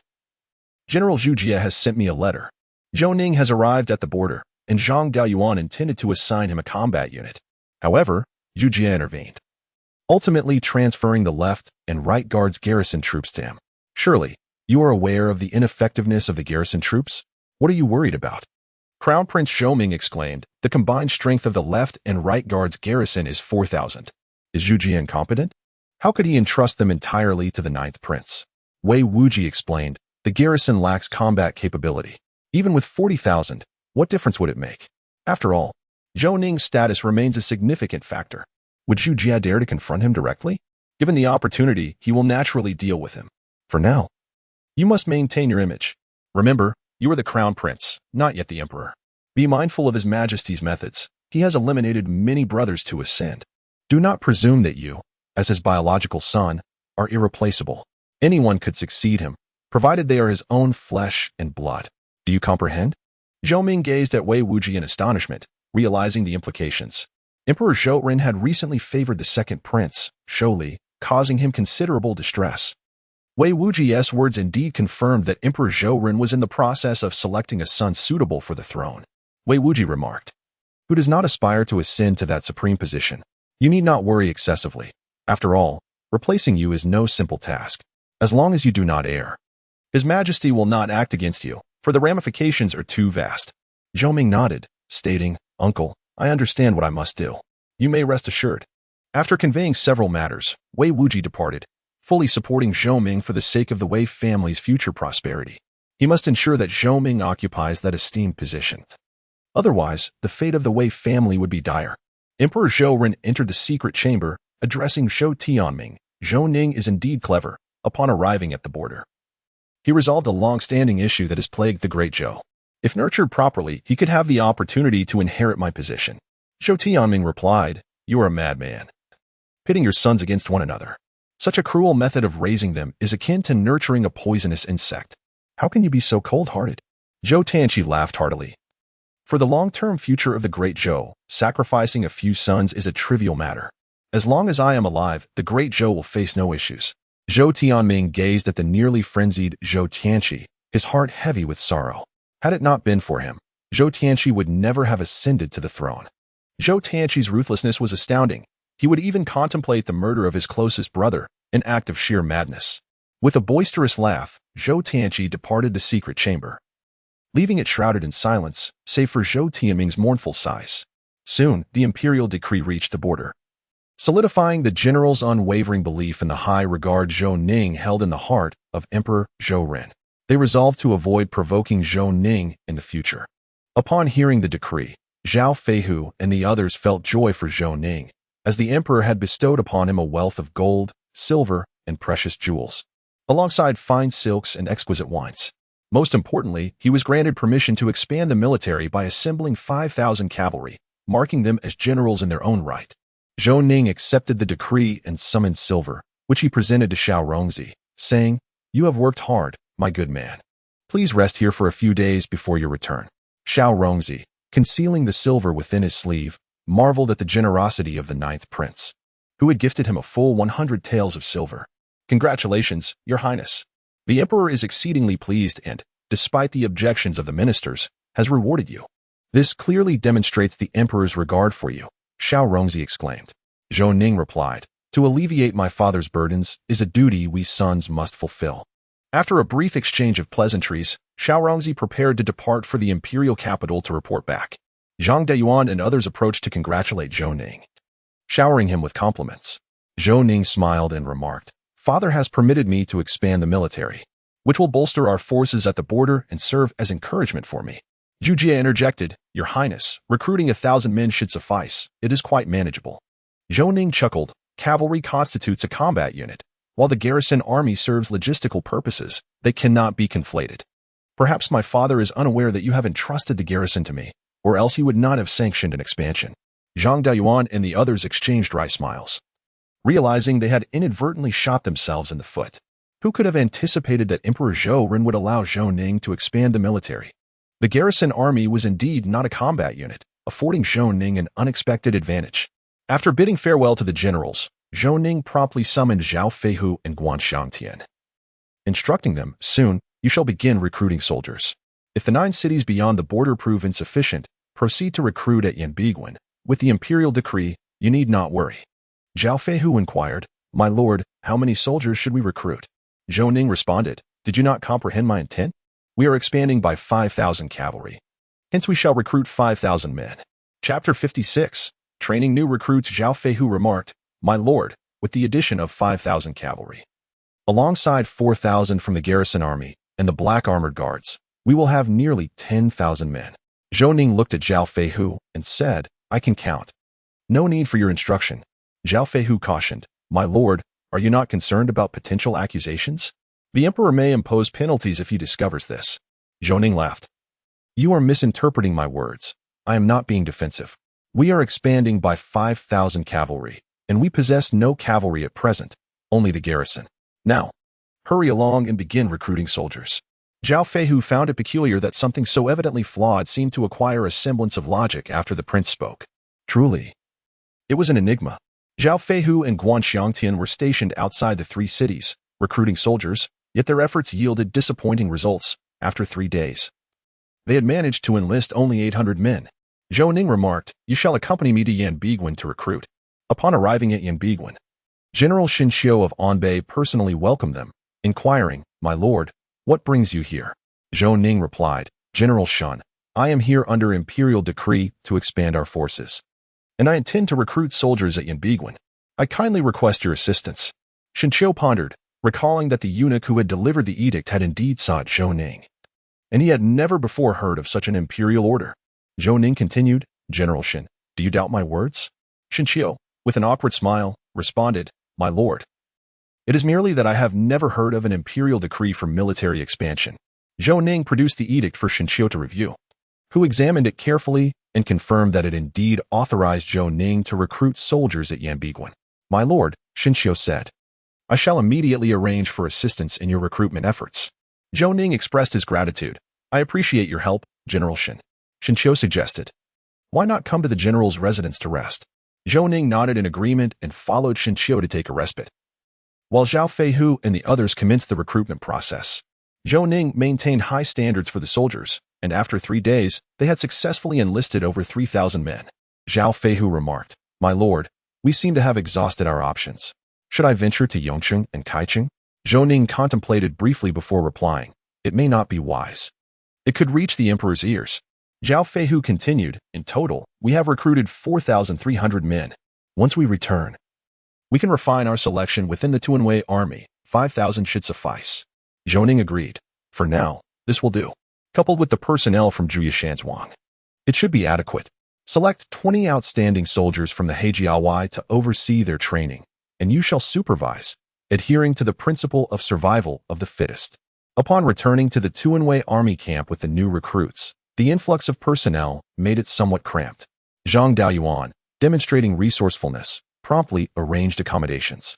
Just as Zhou Ning settled in, Tang Hongying approached him. It was her first visit since their previous quarrel. Tang Hongying stated, I have heard that His Majesty has permitted you to expand your forces. Are you planning to train new recruits? Zhou Ning nodded, to which she added, in that case, you should train my 120 female soldiers directly. Zhou Ning chuckled, the training intensity for male soldiers is quite rigorous, and I fear the women may not endure it. Moreover, mixed training might disrupt morale.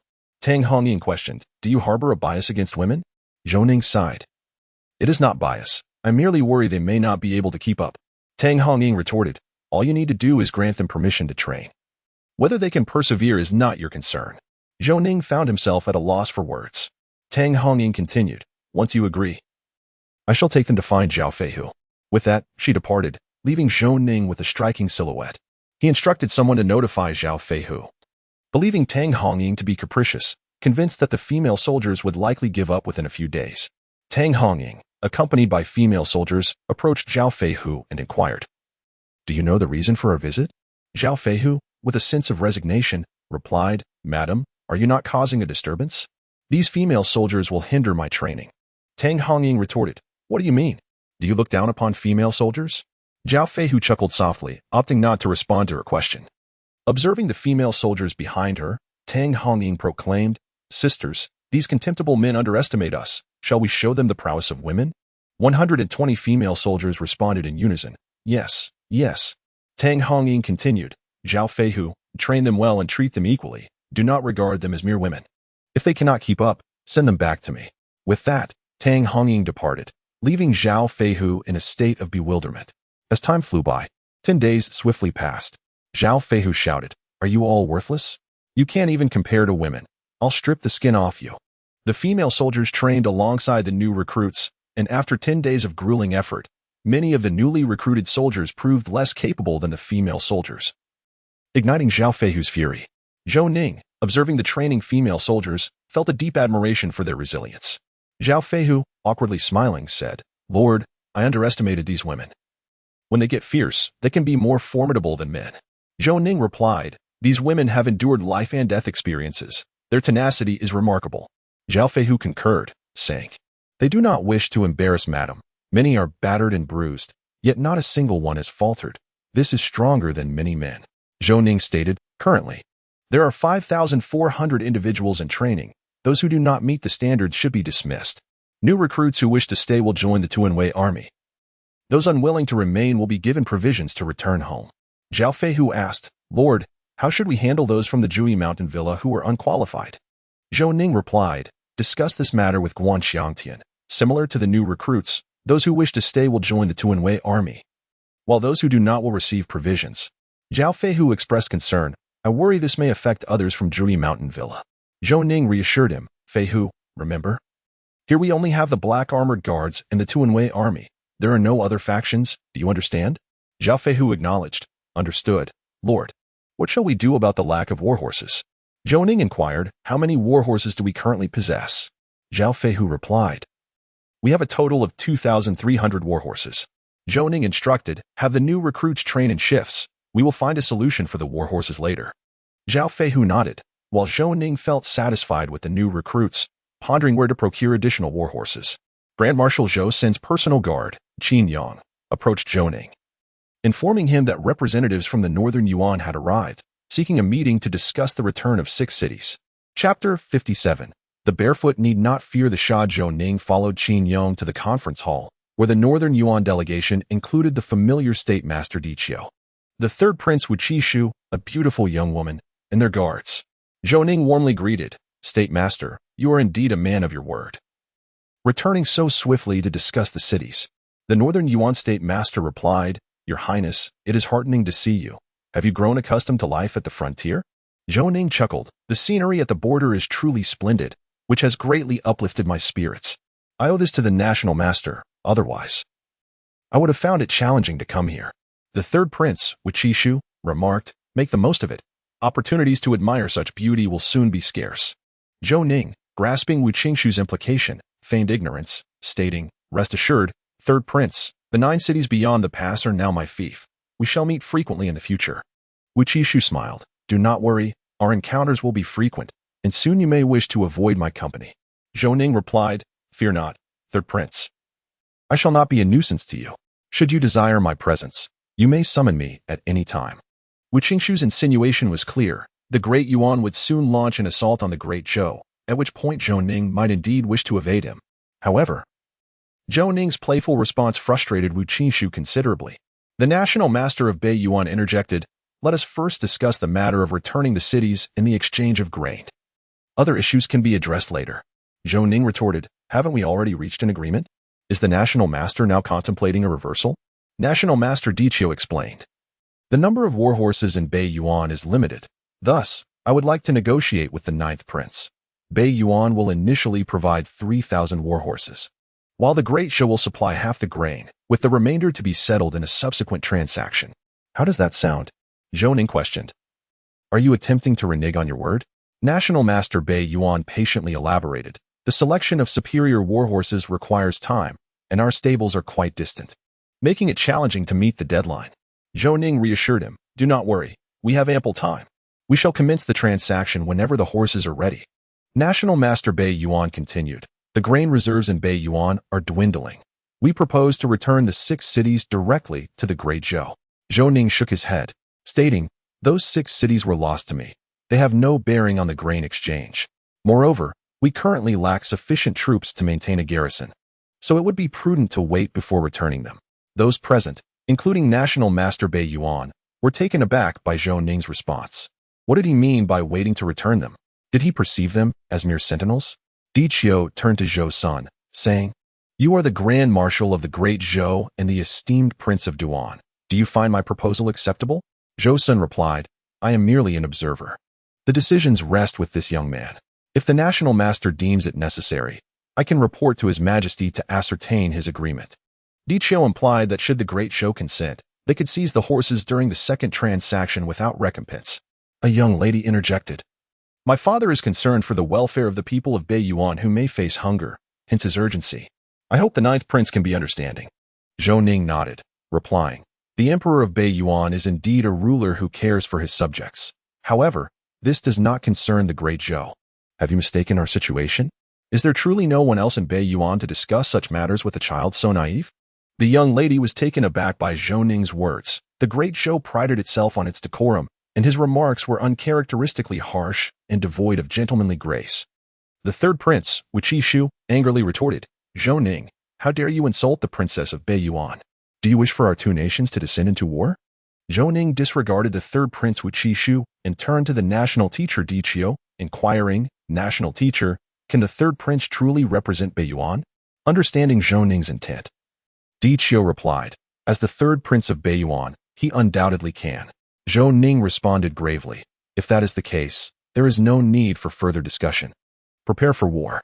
Di Qiu, Wu Qishu, and the young maiden stared at Zhou Ning in unison, bewildered by his declaration of war without consulting the Emperor of the Great Zhou. Zhou Ning continued, "Bring forth these three and bind them. The others from Beiyuan may return. Inform the Emperor of Beiyuan that should they dare to wage war, I shall be the first to slay their national teacher. If we are defeated, then let the third prince and the princess accompany me on my journey." Zhao Feihu and his men swiftly restrained the Beiyuan individuals. The third prince Wu Qingshu shouted, "Zhou Ning, do you wish for the great Zhou's people to suffer? My father will avenge us. He will annihilate everyone here. Consider the consequences carefully." Zhou Ning laughed heartily. "I am already dead. Why should I concern myself with what lies ahead? At the very least, you shall perish before me, and with a princess accompanying me. I do not find it a loss." The national teacher of Beiyuan looked to Zhou Xin and asked, "Prince Duan, is this your will as well? Does he represent the wishes of His Majesty the Emperor of the Great Zhou?" Zhou Xin replied, "Have you forgotten? They once called me the Grand Marshal. Would I fear battle? If the Emperor lays blame, I shall bear it alone." The national teacher of Beiyuan was bewildered. This was not how he had envisioned the encounter. Zhou Ning and Zhou Xin were deviating entirely from the script, launching into war without negotiation, which defied all logic. Zhao Feihu led a group towards the exit. Prompting Wu Qingshu to urgently plead, "Zhou Ning, do not act rashly. Let us discuss this calmly." Zhou Ning replied, "There is no necessity for further discussion. Regardless, I am as good as dead. Taking you as scapegoats does not leave me at a loss." The third prince Wu Qishu was thoroughly intimidated by Zhou Ning. He had no desire to perish, for he aspired to ascend to the highest position. He could not allow himself to die here. The maiden interjected, "Zhou Ning, as a prince, do you not consider the lives of the common people? Are you not afraid of leaving behind a legacy of infamy?" Zhou Ning's expression darkened as he replied, "You have all forced my hand. I could have lived comfortably in the capital of the Great Zhou, yet your demands brought me to the frontier. Even in death, I shall be a fallen lord defending my nation. I care not for my future reputation." What more could Zhou Ning care for? A man who had forsaken his own honor had little left to fear. The national teacher of Beiyuan felt a deep embarrassment. Having not anticipated that this seemingly modest gentleman would transform so drastically at the border, had his forced arrival to the frontier truly bred animosity towards Beiyuan? The third prince Wu Qingshu hastily said, "Zhou Ning, I was wrong. I spoke out of turn. Let us renegotiate." Zhou Ning waved his hand, and Zhao Feihu released them. Zhou Ning stated, "Those who have nothing to lose fear not the shackled. My return to the capital is now impossible. I must defend this border, for it is my fief. War will come, and you need not threaten me. If we can negotiate, let us do so amicably. If not, there is no point in continuing." Chapter 58. Life and death viewed with indifference, if unyielding. Then fight. The third prince, Wu Qingshu, was utterly bewildered by Zhou Ning's imposing presence, having nearly been brought to tears moments ago, now rendered speechless for fear of provoking Zhou Ning further. The national master, Diqiu, reflected inwardly, how could Zhou Ning truly kill them? The contrast between Wu Qingshu's demeanor and Zhou Ning's was stark, revealing Wu's disarray in the face of adversity. The atmosphere in the room was peculiar, with everyone exchanging glances in silence. At that moment, Prince Zhuang, Zhou Xin, spoke up, "Your Majesty, our intent to negotiate with Beiyuan is to avert war. The Great Zhou has demonstrated its sincerity. Let us refrain from further probing each other to avoid unnecessary complications."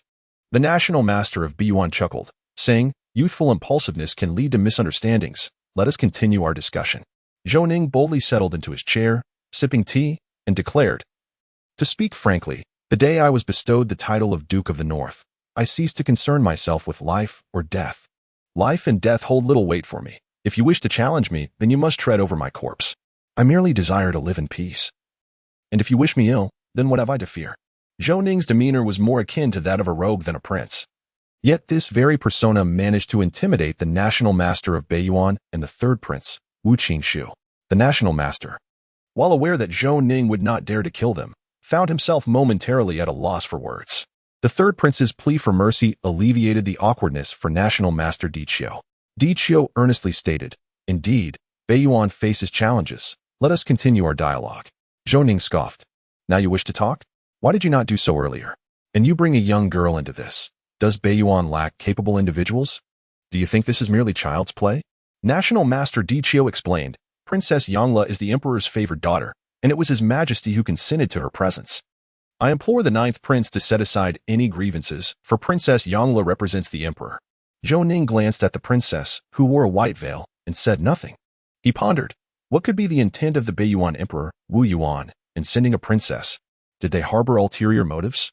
Suddenly, he recalled that he had been ambushed by bandits, allegedly orchestrated by Beiyuan, and there had been a white-clad maiden with a veil at that time. Could she be this Princess Yongle of Beiyuan? Zhou Ning broke into a smile and said, "I beg your pardon, Princess Yongle. I was unaware of your identity earlier and allowed my emotions to get the better of me. I sincerely apologize." His expression was earnest as he performed a courteous bow.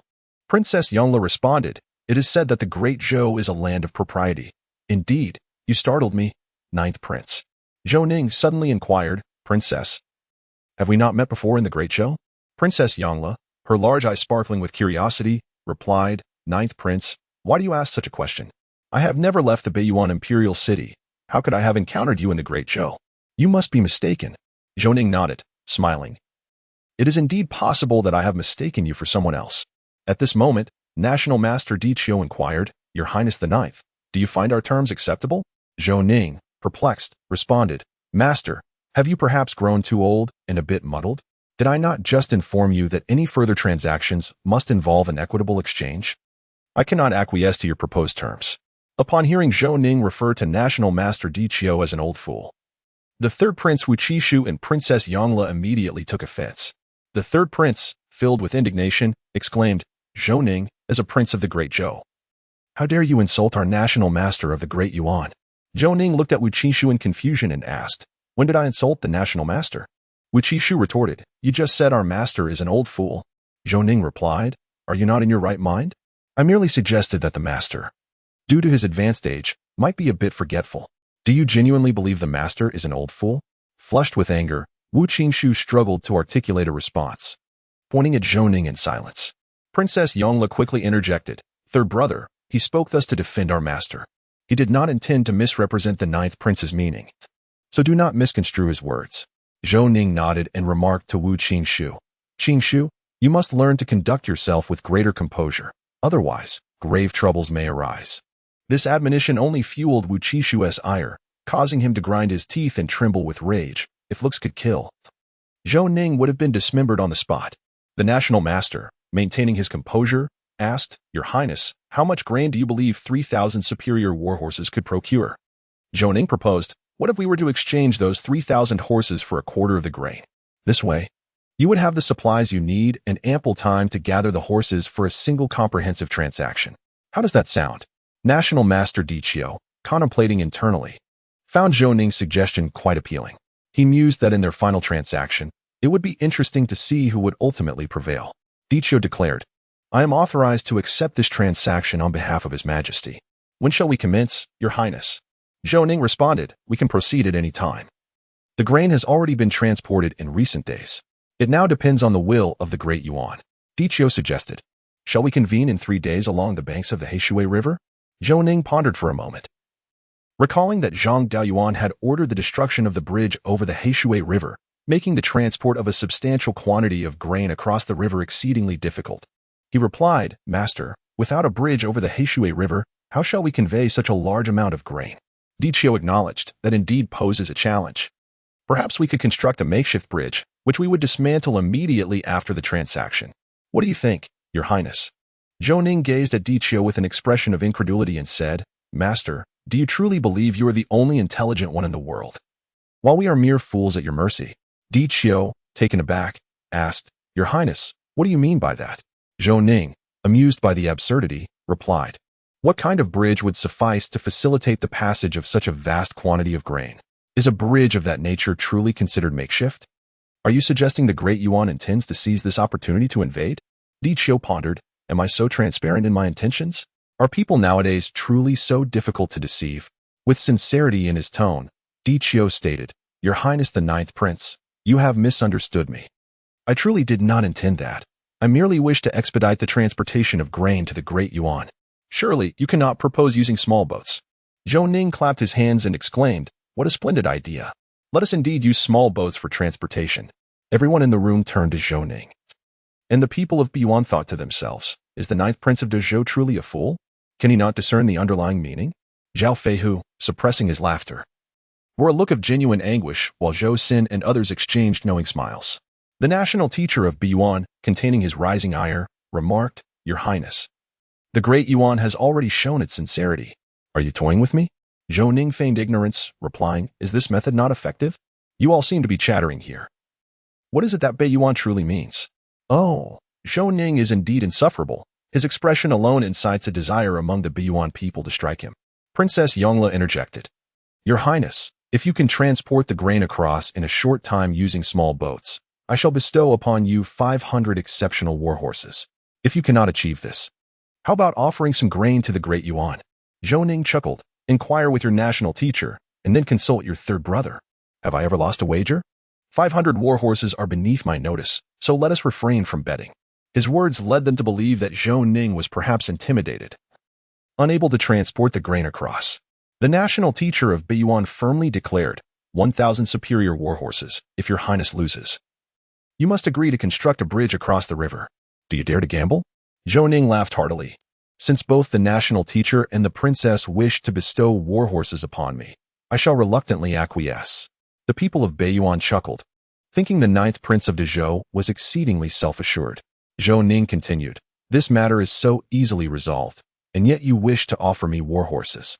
Simply link the small boats together and lay planks across them. Does this not create a rudimentary floating bridge? Is it truly so complicated as your national teacher suggests? The proud smile on the faces of the Bei Yuan people suddenly faltered as they stared blankly at Zhou Ning, then glanced at the national teacher. Realizing how straightforward Zhou Ning's solution was, the national teacher responded, the dark currents of the Heishui River make it impossible for small boats to remain stable, even with planks. Passage is arduous, let alone transporting grain. Zhou Ning replied with a grin, why would we use hemp ropes? We shall use iron chains to connect them. Bei Yuan's various crafts are indeed primitive, and one need not elaborate on their ironworking capabilities. The notion of using iron chains to connect small boats had never crossed their minds. The national teacher of Bei Yuan was left speechless, having never considered such a point. However, the Great Yuan could not forge sturdy iron chains, which would require the assistance of Dezhou. Seeing Zhou Ning's cheerful demeanor, he realized he was once again on the brink of being outmaneuvered. The Grand Master of Bei Yuan directly inquired, 9th Prince, please state your terms. Zhou Ning replied with a smile, indeed, esteemed master, your wisdom is unparalleled. Having discerned my intentions so swiftly, thus I shall speak plainly. The Grand Master of Bei Yuan, with a wry smile, nodded, seemingly resigned to being ensnared by Zhou Ning's cunning. Zhou Ning continued, in addition to 1,000 superior war horses, I shall immediately dispatch craftsmen to forge the necessary iron chains. We shall take responsibility for the installation, while you will manage the transportation of provisions with a maximum of 1,000 individuals tasked with this duty. These are my stipulations. The Grand Master of Bei Yuan consented. Very well, but the iron chains shall belong to Bei Yuan, and once the provisions are fully transported, we shall reclaim the chains. Zhou Ning retorted, if you wish to take away the iron chains, you must provide an additional 1,000 superior war horses. Any less, and we shall not negotiate further. The Grand Master Diqiu was nearly driven to despair, having just lost 1,000 war horses in a wager. Now he was being asked for another 1,000 to facilitate the transport of provisions. Zhou Ning's demands were insatiable, revealing him to be a most avaricious individual. The Grand Master of Bei Yuan exclaimed in frustration, you are taking advantage of the situation. Do you think the war horses of the Great Yuan simply fall from the sky? Zhou Ning, observing Diqiu's fury, meekly replied, in commerce, mutual benefit is paramount. Why such ire, esteemed master? The Grand Master, gritting his teeth in rage, finally grasped the sentiment of the 3rd prince. Zhou Ning was indeed insufferable. Amused by Diqiu's ever-changing expressions, Zhou Ning felt a sense of triumph. To ensnare you is my delight. It would be ideal to see you utterly exasperated. Diqiu clenched his jaw, stating, at most 500 superior war horses, no more, and I shall forego the wretched iron chains. Zhou Ning cheerfully acquiesced, very well, 500 it shall be. I am not particularly concerned with a few extra steeds. For the sake of peace between our nations, I can bear this slight. Is Zhou Ning truly speaking rationally? In this brief exchange, he had extracted 1,500 superior war horses from Bei Yuan, yet he feigned a sense of loss, truly a master of duplicity. Diqiu could hardly stand the sight of Zhou Ning any longer, fearing he might lose control and eliminate the shameless scoundrel. He rose and departed with his compatriots from Bei Yuan. Zhou Ning called after him, Master, please ensure the 1,500 superior war horses are delivered promptly, as this will motivate me to forge the iron chains. Horses can cross the river without the need for a bridge. The Grand Master quickened his pace, nearly fleeing the scene, as he was on the verge of madness. Zhou Ning chuckled as he observed their retreating figures, surprised at how effortlessly he had acquired the war horses. Had he known the Beiyuan people were so easily deceived, he would have made even bolder demands. Prince Zhuang, Zhou's son, gravely remarked, "Are you truly willing to relinquish the iron chains to Beiyuan? Should they learn the method of usage, they will possess a means to cross the Heishui River." Zhou Ning replied, "Currently, the water level of the Heishui River is at its lowest, and the current is gentle. Come spring, when the waters surge violently, the iron chains will be unable to withstand the pressure. Moreover, I shall tamper with the chains, rendering them ineffective for their purposes." Zhou Sin countered, "What if they choose to attack immediately? What then? That could lead to grave consequences." Zhou Ning assured him, "There are only 3 suitable locations for this method. I will inform Zhang Daoyuan to station troops there. In other areas, should the Beiyuan people attempt to cross the river using this method, they would be courting death." Zhou Sin remarked, "Since you have made your decision, I shall refrain from further elaboration. I trust the situation is well within your control." Zhou Ning chuckled softly, departing with Zhao Feihu to seek out Zhang Daoyuan, requesting him to dispatch individuals to forge iron chains, explaining their intended use and to station military forces. Zhang Daoyuan, his expression grave, replied, "My lord, this matter ought to be reported to His Majesty. Should any mishap occur, you would become a historical sinner of the Great Zhou." Zhou Ning responded with a smile, "If I can convey this to the Northern Yuan, I possess the confidence to resolve this dilemma. Consider this. If the Northern Yuan could devise a plan to utilize iron chains to cross rivers and assault the Great Zhou, surely I could not be outdone in such ingenuity. Rest assured, it is the Northern Yuan who will suffer the consequences." Zhang Daoyuan pondered, recognizing that Emperor Ren of Zhou held this 9th prince in high regard and favored him. Should complications arise, blame could not be laid upon Zhou Ning, especially since Duke Duan was also aware of the situation. Thus, he decided to heed Zhou Ning's counsel. Chapter 60. And ambushed the 3rd prince of Northern Yuan. In a fit of rage, declared that Zhou Ning is truly infuriating. He holds us in utter contempt. Princess Yangla interjected, "Brother, while Zhou Ning may appear to speak nonsensically, he has been steering the negotiations all along. We have been led by the nose. You have underestimated him." The national master, Di Qiu, added, "From the moment we encountered him, he has been laying traps for us. 1,500 war horses are trivial. What we urgently require is grain. Moreover, with a method for constructing temporary floating bridges at hand, those horses are hardly of value." The 3rd prince, Wuchishu, responded, "Master, Zhou Ning is cunning and resourceful. Could he not tamper with the iron chains? We could find ourselves at a disadvantage." The national master retorted, "If you can conceive of such a possibility, do you think Zhou Ning cannot?" Wuchishu mused, puzzled by the master's words, sensing an insult without tangible evidence. Di Qiu continued, "Once we have mastered the technique, we can easily employ craftsmen from the Great Zhou to resolve this issue." Princess Yongla concurred, "I share this sentiment. While Zhou Ning appears to have gained the upper hand, he is unwittingly benefiting the Great Yuan." Wu Qingshu felt a sense of validation in the national master and his sister's reasoning, breaking into a smile. After concluding discussions with Zhang Daoyuan, Zhou Ning returned to the encampment of the Black Armored Army, contemplating the schemes of the Northern Yuan. He surmised they would likely strike during the 2nd transaction. What was their objective? Zhao Feihu animatedly recounted the earlier events, inciting laughter among the assembly. Zhou Ning suddenly grasped the intent of the Northern Yuan. They planned to seize the grain during the 2nd exchange, intending to survive the winter and launch an assault on the Great Zhou the following year. Enlightened, Zhou Ning laughed, realizing that the Northern Yuan was indeed a cunning adversary, perpetually devising strategies to undermine the Great Zhou. A few days later, the Northern Yuan delivered 1,500 superior war horses. The generals at the frontier gazed at the horses with envy, for they surpassed their own mounts. Zhang Daoyuan, looking at Zhou Ning, said warmly, "My lord is truly formidable. Without effort, you have secured such a remarkable number of horses." The generals began to extol the virtues of Zhou Ning, who, fully aware of their intentions, chuckled and remarked, "I am deeply honored by your affection as I arrive at the borders. Fortuitously, the Northern Yuan have sent us war horses. Please, select a steed that pleases you and take it back." While the generals feigned modesty, they eagerly commenced the selection of horses, and soon each departed with a steed in tow. Zhao Feihu commented, "My lord, it seems a pity to part with so many fine horses." Zhou Ning replied, "We cannot afford to antagonize them indefinitely. it is prudent to offer a modicum of sweetness to avoid isolation. I do not expect them to confront the Northern Yuan. As long as they do not conspire against me behind my back, I shall be content. The Northern Yuan had been persistently pressing Zhou Ning for the swift transportation of provisions, to which he responded that the crafting of iron chains was a cumbersome task that required time. In truth, the chains had long been completed. Zhou Ning merely sought to delay the Northern Yuan and induce a sense of urgency. After more than 10 days, he informed the Northern Yuan that a temporary floating bridge could now be constructed. Within half a day, a bridge appeared over the Blackwater River, though it swayed. It was entirely passable. Zhang Daoyuan stationed troops at the bridgehead, wary of the Northern Yuan seizing the opportunity to attack. Zhou Ning, however, felt no concern in this regard. It would be foolish for Diqiu to launch an assault in broad daylight, a time when any such action would be ill-advised. Zhou Ning wished to meet Diqiu for a discussion, but the Grand Sorcerer had not made an appearance, nor had the third prince, Wu Qingshu.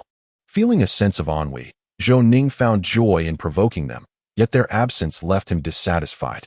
It took 5 days to deliver the provisions. Although the bridge had been constructed, it swayed violently in turbulent weather, resulting in the loss of over 100 Northern Yuan soldiers to the river, their fates uncertain. With the transaction complete, Zhou Ning had little else to occupy his time and began supervising Zhao Feihu in training new recruits. A month passed swiftly. Yet Zhang Daoyuan found himself in a precarious position, needing to guard 3 locations, fearful of potential issues and making daily inspections without respite. At night, the only sounds were the flowing water, as the soldiers of the Great Zhou huddled around their campfires, dozing.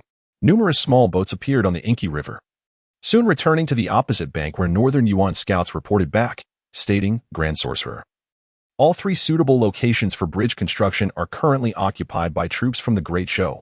We dare not disturb them and have thus retreated. Grand Sorcerer Diqiu responded, You have acted wisely to avoid alarming the enemy. The Northern Yuan General, Han Su, suggested, Grand Sorcerer, we could construct the bridge at a different site, 5 li downstream, which remains undiscovered by the Great Zhou. Diqiu hesitated briefly before agreeing, Let us act tomorrow night. We must prepare thoroughly. The third prince, Wu Qishu, urged, Grand Sorcerer, we must move swiftly to prevent unforeseen complications. Han Su echoed the sentiment, and though Diqiu felt torn, he recognized their reasoning. If they did not seize the moment, they risked losing the opportunity altogether. Thus, Diqiu acquiesced, and General Han Su, along with the third prince Wu Qishu, personally led the troops to the chosen site 5 li downstream. Han Su spoke solemnly, Third prince, you shall remain here to assist us while I lead the troops forward. Should we successfully seize the remaining strongholds, it will be a significant triumph. However, if the Great Zhou lies in ambush, it could spell disaster. Wu Qishu wrestled with his inner turmoil. Ultimately, in the interest of his own survival, he nodded in agreement. The soldiers of Beiyuan had rehearsed numerous times and swiftly connected the small boats, completing the task in just over 2 hours. Han Su refrained from accompanying the first wave of soldiers, wary of potential traps. After a considerable number had crossed, he ventured to the opposite shore himself. 3 hours later, 5,000 cavalry from Beiyuan had arrived. Dawn was approaching, compelling Han Su to hasten his movements, lest their crossing be in vain. The riverbank was expansive yet strewn with rubble, rendering it difficult for horseback travel. Thus the Beiyuan soldiers were compelled to lead their steeds onward. Suddenly, in the stillness of the night, the sound of hoofbeats reverberated, causing the ground to tremble. Han Su immediately shouted, "An ambush! Quickly mount your horses and charge forth." Though initially panicked, each soldier mounted their steeds and galloped ahead, only to be met with a sudden barrage of arrows emerging from the underbrush. Many Beiyuan soldiers were struck down, tumbling from their horses. Han Su sought to rally his forces, yet some steeds had been injured, causing them to stumble and their riders to fall, trampling many soldiers and resulting in grievous losses. Chapter 61. A resounding victory at that moment. The cavalry of Great Zhou charged forth, led by Zhou Ning's black armored guards. In truth, Zhou Ning had long anticipated this encounter, deliberately crafting a vulnerability for Beiyuan. He needed fresh recruits to shed blood on the battlefield to cultivate their fighting spirit, hence he stationed troops here nightly. The Beiyuan forces were indeed ensnared. During the night, Zhao Feihu had spotted vessels on the Heishui River, surmising them to be Beiyuan troops and thus prepared for battle. The black armored guards surged forward, their lances piercing Beiyuan soldiers from the saddle, resulting in a devastating charge that felled numerous foes. The clash of arms became immediate, and the black armored guards, emboldened, contrasted sharply with the disheartened Beiyuan army, who were cast into disarray. Han Su bellowed, "Stay calm. We are a people of the horse. How could we falter against them?" The cavalry skills of the Beiyuan soldiers were indeed formidable, yet the terrain of shattered stones hindered their steeds, leading to many being trampled to death. As dawn broke, numerous Beiyuan soldiers abandoned their horses and leapt into the water, seeking escape. However, Zhou Ning had anticipated this move. Many small boats were manned by fresh recruits armed with bows and arrows, picking off Beiyuan soldiers. The hastily constructed floating bridge was also destroyed, isolating Han Su's forces. The third prince of Beiyuan, Wuqishu, was thoroughly alarmed. He understood Han Su's valor, yet the consequences of a solitary struggle were dire. He yearned to render aid. But with the bridge compromised, he could only watch from the opposite bank. Soon, the national master Diqiu and Princess Yongla arrived, observing the unfolding battle with grave expressions. One by one, Beiyuan soldiers fell, many casting down their weapons and kneeling in surrender. Beiyuan General Han Su, wielding a long blade, found himself encircled by the black armored guards. Zhao Feihu declared, "Lay down your arms, and I shall spare your life. Otherwise, your foolishness will cost your soldiers dearly."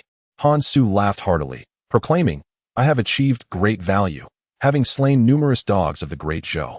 Spare me the trivialities, let us engage directly. My grandfather perished in your encirclement with unquenched resentment." Zhao Feihu sought to offer Han Su a chance for a duel, yet Zhou Ning interjected, "This is war, not a game. Eliminate him without delay, do not waste breath." The black armored army surged forward, and soon Han Su lay vanquished in a pool of blood. His eyes fixed on Zhou Ning, unyielding in death. Zhou Ning commanded, "Bind these captives." The black armored guards complied, securing the northern Yuan soldiers, who were subsequently brought to the encampment of Zhang Dayuan. Upon seeing the northern Yuan soldiers, Zhang Dayuan, astonished, inquired, "How did they arrive here?" Zhou Ning replied, 5 li downstream is suitable for constructing a floating bridge.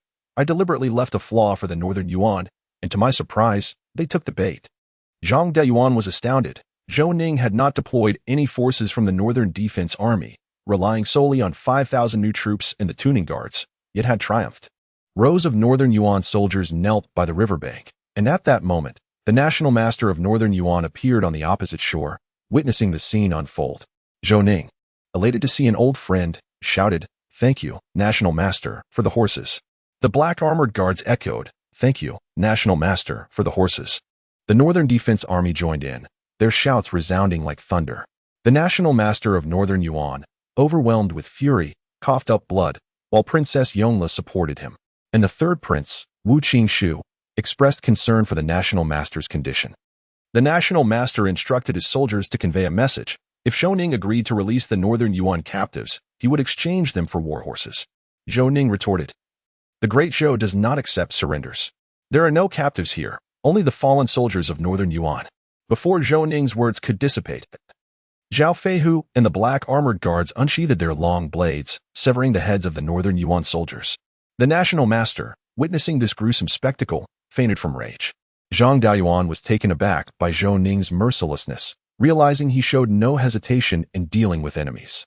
This scene instilled fear in both factions. The northern Yuan trembled, while the Great Zhou recognized the formidable nature of Zhou Ning.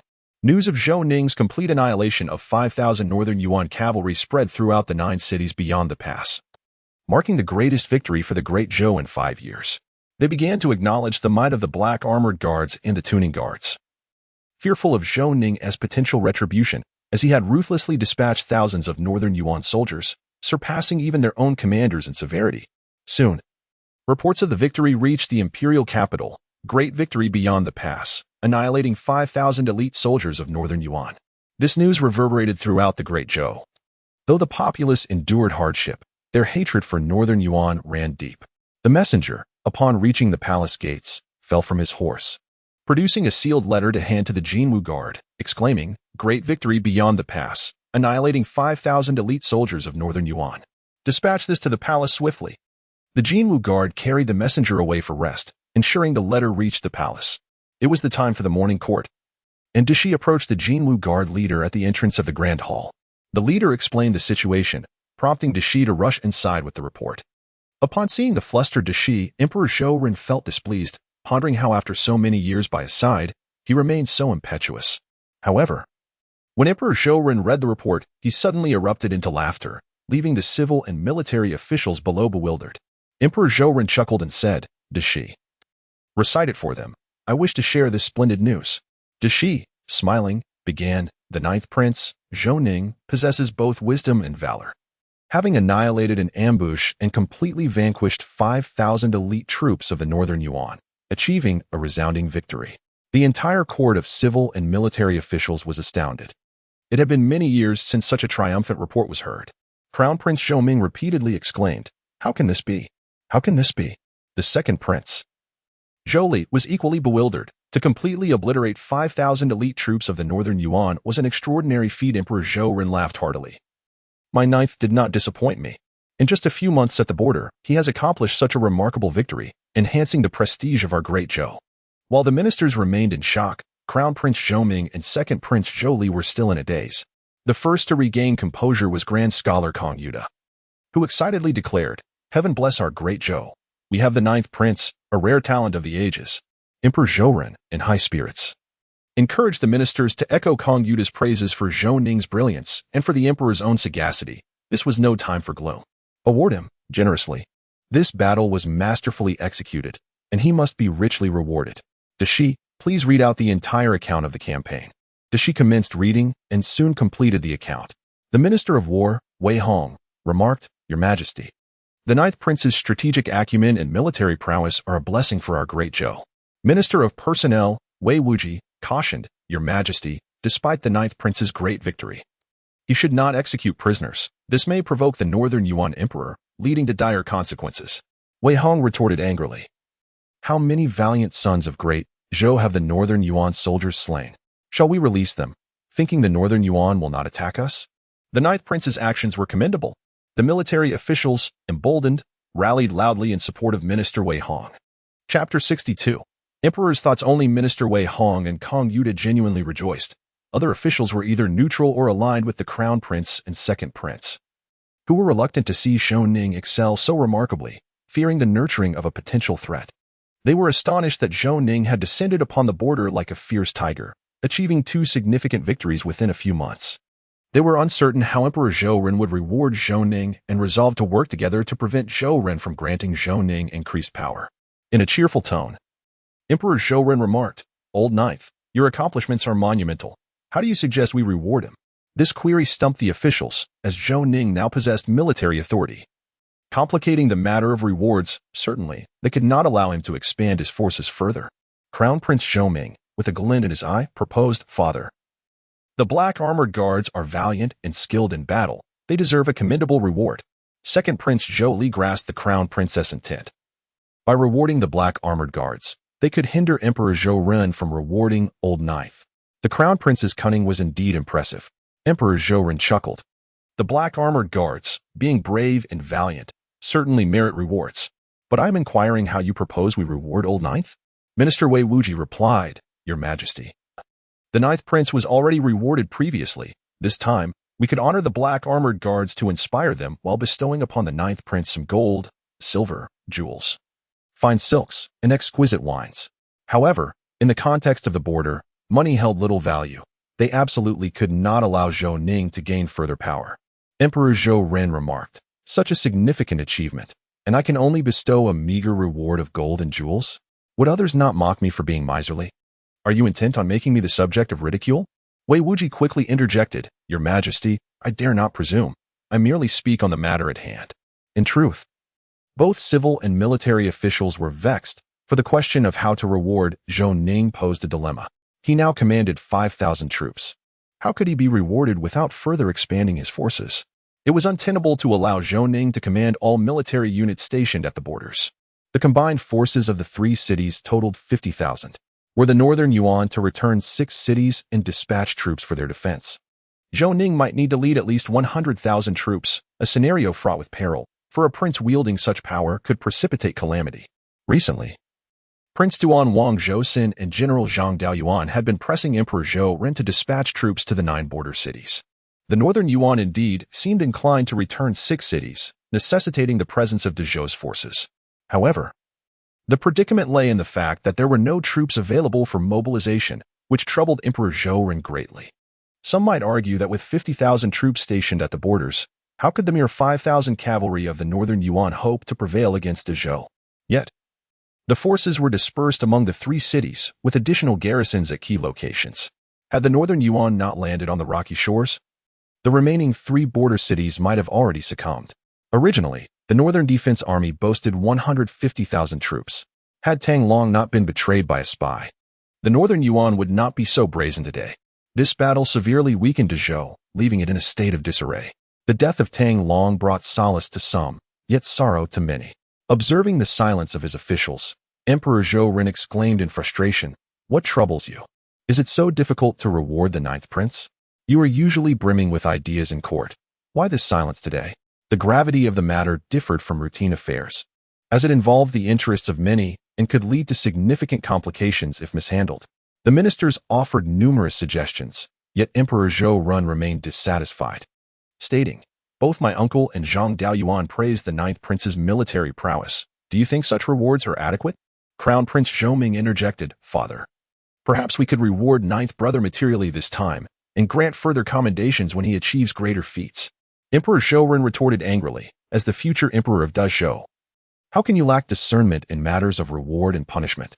Will you not command respect? Are you to be a foolish monarch?" The harshness of the emperor's words raised concern. Did this imply a desire to replace the crown prince?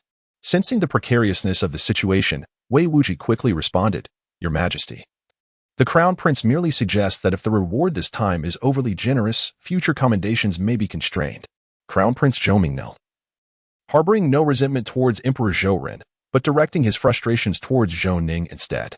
Emperor Zhou Ning declared, "My intention in rewarding Zhou Ning is to inspire the soldiers at the borders. While you revel in the opulence of the capital, have you considered the lives of the border warriors? Without them, how can you indulge in your pleasures or compose poetry? Have you not pondered this?" The entire court fell silent, understanding that the emperor's anger was genuine, revealing the current state of Dazhou. He continued, "Zhou Ning's victory has showcased Dazhou's might and invigorated the spirits of the soldiers. This warrants a substantial reward for both the black armored guards and Zhou Ning. Can you not apply your intellect to this matter?" In theory, such words should not escape the lips of Emperor Zhou Ning, yet he was truly infuriated. He declared, "I have resolved to appoint Zhou Ning to oversee all military forces at the borders." It is settled. The courtiers were thrown into a state of panic. The generals stationed at the frontier were already divided into factions, with Zhou Ning in command of these individuals. It would essentially grant him dominion over the 9 cities beyond the pass, a notion that was utterly unacceptable. Minister of War Wei Hong interjected, "Your Majesty, this cannot be. The 9th prince lacks sufficient prestige within the army and would struggle to command the 3 legions. I beseech you to reconsider." Minister of Personnel Wei Wuji also urged Emperor Zhou Ning, genuinely fearing that should Zhou Ning wield military power, it would pose a significant threat to Crown Prince Zhou Ning in the event of the emperor's demise. With a grim expression, Emperor Zhou Ning stated, "I now wish to discern how best to reward Zhou Ning. Provide me with a satisfactory answer, or none of you shall depart today." It was evident that the emperor was genuinely agitated. He merely sought to incentivize the leaders at the borders through the reward of Zhou Ning, yet was obstructed by these scheming individuals.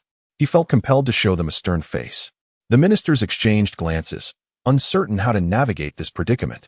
At that moment, Grand Scholar Kong Yuta suggested, "Your Majesty, I believe it would be prudent to allow the 9th prince to expand his forces.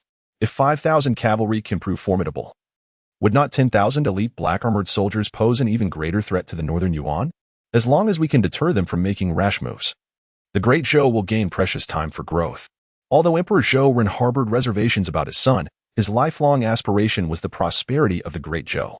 Nonetheless, the menace posed by northern Yuan was too substantial, preventing him from addressing internal national issues for fear of the Great Zhou collapsing entirely. Kong Yuta, possessing a profound understanding of the emperor's true intentions, thus proposed the idea of further military expansion for Zhou Ning. However, as soon as Kong Yuta finished speaking, he faced vehement opposition from factions supporting the crown prince and the second prince. The notion of expanding Zhou Ning's forces was deemed impossible. The expenses associated with 10,000 black-armored soldiers were astronomical, and the horses alone represented a significant investment. It would mean that all horses acquired through trade with the northern Yuan would have to be allocated to Zhou Ning, effectively arming him with the nation's resources. Such an arrangement was untenable. Chapter 63, Wei Hong's council minister of revenue Zheng Wei remarked, Your Majesty. Permitting the ninth prince to further expand his military constitutes a considerable financial burden. Horses, equipment, provisions, and soldiers' pay will require vast sums that the Ministry of Revenue simply does not possess. Minister of Industry Zhao Pingcheng added, Your Majesty, the production of cavalry lances necessitates time. Equipping 5,000 cavalrymen entirely would take several years, and I fear the ninth prince may not be able to wait. Emperor Zhou Ning recognized that this endeavor would entail a significant monetary expenditure. Yet, even without permitting Zhou Ning's military expansion, troops would still need to be dispatched to reclaim and restore the 6 cities. Minister of War Wei Hong interjected, Your Majesty, cavalry can equally utilize polearms. The production of polearms is straightforward and costs significantly less, about 10 times less than lances, making it a fitting solution for the entire army. The civil and military officials gazed at Wei Hong in astonishment. It was unexpected for him to advocate for the interests of the ninth prince. Did he perhaps see promise in Zhou Ning's future and wish to align himself with him? In truth, Wei Hong harbored several motivations. Firstly, by supporting Zhou Ning's interests, he could forge a beneficial alliance. Should Zhou Ning ascend to greatness in the future, it would be a wise investment. The second point is that if Zhou Ning can thwart the advances of the Northern Yuan, it would alleviate the pressures on the Ministry of War. Emperor Zhou Ning has been quite critical of him regarding matters at the borders. The third point is that he perceives the emperor's intentions. Supporting Zhou Ning is tantamount to supporting Emperor Zhou Ning. Winning the emperor's favor is an essential duty for any minister. Emperor Zhou Ning chuckled, Minister Wei, your reasoning is quite sound. You are commendable, adept at resolving issues, unlike some who merely evade responsibility. Minister Wei Hong promptly responded, It is our duty as subjects to relieve the emperor's burdens. There is no need for such praise. The emperor then declared, Dashi. Let us proceed as Minister Wei suggests. The war horses traded from the Northern Yuan shall be entrusted to the ninth prince. Issue the edict at once. The Minister of Personnel, Wei Wuji, and the Minister of Revenue, Zheng Weigua, exchanged glances, revealing faint smiles. The crown prince lowered his head in silence, while the second prince, Zhou Li, glared ominously, contemplating that they should have decisively dealt with Zhou Ning in the capital. Allowing him to go to the borders was a grave mistake. Dashi promptly began drafting the imperial decree. Upon seeing the resolution regarding Zhou Ning's rewards, the ministers appeared as defeated roosters, their spirits dampened. The emperor addressed Minister Wei. I have heard that your youngest son, Wei Qingyun, has been training in martial arts from a young age, eager to battle on the battlefield. Why not send him to the ninth prince?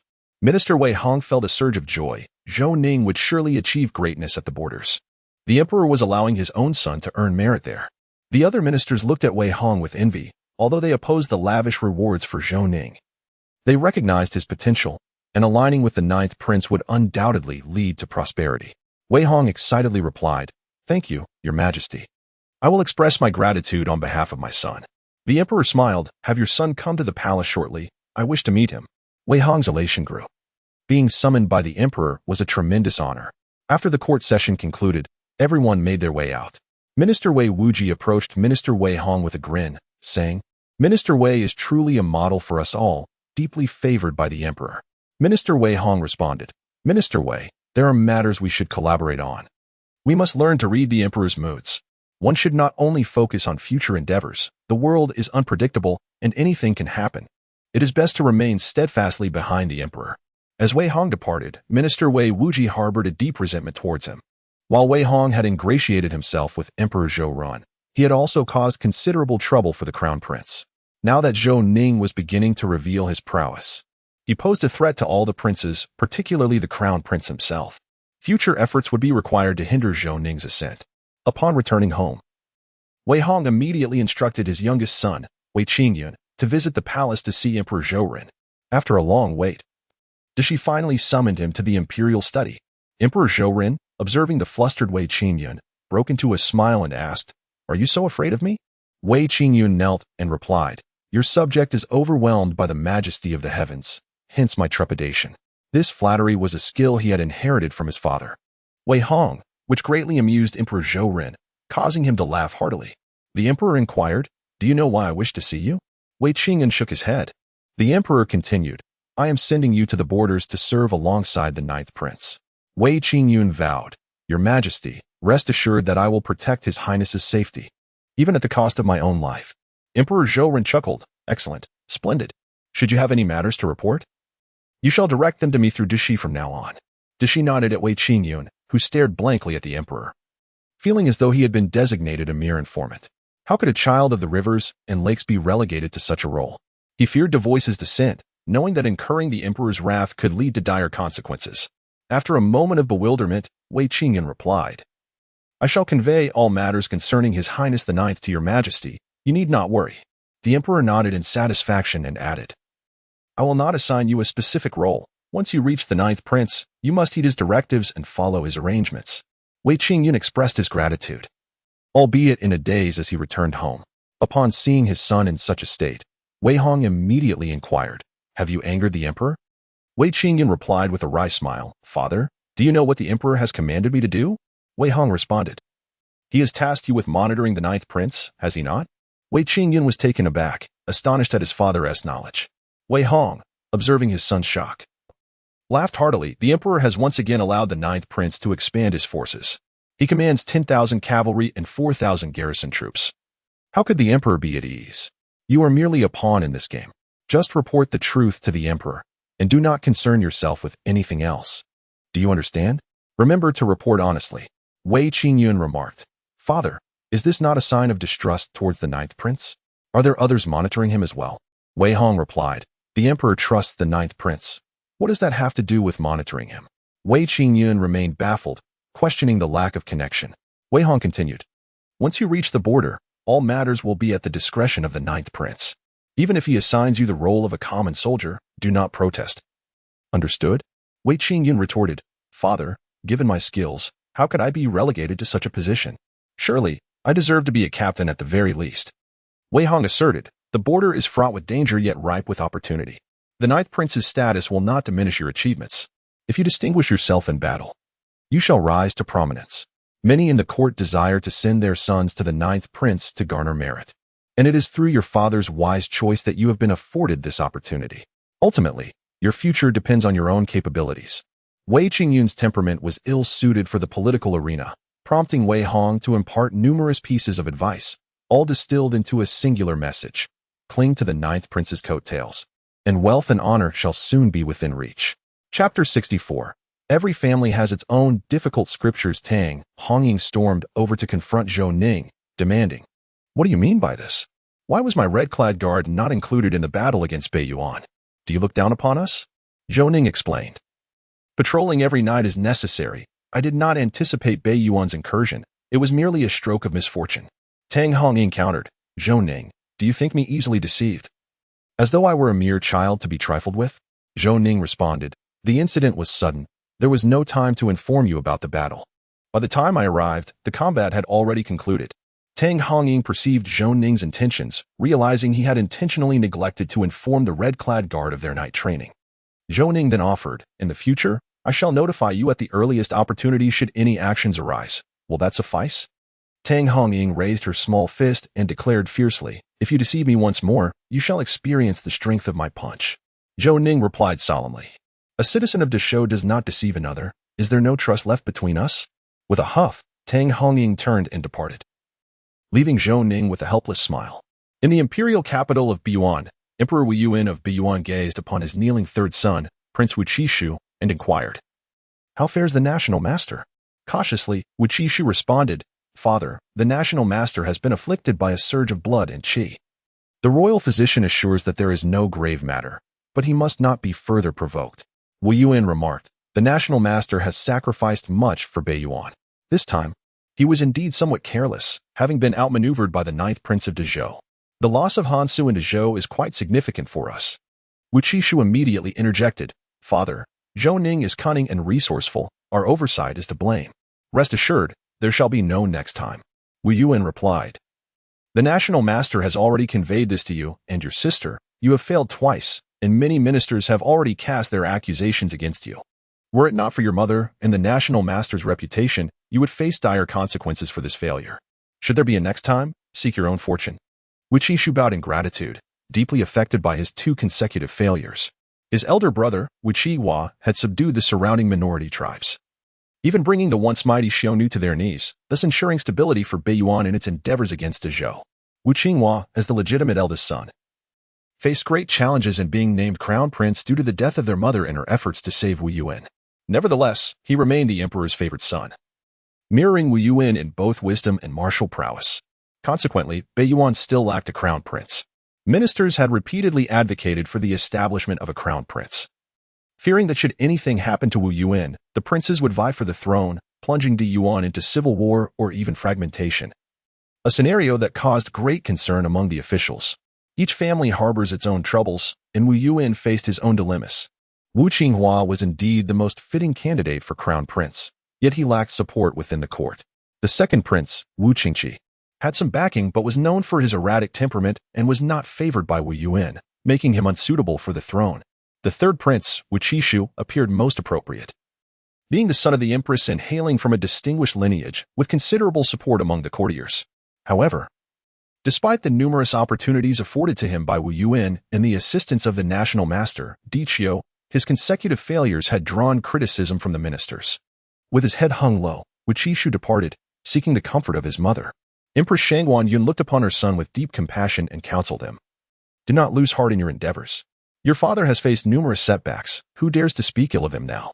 Once you ascend the throne, none shall oppose you. Understand? Wu Qishu lamented. Father is greatly disappointed in me. He is ready to abandon hope. What shall I do, mother? Shangguan Yun smiled and reassured him. No one, but you can become crown prince. Your uncle and grandfather are your staunchest allies. Do you comprehend? You must return to the border immediately and care for the national master. With his assistance, the dissenting voices in the court will diminish. The national master's word holds more weight than that of any other. Wu Qishu immediately returned to the borders, realizing that his mother was right. As long as the national master favored him, his father would heed the master's counsel. Shangguan Yun gazed after the departing Wu Qishu, her heart heavy with concern. Had it not been for Zhou Ning's intervention, Wu Qishu would have effortlessly ascended to the position of crown prince. Shangguan Yun penned a letter, entrusting it to a messenger to deliver to her elder brother, Shangguan Fei, urging him to devise a way to eliminate Zhou Ning. The imperial edict reached the frontier, and Zhou Ning received the decree, discreetly bestowing a silver ingot upon Xiaorongzi. Zhou Ning remarked, I appreciate your efforts. Please take a few days to rest before departing. Xiaorongzi replied, My lord, you are too kind. I must return to report, so I cannot linger. His Majesty is quite pleased with you. Zhou Ning smiled, acknowledging that. Thus far, Emperor Zhou Ren had treated him exceptionally well. After bidding farewell to Xiaorongzi, Zhou Ning turned to Wei Qingyun and inquired, Did your father send you here to gain merit? Wei Qingyun, puzzled, asked what he meant by gain merit. Zhou Ning quickly clarified, Your father must have tasked you with achieving accomplishments. Wei Qingyun explained, I have trained in martial arts since childhood and have always aspired to join the military. This time, with the emperor's permission, I have come to the borders. Zhou Ning, surprised, realized that Emperor Zhou Ren had indeed sent him with a mission. Zhou Ning chuckled. Has my father assigned you a specific task? Wei Qingyun replied, I am to report every move you make to Grand Commander Dashi. Zhou Ning looked at him curiously. You were so forthright about your assignment? Wei Qingyun responded, Father said I am an open piece on the board, while there are hidden pieces. Even if I did not speak, the ninth prince would deduce it. It is better to be candid. Zhou Ning smiled, understanding Wei Hong's intention. It was a gesture of goodwill, indicating that he wished for Zhou Ning to look after Wei Qingyun. Since my father has tasked you to monitor me, consider yourself my personal guard. This will facilitate your observation. This caught Wei Qingyun off guard. He had not anticipated such an arrangement from the ninth prince. As days turned into weeks, a month slipped by. Each morning, Zhou Ning ventured out alone, exercising to cultivate his self-defense capabilities. However, Zhao Fei, who disapproved of Zhou Ning's solitary training, fearing they would be unable to respond in time should danger arise. Eventually, Tinita began accompanying him. Initially, Tinita believed Zhou Ning was squandering time, but he gradually realized that maintaining such a regimen was challenging, even more so than their training with the black armored guards. Tinita inquired, My lord, is this training truly beneficial? Zhou Ning replied with a smile, This regimen is tailored to my personal capabilities. I cannot rely on you all the time. At the very least, I must learn to escape. Tinita stated, My master once said that in the world of martial arts, speed is paramount. It is a blend of strength and swiftness. True combat requires no set forms. Chapter 65. Assassination. Zhou Ning chuckled. Your master is indeed a true martial arts master. His words ring true. On the battlefield, one must strike decisively, leaving no opportunity for the enemy. Tinita grinned. Though my master's skills are average, I believe he speaks wisely. He claims I possess innate strength, which is an advantage. Zhou Ning smiled and said, let us return, otherwise Fei Hu will grow concerned. As Zhou Ning and Tinyo chatted merrily on their way back, a sudden flurry of birds erupted from the trees, and they halted, seemingly awaiting something. A multitude of individuals clad in black emerged from the forest, unleashing a volley of arrows towards Zhou Ning and Tinyo, who immediately sought refuge behind nearby cover. The assailants advanced, their proximity to Zhou Ning diminishing rapidly. Tinyo, in a state of urgency, urged, my lord, you must escape. I will stay behind to hold them off. Zhou Ning replied, there are over 20 of them. What purpose would it serve for you to remain alone? Tinyo quickly inquired. Then what shall we do, my lord? Zhou Ning responded, we must find a way into the woods. Have you forgotten your training? Tinyo chuckled sheepishly. He had witnessed the terrifying prowess of his lord as he stealthily approached enemies in the forest, eliminating them with surprise and silence. Though they too possessed similar skills, they occasionally fell prey to detection. The black-clad assailants ceased firing arrows and began to approach their cover with drawn swords. In an instant, Tinyo struck, delivering a powerful blow to one assailant's throat, causing him to crumple to the ground. He swiftly dispatched another foe with a kick, snatching up a long knife before retreating. The black-clad figures pursued Tinyo, while Zhou Ning sprinted ahead, with Tinyo guarding him. Their rigorous training and long-distance running bore fruit, as they soared through the terrain, pursued relentlessly by their attackers. The leader of the black-clad men bellowed in frustration. Is Zhou Ning a rabbit? Why does he run so swiftly? Chase him down. He must not escape. Zhou Ning and Tinyo navigated a wide arc, entering the woods, where the black-clad figures lost sight of them. The leader commanded, search for them. Be wary of ambush. The assailants dispersed to locate Zhou Ning. One of them, cautiously searching, suddenly felt a hand cover his mouth. A long knife swiftly severed his throat, and the body was gently lowered to the ground. Cries echoed as others realized figures were darting through the trees. Some were silenced before they could react, their necks snapped and bodies laid down quietly. After approximately half an hour, the leader noticed his numbers dwindling and began to call for his remaining men. When they regrouped, only 8 remained. He questioned, where are the others? Why are there only you few left? The black-clad men shook their heads, having failed to locate their comrades. The leader ordered, move towards the edge of the forest. We must evacuate swiftly. The roles of hunter and prey had reversed. The black-clad men had become the hunted, while Zhou Ning had assumed the role of the hunter. As they fled, arrows suddenly flew through the air. One assailant, caught off guard, was struck down. Tinyo, drawing his bow with precision, swiftly dispatched 3 adversaries without hesitation. Panic engulfed the remaining black-clad figures, for they had not anticipated the formidable prowess of Zhou Ning's guard. By the time the leader reached the forest's edge, only one of his men remained. They yearned to escape this terrifying woodland, where unseen hands relentlessly harvested their lives. At this moment, Zhou Ning and Tinyo emerged as well. Zhou Ning declared, you cannot escape. Surrender obediently and cooperate with us, or you will find yourselves in a dire predicament. They charged at Zhou Ning with knives, but Tinyo swiftly subdued them with ease, finding the 2 assailants and carrying them back. Not long after, they encountered Zhao Feihu, who immediately inquired, my lord, are you unharmed?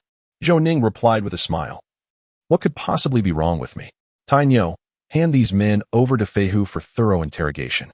We must ascertain whether the mastermind behind this is one of our own or a foe from the northern Yuan. Zhao Feihu accepted the captives, ensuring Zhou Ning's safety as they returned to the camp to commence the interrogation of the black-clad men. After a while, Zhao Feihu approached Zhou Ning, looking somewhat embarrassed as he said, my lord, these 2 are quite stubborn. They refuse to speak. Zhou Ning chuckled, surely we can employ both intimidation and persuasion. Is there truly anyone with such indomitable will? Zhao Feihu lamented, no matter how I attempt to persuade them, they remain mute. I am truly at a loss. Zhou Ning, accompanied by Tinyo and Wei Qingyun, proceeded to the holding area for the black-clad men. Zhou Ning regarded them and asked, are you truly unafraid of death? The black-clad men disdainfully glanced at Zhou Ning, as if to say, what torture can you possibly inflict upon us? Zhou Ning then commanded, kill him. Zhao Feihu drew his sword and struck, warm blood gushing forth. Zhou Ning addressed the remaining black-clad man. Now, you are the last one standing. Do you have anything to say? My patience is limited. Do not test it. With their leader slain, the psychological defenses of the remaining black-clad man crumbled. He promptly divulged everything. He was a spy for the Northern Yuan and the Great Zhou, responsible for gathering intelligence and subverting officials and generals of the Great Zhou. A few days prior, he had received orders to assassinate Zhou Ning, directly issued by General Shang Wanfei. Zhou Ning inquired, "What is your name? How many strongholds does the Northern Yuan have in the Great Zhou? Reveal everything to me, and I will ensure your safety. If you have family, I can arrange for their protection." The black-clad man identified himself as Wang Lei, a local of the Great Zhou who had defected to the Northern Yuan's intelligence division, the Night Wolves, 10 years ago. He was now the head of operations in Yongqing, and the slain leader had been the highest commander of the Night Wolves in the Great Zhou. Wang Lei cooperated fully, disclosing numerous strongholds of the Northern Yuan within the Great Zhou. Zhou Ning perused the list he received and handed it to Wei Qingyun. Zhou Ning instructed, "Make a copy of this list and report it truthfully to Dashi. The Northern Yuan has spies throughout the Great Zhou. Let the shadow guards apprehend them." Wei Qingyun remarked, "My lord, dismantling the enemy's strongholds is a significant achievement. Are we truly leaving this to the shadow guards?" Zhou Ning replied, "We shall handle the strongholds in Yongqing, Kaiqing, and the 9 cities beyond the pass ourselves. The rest can be entrusted to the shadow guards. This will also count as your merit." Wei Qingyun understood that Zhou Ning had deliberately left this honor for him. Subsequently, Zhou Ning ensured that a copy of the list was given to Zhang Daoyuan. At this moment, Zhang Daoyuan realized that an assassination attempt had been made on Zhou Ning, nearly sending him into a panic. If Zhou Ning were to perish, the border commanders like himself would face grave trouble. The infiltration of the enemy was evidently profound if such incidents could occur on their own territory. Gazing at the list, Zhang Daoyuan immediately issued orders to commence arrests at the border, also instructing Gao Wanjin to lead troops to apprehend individuals in Yongqing and Kaiqing. Chapter 66. A gift for the national master Da. She hurriedly entered, clutching a list, and presented it to Emperor Zhou Ren, saying, "Your Majesty, this is from Wei Qingyun. The Northern Yuan has dispatched assassins to target the 9th Prince, but the assailants have been apprehended, revealing numerous strongholds of the Northern Yuan within the Zhou, along with a list of their spies." Emperor Zhou Ren took the list, glancing through it, and inquired, "How many were sent to assassinate the 9th Prince? How were the assailants captured?"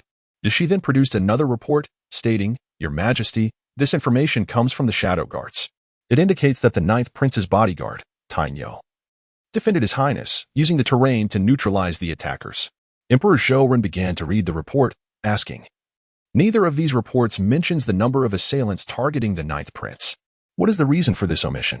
She replied, "Your Majesty, the incident occurred unexpectedly, and they may not have focused on that detail. However, they managed to capture 2 alive, suggesting that there were likely not many assailants. Otherwise, Tainyu would not have been able to secure any live captures." Emperor Zhou Ren commanded, "Let the shadow guards apprehend those listed, eradicating all Northern Yuan strongholds. Those who dare to assassinate a prince of the Zhou must face repercussions." Dashi immediately set about arranging the tasks, while Emperor Zhou Ren tapped his fingers on the table, pondering how Zhou Ning had averted this crisis. Was Tainyo truly that formidable? He needed to have this matter thoroughly investigated.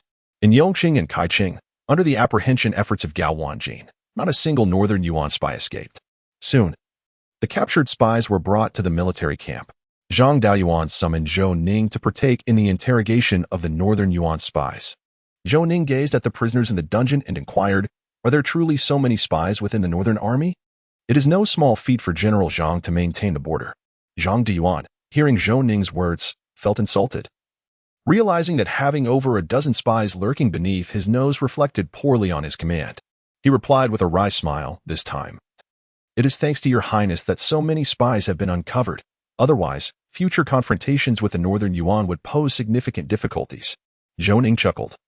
"It appears that the Northern Yuan harbors deep-seated animosity towards me. Otherwise, they would not dispatch so many spies to assassinate me.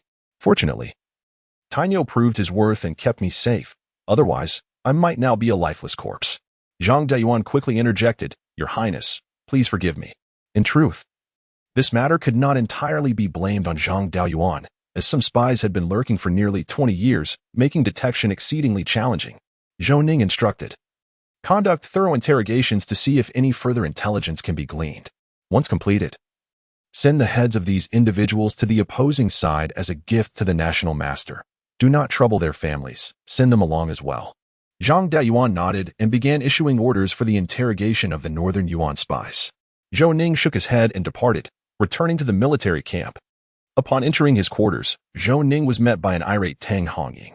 She exclaimed, "Why did you not bring your bodyguard? You are no longer alone. If something were to happen to you, what would I do?" Zhou Ning regarded her with a peculiar expression.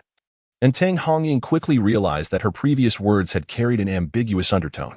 Tang Hongying immediately elucidated, "If you were to encounter misfortune, what would happen to Zhao Feihu and the others? In the future, you must ensure to bring more guards when you venture out. Otherwise, everyone will be consumed by worry." Zhou Ning chuckled. "Understood. Thank you for your concern, my lady." Tang Hongying shot him a glance before bashfully darting out. Master Di Qiu of the Northern Yuan gazed upon the severed heads with profound indignation. His anger stemmed not from the demise of these spies, but rather from the utter lack of value in their deaths. Princess Yangla surveyed the gruesome sight and exclaimed, "Who has dispatched so many spies to assassinate Zhou Ning? Is he to be treated as a fool?" The third prince, Wuqishu, pondered, "Could it be that my mother has sent someone?" Princess Yangla, seething, instructed, "Immediately send someone to investigate who has deployed so many nightwolves." An attendant swiftly set out on the inquiry and soon returned, hesitating to speak before Princess Yangla. Master Di Qiu urged, "Speak plainly. Do not withhold the truth." The attendant finally divulged it was General Shangguan Fei who mobilized the nightwolves. Both Master Di Qiu and Princess Yangla turned their gaze sharply towards Wu Qingshu. Lowering his head, he suddenly sensed a palpable hostility. Upon raising his eyes, he found Master Di and Princess Yangla glaring at him. Wu Qishu hastily protested, "Master, I truly had no knowledge of the assassination plot against Zhou Ning. My uncle never informed me." Di Qiu is well aware that Wu Qishu was oblivious to the matter. The individual capable of compelling General Shangguan Fei to act must be Empress Shangguan Yun. The Shangguan family held a position of great prominence within the Northern Yuan court. Yet Di Qiu never anticipated that Shangguan Fei had infiltrated the Nightwolves, an intelligence network he had long overseen. Now, under the authority of Princess Yangla, Shangguan Fei had unilaterally mobilized the covert operatives to assassinate Zhou Ning, a situation Di Qiu found utterly unacceptable. Master Di Qiu declared, "I shall report this matter to His Majesty truthfully. General Shangguan Fei's reckless actions have resulted in the paralysis of Northern Yuan's intelligence operations in the Great Zhou, with the Nightwolves suffering a loss of 2/3 of their personnel." The third prince, Wuqishu, remarked, "Master, General Shangguan Fei acted solely to eliminate the complication posed by Zhou Ning for the good of Northern Yuan." Di Qiu retorted with fury, "To employ over 20 individuals to assassinate Zhou Ning and yet fail. Do you truly believe he is so easily slain? They have attempted to ambush him twice before, both times in vain. What purpose would sending these 20 men serve?" Unbeknownst to Wu Qishu, Princess Yangla had previously engaged bandits to attempt to capture Zhou Ning. Had he been aware, he would have informed Empress Shangguan Yun, thus averting the activation of the Nightwolves against Zhou Ning. With his head bowed, Wu Qishu felt that Di Qiu was suspicious of him, which only fueled his resentment, believing the master was not wholly supportive of him. A sentiment akin to a grudging return for a favor. Princess Yongla exclaimed in fury, "General Shangguan Fei's erroneous actions have jeopardized Master Di's meticulous planning over the past 20 years. This is a betrayal of the nation." The third prince remained silent. He recognized that this matter was beyond his capacity to resolve and trusted that his uncle would remain unharmed, for the fate of Wu Yuan depended on Shangguan Fei's influence. The Emperor Wu Yuan of the Great Yuan gazed upon the urgent secret letter delivered by the national master. Upon reading its contents, he tore the letter to shreds in a fit of rage. Witnessing his fury, Shangguan Fei dared not to challenge him further, as he had already crossed Wu Yuan's threshold of tolerance by mobilizing the Night Wolves. Enraged, Wu Yuan stormed into the inner palace, where Shangguan Yun, upon seeing him, rushed to greet him. However, Wu Yuan struck her across the face, causing her to fall to the ground in shock, her eyes wide with disbelief. It was the first time he had ever laid a hand on her. Chapter 67, Is Salt Really So Expensive? Wu Yuan seethed, declaring, "You have overstepped your bounds. Should there be another instance, the Shangguan family will no longer have a reason to exist." The Empress Shangguan Yun, feeling aggrieved, implored, "Your Majesty, what have I done to provoke your ire? Please enlighten me." Wu Yuan bellowed, "I am aware of your machinations for Qingshu. Yet Shangguan Fei has extended his reach too far, daring to mobilize the Nightwolves to assassinate Zhou Ning. Do you comprehend the folly of your actions? Your stupidity has shattered over a decade of my plans, which I have painstakingly built." Shangguan Yun realized that the plot to assassinate Zhou Ning had been exposed, but she had not anticipated her elder brother would involve the Night Wolves, an intelligence agency of Beiyuan. thus jeopardizing the very foundation of imperial security. She knelt before Wu Yuan, repeatedly bowing her head, pleading for mercy upon the Shangguan clan. Wu Yuan responded, I have spared the Shangguan family this time. I expect Shangguan Fei to reveal his agents within the Night Wolves. This is your opportunity. Do not squander it. Without a glance back, Wu Yuan departed, prompting Shangguan Yun to summon Shangguan Fei immediately, for the matter must be resolved post-haste. Otherwise, Wu Yuan would indeed eradicate the Shangguan family. Soon, Shangguan Fei arrived at the inner palace, greeting Shangguan Yun. I pay my respects to your majesty. She replied, Elder brother, how could you employ the Night Wolves to assassinate Zhou Ning and fail at that? The emperor demands you disclose the agents you have placed within the Night Wolves. Otherwise, the Shangguan family will cease to exist. Shangguan Fei retorted angrily, Wu Yuan is but a treacherous tyrant, without the support of the Shangguan family. How could he have so swiftly secured his throne? Shangguan Yun countered, the Night Wolves are the emperor's eyes and ears. How could you dare to place your people there? You have encroached upon his fundamental principles. For the sake of our family and Qin Shu, I implore you to exercise restraint, brother. Seeing his sister weep uncontrollably, Shangguan Fei comforted her, do not fret. I shall rectify this situation immediately. For the future of the Shangguan family, I know what must be done. He proceeded to the Dongwan Pavilion to offer his apologies. Wu Yuan glared at Shangguan Fei, his voice filled with fury. You are audacious beyond measure. Do you seek to control me? How dare you place your people within the Night Wolves? Are you plotting rebellion? Shangguan Fei immediately fell to his knees, exclaiming, Your Majesty, I was in the wrong. I will rectify this matter at once. Please grant me this one reprieve. Wu Yuan's tone softened slightly. The Shangguan family has sacrificed much for me, and I am aware of that. However, some matters are of principled importance. I trust you will handle this properly. You may leave. Shangguan Fei exited the Dongwan Pavilion, his expression dark and troubled. For the sake of the Shangguan family, he resolved to comply with Emperor Wu Yuan's demands. Zhou Ning was yet unaware of the events transpiring in Beiyuan. Recently, he found himself troubled by the prospect of military expansion. Although Emperor Zhou Ren had granted him permission to bolster his forces, suitable candidates were few and far between. Zhou Ning contemplated whether he should travel to Yongqing and Kaiching to recruit new soldiers. He summoned all his advisors to deliberate on the matter, stating, The number of recruits we have recently acquired is dwindling. What are your thoughts on going to Yongqing and Kaiching for recruitment? Guan Xiangtian responded, My lord, although our standards are elevated, the populations of Yongqing and Kaiching are substantial. Given their dire economic circumstances, many citizens may be inclined to enlist. Zhao Feihu added, My lord, they are aware that the black armored guards are recruiting, and while there are many eager to sign up, few meet our criteria, resulting in only a few hundred recruits. Guan Xiangtian, well-versed in the conditions of Yongqing and Kaiching, remarked, My lord, ever since the borders were sealed, trade has ceased, and the common folk are increasingly suffering. Coupled with heavy taxes and levies, it can be said that the populace is living in dire straits. Zhou Ning, not fully cognizant of the extent of their plight, had indeed sensed their hardship during his travels, noting the presence of bandits, yet he had not delved into the specifics. With a sigh, Guan Xiangtian continued, Some families lack grain and salt, surviving solely on foraged wild vegetables. It is a pitiful sight. Zhou Ning inquired, Is salt truly that expensive? Guan Xiangtian chuckled softly, realizing that a prince was unaware of the cost of salt. He explained, Salt is controlled by the court, its production limited, resulting in exorbitant prices. The common folk cannot afford high-quality edible salt, often resorting to impure varieties, which can lead to poisoning and even death. Zhou Ning had never given much thought to the issue of salt until this moment. Acknowledging the primitive techniques of the era, he promptly instructed Wei Qingyun to procure some of the salt they consumed. His companions regarded him with surprise, wondering if the Lord had truly never encountered salt before and needed to see it firsthand. Upon observing the yellowed salt and taking a whiff, Zhou Ning asked, Is this the salt we typically consume? Wei Qingyun replied, My lord, this salt is for your consumption. The soldier's salt is of lesser quality. Zhou Ning mused internally, realizing why the dishes often had an unusual taste, poor quality salt. He then inquired, Are there any salt lakes or salt mines nearby? Guan Xiangtian responded, Approximately 20 li beyond Yanbeiguan, there exists a rock salt mine, though it is inedible and sometimes even unsuitable for livestock. The significance of salt was not lost on Zhou Ning. Even warhorses required it, and given the Great Zhou's scarcity of salt, this presented a lucrative opportunity. Zhou Ning stated, Are you suggesting that the rock salt mine is within my fief? Guan Xiangtian affirmed, It should rightfully be within your domain.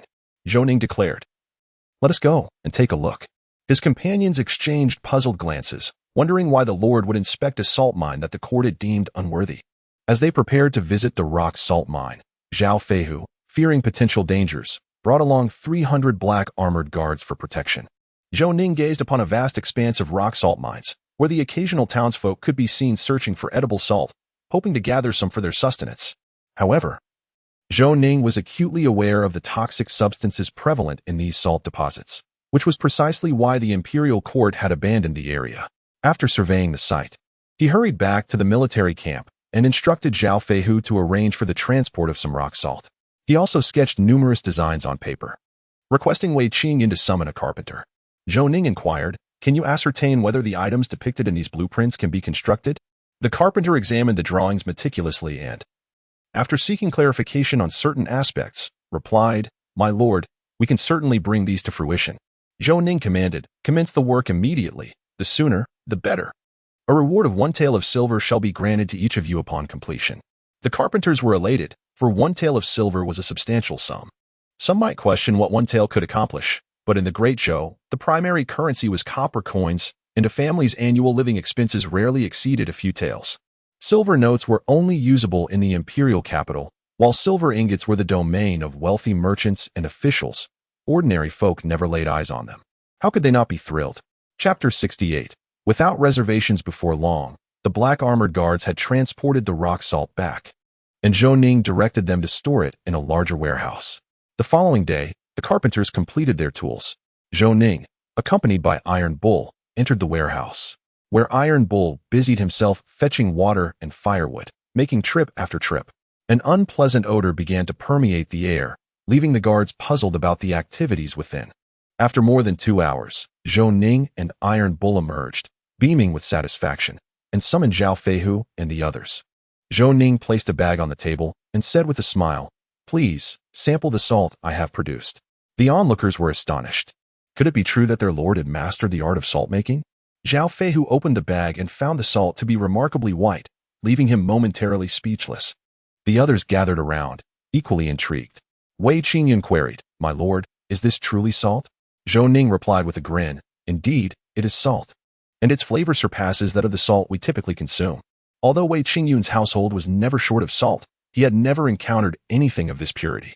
Zhao Feihu took a taste, smacking his lips in delight as he exclaimed, "My lord, this salt is exquisite, absolutely devoid of any peculiar taste. It far surpasses the official salt." Guan Xiangtian also sampled it and, overwhelmed by its purity, looked at Zhou Ning with admiration, recognizing his prowess. Wei Qingyan savored a pinch, struggling to articulate his thoughts. The salt was simply exceptional. Zhao Feihu posed the question, "Is my lord considering selling this salt?" Zhou Ning replied, "Is that not permissible?" Zhao Feihu cautioned, "Selling salt requires imperial approval. Otherwise, it is considered a grave offense, as the court strictly prohibits the trafficking of illicit salt." The momentary excitement diminished. For while the notion of selling was dashed, consuming it privately was still a pleasure. Zhou Ning proposed, "What if we sell it clandestinely?" The others exchanged glances, pondering the implications of their lord's suggestion. Guan Xiangtian suggested, "Let me take responsibility for the sale, my lord. Should any trouble arise, I shall bear the consequences alone, ensuring your name remains untarnished." Zhou Ning chuckled, "Is this truly the impression I leave upon you? How disheartening it is to think of myself in such a light."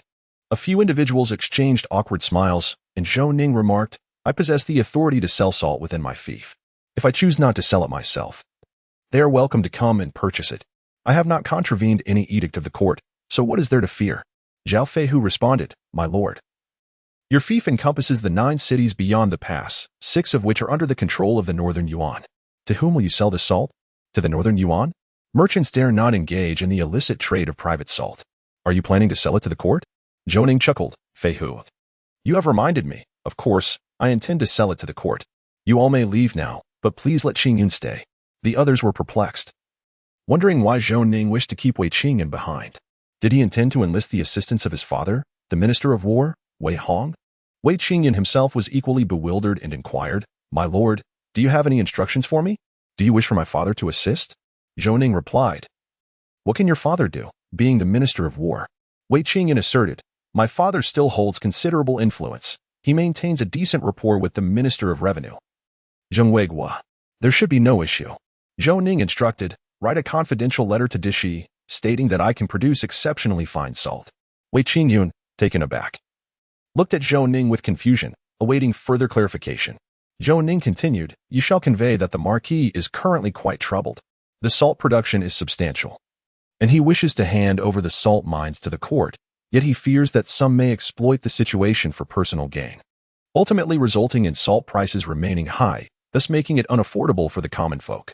However, trafficking in private salt is a grave offense, and he is at a loss as to what to do, ultimately deciding to keep it for his own people. Wei Qingyan smiled wryly, my lord. Are you intending to use me as a mere messenger? Will His Majesty truly believe this? Zhou Ning laughed, simply bring a bag of salt to the Grand Controller Dishi. Once His Majesty sees it, he will make a decision. Matters that benefit the nation and the people are of great importance to him. Following Zhou Ning's guidance, Wei Qingyan penned a confidential letter and took a bag of salt, delivering it to a contact for transmission to the Grand Controller. Upon receiving the letter, Dishi glanced at it and promptly made his way to the Emperor's study, where Emperor Zhou Ren was engaged in discussion with Grand Scholar Kong Yuda. Noticing Dishi's hurried demeanor, the Emperor inquired, what is the matter? Why the haste? Dishi presented the letter to Emperor Zhou Ren, who, upon reading it, sprang to his feet. Grand Scholar Kong Yuda, observing the Emperor's reaction, wondered if there was an issue at the border. The Emperor handed the letter to Kong Yuda, who, upon reading it, was left even more astonished and speechless with excitement than the Emperor. The Emperor declared, bring the items immediately, I must see them with my own eyes. Dishi produced a small pouch and placed it on the table. The Emperor opened the pouch, revealing pristine white salt. Kong Yuda, momentarily forgetting decorum, tasted it and exclaimed, Your Majesty, this is truly excellent salt. It has no odd taste whatsoever, and it is so pure. The 9th Prince is remarkable. The Emperor dipped his finger into the salt, tasted it, and remarked, Indeed, this is exceptional salt. I never anticipated that the 9th would possess such a talent. Kong Yuda added, Your Majesty, how shall we proceed with this matter? Its significance cannot be overstated. The Emperor replied, under normal circumstances, the 9th Prince would be permitted to sell it, paying taxes to the court. However, salt is of paramount importance and cannot be entrusted to him. Kong Yuda queried, Your Majesty, yet how do we ascertain the salt's production capacity? Emperor Zhou Ren remarked, the yield is exceptionally high and could resolve the salt shortage faced by the Great Zhou. Kong Yuda replied, Your Majesty, the concerns of the 9th Prince may very well materialize. The profit from salt is exceedingly tempting. The Emperor found himself at a loss, aware that the court would never acquiesce to the idea, and those bureaucratic parasites would only exacerbate the situation with their insatiable greed. Teacher, do you possess any solutions? Inquired the Emperor. Kong Yuda suggested, Your Majesty, assign the management of this matter to the 9th Prince, granting him 30% of the profits. While the court requires only silver and concerns itself with naught else. The Emperor countered, Many will oppose this. It will be difficult to pass. Kong Yuda asserted, Your Majesty, the 9th Prince is unconnected with these officials. Should any engage in corruption, he will show no mercy, thus serving as a deterrent. In truth, Emperor Zhou Ren was quite pleased with Kong Yuda's proposal, yet he harbored fears of dissent from his ministers. Additionally, he was apprehensive about losing control over Zhou Ning, who already wielded military power. The infusion of wealth could easily lead to complications. Perceiving the Emperor's unease, Kong Yuda stated, Your Majesty, to reform the bureaucracy, one requires an unrestrained individual, and the 9th Prince is perfectly suited. First, his status is sufficiently high. Second, his illustrious achievements can silence critics. Third, his righteous aversion to evil makes him the ideal candidate. The Emperor grasped Kong Yuda's implication. Zhou Ning was unafraid of offending others and would not shield anyone from scrutiny.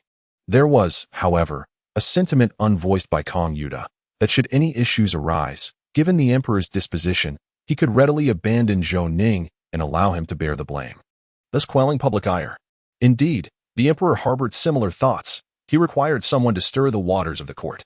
The Crown Prince and the 2nd Prince were consolidating power with the aristocracy, and the Emperor intended for them to engage in conflict. Yet, a precarious balance had been achieved.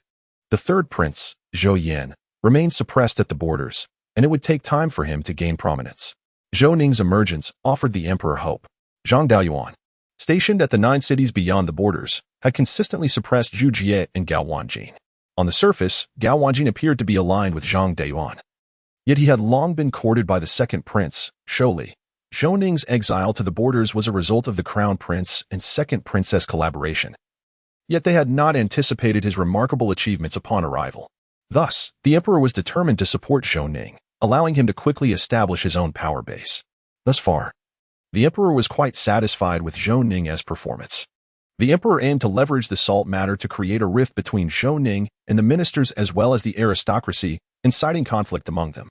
Ultimately, he would intervene to quell the discord, ensuring that regardless of the outcome, he would emerge as the beneficiary. Observing the emperor's indecision, Kong Yuda promptly added, "Your Majesty, tomorrow in court, I shall support the ninth prince's management of the salt issue." The emperor responded with satisfaction, "I thank you, teacher. I am greatly reassured, for this is advantageous for the development of the Great Zhou." Kong Yuda understood that the emperor could not yet confront the aristocracy directly. Thus, he would take the lead and play along with the emperor's charade. The following day, during the morning court session, the ministers presented matters requiring resolution. While the emperor pondered the events that were about to unfold, the crown prince Zhou Ning remarked, "Father, recently there has been a relentless pursuit of Northern Yuan spies, causing great unease among the ministers. Might it be prudent to cease these apprehensions?" Emperor Zhou Ning gazed at the crown prince and replied, "I am apprehending individuals based on the list provided by the spies. The Shadow Guard will not wrongfully accuse anyone. Those who commit no misdeeds need not fear the specter of retribution." Minister of Personnel Wei Wuji interjected, "Your Majesty, this list originates from the ninth prince, and I fear he may be deceived. Therefore, I believe it prudent for the Shadow Guard to conduct a thorough investigation before any arrests are made." Emperor Zhou Ren retorted, "Do I require your guidance in my affairs?" Wei Wuji immediately knelt, hastily asserting, "I am merely concerned for the ninth prince, lest he be exploited by the enemy and innocent officials suffer wrongful accusations." The emperor then stated, "I happen to have a matter to discuss with you all. Does she?" "Please elaborate." Dashi recounted how Zhou Ning could transform toxic salt into edible salt, leaving the ministers in a state of astonishment. He then produced the salt gifted by Wei Qingyun for the esteemed officials to taste. They exchanged glances, none daring to sample it. Emperor Zhou Ren encouraged, "Do not hesitate to try. I tasted it yesterday and have suffered no ill effects." Upon hearing the emperor's words, the ministers tentatively tasted the salt, which was remarkably pure with only a salty flavor and no off taste, appearing as fine-quality salt. Minister of Revenue Zheng Weiguo inquired, "Your Majesty, what is the yield of such salt?" The emperor replied, "It is tenfold that of the current official salt, potentially even more." The ministers were further astounded. This represented a tremendous fortune, one that could multiply their family incomes several times over. Zheng Weiguo suggested, "Your Majesty, the ninth prince should submit the production method to the court, as it would benefit the administration." The emperor countered, "The issue lies in the fact that the toxic salt mine was discovered within the ninth prince's fief. I cannot simply seize it, lest I provoke discontent among the other princes." Minister of Works Zhao Pengcheng argued, "Your Majesty, this pertains to the future of the Great Zhou. Please reclaim it, and suitable compensation can be offered to the ninth prince." The emperor responded, "According to court regulations, as long as the ninth prince pays taxes, the salt mine is effectively his private property. How can I take it back?" Wei Wuji insisted, "Your Majesty, this is a matter of great significance. We cannot adhere strictly to the rules. I beseech you to reclaim it." All the ministers sought to contend for their interests, forming a united front to advocate for the reclamation. Thus a significant portion of the officials joined forces. Grand Scholar Kong Yuda cautioned, "Your Majesty, you must not reclaim it forcefully. If the ninth prince is willing to offer it to the court, then there is no issue. But should it be seized against his will, how would any prince dare to inform the court of valuable discoveries within their own fiefs in the future?" The debate over the salt mine escalated, with Kong Yuda opposing the forceful reclamation while others supported the court's acquisition and management. Emperor Zhou Ren quietly observed the flushed faces of the ministers. Realizing that they were willing to unite against Grand Scholar Kong Yuda's proposal for the sake of their family interests, the esteemed Scholar Kong Yuda remarked, "Your Majesty, I believe the salt mine should be managed by His Highness the Ninth Prince, allowing him to retain 40% of the profits, while the remainder is submitted to the court. With His Highness possessing the method of production, the court would benefit from a streamlined process. Directly receiving profits would indeed be more advantageous." However, the ministers were in disagreement. There were many hidden agendas at play. If management were entrusted to the ninth prince, Zhou Ning, they would exploit the opportunity for personal gain. The crown prince, Zhou Ning, vehemently opposed this notion, expressing concerns that Zhou Ning, already wielding military power, would pose a threat should he amass wealth. Father, it is absolutely inadvisable to entrust this to the ninth prince. Such a substantial share of profits is excessive, the crown prince stated. Emperor Zhou Ren responded, the crown prince believes the profits allocated to the ninth prince are too great. I think we can consider a reduction. The crown prince was momentarily speechless, realizing that his objections were rooted in fear of a potential uprising, given Zhou Ning's resources. The second prince, Zhou Li, interjected, Father, if we grant such authority to the ninth prince, what is to prevent other princes from following Zhou Ning's example? The emperor replied, if the ninth prince conceals this matter and the court remains unaware, would we receive nothing at all? Furthermore, only he possesses the knowledge of salt production. If he chooses not to disclose it, what recourse do we have? The Minister of Revenue, Zheng Weiguo, asserted, Your Majesty, salt is essential to the livelihood of the people. It must not be entrusted to the ninth prince. Scholar Kong Yuda suggested, Your Majesty, perhaps a 2% profit allocation could be granted to the ninth prince, with court officials overseeing the management. With the court's supervision in place, the risks would be mitigated. The ministers, upon hearing this, began to see the merit in Kong Yuda's proposal, recognizing the initial investment and labor costs as significant. With court officials overseeing the process, it would mean that Zhou Ning would handle production while the court managed sales, a compromise they could reluctantly accept.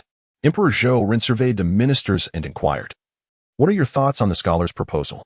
Do you find it agreeable? The officials exchanged glances, reaching a consensus in favor of Kong Yuda's approach. Chapter 70. Relying on oneself. Having agreed to Kong Yuda's plan, the assembly began deliberating on the appointment of officials to oversee the operations. Soon, the dignitaries reached an accord, finding satisfaction in their decision. Observing the greedy smiles of the ministers below, the emperor secretly scoffed, hoping their mirth would endure until the end. Crown Prince Zhou Ning exclaimed in anger, Uncle, why have you acquiesced to Kong Yuda's plan? Have you considered the consequences? Minister Wei Wuji replied, You are still quite young. The one most pleased with Kong Yuda's proposal is undoubtedly Zhou Ning, who would relish such an outcome. The Crown Prince countered, Do you comprehend the magnitude of 3% profits? That amounts to a significant sum of silver. Wei Wuji regarded the Crown Prince with a sense of incredulity, pondering how he could be so misguided. Kong Yuda's actions were clearly indicative of Emperor Zhou Ren's intentions. It was perplexing that Zhou Ming would attribute it to Zhou Ning.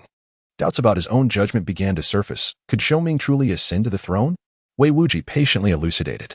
Kong Yuda's conduct today in the court was under the emperor's direction. Otherwise, would so many support him? Why do you falter when matters concerning Zhou Ning arise? The Crown Prince lamented, I had intended for Zhou Ning to languish at the border, yet now everything has shifted. How can I remain composed? Wei Wuji remarked. Are you truly unaware of the principle that great merits can alarm the sovereign? When Zhou Ning possesses the power to threaten his majesty, do you believe that the emperor would let him off the hook? Do you think Zhou Ning can stand against the entirety of the Great Zhou? You must adopt a long-term perspective. The more capable Zhou Ning becomes, the greater the peril he poses in the future. A series of inquiries from Wei Wuji left Crown Prince Zhou Ming utterly bewildered. He had not considered such matters, as his mind was clouded by wrath. Wei Wuji continued, Even if Zhou Ning bides his time until his majesty's passing, does he truly believe he can vanquish the entire army of the Great Zhou? Will the Northern Yuan allow Zhou Ning to develop in peace? The Northern Yuan will undoubtedly launch an assault on the Great Zhou next year. This is an inevitable conflict. Whether Zhou Ning can survive until then is still uncertain, so what is there to worry about? Crown Prince Zhou Ming gradually regained his composure. Realizing he had momentarily lost control, he sincerely expressed, Thank you, Uncle, for your guidance. I was blinded by my anger, and I shall amend my ways. Please rest assured. Wei Wuji advised, Do not let anyone sway you. Focus on your duties and be mindful of your reputation. Having been enlightened, Crown Prince Zhou Ming felt considerably better and resolved to remain a mere observer, allowing the second Prince Zhou Li and Zhou Ning to contend with one another. Zhou Ning, gazing at the imperial decree in his hands, could hardly believe his eyes. He never anticipated that Emperor Ren would entrust him with the management of the salt mines, along with a 30% share of the profits. It was indeed a stroke of fortune. The only aspect that displeased Zhou Ning was that all the officials were appointed by the court. With a smile, Zhou Ning asked the young attendant, When will the court's officials arrive at the frontier? The attendant quietly replied, The gentlemen are currently vying for positions here. It may take some time. Zhou Ning chuckled warmly as he bid farewell to the attendant, ensuring that he would not be shortchanged. He understood that these individuals merely sought to partake in the profits from the salt mines. As long as they did not overstep, Zhou Ning was willing to turn a blind eye. However, if they provoked his ire, none would be spared. Zhou Ning planned to establish the salt works in close proximity to the salt mines to minimize transportation time. He began surveying the terrain with iron bolt to select an appropriate site for construction. The location had been determined, but the challenge arose in securing enough laborers for the establishment of the salt works. He dispatched Wei Qing into nearby towns to recruit workers for the construction, with the craftsman of the Black Armored Guard overseeing the process. Zhou Ning's actions caught the attention of Zhang Deyuan, who promptly sought him out upon learning of Zhou Ning's salt production endeavors. Zhang Deyuan, straightforwardly addressing him, stated, "My lord, the court has consented to grant you 30% of the profits. This is exceedingly perilous. Do you not comprehend the adage that a tall tree attracts the wind?" Zhou Ning regarded Zhang Deyuan with curiosity, surprised by his concern. Zhou Ning explained, "I, too, did not foresee that my father would assign this matter to me. However, the decree has been issued. I cannot go against it." Zhang Deyuan, filled with fervor, replied, "Salt is one of the primary sources of revenue for the court. With you in control of the salt, others will undoubtedly envy you, as it intertwines with the interests of all. This could easily invite peril, as exemplified by General Tang. Do you not grasp this principle?" Zhou Ning expressed his gratitude to General Zhang, stating, "Thank you for your kindness. I truly understand the situation. However, upon arriving here, I must confront the incessant attacks from the northern Yuan. I require funds to equip the black-clad guards, a sum that the court will not provide. I must rely on my own resources, and the salt mine has afforded me an opportunity." Zhang Deyuan sighed and departed, fully aware of Zhou Ning's predicament. Zhou's recent exemplary performance had undoubtedly attracted the attention of the court, and he would likely face challenges from certain individuals. To arm the black-clad guards, self-reliance was imperative. Every day, Zhou Ning visited the salt factory, where progress was painfully slow, primarily due to his numerous demands for essential facilities, workshops, dining halls, dormitories, offices, and latrines, among others. Concurrently, he tasked Zhao Feihu and Guan Xiangtian with recruiting new soldiers in Yongcheng and Kaicheng, as the current military expansion remained insufficient. As time slipped away, a month passed, and the Black Armored Guards had swelled to 10,000. The training methods employed by the seasoned veterans were arduous for the recruits. Yet it was a passion for the veterans.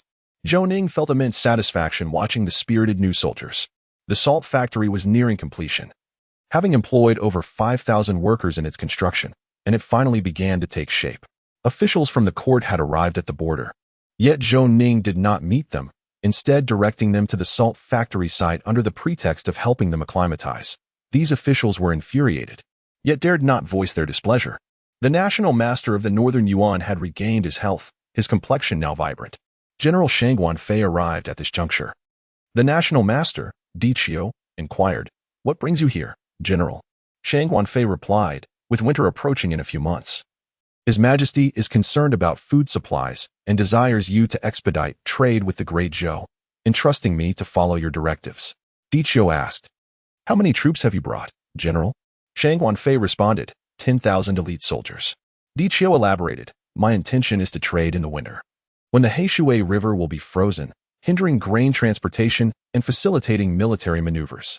Shangguan Fei produced a letter penned by Wu Yuan, which Di Qiu opened to discover the urgency behind the grain trade.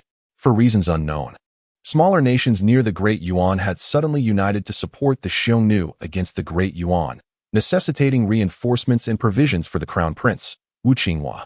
Di Qiu felt overwhelmed, his plans disrupted. It seemed imperative to negotiate with the Great Zhou. Otherwise, the Crown Prince would be left waiting.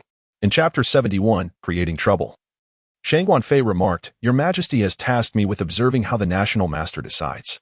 Should we consider an assault on the Great Zhou? We could muster an army of 100,000, including stationed troops." Di Qiu nodded, aware that Emperor Wu Yuan had referenced this matter in his letter. However, Di Qiu's strategy was to launch an attack on the Great Zhou when the Heishui River froze in winter. Prematurely assaulting the Great Zhou would incur excessive losses for the northern Yuan. Di Qiu stated, "The timing is not right for an attack on the Great Zhou. I shall swiftly contact Zhou Ning to finalize the forthcoming trade." Shangguan Fei interjected, "His Majesty expressly informed me that we could forfeit 6 cities beyond the pass and concentrate our forces at Black Wind Pass for easier defense." while the remaining troops transport provisions to support Crown Prince Wuchigua. Dichio, filled with reluctance, replied, "To so readily relinquish 6 cities beyond the pass to the Great Zhou weighs heavily on my heart." As the sigh escaped his lips, Shang Guanfei remarked, "I cannot fathom what benefits the Xiongnu have bestowed upon these smaller nations, compelling them to unite against the Great Yuan." Dichio responded, "In order to assault the Great Zhou, a stable rear is indispensable. The Xiongnu have been driven into a corner, and the other smaller states are not fools. Once the Xiongnu falls, they shall be next in line, which is why they have banded together." Shang Guanfei continued, "Stationing troops at Heifeng Pass will allow us to conserve our forces, advantageous for the current situation of the Great Yuan. Once we have vanquished these smaller nations, we shall turn our attention to the Great Zhou." Dichio, with a resigned nod, acknowledged that there were no viable options at present. Stabilizing the Great Zhou was paramount, and the remaining matters could be addressed later. Zhou Ning was at the saltworks when Qin Yang arrived, bearing news that the North Yuan's national master had come. Requesting his return as prince, Zhou's son awaited him. Zhou Ning felt a twinge of curiosity. It had not been long since their initial transaction, and here the North Yuan appeared again. Based on Zhou Ning's analysis, he assumed the North Yuan would conduct trade in winter when the Heishui River froze. Would they still be inclined to trade? The unexpected arrival suggested that something significant had transpired within the North Yuan. Upon meeting the national master of the North Yuan, Zhou Ning noted he had come alone. Zhou Ning smiled. "Your Excellency seems eager to trade. Has something occurred in the North Yuan?" Dichio was taken aback by Zhou Ning's sharp analytical skills, deducing a potential dilemma from merely the urgency of an early transaction.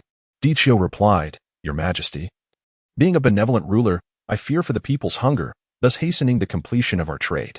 Zhou Ning responded, "Ah, I see. We can proceed with the trade immediately. The grain is already prepared, though I wonder if the war horses are ready as well." Dichio assured him, "Of course, they are prepared. Let us expedite the transaction." Zhou Ning inquired, "Your Excellency, when will you return the 6 cities you have occupied?" Dichio explained, "Your Highness, we require time. With such a vast quantity of grain, we must transport it back to the North Yuan before we can return the cities, lest we have nowhere to store the provisions." Zhou Ning reflected on this, and they agreed to commence trading in 3 days. However, as he pondered further, an unsettling feeling grew within him, prompting him to seek out Zhang Daoyuan. Zhou Ning asked, "General Zhang, do you have your own intelligence network pertaining to the North Yuan?" Zhang Daoyuan, eyeing Zhou Ning warily, replied, "Your Grace, all intelligence is under the Emperor's purview. How could I possess such a network?" Realizing Zhang Daoyuan had misconstrued his inquiry, Zhou Ning swiftly clarified, "The national master of the North Yuan just visited, eager to finalize our trade. I suspect there may be a crisis in the North Yuan, otherwise they would surely trade in winter, utilizing the frozen Heishui River to strike at the Great Zhou, at the very least to secure some grain." Zhang Daoyuan responded, "Rest assured, Your Grace, I shall promptly gather intelligence to ascertain the situation in the North Yuan." Zhou Ning urged him to act swiftly, as the trade was set for 3 days hence. After bidding Zhou Ning farewell, Zhang Daoyuan immediately dispatched trusted contacts to reach out to spies within the North Yuan. Convinced that Zhou Ning's suspicions were indeed valid, the following morning, Zhang Daoyuan sought out Zhou Ning, presenting him with intelligence in hand. Zhou Ning mused on Zhang Daoyuan's remarkable efficiency.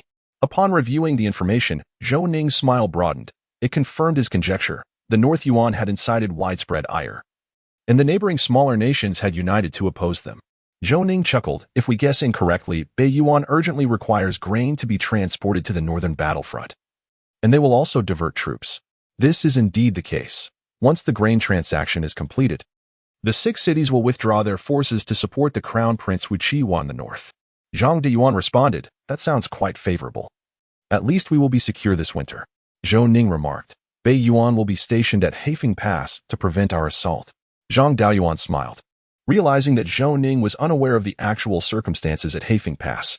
He proceeded to elucidate the geographical significance of Heifeng Pass, located within the Heifeng mountain range, which serves as the sole passage to Beiyuan. In the past, General Tang Long established a fortress at Heifeng Pass, but it was betrayed by an insider. Beiyuan, at the cost of over 10,000 men, infiltrated through the Heifeng Mountains, catching the troops of Zhou off guard, leading to the loss of the 6 cities beyond the pass. After listening, Zhou Ning inquired, "Does Beiyuan not have a fortress established at Heifeng Pass now?"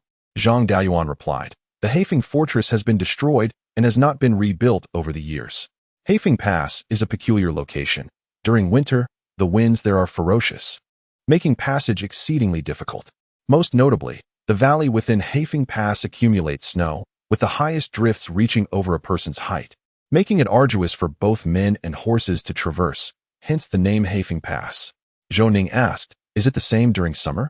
Zhang Daoyuan explained, "In summer, the melting snow creates a treacherous, muddy path, yet it remains passable with great difficulty." Zhou Ning concluded, "Bei Yuan is in trouble. I cannot engage in a swift transaction with them. Let us delay for a while and create some complications for Bei Yuan."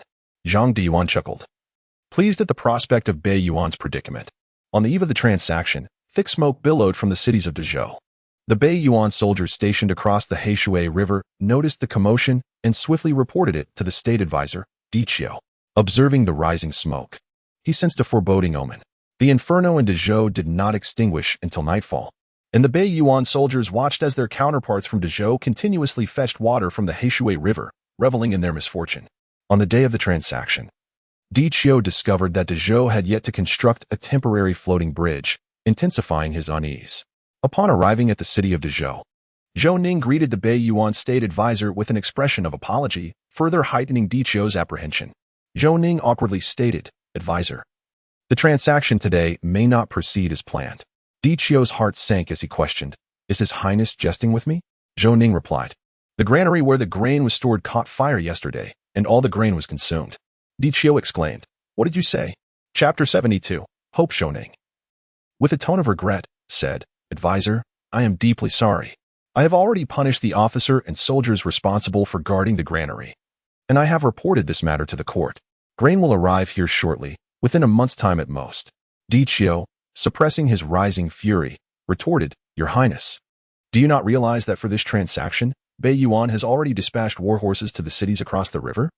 The daily consumption of fodder for those horses is a staggering figure, and there is simply not enough grain available." Zhou Ning pondered for a moment before expressing his dilemma. "Perhaps we should have Yuan send the war horses first? With a bit of savings, we should be able to sustain them." Di Qiu, a man of considerable refinement, had not felt such anger in many years, and he was tempted to strike Zhou Ning, harboring a desire to eliminate him entirely, convinced that Zhou Ning was deliberately toying with him. With fury, Di Qiu retorted, "Your Highness, are you mocking me? Once the war horses arrive in Dazhou, will you continue trading with Bei Yuan?" Zhou Ning replied earnestly, "National Master, if there is no fundamental trust between individuals, how can our two nations maintain future exchanges?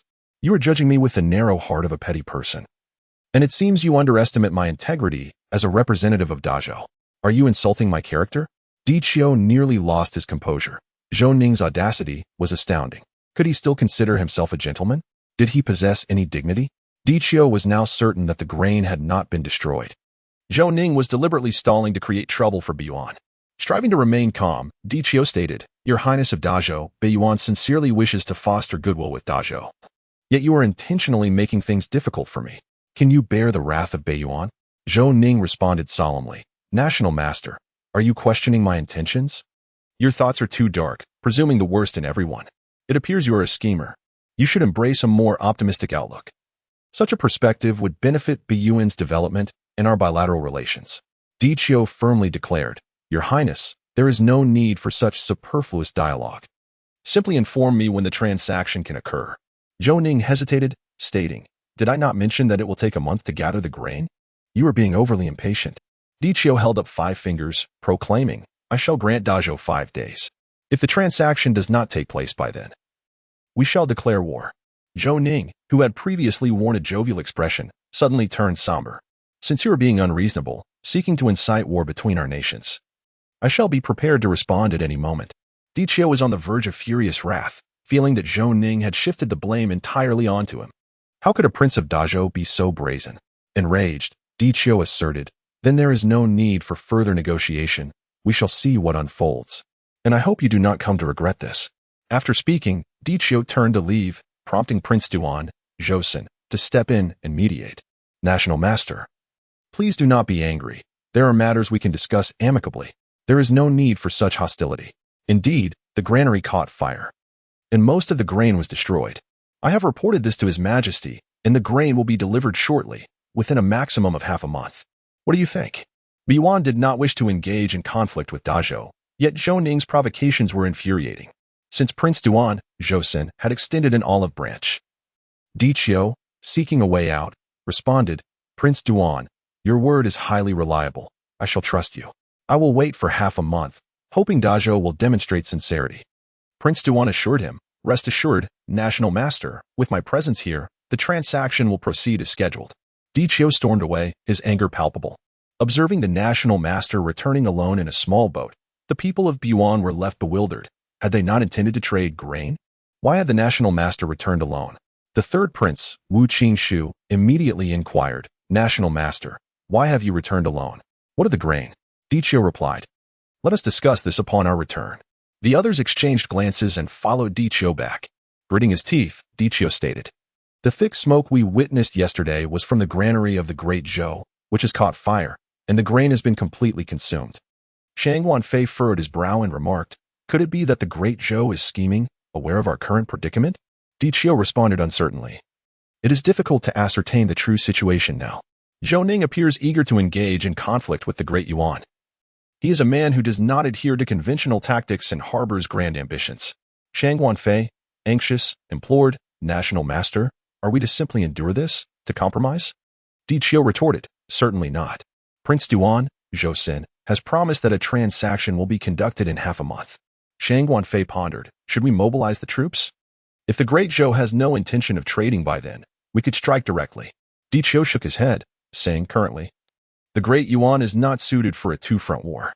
Mobilizing forces is feasible, but we must create the illusion of being ready for conflict at any moment. Instilling a sense of crisis in the Great Zhou, ensuring the smooth completion of the transaction. General Shang Wanfei grasped Diqiu's intent. Engaging in battle with the Great Zhou now would not resolve the conflict in a timely manner, leaving the Great Yuan at a disadvantage. Especially if the Xiongnu were to recover during that time, leading to further complications.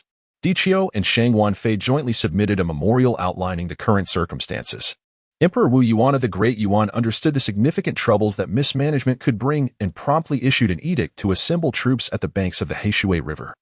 Before long, the opposite shore of the Heishui River was teeming with soldiers from the northern Yuan. Zhang Diyuan, upon learning of this situation, immediately rallied forces to confront them across the river. Prince Duan, Zhou Sin, observed Zhou Ning with a smile, saying, do you see? This is all the trouble you have caused. Did you think the northern Yuan could be easily manipulated? Zhou Ning scoffed, it is merely bluster. If the northern Yuan truly sought war, they would not engage in trade for grain with the Great Zhou, especially with the Xiongnu creating disturbances for the northern Yuan. Zhou Sin replied, I fear unforeseen events. We are not adequately prepared. Should the emperor lay blame upon us, you shall bear the full responsibility. Zhou Ning had no retort. The Great Zhou had been cowed by the northern Yuan for years, and now, seeking to engage in war, the border commanders and soldiers were already at a psychological disadvantage. Zhou Ning solemnly asserted, war between the Great Zhou and the northern Yuan could erupt at any moment. We must be prepared, yet we have already lost the psychological edge. I must cultivate the confidence of our soldiers and commanders. Otherwise, we shall be swiftly overwhelmed on the battlefield. Zhou Shen nodded in satisfaction, recognizing the validity of Zhou Ning's insights. He had not anticipated that Zhou Ning possessed such unique perspectives in this regard. Ever since Emperor Zhou Ren ascended the throne, Zhou Shun had retreated into seclusion. The death of General Tang Long had left the remaining commanders of the Great Zhou lacking in capability. It was already commendable that they had not succumbed to the northern Yuan's onslaught. Now, with Zhou Ning's formidable rise, this seasoned prince of the battlefield glimpsed a flicker of hope. Chapter 73. Is this a sign of contempt? Prince Zhou smiled and remarked, I have already made a promise to the master of Yuan. Surely, I cannot be seen as untrustworthy. I have delayed for half a month already. And given the considerable quantity of grain being transported, a little extra time is inconsequential. Moreover, with so many individuals engaged in the labor of moving grain across the floating bridge, it is entirely reasonable for the bridge to buckle under the strain and suddenly collapse. There is no need for excessive measures. Contemplating alternative solutions may yield the desired outcome. Zhou Ning suddenly chuckled, realizing the cunning nature of the prince. The collapse of the floating bridge would necessitate its reconstruction, and the lack of materials would be an entirely plausible excuse. Thus, the people of Yuan could hardly hold Zhou Ning accountable. If they possessed the capability, they could construct the bridge themselves. How enlightening it was, a true awakening from ignorance. Soon, the date for the grain transaction arrived. Previously, the third prince Wu Qishu had launched a surprise attack on the Great Zhou, leading Zhou Ning to destroy the floating bridge. Now, in order to facilitate the transport of grain, they sought Zhou Ning's assistance in rebuilding it. Naturally, Zhou Ning, ever the opportunist, seized this chance for gain, compelling the master of Biyuan to part with a considerable sum. Soldiers of the Great Zhou were busy constructing the floating bridge. Upon witnessing this, Master Di Qiu and General Shangguan Fei felt a sense of relief. It appeared that the Great Yuan had no intention of engaging in warfare, fearing that Zhou Ning might stubbornly hold his ground. Although Zhou Ning had promised to reconstruct the bridge, the lack of visible results left them uneasy. Now, they felt reassured. The third prince Wu Qishu scoffed. Zhou Ning is merely posturing. These generals of the Great Zhou are merely intimidated by the might of the Great Yuan. Master Di Qiu replied solemnly. While the emperor and ministers of the Great Zhou may indeed fear the Great Yuan, Zhou Ning is a different matter entirely. He is a potential threat. I have a foreboding feeling that if Zhou Ning gains influence at the border, he will undoubtedly become a significant concern for the Great Yuan. General Shangguan Fei looked at Master Di Qiu in astonishment. His assessment of Zhou Ning was remarkably high.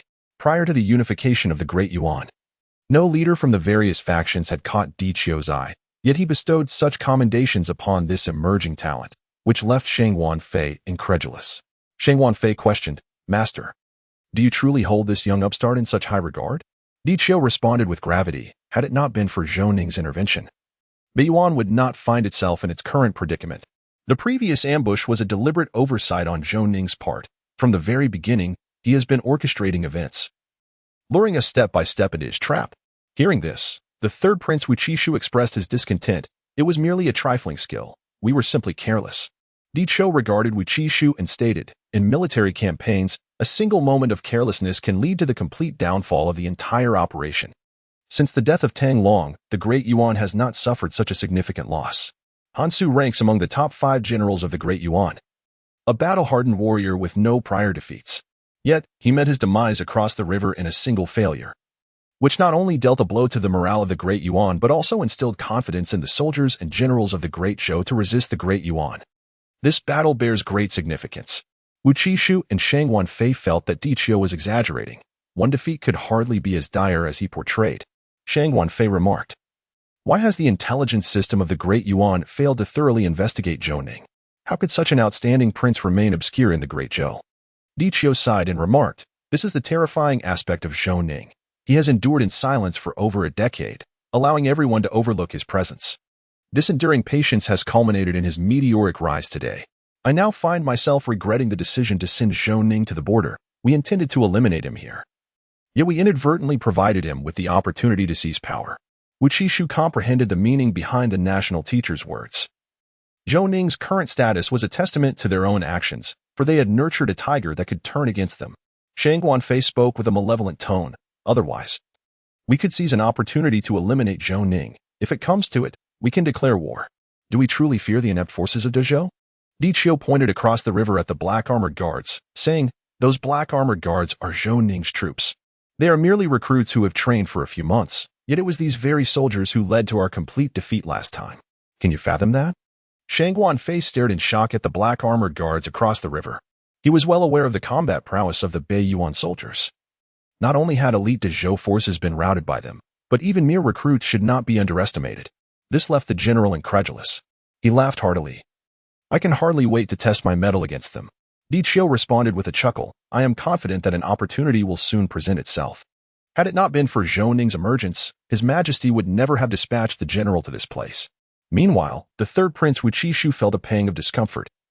These matters had previously been entrusted to him, but now, with the arrival of his uncle, he found his voice diminished. Shangguan Fei, observing Wu Qishu's despondence, cheerfully remarked, I am merely here temporarily. Once our transaction is complete, His Majesty will likely assign me to the northern battlefield. The combined forces of these small nations should not be underestimated. His Majesty fears that the first prince may not be able to handle them. Di Qiu nodded. Understanding the critical importance of the northern battlefield, mishandling it could render the Great Yuan quite vulnerable. The floating bridge was about to be constructed, and Di Qiu instructed his men to prepare for the transport of grain. The quantity was substantial, likely requiring several days to complete the shipment. Zhou Ning warmly welcomed the Beiyuan national teacher and the third prince Wu Qishu as they approached. He grasped Wu Qingshu's hand with fervor, exclaiming, "It has been far too long since I last saw your highness. I have greatly missed you." Wu Qingshu disdainfully shook off Zhou Ning's hand, retorting in an unfriendly tone, "I have no such sentiments. Our relationship is not that close." Zhou Ning smiled. "How can our relationship be so poor? Did you not recently present me with a grand gift? I used to be restless at night, but now I can sleep soundly until dawn, consuming 3 hearty bowls of rice at each meal. I am truly grateful, your highness." Wu Qishu was well aware that Zhou Ning referred to the Night Wolf assassination incident, which had rendered the entire Great Yuan's Night Wolf intelligence network ineffective in Dezhou. As a consequence of this debacle, he had nearly been stripped of his power by Wu Yuan, and both his mother and uncle had faced reproach as well. Di Qiu recognized Zhou Ning's intention to provoke Wu Qingshu and promptly interjected. The third prince was momentarily misguided, not anticipating that such a formidable expert would be by the ninth prince's side. Zhou Ning pointed to the iron bull behind him, stating, "It was he who risked his life to save me." Iron Bull disdainfully regarded Wu Qishu and Di Qiu, remarking, "Next time, send some more formidable individuals. They are far too weak to even suffice as my toothpicks." Wu Qishu, infuriated, thought it intolerable that not only was Zhou Ning arrogant, but his guards exhibited similar arrogance. Was this a sign of disdain towards him? In Chapter 74, "No problem, but it requires more money," Wu Qishu retorted angrily, "Zhou Ning, you ought to discipline your subordinates appropriately. Does that guard dare to show such disrespect? Does he look down upon this prince?" Zhou Ning, astonished, replied, "Third prince, you are remarkably astute. Iron Bull's disdain for you is so palpable that you can discern it. To be honest, he indeed holds you in contempt." Wu Qingshu, infuriated, pointed a finger at Zhou Ning, momentarily speechless. The Grand General, Shang Wanfei, interjected, "My lord, such humiliation towards a prince of the Great Yuan. Are you attempting to instigate a war between our two nations?" Zhou Ning, regarding Shang Wanfei, feigned ignorance. "Oh, and who might you be?" In truth, Zhou Ning was already aware of Shang Wanfei's identity and was merely pretending. Shang Wanfei, recognizing Zhou Ning's intent, stated, "I am General Shang Wanfei of the Great Yuan." Zhou Ning replied nonchalantly, "I have not heard of you." Shang Wanfei narrowed his eyes, observing Zhou Ning, "Young man, you are exceedingly arrogant." Zhou Ning smiled. "If I am not bold, then how can I be considered youthful? A young person must stand tall." Shang Wanfei merely smiled at Zhou Ning, choosing not to respond. Zhou Ning pondered inwardly. Truly, as the general of the Northern Yuan, he is a cunning character. A proverbial wolf in sheep's clothing. I must remain vigilant around him. Di Qiu interjected, "The quantity of grain being transported this time is substantial. We should have no issues with nighttime transport." Zhou Ning replied with a smile, "It matters not. Grain can be transported at any hour. The quicker, the better. Otherwise, I must remain on guard against you." Di Qiu chuckled, sharing Zhou Ning's sentiment, as he too desired expedience. Emperor Wu Yuan had urged them multiple times, and the situation in the north appeared increasingly dire. Zhou Ning declared, "I shall not linger here with the national master. I rose too early today and must return for some rest." Di Qiu responded, "Your Highness, if you have matters to attend to, please do so. I too must take my leave." Zhou Ning departed with Iron Bull, while Shang Wanfei watched their retreating figures, contemplating, "This individual certainly poses a challenge. I cannot fathom the source of his confidence. Is it merely the black armored guards he relies upon?" Di Qiu shook his head, admitting, "I am equally perplexed by his self-assurance. Perhaps, as the third prince suggested, it is merely bluster. Individuals such as he are difficult to gauge. We must proceed with caution." Di Qiu and Shang Wanfei returned, while the third prince remained, determined to oversee the soldiers and the grain transport. Zhang Deyuan inquired of Zhou Ning, "My lord, it seems your black armored guards are considerably diminished. Where have they gone?" Zhou Ning explained, "I have dispatched Zhao Feihu and Guan Xiangtian to train them. With so many new recruits, I fear they might flee in battle. We must strengthen their capabilities." Zhang Daoyuan concurred with Zhou Ning's decision, recognizing that many new soldiers might scatter at the sight of blood or falter in the face of the enemy, leading to swift defeat. Thus, rigorous training was indeed prudent. Meanwhile, Zhao Feihu and Guan Xiangtian led 3,000 black armored guards, along with war horses, navigating the treacherous terrain of the Heifeng Mountains. A centurion queried, "General, what are we preparing for? The rugged paths here could easily injure our horses." Zhao Feihu, with a stern countenance, remarked, "Where do you derive such superfluous chatter? Obey the orders and act accordingly. The Lord has observed your recent lack of diligence in training and has instructed me to enhance your regiment." The 3 centurions recoiled slightly, refraining from further inquiries. Once the Lord had set his sights on you, it was certain that there would be no respite. Although the Lord often bore a cheerful demeanor, he was merciless in his discipline. As night fell, Zhou Ning stood upon the city wall, gazing at the torches flickering on the Heishui River, and mused. It appears that the Northern Yuan is indeed in a hurry. It is regrettable that we are unaware of the events unfolding there. Beside him, Tainyo scratched his head and suggested, "My lord, you might inquire with General Zhang. Did he not place spies within the Northern Yuan?" Zhou Ning replied, "Zhang Deyuan's spies likely hold positions of little significance. Thus certain matters may remain undisclosed. Without clarity, I cannot render a judgment." Turning to Wei Qingyun, Zhou Ning smiled. "Relay my words accurately to the higher-ups. Do you suppose Chief Steward Dashi will transmit the intelligence?" Wei Qingyun, at a loss for words, pondered whether this meant he was to monitor Zhou Ning or to have an informant stationed nearby, ever ready to serve him. The night passed uneventfully, and as dawn broke, the soldiers of the Northern Yuan took turns transporting grain. Zhang Deyuan, fearing unforeseen incidents, had Gao Wanjin personally oversee the floating bridge, remaining vigilant against potential night raids by the Northern Yuan. Fortunately, the night passed without incident. Approaching the riverbank, Zhou Ning surveyed the towering piles of grain and remarked, "At this pace, it will take at least 5 days to complete the transport, far too slow." Zhang Deyuan responded, "My lord, that matter is beyond our concern. The war horses have already been delivered." Zhou Ning chuckled, "You are correct, General Zhang. I have indeed been overly anxious." Before Zhou Ning could finish his statement, a series of splashes interrupted him, revealing that a Northern Yuan soldier had fallen into the river. Soon after, the floating bridge collapsed and was swept away by the current. Wuchishu shouted, "Quickly, retrieve the boats. Hurry."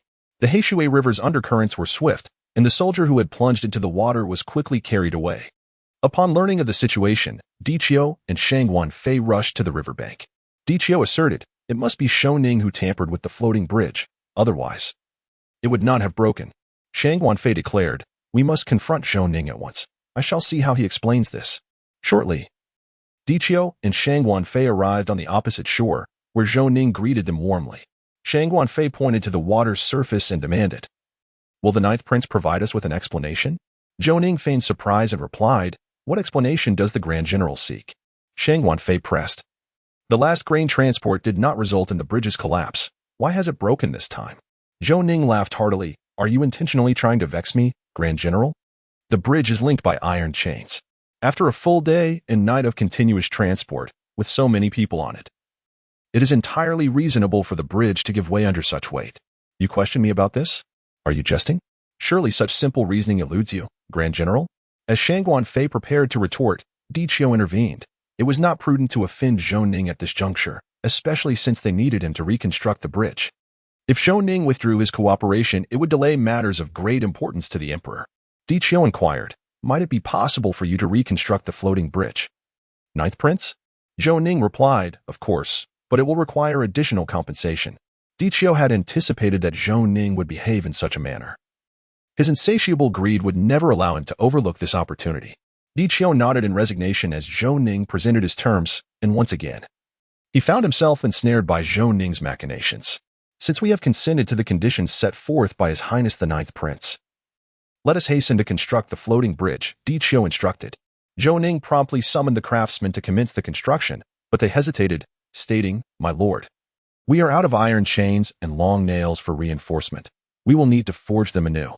Zhou Ning, feeling somewhat abashed, turned to Diqiu and remarked, "Master Guisher, it is not my intention to place you in a predicament. We simply do not have the necessary materials at hand." Chapter 75. Oh, what does this mean? Shang Wanfei glared at Zhou Ning with a murderous glint in his eyes, consumed by the desire to eliminate him at that moment. Fearing that Shang Wanfei might lose control of his emotions, Diqiu quickly positioned himself in front of him. Patience was crucial for the greater good of the Yuan. They had no choice but to endure. Diqiu spoke sternly, "Ninth Prince, I implore you to expedite the craftsmen in producing the required items. For the sake of peace between our two nations, I hope you can resolve this matter efficiently." Zhou Ning, with a hint of contrition, replied, "Master Guisher, it was my oversight. I should have ensured that the craftsmen prepared spare materials in advance, or we would not be facing this predicament now." Diqiu smiled, recognizing that it was too late for such reflections. He had not anticipated Zhou Ning's cunning. despite the reputation of the Great Zhou as a land of propriety. Zhou Ning embodied none of that decorum, instead epitomizing the art of the despicable and shameless.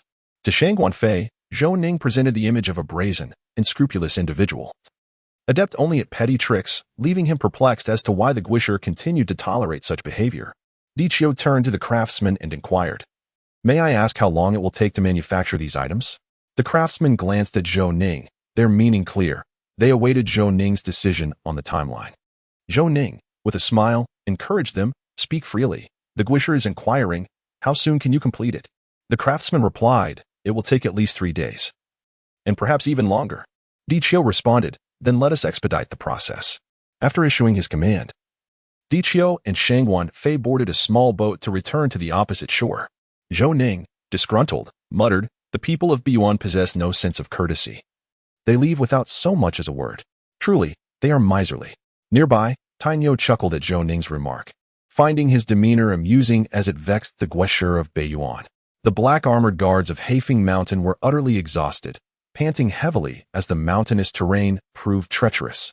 In certain areas, they had to assist the warhorses in traversing the path, with several men pushing or even lifting the horses over the difficult passages. The term rugged aptly described the road they were navigating. Guanxiang Tian asked his brother, "Guanxiang Tian, how much longer until we can exit?"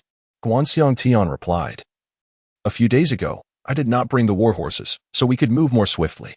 Now that we have the horses, it will take twice the time to pass." Zhao Fei Hu inquired, "Is there a path ahead that is more difficult than this one?" Guanxiang Tian responded, "There is a narrow stretch ahead, barely wide enough for one person, making it quite challenging for the warhorses to pass." Zhao Fei Hu sighed and remarked, "Whatever we can salvage, we shall. For there is no alternative. The Lord has decreed that in times of necessity we may abandon our steeds." Guanxiang Tian replied, "These horses are hard-won. It would be a great pity to forsake them."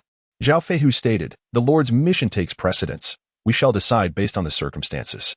Guanxiang Tian nodded and shouted, "Brothers, let us exert ourselves.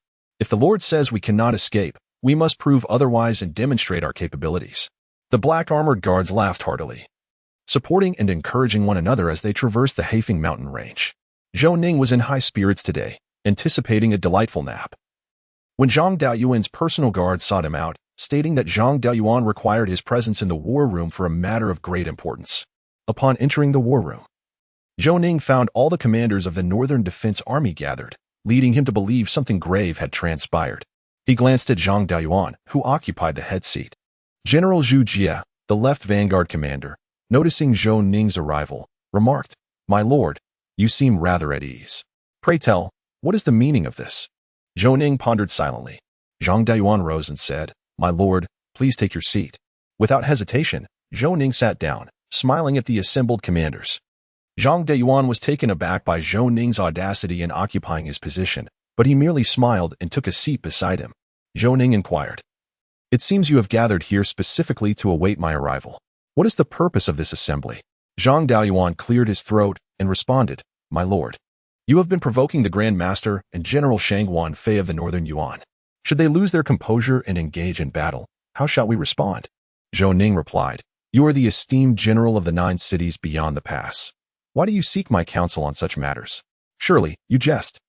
Zhang Daoyuan found himself at a loss for words. Zhou Ning was correct. He was indeed the highest-ranking officer among the 9 cities. General Gao Wanjin, the right vanguard commander, interjected, "Since you acknowledge General Zhang's position, why do you persist in actions without his consent, continually provoking the Northern Yuan's Grand Master? Do you not regard General Zhang?" Zhou Ning's expression darkened as he retorted, "What provocation have I committed against the Grand Master? If you do not clarify this today, I shall inform His Majesty that you conspire against me." The generals exchanged glances, finally witnessing a display of shamelessness. This 9th prince was utterly brazen. Engaging him in reason was akin to dealing with a rogue, impervious to logic. Zhang Daoyuan continued, "My lord, the Northern Yuan has amassed approximately 100,000 troops across the river. If war were to break out, the Great Zhou would find itself at a disadvantage, and it would be troublesome should His Majesty hold us accountable." As Zhou Ning prepared to respond, he was interrupted by General Zhu Jie, who exclaimed, "After winning a single battle, you feel invincible. Have you ever encountered the might of the Northern Yuan cavalry? If they were so easily dealt with, we would have already advanced. Do you presume we are idly wasting our time here?" Zhou Ning, unrelenting, replied, "And you dare to speak? The number of enemies slain by the left vanguard over the years pales in comparison to my single endeavor. Are you not here simply to bide your time?" Zhu Jie stood, pounding the table in fury, declaring, "After years of arduous service at the border, is this how you perceive us? It is profoundly disheartening to all." As Zhu Jie spoke, all the generals rallied to his side, while Zhou Ning inadvertently offended every commander stationed at the frontier with a single remark. Zhou Ning laughed heartily and retorted, "Do not sow discord among us. I was referring to your left vanguard. Other units have claimed more enemy lives than you. Are you suggesting that in every battle, you intentionally minimize casualties and allow others to take the brunt of the fighting?" Upon hearing this, the others began to realize that. Indeed, the left vanguard consistently suffered the fewest losses. Could it be that Zhou Ning was right? Perceiving the hostile glares from the assembled generals, Zhu Jie quickly interjected. "Zhou Ning, cease your baseless accusations. Today, as discussion pertains to your actions, do not divert the topic. Generals, do not allow yourselves to be misled by him." Zhou Ning replied, "Let us address the matter at hand. Why are you so flustered? Am I speaking the truth?" Zhu Jie scoffed and chose not to respond further. Zhang Daoyuan promptly intervened, stating, "My lord, General Zhu is merely concerned about the potential for war with the Northern Yuan. His Majesty has already reached an agreement with them. We should avoid stirring up further trouble." Chapter 76. Petty concerns. Zhou Ning rose and surveyed the room, addressing the fervent frontier commanders. When a person bends for too long, they lose the strength to stand tall. Even when opportunities arise, they lack the courage to straighten their backs. As guardians of the Great Zhou's borders, mere forbearance and self-sacrifice will not yield peace. It is only by instilling fear and inflicting pain upon the enemy that they will refrain from showing their fangs and will become docile. Is this simple truth truly lost on you? With that, Zhou Ning exited the war room without a backward glance, leaving behind a chamber of silent, contemplative Great Zhou generals. After a moment, Zhu Jie exclaimed in anger, "What does Zhou Ning mean by this? After all these years of defending the frontier, we are belittled by this brash youth. I must report this matter to His Majesty. The frontier generals deserve an explanation." General Li Junfeng of the Vanguard Army remarked, "If you choose to inform His Majesty, that is your own affair, not mine." While Zhou Ning's words may be harsh, they hold a kernel of truth. Think carefully, my friends. The Northern Yuan will inevitably target the Great Zhou. Li Junfeng had always advocated for a proactive stance against the Northern Yuan. Yet many had been too intimidated to support his proposals. Zhou Ning's arrival rekindled hope within him, though he refrained from expressing his views to Zhou Ning. Aware of the complexity of the frontier situation and the intense infighting within the Great Zhou court, many had sought to sway him. But Li Junfeng's sole desire was to serve his country in battle, free from the entanglements of factional strife. Zhou Ning's assertive demeanor offered him a glimmer of hope. Thus he supported Zhou Ning's approach today. After Li Junfeng departed, Zhu Jie seethed, what a sycophant, attempting to curry favor with Zhou Ning. The others exchanged glances with Zhu Jie but remained silent, rising to leave the room. General Gao Wanjin of the Right Guard remarked, "Zhou Ning's words have shamed these men. They have lost the ambitious spirit they once had upon arriving at the frontier, now merely wishing to survive. Zhou Ning has done no wrong, nor have we. We simply differ in opinion. General Zhu, please refrain from reporting this to His Majesty and avoid further discord with the Lord." After Gao Wanjin finished speaking, he departed, leaving Zhu Jie to glare at Zhang Daoyuan, who remained seated. Zhu Jie, filled with indignation, thought to himself, "You all play the part of the Good Samaritan, yet today he has thoroughly offended Zhou Ning. If Zhou Ning gains control over the 9 cities beyond the pass, the first to face retribution will undoubtedly be him." Zhu Jie's emotions were in turmoil. Zhang Daoyuan, perceiving Zhu Jie's concerns, reassured him, "General Zhu, there is no need for your apprehension. The Marquis will not retaliate against you. He is a magnanimous individual."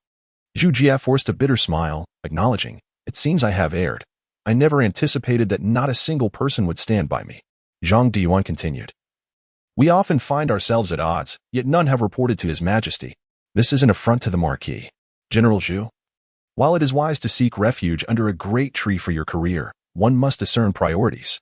You must recognize that Zhou Ning is the Marquis of the North." Zhu Jie understood Zhang Daoyuan's implication. Aligning with the Crown Prince is acceptable, but Zhou Ning is the Marquis of the North, and in the 9 cities beyond the pass. Zhou Ning's word holds sway. The provincial officials are no match for the present authorities. The Crown Prince, distant in the court, may wish to assist you, but is ultimately limited in his reach. With a heavy heart, Zhu Jie departed, grappling with the belief that he had acted rightly. yet questioning why no one supported him. Was he truly in the wrong? These thoughts plagued him. Fuming, Zhou Ning returned to the military camp. Noticing his discontent, Tang Hongying inquired, "What is the matter? What has happened?" Zhou Ning shook his head, responding, "It is nothing. What brings you here?" Tang Hongying replied, "I have not seen Zhao Feihu lately. What has he been up to?" Zhou Ning explained, "I sent him to train the new recruits in the field, along with the soldiers' combat exercises." Tang Hongying was skeptical of Zhou Ning's explanation, suspecting something amiss with such a prolonged absence. She pressed Zhou Ning about his earlier anger, and though he initially hesitated to divulge, he ultimately relented under her persistent questioning and recounted the events. Tang Hongying sighed, "You must understand these commanders. The pressure from the northern Yuan has been immense. After so many years without merit, they have endured significant hardships. Your words were rather hurtful." Upon hearing her words, Zhou Ning recognized that his momentary outburst had indeed caused pain. He resolved to apologize to everyone when the opportunity arose. The events in the operations room quickly spread throughout the camp, with most soldiers siding with Zhou Ning. They had long been bullied by the northern Yuan, witnessing their comrades replaced time and again, while countless valiant sons of the great Zhou lay buried in this land. They too yearned to tread upon the soil of the northern Yuan. 3 days passed swiftly. Zhou Ning dispatched people to construct a floating bridge, and Di Qiu observed the industrious artisans of the Great Zhou, feeling a weight lift from his heart. Shang Guanfei declared, "Once we have quelled the north, I will personally request a fight. I intend to take Zhou Ning's head as a trophy." Di Qiu chuckled, "With ample provisions, we shall soon pacify the northern conflict. Come spring, we will launch our offensive against the Great Zhou." Shang Guanfei, eager and restless, had reached his limit with Zhou Ning, his anticipation mounting.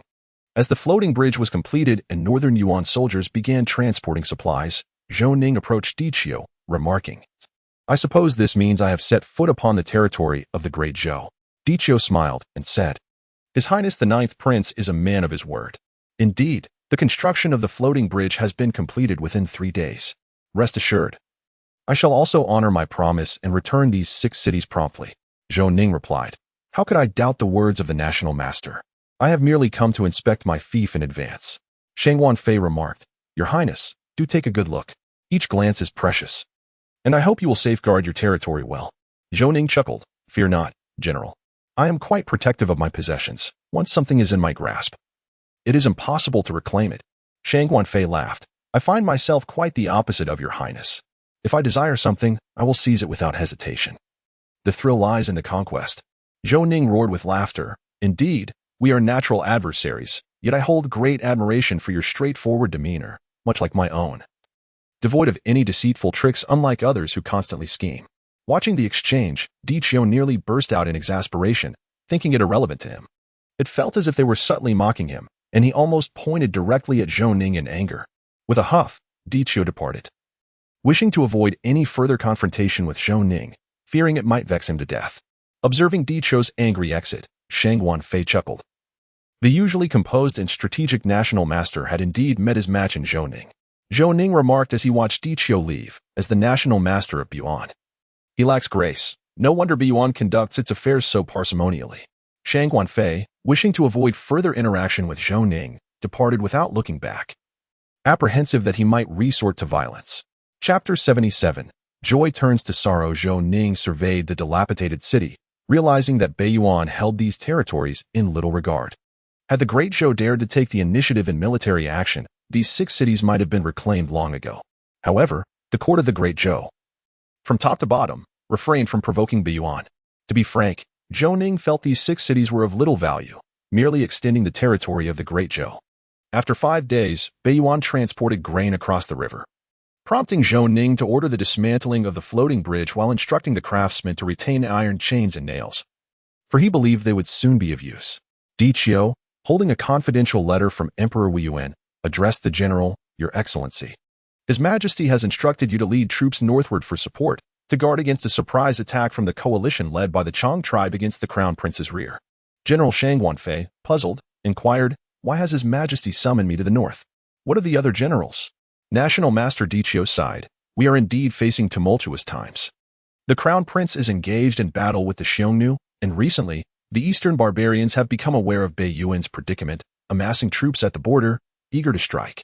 General Wu Kuei has been dispatched to counter the eastern barbarians, while General Cheng Haoyu remains in the capital to protect his majesty.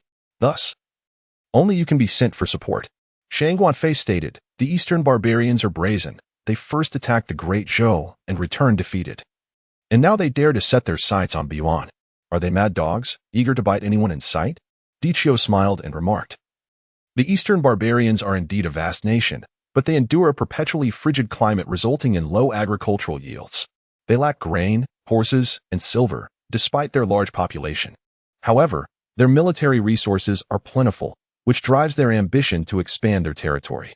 Shang Guanfei remarked, the vastness and richness of the Great Zhou, with its abundant grain production, is precisely why many aspire to conquer it. In the past, the might of the Great Zhou deterred these nations from revealing their fangs. Now, as the sun sets on its reign, who would not wish to partake in its bounty? Dichio declared with conviction. The Great Zhou will inevitably become the territory of the Great Yuan. Once we have quelled the northern conflicts, our next target shall be the Great Zhou. Shang Guanfei promptly stated, I shall set forth at once, hastening to the north. Dichio responded, the general should carry as much grain as possible.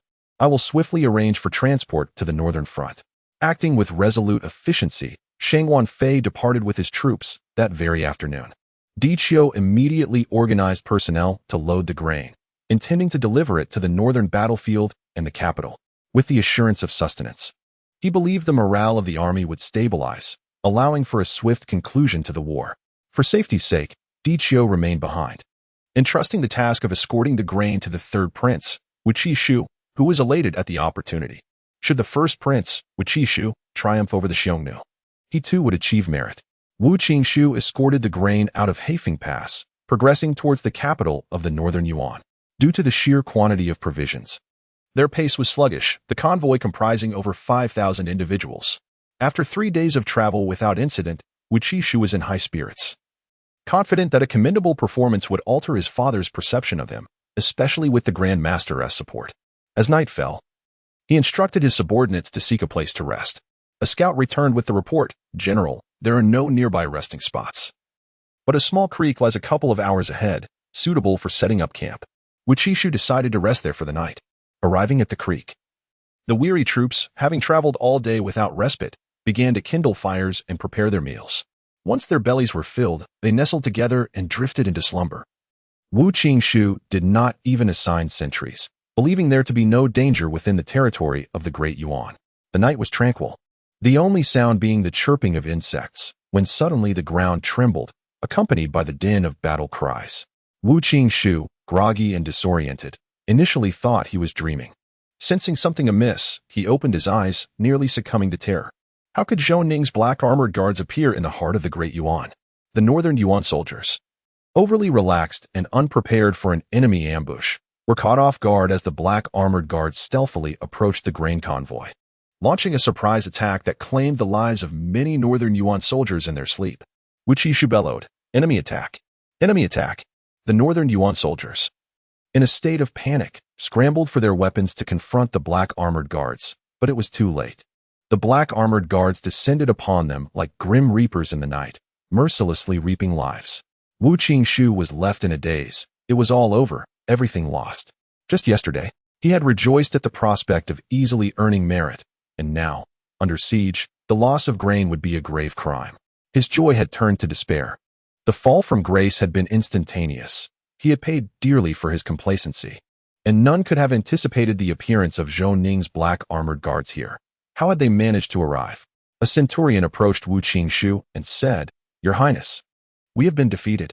While the enemy remains unaware of your presence, we must make haste to escape. Wu Qishu, regaining his composure, promptly replied, Indeed, I shall leave at once. He hastily mounted his horse, and the centurion rallied his men, following Wu Qishu as they charged outward. Wu Qishu's flight drew the attention of Guan Xiangtian, who immediately pursued him, not anticipating that Wu Qishu would be present. Capturing him would be a significant triumph. After an hour of fierce combat, the black armored guards emerged victorious, and Zhao Feihu began to scour the battlefield as Guan Xiangtian returned with his men. Zhao Feihu inquired, Whom did you pursue? Guan Xiangtian sighed, The third prince of Beiyuan. He fled too swiftly for me to catch him. Zhao Feihu lamented, Wu Qishu is indeed a prized catch. Regrettably, he has escaped. Guan Xiangtian then asked, "What shall we do with the provisions?" Zhao Feihu responded, "Burn them. We have other missions to undertake." Everyone felt a deep sense of loss. To incinerate such a bounty of provisions was a grave misfortune. The black armored guards ignited the supplies, leaving the bodies of their fallen comrades behind as they departed. Zhou Ning instructed Zhao Feihu to lead his men through the Black Wind Mountains, intending to raid Bei Yuan's horse breeding grounds to procure some war horses. After enduring considerable hardships to traverse the mountains, they lost over 500 men from their 3,000. Zhao Feihu and his party acted with caution, fearing the exposure of their objective, and prepared to strike the nearest horse ranch. By chance, they discovered Bei Yuan's grain transport troops, noting their lack of vigilance, which prompted them to seize the opportunity. Alas, Wu Qingshu managed to evade capture. In a state of disarray, Wu Qingshu fled. Realizing that very few remained by his side and that his pursuers had vanished, he halted his steed, feeling lost and uncertain of his next destination. Zhao Feihu had recently been gathering intelligence on Bei Yuan, which was characterized as a semi-nomadic society, where the populace primarily relied on herding for sustenance, while those near the cities engaged in agriculture. Due to outdated farming techniques, the yield of crops was exceedingly low. Chapter 78. My rules are absolute. Bei Yuan had seized 6 cities beyond the passes and had taken many subjects of the Great Zhou back to Bei Yuan, aspiring to merge the lives of Great Zhou's citizens with those of Bei Yuan. However, the people from Great Zhou found themselves relegated to the lowest strata of society, ultimately reduced to servitude akin to cattle in Bei Yuan. Zhao Feihu remarked, "Let us capture some prisoners to ascertain the distance to the nearest horse ranch. Our movements have been exposed, and we must hasten to complete our mission." Guan Xiangtian proposed, "We can divide our forces. You take a group to the horse ranch. And if you manage to secure some war horses, return the same way. I shall divert the enemy's attention to buy you time." Zhao Feihu replied, "I cannot do that. If the Lord learns of this upon my return, I would be skinned alive." Guan Xiangtian chuckled, "Let us complete our task swiftly, even if we fail to secure war horses. Setting fire to Bei Yuan's provisions would still be a notable achievement." Laughter erupted among them as they proceeded toward the general direction of the horse ranch, knowing little of its precise location in the vast expanse of Bei Yuan. The third prince, Wu Qishu, found himself in a state of deep quandary, unsure of his destination. He initially moved towards the capital, but soon reconsidered, realizing it was too distant. Instead, he decided to head to the 9 cities beyond the frontier to seek counsel from the national master. Accompanied by a group of deserters, he advanced towards the 9 cities, eager to report to the national master and devise a plan to intercept the black armored guards, hoping to redeem himself in some measure.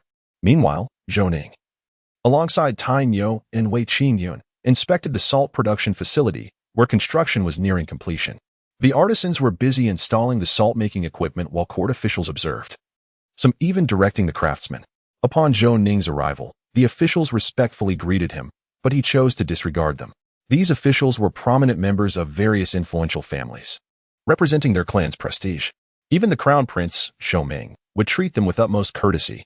Among the established families of the Great Zhou, there were the Zheng family, represented by Minister of Revenue Zheng Weiguo, the Zhao family, represented by Minister of Works Zhao Pengqing, as well as the Li and Wang families, aristocratic lineages that had endured for millennia. Additionally, new nobles like Wei Wuji, the Minister of Personnel, vied for power on the court, contributing to the rapid decline of the Great Zhou. For the sake of their familial interests, they would readily sacrifice national welfare. How could the Great Zhou thrive under such circumstances? Salt Transport Officer Zheng Yuan, filled with indignation, exclaimed, "Lord, regardless of the situation, we are officials dispatched by the court. Is this how you treat us?" After their arrival, Zhou Ning had assigned these officials to reside at the salt production facility, where conditions were harsh. They were awakened before dawn by the laboring workers and could only rest late at night, subjecting these pampered officials to considerable torment, which had long fostered resentment towards Zhou Ning. Today, their emotions were boiling over. Zhou Ning regarded Zheng Yuan and said, "Who are you to shout at me without any decorum? Someone, discipline this man." Tai Niu seized Zheng Yuan by the collar of his official robe and delivered 2 resounding slaps, causing blood to trickle from Zheng Yuan's mouth. Dazed, he was taken aback by Zhou Ning's blatant aggression, deeming it an intolerable affront. Zheng Yuan shouted, "Zhou Ning, you have gone too far. You actually allowed your subordinate to strike a court official. I will impeach you and seek punishment from His Majesty." Wei Wuxian, the salt transport officer, added, "All of us officials will jointly impeach you." Zhou Ning, Do you even regard His Majesty?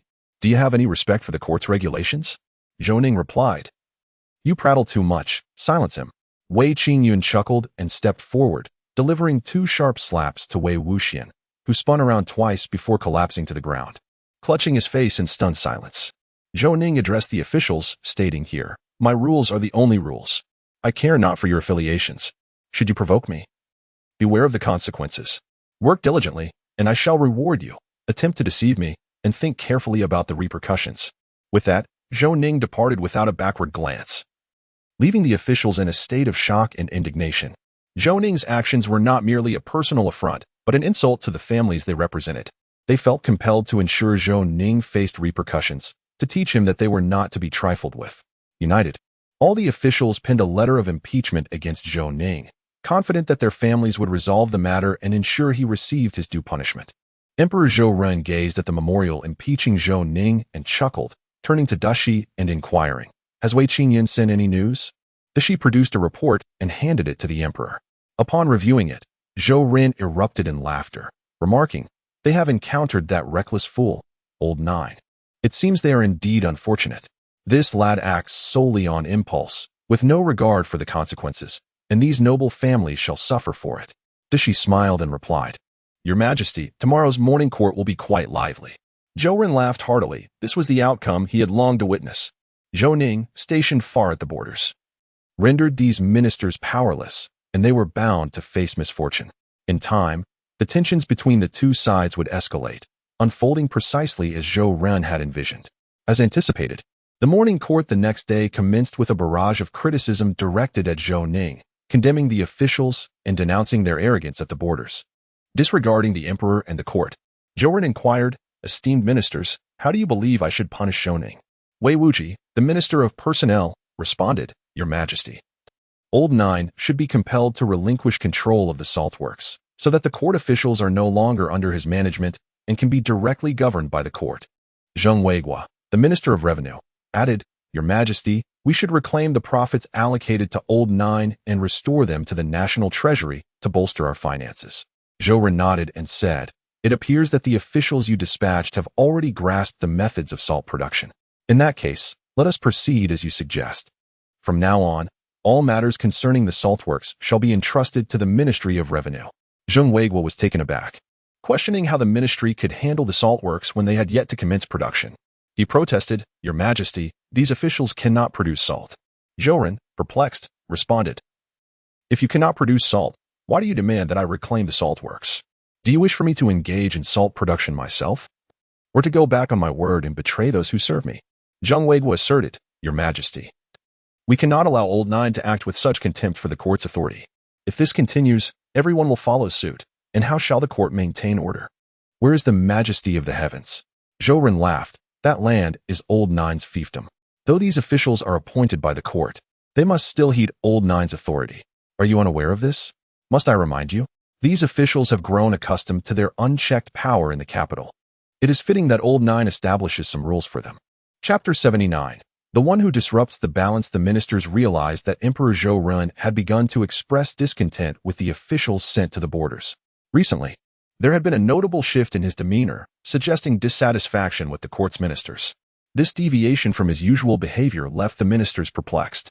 Wei Wuji and Zheng Weiguo exchanged glances, silently communicating, and Wei Wuji spoke up, Your Majesty, these officials are also serving the court. If Old Nine is permitted to punish them directly, does that not grant him excessive power? The Minister of Revenue, Zheng Weiguo, remarked, Your Majesty, what Lord Wei has stated holds considerable merit. Although this incident occurred within the territory of the Ninth Prince, it is imperative to note that no official, regardless of their transgressions, should be subject to the Ninth Prince's jurisdiction. Furthermore, the Ninth Prince's blatant act of violence sets a precarious precedent. If all princes were to behave in such a manner, who among the court officials would dare to serve in their domains? The Minister of Works, Zhao Pingqing, added, Your Majesty, regardless of the circumstances, the Ninth Prince has indeed overstepped his bounds on this occasion. I implore Your Majesty to impose a suitable punishment upon him. Otherwise, how can any official be expected to serve the court with unwavering dedication? I urge Your Majesty to deliberate carefully. In response, numerous officials knelt in unison, fervently beseeching, We implore Your Majesty to consider this matter with due diligence. Emperor Zhou Ning observed the officials with an impassive expression, having previously articulated his stance clearly. Yet, it appeared that these individuals were resolute in their demand for the punishment of Zhou Ning. It seemed that unless Zhou Ning faced repercussions, they would not relent. Grand Scholar Kong Yuda, witnessing the unlikely alliance between the rising figure Wei Wuji and the seasoned noble Zheng Weiguo regarding Zhou Ning's predicament, could not help but smile wryly. It was indeed true that the age-old adage held, there are no eternal enemies, only eternal interests. The collaboration of two staunch adversaries underscored their vested interest in the salt works. Kong Yuda proposed, Your Majesty, while the ninth prince's assault on a court official is indefensible, considering it is his first offense, I beseech your majesty to grant him an opportunity for redemption. Should he transgress again, let the punishment be severe and unyielding.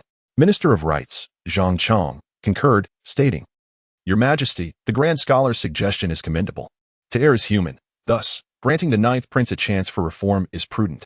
Minister of War, Wei Hong, noticing the support for Zhou Ning, felt compelled to lend his voice as well, particularly since his son remained in Zhou Ning's vicinity. Should Zhou Ning encounter difficulties, it would not bode well for him. Wei Hong asserted, Your Majesty, the ninth prince has been impulsive in the company of these roughnecks at the border. It would be wise to grant him another opportunity. Wei Wuji and Zheng Weiguo were taken aback by the multitude advocating for Zhou Ning. They could understand Kong Yuda's actions. Given his long-standing admiration for Zhou Ning, and Wei Hong's defense was expected due to his son's association. However, they were perplexed by the Minister of Rights, Zhang Chong, who had maintained a neutral stance until now. Was he covertly aligning himself with Zhou Ning? Such thoughts clouded their minds. Emperor Zhou Ning declared, Let us proceed as Grand Scholar Kong Yuda has suggested. Does she draft an edict to reprimand Zhou Ning, making it clear that any future offenses will be met with stringent consequences? The Grand Chancellor, does she, nodded in acknowledgement, understanding that the emperor was not placing blame on Zhou Ning, but rather addressing the concerns of the court officials. With an inscrutable expression, Emperor Zhou Ning rose, casting a glance at Wei Wuji and Zheng Weiguo before departing without formally dissolving the court. Grand Scholar Kong Yuda addressed the remaining dignitaries. Gentlemen, I hope you will manage your kin judiciously. Some individuals are not to be trifled with, lest the repercussions be dire. May you all coexist peacefully. Wei Wuji and the others comprehended that Kong Yuda's words were directed toward them, grasping the underlying message, to govern your own people, for if hostilities persist, the ramifications of Zhou Ning's actions could escalate unpredictably. They hoped for a harmonious resolution. After Kong Yuda's departure, the other ministers followed suit, leaving only a few officials behind. Wei Wuji turned to Zhang Chong and remarked, I never anticipated that you, Lord Zhang, shared a connection with the ninth prince. Zhang Chong chuckled in response. I have no such connection with the ninth prince. I merely spoke the truth a moment ago. Overreacting to trivial matters leaves us vulnerable to others who may seek to take advantage. With a hearty laugh, Zhang Chong departed, followed by Wei Hong's amused exit. Wei Wuji then addressed Zheng Weiguo and Zhao Pingqing, saying, Esteemed sirs, I am hosting a banquet at Yipingchuan this evening. I hope you will grace us with your presence. Zheng Weiguo replied, Thank you, Lord Wei. I shall certainly attend. Zhao Pingqing added, I have long wished to share a drink with you, Lord Wei. I will be there without fail. The trio departed from the main hall, while the events transpiring within were well known to Emperor Zhou. In the largest private room of Yipingchuan, the three arrived as promised, finding the table laden with exquisite dishes. Wei Wuji initiated the conversation, Your Majesty. It is quite unusual for you to openly support Zhou Ning. Do you not find this peculiar? Though they were bitter rivals, it was indeed ironic that they now shared a table to dine and drink together.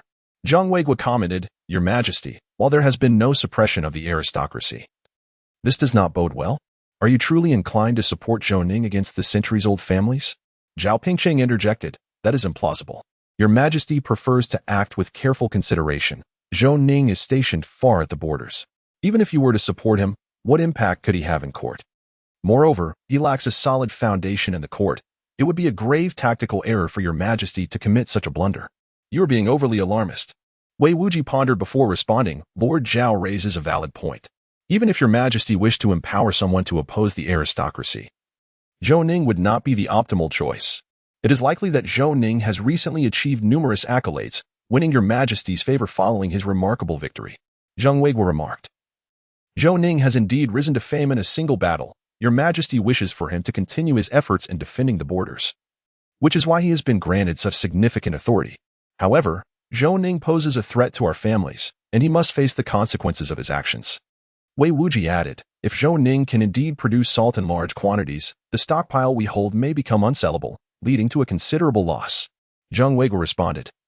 Zhou Ning's salt works are vast, though we are uncertain of their actual output. If we release our salt now, the profit margins will be minimal, and we would struggle to justify it to our peers. They controlled half of the salt supply of the Great Zhou, a result of mutual agreements regarding profit distribution, ensuring benefits for all while maintaining a balance among factions. This exemplified the greed of the Great Zhou aristocracy, who sought to dominate the nation's wealth to gain greater influence in the court. Zhou Ning inadvertently became the disruptor of this equilibrium, thereby incurring the ire of the aristocracy, which fueled their relentless efforts to bring about his downfall. There was another reason for their animosity. Zhou Ning was of royal blood, and they were only willing to support any prince as long as they could manipulate the future sovereign. Emperor Zhou Ren is known for his ruthlessness and inflexible demeanor. The aristocratic families and nobility can only counterbalance his authority, yet among his sons, none exhibit the qualities of a worthy ruler. This outcome is precisely what they anticipated, aligning with Emperor Zhou Ren's intention to diminish the power of the aristocracy. Wei Wuji embodies the new nobility. As the brother of the current empress and the maternal uncle of Crown Prince Zhou Ming, he ardently supports the Crown Prince, recognizing that Zhou Ming is easily manipulable. Once the Crown Prince ascends the throne, the Wei family will undoubtedly soar to prominence, becoming the foremost family in the Great Zhou dynasty. In contrast, Zheng Weiguo and Zhao Pengcheng represent the established aristocracy. Due to Wei Wuji's influence, they are unable to back Crown Prince Zhou Ming and thus reluctantly turn their support to the second prince, Zhou Li. They are also discreetly engaging with the third prince, Zhou Yan, believing that this strategy enhances their chances of success.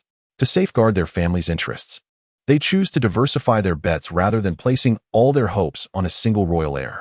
However, the emergence of Zhou Ning and the emperor's stance evoke a sense of unease among them. Despite Zhou Ning's impressive capabilities, they remain skeptical of his potential to disrupt their established power, still dismissing him as a significant threat. Zhao Pengcheng, the Minister of Works, remarked, there are thousands who depend on us for their sustenance. We must ensure they receive adequate benefits, lest we risk destabilizing their loyalty. His words reveal the vulnerability of the aristocracy, the paramount importance of profit. In the face of sufficient incentives, even familial ties can be easily cast aside, indicating that the relationships among noble families are far from unbreakable. Currently, the royal family is in a weakened position, flanked by numerous lesser houses.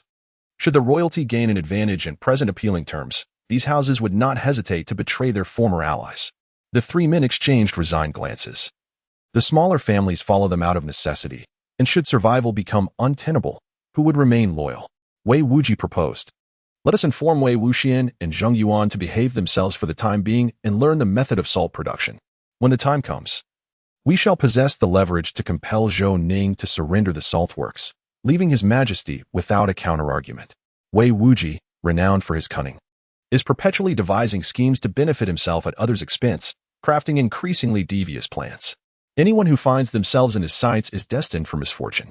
Zheng Weiguo and Zhao Pengcheng considered Wei Wuji's strategy favorable. Mastering the method of salt production would render Zhou Ning irrelevant, and the emperor would have no cause to protect him. Suddenly, Zhou Ning felt a shiver run through him, cursing, "Damn it, could some scoundrel be plotting against me?" On the vast grasslands of Biyuan, the black armored guards rested near a water source, with Guan Xiangtian leading a reconnaissance mission. He soon returned, having captured a few Beiyuan individuals.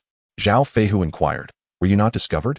Guan Xiangtian replied with a grin, "The three of them were pursuing a young boy, and we managed to catch them all in one fell swoop, saving us the trouble of extracting information."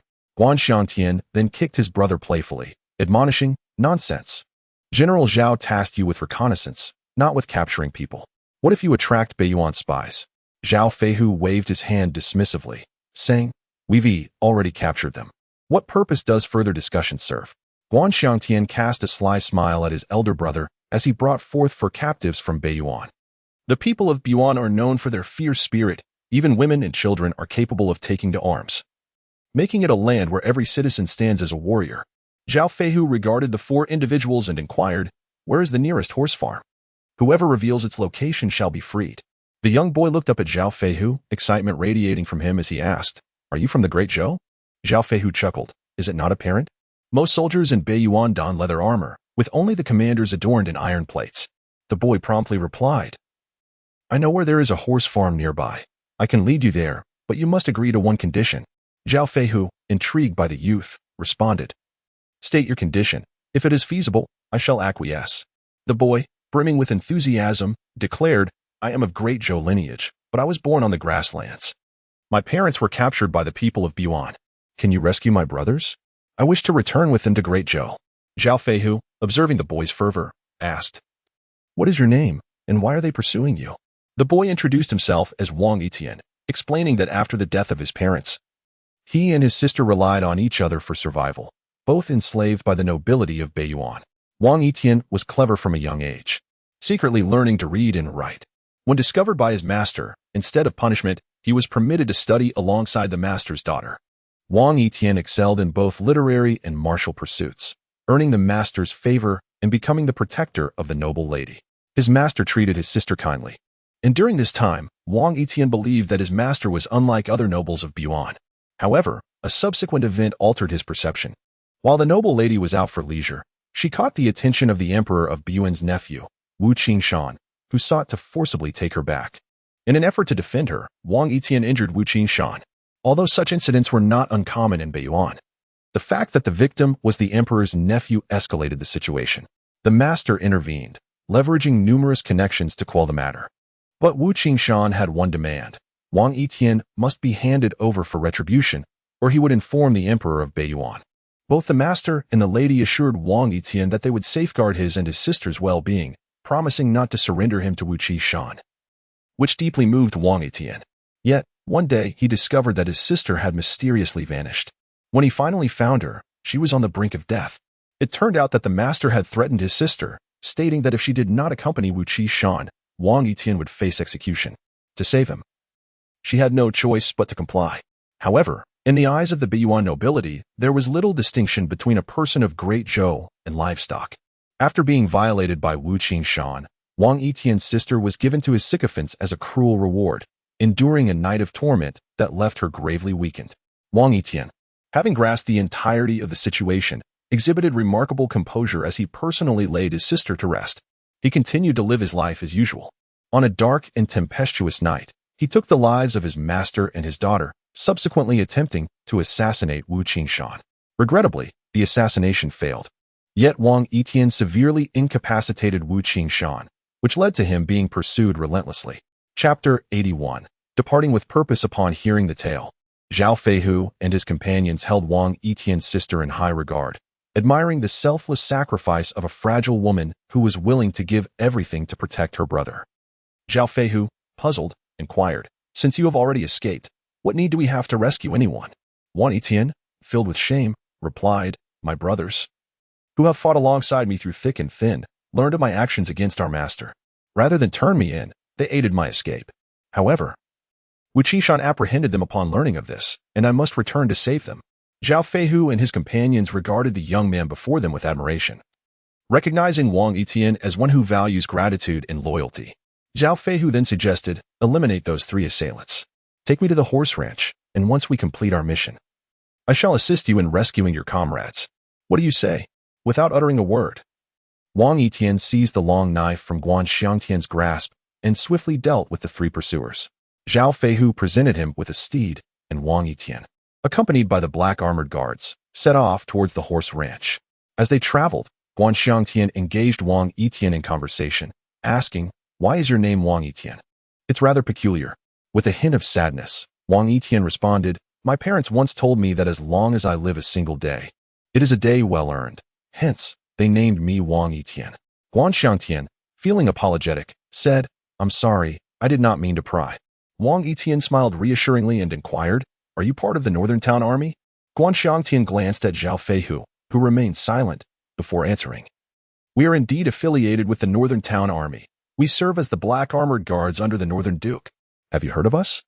Wang Yitian's eyes widened in astonishment as he excitedly exclaimed, I have heard tales of your exploits. The master spoke of how the black armored guards under the Northern Duke vanquished General Han Su's forces. You are truly remarkable. I never imagined you would venture into the heart of Beiyuan. Guan Xiangtian boasted, What do you mean by defeating Han Su's army? We obliterated them entirely. Han Su himself perished. Wang Yitian was taken aback, realizing that the renowned General Han Su of Beiyuan had met his demise at the hands of the Northern Duke. It seemed that Beiyuan was deliberately concealing this information to prevent its spread. Wang Yitian, filled with enthusiasm, asked, "Are you here to assault the capital of Beiyuan?"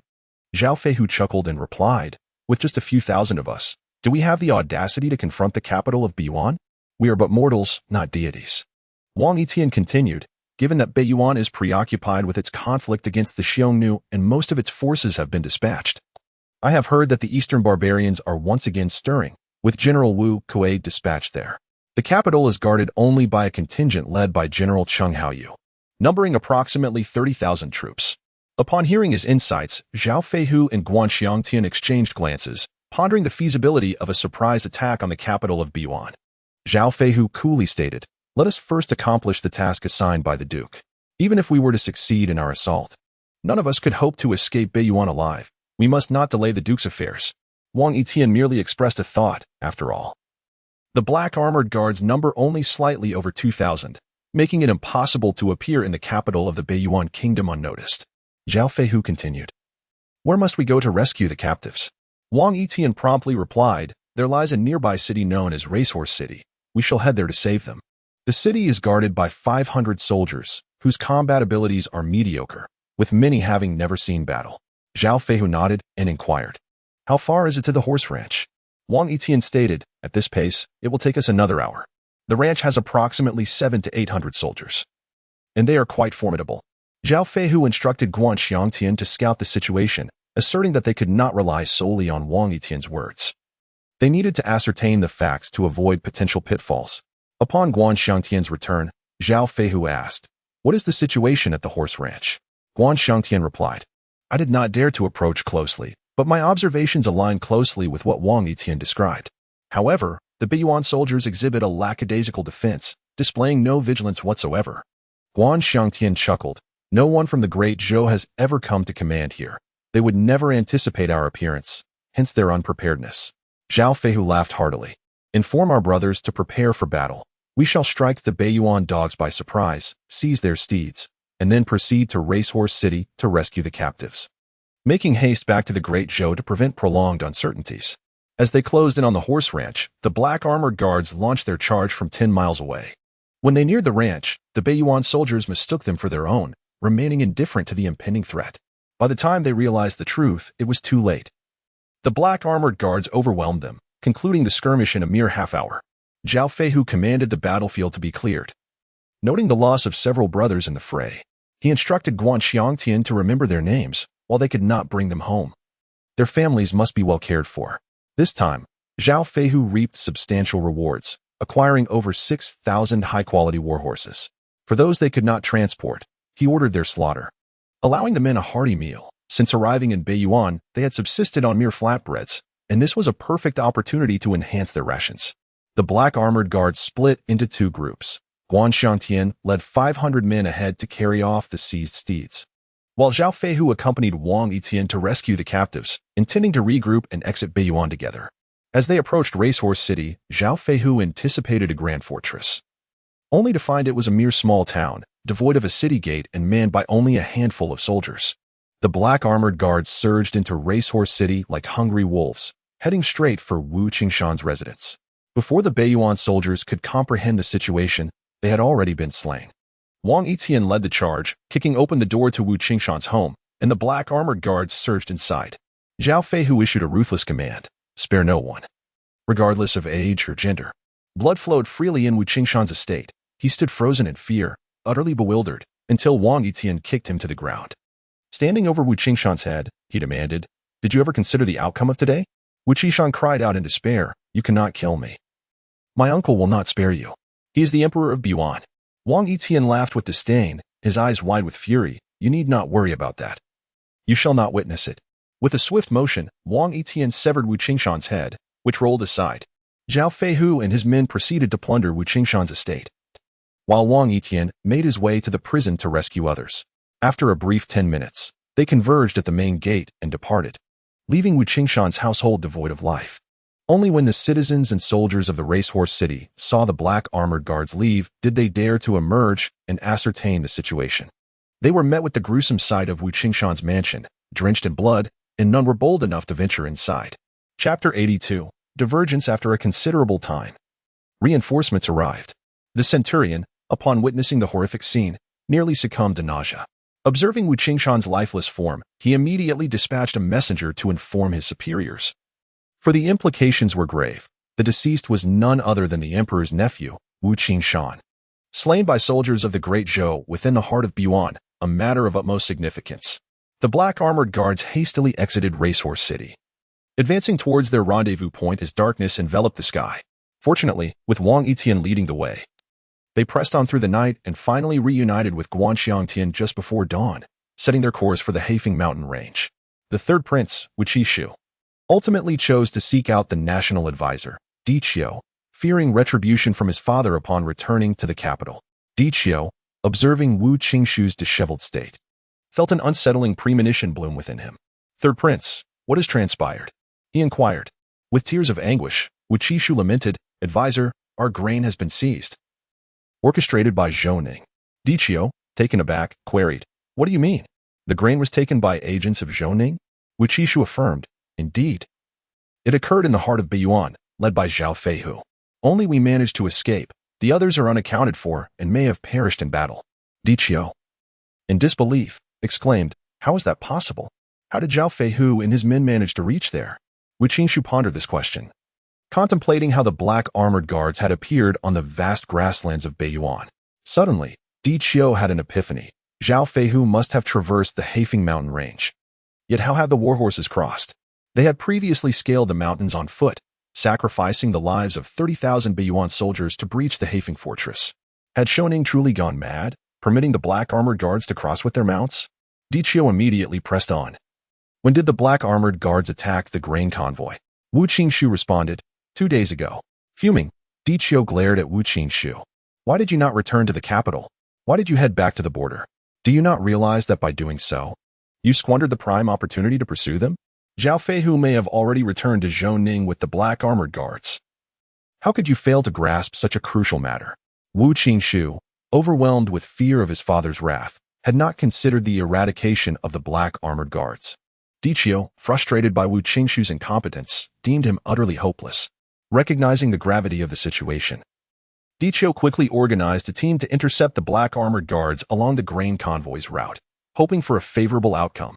Simultaneously, urgent notifications were dispatched to the capital, instructing them to send troops in search of the black armored guards, with the intent to eliminate these individuals on the vast northern plains. Meanwhile, the Emperor of Beyuan received the alarming news of Wu Qingshan's assassination, reportedly at the hands of soldiers from the Great Zhou, which, upon further investigation, was determined to be the black armored guards under the command of Zhou Ning. This left Emperor Wu Yuan perplexed, pondering how they had managed to infiltrate so close under the watchful eyes of the national master. He promptly issued orders for all cities to mobilize forces to hunt down the black armored guards, emphasizing the necessity of their annihilation to prevent them from becoming a latent threat to Beyuan. After 2 days of relentless pursuit, the black armored guards vanished without a trace. At that moment, Emperor Wu Yuan received urgent intelligence from the national master, and upon reviewing its contents, he was consumed by fury. Muttering curses at the incompetent fools who had failed, the young eunuchs and palace maidens attending him trembled in fear, dreading the emperor's wrath. Aware that the Great Yuan was entering a precarious period, the emperor understood that any misstep could severely weaken the realm. He hastily penned a letter, instructing it to be delivered to National Master Di Qiu with utmost urgency, while simultaneously reinforcing the search for the black armored guards on the grasslands, insisting on their extermination. Zhou Ning looked at the tattered Guoxiangtian with excitement and inquired, Did you succeed? Guoxiangtian recounted the events of the past days, and Zhou Ning listened intently, finally grasping the situation in Beyuan. It became clear that the eastern barbarians intended to assault Beyuan, diverting its military forces at a moment when Beyuan was internally weakened, presenting an opportune moment for an offensive. Zhou Ning then asked, What is the casualty situation among the black armored guards? Guoxiangtian replied sorrowfully, My lord, only about 1,500 brothers have returned. The Black Wind mountain range is treacherous. Many brothers fell from cliffs, meeting their demise. Zhou Ning sighed, acknowledging that it was fortunate experienced hunters had guided Guxiang Tian. Otherwise, the losses could have been far greater. Zhou Ning instructed Guxiang Tian to lead the remaining black armored guards to assist Zhao Feihu. As the overwhelming number of war horses had rendered movement difficult, both Zhao Feihu and Guxiang Tian were reluctant to abandon their hard-won steeds, resulting in their slow progress, prompting Zhou Ning to send reinforcements. Immediately, Zhou Ning, accompanied by Tang Niu and Wei Qingyun, sought out the cavalry general Zhang Daoyuan. Upon hearing of Zhou Ning's arrival, Zhang felt a headache coming on, for Zhou Ning was not one to tread lightly. Upon meeting, Zhou Ning quickly relayed the gathered intelligence, to which Zhang Daoyuan incredulously asked, "Is your information accurate?" Zhou Ning replied emphatically, "My men heard it directly. There can be no falsehood." Zhang Daoyuan paced back and forth, contemplating the implications of the situation. If they crossed the Blackwater River to attack Beiyuan now, it could lead to a monumental victory. He promptly instructed his personal guards to summon all the generals to the war room for a discussion. Before long, the generals assembled, and Zhang Daoyuan recounted the situation. It became clear why they had not seen Zhao Feihu recently. He had ventured to Beiyuan, and unexpectedly, they had succeeded. Zhang Daoyuan, with a grave demeanor, declared, "This matter is of great significance. I invite your opinions." General Li Jufeng of the Vanguard Army asserted, "General, this is a rare opportunity. We can utilize the Marquis floating bridge to cross the river and launch an offensive on Beiyuan, which is likely to be undermanned. It is indeed an excellent chance." General Zhu Jie of the left guard remarked, "On the opposite bank, there are soldiers from the northern Yuan defending. We cannot cross the river. Even if we manage to do so, the losses would be substantial. It is not worth the effort. I believe we should refrain from attacking the northern Yuan." General Gao Wanjin of the right guard concurred, stating, "I share General Zhu's perspective. The cities across the river will soon be returned to the Great Zhou. There is no necessity for us to launch a counteroffensive. Such an endeavor would amount to a senseless sacrifice." Zhou Ning began to comprehend the situation. These men simply did not wish to take the initiative in attacking. He scoffed, "Do you truly believe everything the northern Yuan states? Have the commanders of the Great Zhou become so naive?" Zhu Jie responded, "My lord, please express your thoughts directly, without veiled insinuations." Zhou Ning, visibly displeased, retorted, "As generals, are you not aware that by occupying the cities across the river, we could launch a direct assault on the northern Yuan? Their military forces are currently depleted, presenting us with an opportune moment. Must we hesitate?" Regardless of Zhou Ning's arguments, the border commanders remained steadfast in their refusal to endorse his strategy, choosing instead to remain inactive, thus creating a rift between them and Zhou Ning. Chapter 83. Spare me the nonsense. Zhou Ning stormed out of the war room in anger, unwilling to continue discussions with these individuals. He understood their reluctance to attack the northern Yuan. Acting without authorization could lead to severe repercussions. Should they succeed, it would be commendable, yet a loss would likely attract the wrath of Emperor Zhou Ren, resulting in potential dismissal at best, or repercussions for their families at worst. The northern Yuan was already set to return 6 occupied cities. If the Great Zhou were to attack and fail to penetrate northern Yuan territory, it would be deemed a failure, leading to significant casualties. Thus, Zhang Daoyuan also hesitated to support Zhou Ning's initiative, as he recognized the rarity of this opportunity slipping away. The discord between Zhou Ning and the generals culminated in discontent, as they had clashed multiple times since his arrival. If Zhou Ning were to gain military authority, it would be easy for him to hold them accountable. General Li Jufeng, observing the troubled expressions of his fellow commanders, regarded them with disdain. They had lost their former vigor, now driven by a desire to avoid mistakes rather than achieve glory. Disappointed, he rose and departed the war room. General Zhang Daoyuan felt a burning frustration. Logically, he ought to support Zhou Ning, if only to honor the Tang family's legacy. However, following the death of General Tang Long, Emperor Zhou Ren had placed numerous individuals within the Northern Town Army, diminishing Zhang Daoyuan's power. His command over the troops was now limited. And should he fail in an assault on the Northern Yuan, the emperor would strip him of his military authority. Zhang Daoyuan needed his military power for self-preservation. This was his predicament. As everyone departed, Zhu Jie called out to the advancing Gao Wanjin, "General Gao, I have acquired a fine bottle of exquisite wine. Would you care to join me in a tasting?" Gao Wanjin replied with a smile, "General Zhu, I accept your invitation.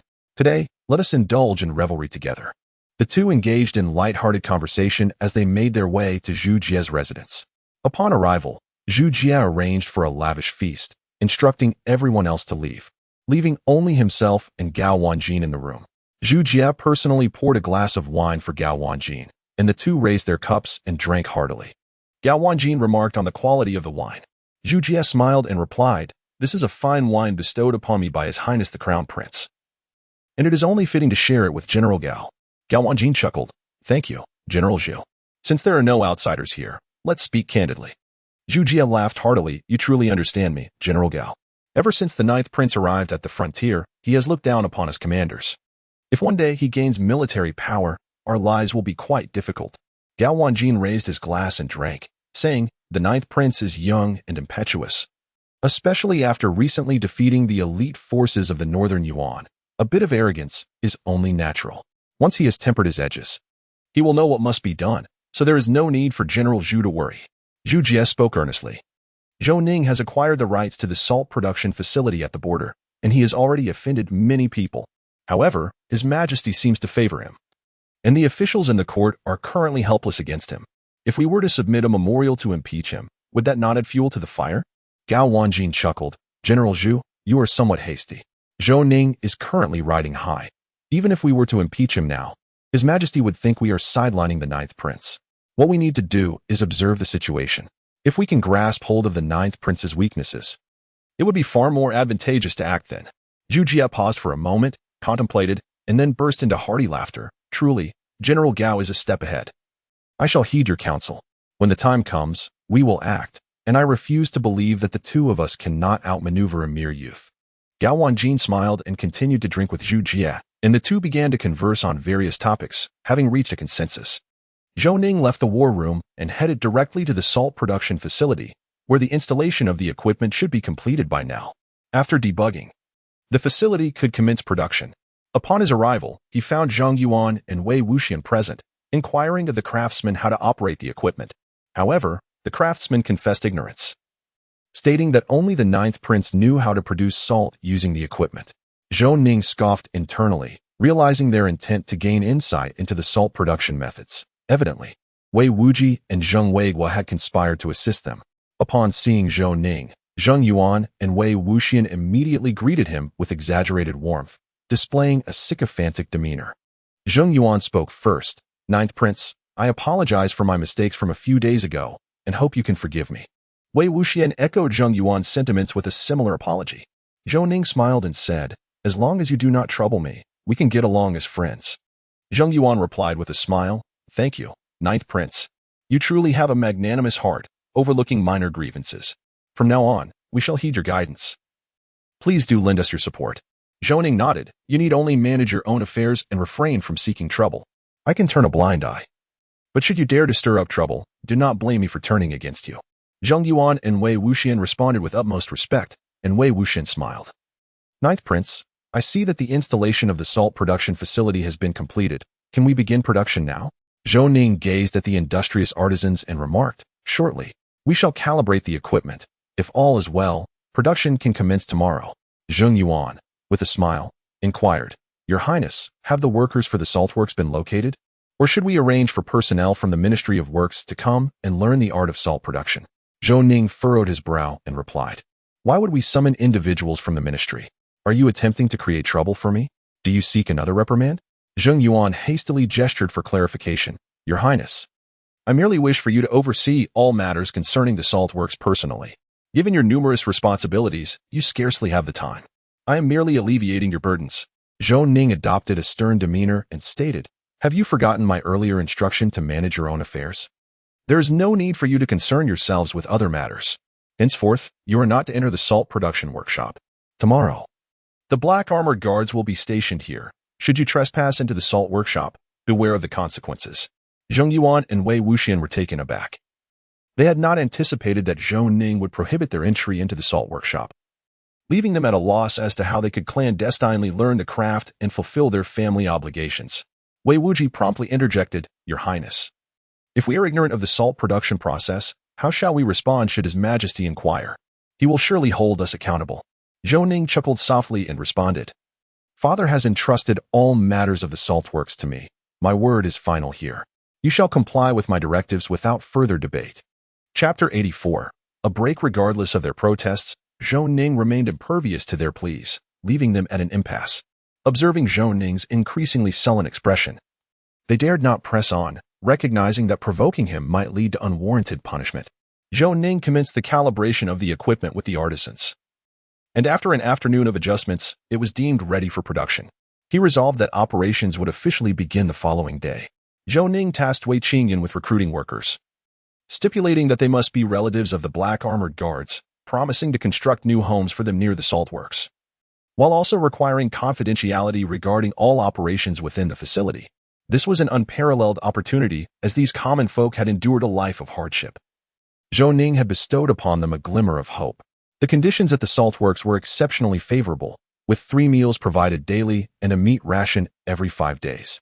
The number of applicants was overwhelming, a veritable sea of hopefuls. Salt Transport Officer Zheng Yuan and Salt Transport Deputy Wei Wuxian, witnessing Zhou Ning's maneuvers, felt a profound sense of despair. They had previously arranged for their subordinates to infiltrate the salt works as workers to surreptitiously acquire the necessary skills. However, Zhou Ning's requirement that new recruits be related to the black armored guards, with verification needed from them, left them with no recourse. Before long, the salt works successfully recruited over 1,000 workers. Zhou Ning personally selected a few diligent and responsible individuals from the populace and taught them the intricacies of salt production. Zhou Ning divided the workers into 3 groups, instructing them to take turns producing salt day and night. A few commoners were appointed as their overseers, and artisans were arranged to teach them how to maintain the equipment. Should they encounter difficulties, they could directly consult the artisans. After half a month of production, the salt factory was finally on the right track. Zhou Ning proceeded to the warehouse and directed Zhang Yuan and Wei Wuxian to sell the salt. Upon witnessing the vast quantity of salt, resembling white snow, they were taken aback, their hearts surging with tumultuous waves. Although they had seen the salt Zhou Ning had sent to the imperial capital, they believed that the production of such salt must be quite challenging, and the yield would be limited. The aristocratic families had withheld their stored salt, likely to observe the output of the salt factory. Yet, everyone underestimated Zhou Ning. This salt was not only abundant but of exceptional quality, leaving one incredulous. Once Zhou Ning's salt flooded the market, it would significantly impact the aristocrat salt sales, rendering their own salt virtually unsellable. At the same price, only a fool would choose the aristocrat salt over Zhou Ning's. Zhou Ning turned to the two and said, "This is the first batch of salt produced. You shall sell it first. I will adjust the selling price based on the yield, and it should be considerably cheaper." Zhang Yuan and Wei Wuxian stared at Zhou Ning in disbelief. Such fine salt was to be sold at a lower price, leaving no room for the aristocrats to survive. The salt transport official, Zhang Yuan, remarked, "My lord, the salt price in Dezhou has always been fixed, and at times it even rises. Any changes require the court's approval. You cannot alter the price unilaterally." Zhou Ning smiled and replied, "Previously, Dezhou salt production could not meet demand, hence the high prices. Now that production has increased, should prices not decrease? I am doing this for the common people to afford cheap salt, not for the court's parasites." Zhang Yuan and Wei Wuxian nearly cursed, feeling as if Zhou Ning had pointedly insulted them. Suppressing his anger, Wei Wuxian said, "My lord, lowering the salt price could reduce the court's tax revenue, which would be detrimental to the court." Zhou Ning replied sternly, "You are mistaken. Only the aristocratic families and wealthy can afford salt with every meal. If ordinary people can afford salt, tax revenue will increase.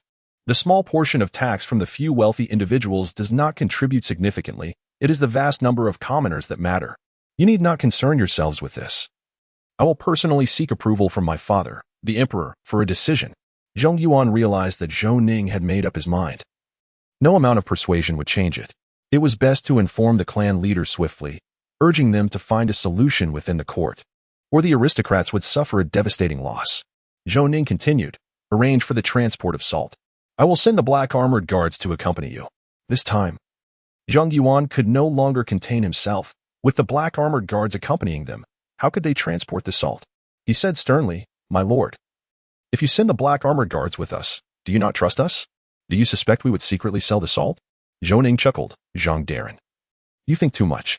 I am merely concerned about the potential issues during the transport of such a large quantity of salt. If anything goes awry, it would be a grave offense." Zhang Yuan spoke bluntly, with officials and soldiers escorting the salt. Who would dare to seize the court's property? Do they not wish to live? Perhaps the Marquis is being overly anxious. Zhou Ning, his expression darkened, replied, "I am merely informing you, not negotiating. You must heed my orders. Do not bargain with me here, lest you forget your place. Wei Wuxian retorted angrily, My lord, do not overstep your bounds. While we are obliged to follow your commands, this is not a dictatorship. Matters require deliberation. Are we mere ornaments in this assembly? Zhou Ning suddenly burst into laughter. Are you not mere decorations? Do not presume I am unaware of your thoughts. I reiterate, behave yourselves and refrain from causing trouble, or you shall bear the consequences. Having said this, Zhou Ning departed, leaving Zheng Yuan and Wei Wuxian seething, their glares directed at his retreating figure. If looks could kill, Zhou Ning would have been shattered into 1,000 pieces. Wei Wuxian fumed. Zhou Ning is intolerably arrogant, completely dismissive of us. He has mounted the heads of the noble families and defecated upon them. If we do not teach him a lesson, he will never comprehend our strength. Zheng Yuan lamented. This shipment of salt must reach the south. The journey is long and fraught with losses. It is indeed an excellent opportunity, but with the black armored guards accompanying us, we cannot act recklessly. Wei Wuxian declared resolutely, contact the clan leader at once. Let them devise a solution. Should anything happen to this shipment of salt, Zhou Ning will bear the primary responsibility. At that point, with the clan leader's influence, I wonder how Zhou Ning will continue to be so arrogant. Zheng Yuan understood Wei Wuxian's intent and recognized that they had irrevocably severed ties with Zhou Ning. Yet, for the sake of their family's interests, this course of action was necessary. Upon returning to the military camp, Zhou Ning immediately sought out Wei Qingyun, inquiring, Have Zhao Feihu and the others returned? Wei Qingyun replied, My lord, they have yet to return. They should be back shortly. Zhou Ning instructed, Take 2,000 black armored guards to escort this shipment of salt southward. Under no circumstances must the shipment encounter any issues. Do you understand? Wei Qingyun, with concern, remarked, My lord, if I take 2,000 black armored guards away, your security here will be severely compromised. Should anything happen, Zhao Feihu will surely flay me alive upon his return. Zhou Ning, dismissive, said, What could possibly happen to me here? Even if someone were intent on harming me, they would not dare act within the military camp. If I were to perish here, not a single border commander would escape unscathed. They would all meet their demise alongside me. Rest assured and take your men. Wei Qingyun earnestly replied, My lord, please be assured. I vow with my life that as long as the people are safe, there will be no issues. Zhou Ning had faith in Wei Qingyun. He was intelligent and composed in crises, a competent commander. The following morning, the salt transport officer Zheng Yuan began organizing the loading of the carts. Given the substantial quantity of salt, the task consumed an entire day. As evening approached, Zheng Yuan decided to depart the next day. Meanwhile, Wei Wuxian promptly instructed a trusted aide to deliver an urgent message to Wei Wuji, the minister of personnel in the imperial capital. Knowing that time was of the essence and Zhou Ning must be dealt with swiftly, Zheng Yuan completed all preparations and found Wei Qingyun and the black armored guards waiting patiently. The salt transport officer, Zheng Yuan, remarked, I never anticipated that you, General Wei, would be in charge of this transportation mission. Your efforts are commendable. Wei Qingyun smiled in response. Lord Zheng, you two have worked hard. When shall we depart? In truth, Zheng Yuan was reluctant to accompany them, yet fearing to arouse Zhou Ning's suspicions, he felt compelled to follow along. Let us set forth immediately, Zheng Yuan declared. Wei Qingyun, accompanied by the black armored guards, commenced the journey with the salt convoy. The carts, laden with salt, moved at a painfully slow pace, prompting Zheng Yuan to opt for riding in the cart for comfort. After 5 days of intermittent travel, they had barely made any progress. At this rate, it would take them nearly a month to reach their destination. During a rest, Wei Qingyun approached Zheng Yuan, expressing concern, Lord Zheng, at this pace, when shall we arrive? We must hasten our journey to prevent unforeseen complications. Should any issues arise, we would all face repercussions. Zheng Yuan, somewhat distressed, replied, The salt we are transporting is excessively heavy. As you can see, the carts are burdensome, which hampers our speed. I too wish to expedite our journey, but there seems to be no alternative. Wei Qingyun, observing the deep ruts left by the carts, acknowledged Zheng Yuan's truth and resigned himself to a slow advance. Meanwhile, the steward of the Wei household rushed into the study, knocking anxiously on the door. Wei Wuji permitted him entry. Observing the steward's flustered demeanor, he admonished, Wei Wu, your lack of decorum is increasingly apparent. What has brought you to such a state? The steward, Wei Wu, promptly replied, Master, it is an urgent letter dispatched by the second master. Upon delivering the letter to Wei Wuji, he swiftly tore it open and read it, subsequently sitting in contemplation with closed eyes. Suddenly, he opened them and commanded, "Prepare the carriage at once. We shall exit through the back door and proceed to Lord Zheng's residence." Wei Wu quickly made the arrangements, and soon Wei Wuji arrived at the back entrance of Zhang Weiguo's estate. Upon knocking, the servant recognized Wei Wu and opened the door, allowing the carriage to enter the courtyard. A servant promptly went to inform Zhang Weiguo, while another escorted Wei Wuji to the study. When Zhang Weiguo entered the study, he inquired, "Lord Wei, what brings you here at such a late hour?" Wei Wuji handed him the letter, and upon reading it, Zhang Weiguo's fury erupted. "Are they intent on driving our families to desperation? These inept fools have yet to acquire the method for salt production." Wei Wuji, maintaining his composure, replied, "Lord Zheng, the pressing issue at hand is how to resolve the predicament posed by Zhou Ning. He deliberately withholds the salt production method from them, and has even dispatched the black armored guards for protection, which suggests he is wary of us." Zhang Weiguo, incensed, declared, "If Zhou Ning seeks to thwart our endeavors, then we shall take decisive action. Let us directly send men to seize this shipment of salt. I shall be curious to see how Zhou Ning will justify this. Even if His Majesty were to express displeasure, the primary responsibility would fall upon Zhou Ning. While Zhang Yuan and Wei Wuxian might only face reassignment, we can still arrange for others to proceed. I refuse to believe that His Majesty would overtly favor Zhou Ning." Wei Wuji cautiously inquired, "Lord Zhang, do you have capable individuals at your disposal?" Zhang Weiguo smiled and said, "Lord Wei, now that we have reached this point, let us no longer conceal our intentions or engage in mutual probing. Every household has its own fierce dogs. There is no need for us to feign ignorance." Wei Wuji, with a thick skin, laughed heartily and replied, "In that case, let us undertake a grand endeavor, eliminating all those involved in the salt transportation. What say you, Lord Zheng?" Zhang Weiguo immediately responded, "That is not feasible. Zhang Yuan is still among the transporting team, and we must ensure his safety." Wei Wuji urged, "Lord Zhang, if sacrificing one Zhang Yuan can resolve the troubles posed by Zhou Ning, we would gain significantly. I am willing to relinquish 1/10 of the profits as a ransom for Zhang Yuan's life. What do you think?" Zhang Weiguo did not answer Wei Wuji right away. He weighed the pros and cons, considering whether Zhang Yuan's sacrifice would be worthwhile. If Zhang Yuan were to perish, the Emperor Zhou Ren would still allow the Zheng family to succeed him, resulting in no loss for the family, and they would additionally gain 1/10 of the profits, which amounted to a substantial sum of silver. Resolutely, Zhang Weiguo declared, "For the greater good, Zhang Yuan's death holds value. Therefore, I agree with Lord Wei's plan to eradicate the root of the problem." Wei Wuji was unconcerned about the loss of 1/10 of the profits. His fear lay in Zhang Weiguo's reluctance to sacrifice Zhang Yuan. If Zhang Yuan survived, it would create the most significant loophole. If all were to perish, no one would suspect the noble families behind the scheme. With great admiration, Wei Wuji remarked, "Lord Zheng, your righteousness is indeed commendable. For the collective benefit, you are willing to sacrifice a member of your own family. Rest assured, we will not neglect the Zheng family. The one who takes Zhang Yuan's place will receive a significant promotion and a position of real power. What do you think?" Zhang Weiguo was greatly pleased.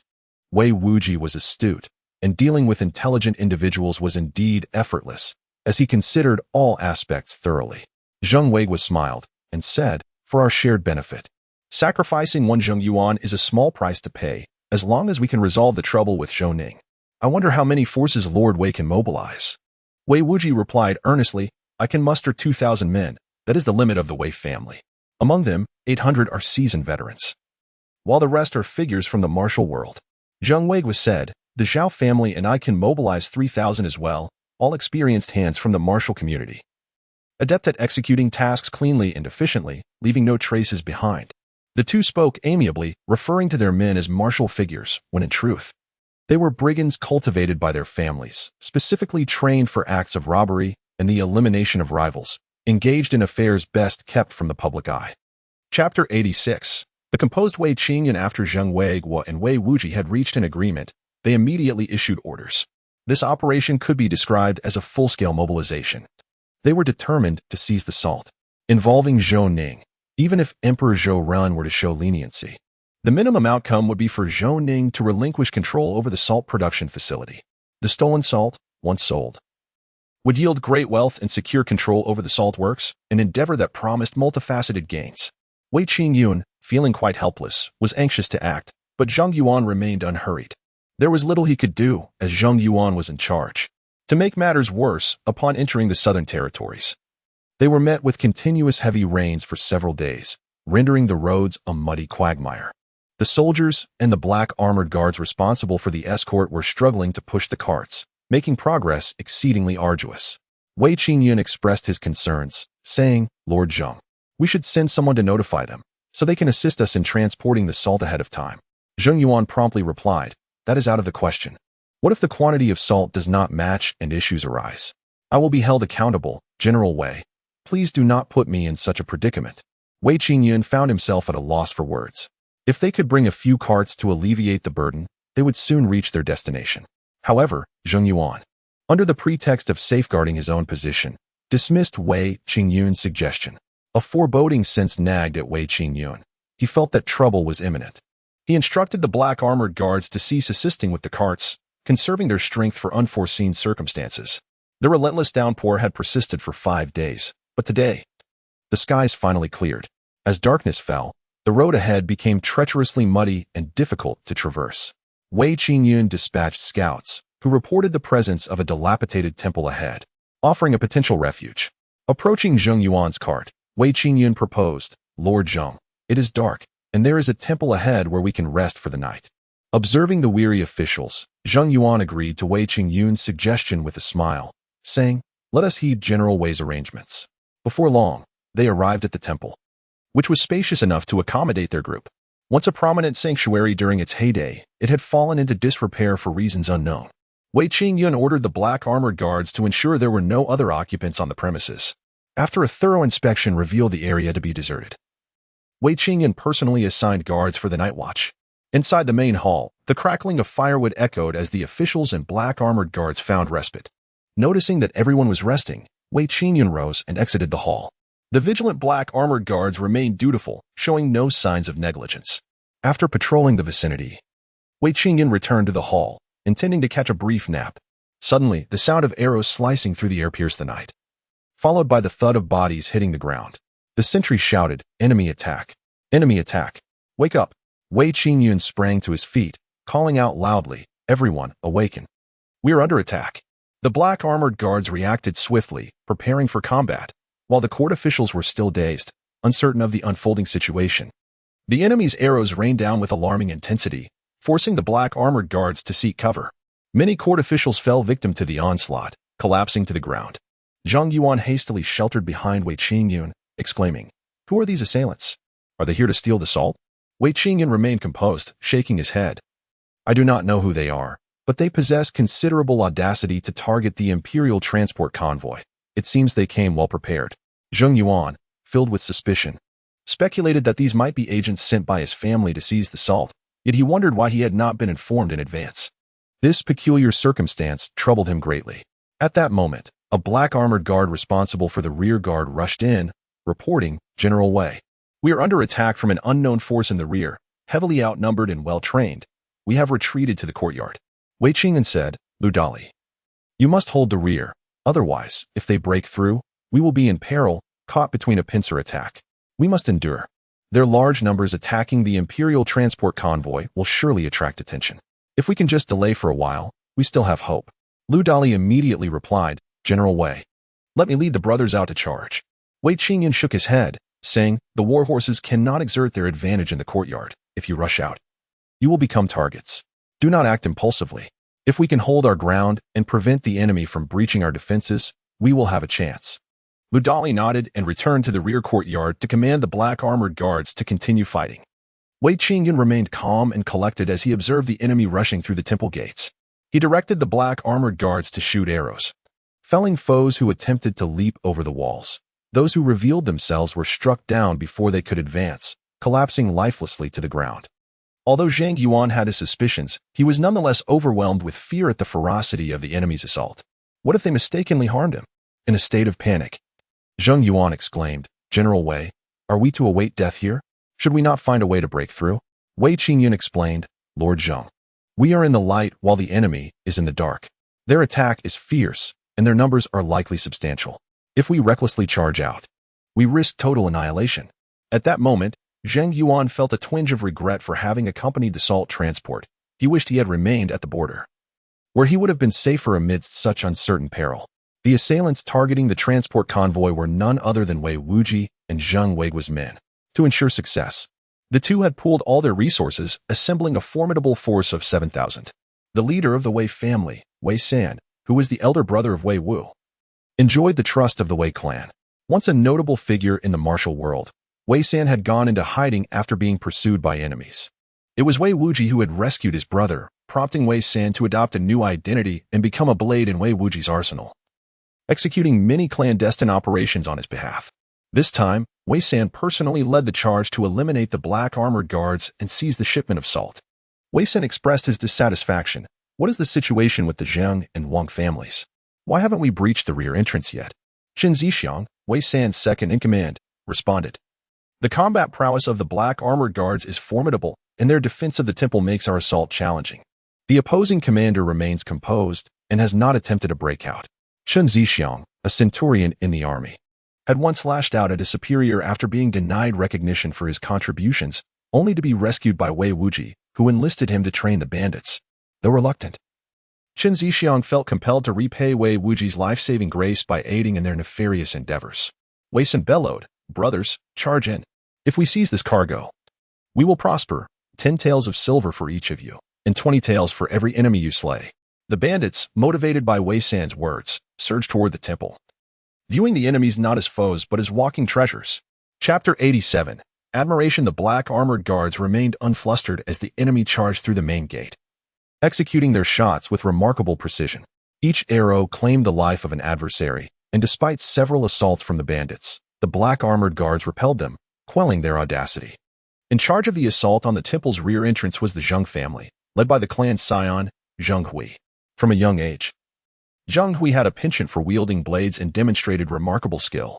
Discovered by Zheng Weiguo, he was nurtured to become the clandestine dagger of the Zheng family, earning profound trust from Zheng Weiguo, which is why this task was entrusted to him. Zheng Hui, exasperated, inquired, "Have Wei San and his men yet breached the defenses?"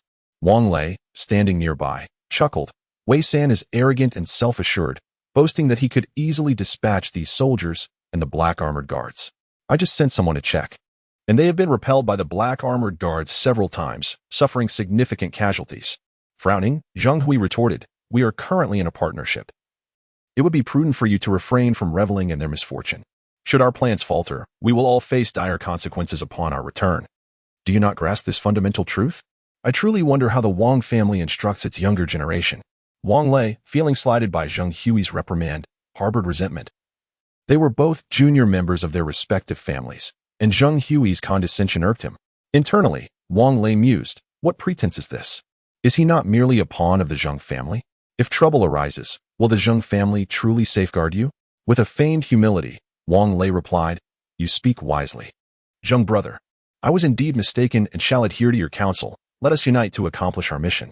Nodding with satisfaction, Zheng Hui remarked, "This assault is futile. The rear entrance is too narrow, akin to sending men to their demise one by one. We must devise a strategy." Wang Lei, entrusted with significant responsibilities by the clan leader, quickly conceived an idea and exclaimed, "Let us command our subordinates to demolish the temple's courtyard wall. Without a bastion, they cannot defend themselves." Wang Lei's suggestion sparked an epiphany in Zheng Hui, who immediately ordered his men to cease the attack and instead focus their efforts on dismantling the wall. Due to years of neglect, they accomplished this within 10 minutes. Lu Dali, the captain of the black armored guards, had anticipated the enemy's intent to topple the wall. The moment it collapsed, he commanded a volley of arrows to be loosed, and countless projectiles rained down upon the adversaries. Caught off guard in the dark, many were struck, collapsing to the ground in response. Zheng Hui swiftly pulled Wang Lei behind a large tree, and as arrows struck the trunk, Wang Lei felt a surge of fear. Had Zheng Hui not intervened, he might have met a grim fate. Gratefully, he expressed, "Thank you, Zheng brother, for saving my life." Zheng Hui, disregarding Wang Lei's gratitude, shouted to his men, "Seek cover and retaliate with arrows. Do not panic. They are outnumbered." Under Zheng Hui's command, the subordinates quickly regrouped and began their counterattack against the black armored guards. Zheng Hui instructed Wang Lei, hastened to inform Wei San to adopt this method of assault. Although Wang Lei felt slighted, he swallowed his pride for the sake of the family and promptly relayed the message to Wei San. Meanwhile, Wei San's assault was stymied. suffering considerable losses. Chun Zixiang urged Wei San to halt the attack, stating, "We should suppress them with arrows, preventing them from attacking us recklessly." Infuriated, Wei San countered, "With our numbers, we could overwhelm them merely through sheer force." "Charge, brothers!" Chun Zixiang cautioned, "This is all of Wei Daren's manpower. If we lose them here, will Wei Daren not hold you and me accountable?" Wei San pondered for a moment, recognizing the validity of Chun Zixiang's words.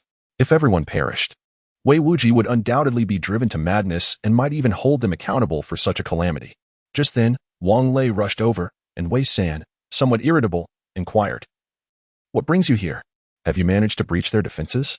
Wang Lei, brimming with pride, replied, "Zheng Hui has heeded my counsel and is poised to launch an attack." Wei San, dissatisfied, retorted, "Speak plainly and refrain from your incessant chatter." Although Wang Lei held Wei San in contempt, he was acutely aware of Wei San's capabilities and dared not offend him. He promptly suggested, "Have your subordinates topple the courtyard wall. That would grant us a distinct advantage." Wei San erupted in laughter, exclaiming, "I never imagined this pretty boy possessed such wit." Without delay, Chun Zixiang commanded his men to bring down the wall, thus exposing the sanctuary where the black armored guards had sought refuge. Hearing the resounding crashes, Wei Qingyun's heart sank. His worst fears were materializing. The enemy was indeed preparing to dismantle the wall, rendering the black armored guards vulnerable. Wei Qingyun ordered, "Prepare to fire. Once the wall falls, unleash your arrows." With a thunderous crash, the wall collapsed, and the black armored guards began to retaliate. Caught off guard by Wang Lei's maneuver, Wei San was blindsided, as Wang Lei had failed to forewarn him of this eventuality, resulting in many of Wei San's men being struck down. Wei San bellowed, "Charge forth. Archers. Target their archers and suppress them." Having undergone rigorous training, Wei San's forces swiftly launched an offensive. Wei Qingyun sensed impending peril, though unable to ascertain the enemy's numbers. He estimated there were approximately 3,000 to 4,000 foes, not accounting for those who might yet arrive. The odds were decidedly against him. Before long, Wei San's men surged forward, rendering archery ineffective as a brutal melee ensued. The hall's windows and doors were besieged by the invading enemies. Wei Qingyun fought valiantly alongside the black armored guards, while Zheng Yuan trembled in fear, cowering beneath a statue, terrified of being slain. The confines of the hall proved too cramped for such a multitude, hindering movement. The black armored guards, trained and coordinated, engaged fiercely, driving the enemy back relentlessly. Meanwhile, through the rear entrance, Zheng Hui led his men into the fray. Lu Dali, overwhelmed by the sheer number of adversaries, had no choice but to retreat with the black armored guards. As Lu Dali fought and withdrew, he eventually found himself in the front courtyard, where more than 10,000 foes converged, encircling the black armored guards in a central position. They fought valiantly, working in concert to fend off the relentless assaults. Yet casualties mounted, littering the ground with the bodies of both sides. The black armored guards were now reduced to fewer than 1,000, while Wei San's forces had suffered nearly 2,000 losses. The combat prowess of the black armored guards was formidable. Chun Zixiang remarked to Wei San, "This cannot continue. Even if we vanquish them, we will be left with scarcely anyone." Wei San replied, "Though we stand as adversaries, I hold great admiration for the black armored guards. They possess the strength to defeat the Northern Yuan. Yet, alas, we are bound by duty to oppose one another." As a soldier of the Great Zhou, Chun Zixiang felt a deeper respect for the black armored guards, but was compelled to confront them, as the conflict with Zhou Ning and the chieftain left no alternative. Chapter 88. Reinforcements. As time passed, the black armored guards dwindled to a mere 200, each soldier bearing wounds, yet not a single one surrendered. Even if it meant death, they were determined to take at least one enemy with them.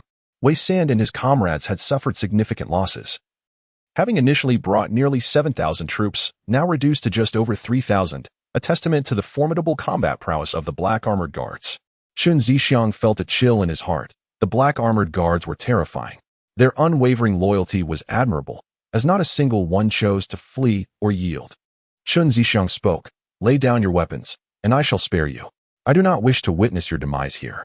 The black armored guards erupted into laughter, mocking Chun Zixiang's naive hope. Wei Qingyun laughed heartily, declaring, "Even in death, we shall never be cowards. The Marquis will avenge us. None shall escape today. We shall wait for you below." Wei San, with disdain, retorted, "Whether we die remains uncertain, but you must perish today. If we feared death, we would not engage in such pillaging." Wei Qingyun chuckled, "Bring it on. Let us end this swiftly." Zheng Hui interjected, Stop wasting time. Dawn is approaching. Once we finish, we must retreat quickly. Wang Lei agreed. Brother Jing speaks wisely. Let us hasten our departure. Wei Sen observed. It seems we are missing a crucial figure. Have you not noticed? Zheng Hui replied. Indeed, an official is absent. Wang Lei, lead a search inside. Zheng Hui had been keeping a watchful eye on Zheng Yuan. Tasked with ensuring no one escaped, including Zheng Yuan, he did not comprehend why the clan leader sought his death, but he was bound to fulfill his orders. Wang Lei entered the main hall with his men, rummaging through the bodies for Zheng Yuan, but found no one in official garb. He instructed his men to search further. Someone discovered Zheng Yuan beneath a statue and dragged him out. Zheng Yuan immediately exclaimed, I am one of your own, Zheng Yuan of the Zheng family. Wang Lei smirked. Fully aware of Zheng Yuan's identity and having come specifically to find him, he had Zheng Yuan bound and gagged before escorting him outside. As Zheng Yuan spotted Zheng Hui and attempted to speak, only muffled sounds escaped his lips. Wei San, upon seeing Zheng Yuan, declared, All are present, let us commence. Zheng Yuan's eyes widened in realization. These men would not spare him either, intent on his execution. He struggled fiercely, desperate to escape.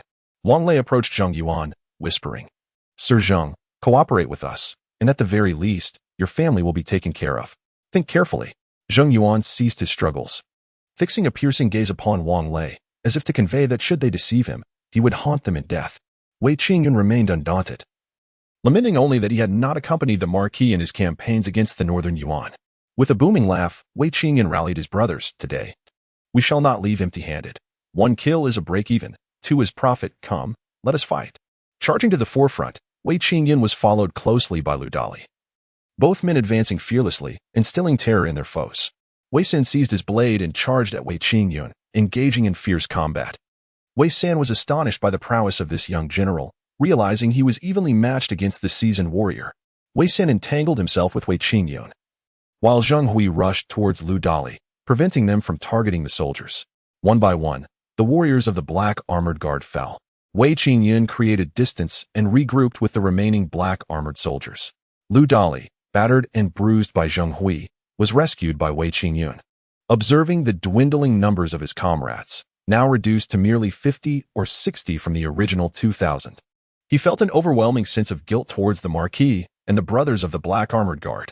Wei San immediately commanded, Charge, slay them, and rewards await upon our return. The bandits surged forward, driven by the promise of bounty to eliminate the Black Armored Guard. Suddenly, the air was pierced by the sound of arrows striking flesh. Wei San swiftly rolled aside to evade the incoming projectiles. Zheng Hui shouted, Take cover. We have enemies. The urgency of the moment forced Wei San and his men to abandon their pursuit of Wei Qingyun, seeking refuge from the arrows. Wei Qingyun grasped Zheng Yuan with one hand and Lu Dali with the other, leading the Black Armored Guard towards safety. As he pondered who had come to their aid, he was astonished to see Zhou Ning arriving with reinforcements from the Black Armored Guard. Zhou Ning, consumed by fury, recognized the dire situation of the few remaining Black Armored soldiers and felt a surge of anger. Wei Qingyun knelt before Zhou Ning, choking back emotion as he said, My lord, I have failed to live up to your trust. With an icy tone, Zhou Ning replied, Rise. Spare your tears for later. Conserve your strength to avenge our brothers. Wei Qingyun stood and stated, My lord, the enemy likely numbers around 3,000, composed of bandits. However, they are well trained. Unlike ordinary brigands.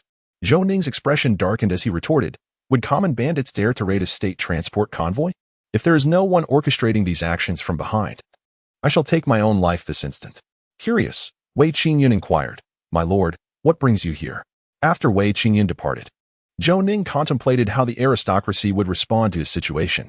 He suddenly realized that if the shipment of salt were to be stolen, he would face severe punishment, potentially losing control of the salt works. Zhou Ning promptly assembled the Black Armored Guard and instructed the Tunchen army to take over their duties. He decreed that no one was to enter the salt works without his command, and any who attempted to force their way in could be killed on the spot. With Zhou Ning assuming full responsibility for any repercussions, Zhou Ning, accompanied by 2,000 Black Armored soldiers, pursued Wei Qingyun. Due to the rain, they struggled to catch up. Upon reaching a location where scouts reported 2 factions engaged in combat, presumed to be a clash among bandits, Zhou Ning initially considered circumventing the confrontation. However, sensing something amiss, given the audacity of the bandits to engage in such a large-scale battle, he pressed forward. Upon arrival, he discovered that the black armored guard was the one launching the attack. Infuriated, he commanded, Wei Qingyun, lead 500 men to flank the enemy from behind. Let not a single one escape. The black armored soldiers mounted their steeds, significantly enhancing their combat effectiveness. Wei Qingyun, having reached the enemy's rear, was grateful for the destruction of the courtyard wall, which allowed the cavalry to enter. Zhou Ning ordered the black armored guard to charge. The bandits, unaccustomed to facing such a formidable cavalry, suffered heavy losses as they were met with a relentless assault, losing hundreds in a single charge. Qin Zixiang shouted loudly, "Retreat into the main hall. If the war horses cannot charge in, they will be of no use." His strategy proved effective immediately. The war horses lost their advantage. Fortunately, the hall was spacious, albeit somewhat crowded, as the ground was strewn with numerous corpses. Wei San anxiously remarked, "How could there be reinforcements? Has the news leaked?" Chapter 89. Do you think I believe you? Qin Zixiang calmly responded, "Now is not the time for such thoughts. We must find a way to escape." Wang Lei sighed. "We cannot outrun 4 legs with 2. Let us hold this position. I have secretly sent word to my family. I believe help will arrive soon." Wei San and Zheng Hui glanced at Wang Lei, thinking that his fear of death had its merits. At least he knew to seek assistance as a contingency plan. The group held their ground within the hall while the black armored guards attempted several assaults but failed. Wei Qingyun, fearless in the face of death, declared, "My lord, I will lead a charge. We will breach their defenses." Zhou Ning coldly replied, "You should guard the back door to prevent anyone from escaping. Send others to other rooms to search for flammable materials like lamp oil and hay. Since they refuse to come out, I shall set a fire to warm them up." Before long, the black armored guards procured a substantial amount of flammable materials, including lamp oil. Zhou Ning ordered them to ignite these items and, simultaneously, to shoot flaming arrows into the hall. The black armored guards continued firing their flaming arrows into the hall. Wei San and his men commanded their subordinates to extinguish the flames, for they had no desire to perish in this inferno. However, once the ignited arrows were shot in, the blaze spiraled out of control. Thick smoke billowed within the hall, choking Wei San and his companions, rendering them unable to open their eyes or breathe. Some began to flee outwards, but death awaited them. Observing the increasing number of enemies attempting to escape, Zhou Ning commanded a relentless barrage of arrows, leaving no survivors. Zhang Yuan, terrified and in disarray, witnessed Zhou Ning's mercilessness for the first time. It seemed as if he was slaughtering not humans, but a herd of livestock. The gruesome scene made Zhang Yuan retch. The nauseating stench permeated the air, yet Zhou Ning remained unfazed. The fire in the hall grew ever more intense, and the outlaws began to scatter. Wei Qingyun stood guard at the back door, ready to shoot anyone who emerged. Wei San covered his mouth and nose, anxiously stating, "At this rate, we shall all perish here. I observed that the back door's defenses are weak. We should attempt to fight our way out from there." Qin Zixiang hurriedly interjected, "Everyone is suffering from the smoke. We would be killed before we could resist if we go out. We ought to surrender." Wei San, in a fit of anger, seized Qin Zixiang by the collar, exclaiming, "You cowardly wretch! The Lord trusts us so deeply, and you would propose surrendering? Dare you betray the Lord? I could kill you right now." Qin Zixiang quickly explained, "Calm yourself. I am merely buying time. We can use this opportunity to escape or wait for the Lord to rescue us. Otherwise, we will all perish here. Our primary goal is to delay until help arrives." Wei Sansong released Qin Zixiang's collar and turned to Wang Lei beside him, inquiring, "Can the person you dispatched for assistance bring help to rescue us?" Wang Lei immediately replied, "Rest assured, the clan leader has long made arrangements. There will be no issues." Without hesitation, Wei Sansong shouted, "Everyone, lay down your weapons and surrender." The bandits cast aside their arms, clamoring, "We surrender, do not shoot arrows. We surrender, do not shoot arrows." Zhou Ning commanded a halt to the archery, while Wei Qingyun apprehended those who emerged from the back door, binding them and bringing them to the front, gathering the bandits together.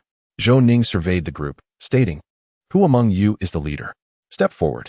All eyes turned towards Wei Sansong and Qin Zixiang. Wei Sansong stepped forward unfazed, while Zheng Yuan glared at Zheng Hui and Wang Lei, wishing he could eliminate them on the spot. Zheng Hui, noticing Zheng Yuan's gaze, silently warned him to be cautious of his family, gesturing with his hand across his throat. Zheng Yuan understood this as a threat against his loved ones, and knowing he could not risk their lives, he swallowed his anger. Zhou Ning regarded the emerging Wei Sansong and inquired, "Speak up, who sent you here?" Wei Sansong responded earnestly, "No one sent us. We stumbled upon the imperial transport convoy and, noticing the heavy carts, speculated they must carry silver, which prompted us to rob them. Zhou Ning scoffed. Do you take me for a child? You dared to rob the imperial convoy without thorough investigation. You are a most incompetent bandit. Do you think I would believe you? Wei Sansong laughed heartily. I am merely speaking the truth. If you choose not to believe me, there is little I can do. Zhou Ning chillingly remarked. You appear quite arrogant. It seems you fear not death. Pointing at Wei Sansong, he declared, as long as you speak the truth, I shall release you. If anyone dares to kill him, I can also set you free. Wei Sansong's men refrained from making a move, but Zheng Hui's group was restless, eager to kill Wei Sansong and secure their own survival, a glimmer of hope for life. Wei Sansong's expression darkened as he realized Zhou Ning was sowing discord among them. Zhou Ning sneered, opportunities are few, while my mind remains unchanged. You should hasten to make your choice. The Zheng and Wang families watched Zheng Hui and Wang Lei, awaiting their command. With just a glance, they would act instantly. Suddenly, Zhou Ning laughed, seated high on his horse, with a clear view, pointing to Zheng Hui, Wang Lei, and a few others, commanding, bring those individuals to me. Zheng Hui and his companions were pushed forward, and Zhou Ning remarked, I find it peculiar. Even the most brazen bandits cannot muster thousands. It appears there is a conspiracy afoot. Zheng Hui and the others remained silent, prompting Zhou Ning to say, those who dare should step forward. Reluctantly, Zheng Hui and Wang Lei walked out, addressing Zhou Ning. You may kill or punish us as you see fit. Zhou Ning laughed heartily. Excellent. Very good. Indeed. You are a man. Tai Niu, eliminate him. Tai Niu grasped a heavy iron rod, and with a single blow, crushed Zheng Hui's skull, splattering brain matter across Wang Lei's face. Wang Lei retched violently, trembling, as a puddle formed at his feet. Indeed, he had wet himself in terror. Iron Bull held a steel rod, persistently scraping it against the lifeless body of Zheng Hui, intent on removing the remnants of brain matter from the weapon. Wei Sen observed the beaming Zhou Ning. An unsettling premonition crept into his mind. This Duke of the North was utterly terrifying, killing with the ease of slaughtering a chicken, yet remaining light-hearted and jovial. Zhou Ning sneered, if he wishes for death, I shall fulfill his desire. I hope you all cherish your lives and seize this opportunity. Do not court death, if you please. Wang Lei was rendered speechless, his mind fixated on the gruesome image of Zheng Hui's head exploding like a winter melon. A sight too horrifying to comprehend. Wei San, now stripped of his audacity, was genuinely fearful that Zhou Ning might take his life. His sole aim was to buy time, hoping for rescue. In Chapter 90, Consider the Consequences, Wei Qinyun, apprehensive of unforeseen circumstances, noted that many bandits remained unbound. He commanded the black armored guards to restrain them all, forcing the 1,000+ bandits to crouch on the ground, none daring to resist, presumably intimidated by Zhou Ning's presence. The atmosphere within the temple was taut with tension and a palpable sense of oppression. Zhou Ning instilled fear with his nonchalant approach to murder, a demeanor unbecoming of his youth. He pointed down at Wang Lei, declaring, I grant you an opportunity to confess. My patience is not infinite. Do not test it. Wang Lei, feeling the weight of Zhou Ning's gaze upon him, crumpled to the ground in terror. He possessed knowledge, yet dared not speak, fearing the betrayal of his family would lead to a grim fate for himself and his loved ones. Zhou Ning, with disdain, remarked, I fail to understand. Are there truly no capable individuals left? Why send someone of your ilk to handle such matters? Wang Lei's expression shifted to one of defiance. Realizing that fate had turned against him, just moments before, his family had threatened Zheng Yuan, and now retribution had come knocking at his door. For the sake of his family, Wang Lei resolved to embrace death. Steeling himself, he stated with unwavering resolve, we are merely seeking wealth. No one has compelled us to act thus. Men die for wealth, birds perish for food. In the end, victors and vanquished are all that remains. Zhou Ning, taken aback by such noble words from one so fearful of death, found his suspicions validated. The mastermind behind this was indeed formidable. With Wang Lei ready to embrace his fate, Zhou Ning was poised to issue the order for execution. However, at that moment, a troop of soldiers arrived, encircling the temple. The leading officer commanded, lower all weapons. Zhou Ning regarded the officer and tossed him his identity insignia. The officer, upon examining the insignia, promptly stated, I am General Shi Taizhu of the Nanyang City Guard, at your service, Duke of the North. Zhou Ning, perplexed, inquired, General Shi, what brings you here? Shi Taizhu replied without delay, My lord, someone reported the situation here to Nanyang City. and I hastened to bring my men upon receiving the news. What is the current state of affairs? Zhou Ning replied with a smile. All is well now. General Shi may return with your men. These individuals have robbed the imperial transport convoy, and I shall handle the rest. Shi Tiezhu's expression turned troubled as he said, My lord, this is within the jurisdiction of Nanyang City. It is best that I oversee this matter, as it falls outside your purview. Zhou Ning narrowed his eyes at Shi Tiezhu and queried, What do you mean by that? The esteemed lord is responsible for escorting a mission yet finds himself unable to handle an assault? Shi Tiezhu hastily interjected, My lord, this is the court's decree. I implore you not to make things difficult for me. I assure you, I will act impartially and provide you with a satisfactory resolution. What say you? Zhou Ning scoffed. I find your proposition quite unsatisfactory. These individuals are deserving of capital punishment, and there is no need for General Shi to concern himself with them. You may return with your men. Shi Tiezhu, being the last resort of the Wang family, understood that if he took the accused away, it would equate to their salvation.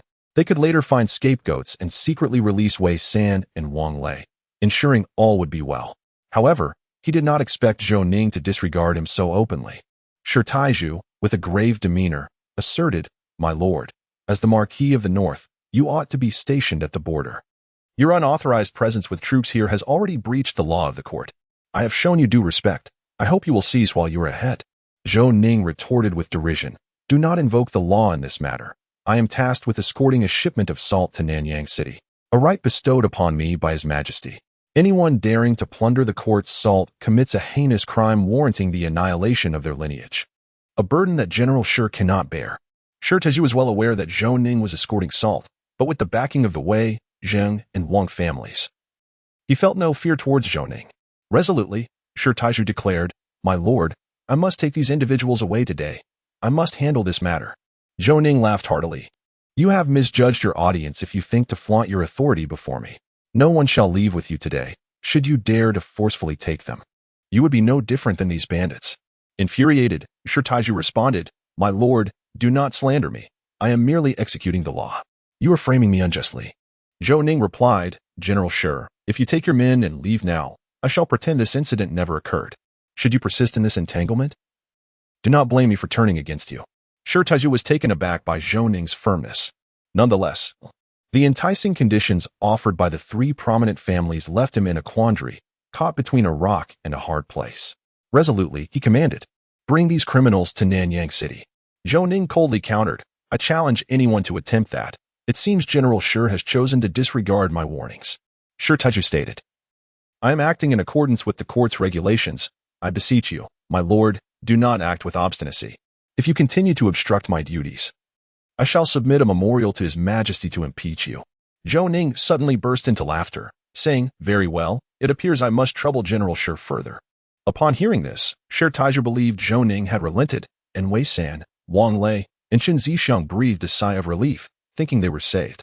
Zhou Ning continued, Then I shall trouble General Shi to collect their corpses. Let none survive, avenging our fallen brothers. Should anyone dare to intervene, they shall face lethal consequences. The black armored guards heed no identity. The commands of the Marquis carry more weight than a royal edict. Wei Qingyun led men to confront the bandits while Tiniu stood guard before Zhou Ning, ensuring his safety. Shi Tiezhu, who had just felt a sense of triumph, now found himself utterly dumbfounded, realizing that Zhou Ning had not regarded him with any seriousness. Wei San and the others, who had just escaped death, were now equally bewildered. Zhou Ning's unpredictable actions, threatening to execute them in front of Shi Tiezhu and demanding Shi Tiezhu to collect their corpses, seemed wholly arrogant. Shi Tiezhu seethed with rage, exclaiming, Zhou Ning, you would do well to contemplate the consequences. Do not blame me for failing to warn you. Zhou Ning replied with a cold smirk. In the battle of the black armored guards, over 2,000 have perished. Such losses were never encountered even against the Northern Yuan. Perhaps you should consider the repercussions of your actions. I shall report this matter to His Majesty, and I trust you will possess the same bravado then. Unbeknownst to Shi Tiezhu, Zhou Ning was unaware of the staggering number of casualties among the black armored guards. The three major families had dispatched an astonishing number of individuals to seize this shipment of salt. Could it be over 10,000? Was he not endangering himself? The emergence of such a multitude of bandits within his jurisdiction, unbeknownst to him as a general, could be perceived as dereliction of duty. And there would be whispers of collusion between him and the outlaws. In these times, how many officials could claim cleanliness beneath their seats? When the court sends investigators, Shi Taiju would find himself embroiled in considerable trouble, truly, a case of losing the hen while attempting to steal the egg, finding himself in a precarious position. Shi Taiju had no choice but to act. He had already offended Zhou Ning, and there was no retreat. His focus shifted solely to rescuing the members of the three families, confident that they would shield him from any ensuing trouble. Chapter 91. Too brutal. As Shi Taiju pondered his predicament, the black armored guards had already dispatched over 100 foes. Many bandits attempted to flee, but they were bound together, encumbered by the bodies of their fallen comrades, rendering escape impossible. Shi Taiju, in a desperate bid for compromise, respectfully stated, "My lord, while you may execute the bandits, the leader must face trial before execution. I trust you will act in accordance with the laws of the court." Zhou Ning, inwardly amused, remarked, "General Shi, do you not comprehend? They must die today." Wei Sin was taken aback by Zhou Ning's unwavering resolve, seemingly indifferent to Shi Tieju's authority. Panic ensued among the group as their plans unraveled. Who could have anticipated Zhou Ning's timely arrival with his troops? Had they managed to eliminate Wei Qingyun and his men sooner, they might have avoided the current predicament. Observing Zhou Ning's blatant disregard for him, Shi Tieju's fury erupted. Summon men to halt the black armored guards. They can be forcibly restrained. Under Shi Tieju's orders, the city guards surged forward. Yet the black armored guards remained undeterred. Iron Bull led the charge, and while they did not inflict lethal harm, many were nonetheless brought down. Shi Taiju was astonished by Zhou Ning's willingness to let his subordinates act with such impunity, completely dismissing the laws of the court. Shi Taiju chastised Zhou Ning. "As a noble of this dynasty, your blatant disregard for the laws of the court is a provocation against His Majesty's authority. What punishment do you deserve?" Zhou Ning laughed heartily. "You lack the standing to dictate terms to me. Should His Majesty lay blame at my feet, I shall bear it alone. If you continue to obstruct me today, do not blame me for severing ties." Furious, Shi Taiju retorted, "Then I shall see how you sever ties." Zhou Ning commanded, "Iron Bull, apprehend General Shi." In a fit of rage, Shi Taiju declared, "I am an official of the court. Let us see who dares to lay a hand on me. You are committing a capital offense." Iron Bull, unperturbed, swiftly subdued Shi Taiju, declaring, "You dare to act so brazenly before the Lord? Were it not for fear of retribution against the Lord, I would have killed you outright." Struggling, Shi Taiju seethed. "Zhou Ning, do you not regard the law? Do you not recognize the authority of His Majesty? I shall impeach you and see you stripped of your honor." Zhou Ning, gazing at the city guard, pointed at Shi Taiju and proclaimed loudly, "Step aside, or I shall take his life." The city guard found themselves at a loss. Their general had been captured, and in a bid to ensure Shi Tieju's safety, they could only stand idly by. The black armored guards, however, were not idle. Having already claimed the lives of over 100, the ground was awash with blood, while severed heads formed small mounds. Even Wei San, a notorious figure in the underworld, felt trepidation. Zhou Ning was a merciless demon, unflinching in his slaughter. The earth had turned to a muddy morass, a grotesque amalgamation of blood and soil, leaving only Wei San, Wang Lei, and Qin Zixiang standing. The three were pale and shaken, having retched countless times. The brutality was overwhelming. Shi Taiju, a seasoned general, too, felt a sense of dread. The city guard dared not meet the gaze of the black armored guards, whose bodies were soaked in blood, dripping onto the ground. Zhou Ning's voice was frigid as he declared, "I offer you one last chance. Reveal the mastermind behind this, and I may spare his life."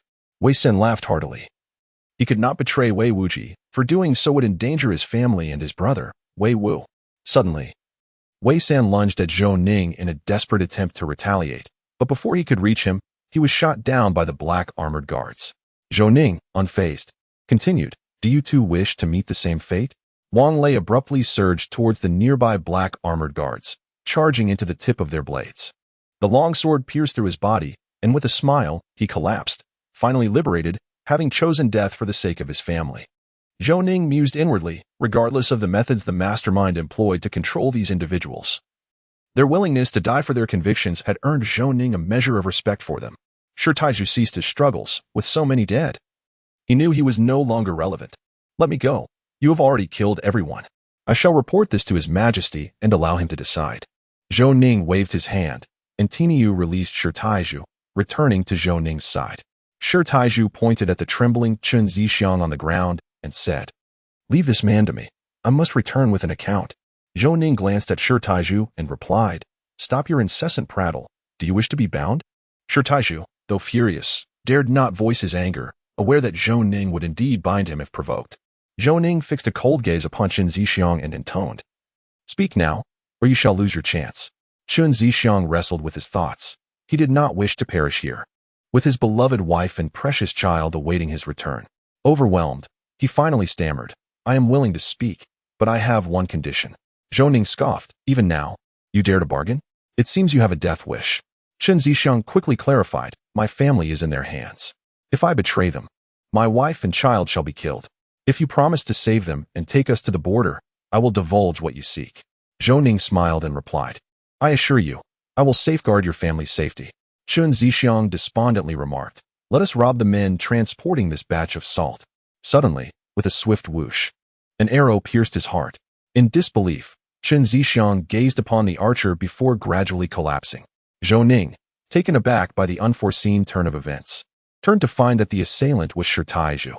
Enraged, Zhou Ning exclaimed, "Shi Taizhu, it appears you are courting death. Seize him at once." Anticipating this confrontation, Shi Taizhu boldly cried out, "Zhou Ning, the Duke of the North, has unlawfully brought troops to Nanyang City to slay innocent citizens. Brothers, apprehend him and present him to His Majesty for judgment." The soldiers on both sides drew their swords, ready for battle. Wei Qingyan approached Zhou Ning and whispered, "My lord, even if you capture Shi Taizhu, you will not uncover the mastermind behind this plot. You will be accused of treason, and the true instigator will only incite further turmoil. Tarnishing your reputation, as public opinion, can be a formidable force." Zhou Ning had already deduced the identity of the mastermind. He sought a witness. Although he could not bring them down, he was still inclined to create some trouble for them. Unexpectedly, Shi Taizhu's sudden attack thwarted Zhou Ning's plans. He waved his hand, signaling the black armored guards to lower their weapons, stating, "General Shi, your tactics are indeed commendable. I underestimated you. This time, I concede. There will be a day for reckoning." While Shi Taizhu projected confidence, he felt a twinge of fear, for Zhou Ning was a prince. Yet, for the sake of his future, he had no choice but to take the risk. Shi Taizhu bowed slightly and said, "My lord, you serve the court, and I apologize for any offense caused. I hope you can forgive me." Having spoken, he departed with the city guards. Tainyo spat in disdain, muttering, "A mere city guard commander dares to be so arrogant. He truly deserves a lesson." Zhou Ning retorted with a cold smile. Were it not for the support Shi Taizhu receives, he would not dare act so brazenly. "One day, I will ensure these men regret it." Avenging the brothers of the black armored guards who fell here, Wei Qingyan mournfully remarked, "It is a pity that these brothers of the black armored guards did not die on the battlefield, but rather in a conflict among our own." Zhou Ning sighed. Such is the plight of the Great Zhou. Internal strife for power and external threats abound. The empire teeters on the brink of collapse. Wei Qingyan was well aware of the state of the Great Zhou, as his father, Wei Hong, frequently discussed the court situation at home. People are selfish, prioritizing their family and personal interests over the welfare of the nation, which explains why Emperor Zhou Ren sought to curtail the influence of noble families. Zhou Ning continued, "A nation can only have one voice. A strong emperor can suppress the nobility, while a weak one may become a mere puppet," illustrating the peril posed by these powerful families. Wei Qingyan countered, "Yet they cultivate talent for the court. No emperor can rule without them." Zhou Ning smiled, choosing not to respond, for some truths, once spoken, would not be comprehended, as limited perspectives often constrain one's thoughts. With a grin, Zhou Ning said, "Wei Qingyan, you and Lord Zheng should proceed to Nanyang City for the handover. I shall return at my own pace. You should be able to catch up." As dawn broke, Wei Qingyan realized that the black armored guards would now escort the salt, as the court soldiers had perished. Zheng Yuan stood there, lost in thought, and Wei Qingyan assumed he was frightened. He addressed Zheng Yuan, saying, "Master Zheng, let us depart promptly. Once we complete the delivery of the goods, our mission will be accomplished." Zheng Yuan snapped back to reality and replied with a wry smile, "General Wei, I must apologize for my momentary lapse. I was indeed startled. I shall follow your lead." Zhou Ning had left 1,000 black armored guards behind, instructing Wei Qingyan to lead everyone to Nanyang City for the exchange of goods. Tainyo inquired, "My lord, what shall we do with this place?" Zhou Ning responded, "Gather all the bodies and set them ablaze." Tainyo thought to himself, "The Lord is ruthless, even the dead are not spared. This is truly a case of leaving no corpse intact."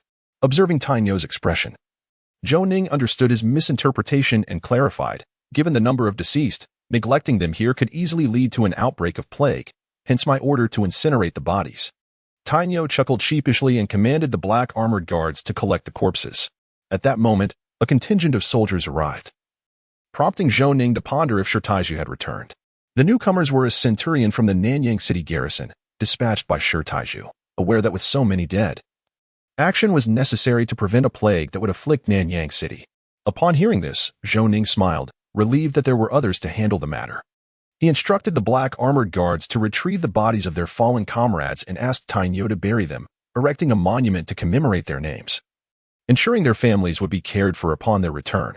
Zhou Ning and the black armored guards gradually made their way to the frontier, while Wei Qingyun and Zheng Yuan arrived in Nanyang City, where Shitaiju was already present to welcome Zhou Ning. Given Zhou Ning's esteemed position, Shitaiju felt compelled to ensure that the formalities were adhered to.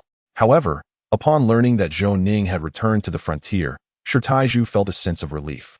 He had been apprehensive about potential conflict with Zhou Ning. Although he had failed to rescue the members of the three prominent families, he had alleviated their troubles. If Chun Zixiang remained alive, the patriarchs of those families would hardly find peace in their slumber. In the imperial capital of the Great Zhou, Wei Wuji perused a confidential missive, scarcely able to believe its contents. He immediately summoned a carriage and made his way to Zheng Weigu's residence. Upon seeing Wei Wuji arrive so late, Zheng Weigua sensed that there must be pressing matters at hand. Could it be that their plan had succeeded? Noticing Wei Wuji's grim demeanor, Zheng Weigua felt an ominous premonition. Had something gone awry? Had the plan failed? He promptly inquired, "What troubles you, Lord Wei?" Wei Wuji produced the confidential document and handed it to him. Zheng Weigua, upon reading the letter, was rendered speechless, utterly astonished. How could this be? How could such a thing happen? Irritated, Wei Wuji exclaimed, "These individuals are utterly incompetent. Over 7,000 men could not subdue merely 2,000 black armored guards. Are they nothing but gluttons?" Remaining composed, Zheng Weigua replied, "The immediate priority is to devise a solution to this issue, while safeguarding Shitaiju and pacifying Zheng Yuan. If Zheng Yuan aligns with Zhou Ning, we will find ourselves in a more precarious situation." Wei Wuji retorted angrily, "Shitaiju is also a fool. Why fear Zhou Ning? His unauthorized command of troops to Nanyang City is a grave offense. Even if he were to kill Zhou Ning, it would be justified." Zheng Weigua began. "Shitaiju has proven himself quite capable, having shot Qin Zixiang in front of Zhou Ning. Otherwise, the situation would be far more troublesome. Although Zhou Ning has taken his troops to Nanyang City, he can claim it was for the safety of the cargo, especially since the imperial transport convoy was ambushed. It is entirely possible that His Majesty might reward him for this." Wei Wuji interjected, "Shitaiju will likely face no repercussions, and neither will our three great families. For Zhou Ning lacks concrete evidence. However, Zheng Yuan poses a dilemma. How do we handle him?" Zheng Weigua replied, "Zheng Yuan is not a concern. He would never betray us. His wife and children are firmly under my control." Wei Wuji cautioned, "Your Majesty will undoubtedly be enraged upon learning of this incident. We must devise a solution." After a moment's contemplation, Zheng Weigua suggested, "The left Vice Minister of the Ministry of Revenue is about to retire. Let His Majesty make the decision." Wei Wuji grasped Zheng Weigua's intent. By allowing the left Vice Minister to retire, they could facilitate Zhou Rendi in placing his own people within the ministry. This would be a tacit admission of defeat, with Zhou Rendi likely to overlook the matter if his interests were satisfied. What if His Majesty remains unsatisfied? Wei Wuji inquired. Zheng Weigua responded, "One left Vice Minister should suffice. Were it not for the need to preserve Shitieju's position, I would willingly relinquish the role. We have already conceded. His Majesty will not pursue our destruction." Wei Wuji pondered. Zhou Ning must suspect that we orchestrated the ambush on the salt convoy. Might he retaliate against us? Zheng Weigua was troubled by this very concern. As long as Zhou Rendi reaped the benefits, a consensus seemed to have been reached, and the matter might fade away. However, the question remained, how would Zhou Ning respond? The atmosphere was tense, and there was a palpable fear that Zhou Ning would stop at nothing. "We shall observe how events unfold," Zheng Weigua concluded, awaiting Zhou Ning's next move. Wei Wuji departed, begrudgingly, unable to comprehend how Zhou Ning had ascended so swiftly. A sense of helplessness filled his heart. Chapter 93. Those who do not engage in wrongdoing fear not the knocking of ghosts. While Wei Wuji was at Zheng Weigua's residence devising strategies to navigate this crisis, Zhou Rendi received a covert letter from Wei Qingyun. As he perused its contents, a fury ignited within him. Their audacity was astounding. They dared to deploy nearly 10,000 men to ambush the imperial transport convoy, showing utter disregard for his authority as emperor. Zhou Ning was further astonished that Zhou Ning had discerned their scheme and traversed great distances from the border to Nanyang City, thwarting their plot by eliminating both the bandits and their leader. Had it not been for Shi Tieju's intervention, Zhou Ning would have secured witnesses, a scenario that would have delighted Zhou Ning beyond measure. The Grand Controller, Dishi, entered with small, measured steps, presenting Zhou Ning with a memorial. Your Majesty. A pressing memorial from the 9th Prince, he announced. Zhou Ning accepted the document and, upon reviewing it, noted that Zhou Ning's report aligned closely with Wei Qingyan's. It seemed the 9th Prince was indeed obedient, concealing nothing from Zhou Ning. This pleased him greatly. The 9th Prince was worthy of his investment. On the following morning during court, the usually vibrant Minister of Personnel, Wei Wuji, and the Minister of Revenue, Zhang Weiguo, remained unusually silent. They refrained from opposing certain matters that encroached upon their family's interests, leaving the other officials perplexed. What had come over these two esteemed gentlemen today? Emperor Zhou Ning sat upon the dragon throne, surveying Wei Wuji and Zhang Weiguo from his elevated position. Noticing their distracted demeanor, a triumphant smile crept across his face. After all, he was the ultimate victor, a sensation he relished deeply. Observing that there was little left to discuss, he spoke. Last night, I received an urgent memorial from the 9th Prince. The yield of salt has been substantial and of exceptional quality. He has already arranged for it to be delivered to me, and I invite you all to sample the new salt when it arrives. Wei Wuji and Zhang Weiguo exchanged glances, realizing that the emperor intended to exploit this opportunity for his own ends. It seemed that today's matters would not conclude amicably. The grand scholar, Kong Yuda, spoke with fervor. Your Majesty, truly, heaven has bestowed its blessings upon us. If the 9th Prince can indeed increase the salt production, it will bring great benefit to the common folk and honor the state. Emperor Zhou Ning laughed heartily, responding, the 9th Prince toils tirelessly for the prosperity of my realm. Yet there are always those who conspire in the shadows. What do you suggest I do with such individuals? As soon as the emperor finished speaking, Kong Yuda understood the underlying implications. It appeared someone had attempted to undermine Zhou Ning, though evidently without success. With righteous indignation, Kong Yuda asserted, Your Majesty. Should the evidence be irrefutable, I believe we must execute them without mercy to serve as a warning to others. Otherwise, who would dare to serve the court in the future? The emperor sneered coldly, in my empire.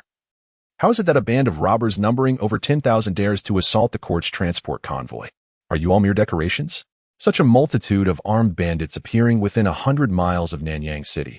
Did the local officials not notice their presence? What are you all doing? The Minister of War, Wei Hong, and the Minister of Personnel, Wei Wuji, immediately knelt before him, declaring, Your Majesty, we are guilty. It is our negligence. Furious, the emperor thundered. You are indeed guilty, deserving of the harshest punishment. Over 10,000 fully armed bandits have silently materialized near Nanyang City, and no one detected them beforehand. Were they to reach the imperial capital, would I not be awaiting my demise? With a clamor, all the ministers knelt down in fear. The appearance of such a formidable force near Nanyang City without any covert assistance was utterly implausible. Only a handful of individuals in the court possessed such capability. The ministers now comprehended why Wei Wuji and Zhang Weiguo had been so reticent today. The reason was clear. The crown prince, Zhou Ming, and the second prince, Zhou Li, remained oblivious to the unfolding events, yet they sensed their father's ire and wisely chose to speak less. Minister Wei Hong suggested, Your Majesty, I believe we should dispatch personnel to thoroughly investigate this matter and eliminate the court's treacherous elements. If the enemy has bribed these miscreants, the consequences could be catastrophic. Wei Wuji and Zhang Weiguo felt a surge of indignation. Wei Hong seemed intent on shifting the blame onto them, diverting attention toward the enemy. Minister Zhang Weiguo interjected. Your Majesty, Minister Wei is being alarmist. The bandits appearing near Nanyang City may have disguised themselves as commoners to pass through various towns. The appearance of the Northern Yuan people is distinctive and easily recognizable. They would never infiltrate the realm of Great Zhou. The Minister of War, Wei Hong, retorted, Even if the enemy cannot infiltrate the Great Zhou, it is imperative to identify and eliminate these nefarious elements. How can we ensure the peace of mind of the populace and uphold the authority of the court otherwise? Wei Hong had been vociferously advocating for this matter ever since receiving a letter from his son, Wei Qingyan. Had it not been for Zhou Ning's astute deduction of the enemy's plot and his timely arrival with troops, his son would have perished in Nanyang City. In that instant, Wei Hong discerned the identity of the mastermind behind the scheme. which is why he fervently pressed for a thorough investigation, thereby fortifying the emperor's position. The Minister of Personnel, Wei Wuji, interjected, "Your Majesty, I believe this incident is merely an unfortunate accident. The court could issue a decree mandating strict scrutiny of all passers-by, thus effectively mitigating the likelihood of similar occurrences in the future." Wei Hong questioned, "Your Majesty, do I sense a reluctance from both ministers regarding this matter?" Zheng Weiguo immediately countered, "Your Majesty, I believe it is indeed prudent for the court to dispatch personnel for a rigorous inquiry into this issue. However, should the investigation yield no results, the ensuing climate of fear among officials and generals would be counterproductive." The Minister of War, Wei Hong, scoffed, asserting, "Those who harbor no guilt have nothing to fear from the knocking of ghosts at their door." The Grand Scholar, Kong Yuda, sensing the opportune moment, spoke, "Your Majesty, the points raised by the ministers are valid. It appears that bandits, mistaking the silver transported by the court for their own, have amassed to raid the convoy, disguising themselves as common citizens, making detection exceedingly difficult. I believe it is not too late to mend the fold. A decree should be issued for stringent checks on travelers in every city to prevent such incidents from recurring. Should similar occurrences arise, local officials and generals must face direct punishment." Upon concluding his remarks, all eyes turned to Emperor Zhou Ren, who tapped his fingers rhythmically on the dragon throne, each strike resonating like a heartbeat for Wei Wuji and Zheng Weiguo, who were now visibly sweating. The emperor ceased his tapping and, with a grave demeanor, declared, "I believe the scholar's approach is feasible. This time, I shall extend a measure of leniency and grant them a chance, should a recurrence transpire. There will be no mercy." A sigh of relief escaped Wei Wuji and Zheng Weiguo. They had navigated this perilous juncture. The emperor, aware of the multitude of officials and generals entangled in the investigation, chose not to pursue it further, considering the ramifications. In Chapter 94, Simply Displeased with You, Zheng Weiguo remarked, "Your Majesty, the left Deputy Minister of Revenue is aged and ailing, having requested to retire to his hometown on multiple occasions. Today, he has been unable to attend court due to illness. I beseech your approval." The emperor expressed regret, yet ultimately consented to the left deputy minister's request, feeling a sense of relief as the noble families voluntarily conceded this time. Upon returning to the imperial study, the emperor laughed heartily, with Dashi mirroring his joy. In recent years, the emperor had rarely expressed such exuberance. This year, thanks to the ninth prince, his usual frown had been replaced with a smile. The emperor remarked, "The ninth is indeed commendable. I have played my cards well. I have long wished to position someone within the Ministry of Revenue. Yet Zheng Weiguo and Zhao Pingqing consistently obstructed my efforts. Thanks to the ninth, Zheng Weiguo has been compelled to relinquish the deputy minister's position, which brings me great satisfaction." The Grand Steward, Dashi, listened with a smile, refraining from offering any opinions, fully aware of the adage that serving the emperor is akin to accompanying a tiger. Emperor Zhou Ren observed Dashi laughing nearby, and remarked, "I am filled with joy, yet you merely stand there grinning foolishly." Dashi bowed respectfully and replied, "Your Majesty's happiness brings me joy as well. I know little of the matters at hand. I only understand that the ninth prince brings delight to your Majesty." And thus he is undoubtedly correct. Emperor Zhou Ren chuckled heartily, saying, "Indeed, the ninth prince has proven remarkable. In just a few months, he has compelled Zheng Weiguo to bow, even eliminating many of their number. For years, this group has committed countless vile acts, and I could only turn a blind eye, but how astonishing it is that the ninth prince's intervention has been so extraordinary." Dashi pondered silently. The emperor had praised the ninth prince twice, indicating that Zhou Ning's standing in the emperor's eyes was on the rise. Smiling, Dashi added, "The ninth prince is youthful and impetuous. His bold actions took them by surprise. It is your Majesty who supports him, with divine authority on his side. Who would dare to act recklessly?" Emperor Zhou Ren laughed joyously, for who does not appreciate flattery? Dashi's compliments struck a chord with the emperor. Thus he could not help but feel elated. Dashi adhered to the belief that well-placed flattery leads to promotions and wealth. In his moment of joy, Emperor Zhou Ren did not forget to acknowledge Zhou Ning's contributions, issuing a decree to reward the black armored guards. The compensation for those who fell in battle was doubled, to be delivered directly by the Ministry of Revenue into Zhou Ning's hands, to prevent any unscrupulous individuals from embezzling the funds. Now, who would dare to touch Zhou Ning's silver? Such an act would invite trouble. Upon receiving the compensation brought by the Ministry of Revenue, Zhou Ning understood this was the emperor's indirect way of compensating him. Yet it was a pity that over 2,000 valiant men of the Black Armored Guards had become casualties of political strife. Zhou Ning addressed Wei Qingyun, stating, "You shall oversee the distribution of the compensation, ensuring it reaches the families of each brother. For those in dire circumstances, bring them directly to the border and arrange for work at the salt factory. For those unable to labor, we shall provide for them. We cannot let our brothers feel abandoned." Wei Qingyun solemnly assured him, "My lord, rest assured that I will see to it that every family receives their due. Should anyone dare to interfere, I shall not hesitate to take their life." Zhou Ning, with gravity, replied, "When you deliver the compensation, should you encounter anyone harassing the families of our brothers, I trust you know what to do?" Wei Qingyun promptly affirmed, "I understand, and I shall attend to this matter at once." Without delay, Wei Qingyun departed from the border to distribute the compensation. At that moment, Tan Yo hurriedly entered. Grinning as he announced, "My lord, Zhao Feihu and the others have returned." Zhou Ning immediately rose and accompanied Tan Yo to meet Zhao Feihu and his companions. Upon seeing them, Zhou Ning nearly wept. Each was tattered and appeared almost feral, yet their spirits remained high. Zhao Feihu, upon spotting Zhou Ning, declared, "My lord, we have fulfilled our mission and returned with over 5,000 war horses. Regrettably, we could not bring back the others." Zhou Ning, aware of the arduous journey, knew those horses must have perished in the chasm or sustained injuries too severe to endure. He felt immense satisfaction, not only for the recovery of the horses, but also for having gathered intelligence on the northern Yuan. Zhou Ning laughed exuberantly. "Feihu, you have achieved a great feat. Tonight, I shall host a banquet in your honor and reward the brothers of the Black Armored Guards." The news of Zhou Ning acquiring a substantial number of war horses spread throughout the entire border. The commanders stationed at these frontiers were filled with envy, for the steeds brought back by Zhao Feihu were of superior quality, surpassing their own mounts by a significant margin. The integration of such horses would undoubtedly confer a considerable advantage on the battlefield, which explained why the cavalry of the Great Zhou had been perpetually on the defensive against the cavalry of the northern Yuan. Within Zhang Daoyuan's tent, these frontier commanders had gathered with the intention of persuading Zhang Daoyuan to request some war horses from Zhou Ning. General Zhu Jie of the Left Guard Army, harboring a mix of envy and resentment, remarked, "A mere 10,000 black armored guards possess equipment and steeds superior to those of our entire frontier army. His Majesty is indeed partial."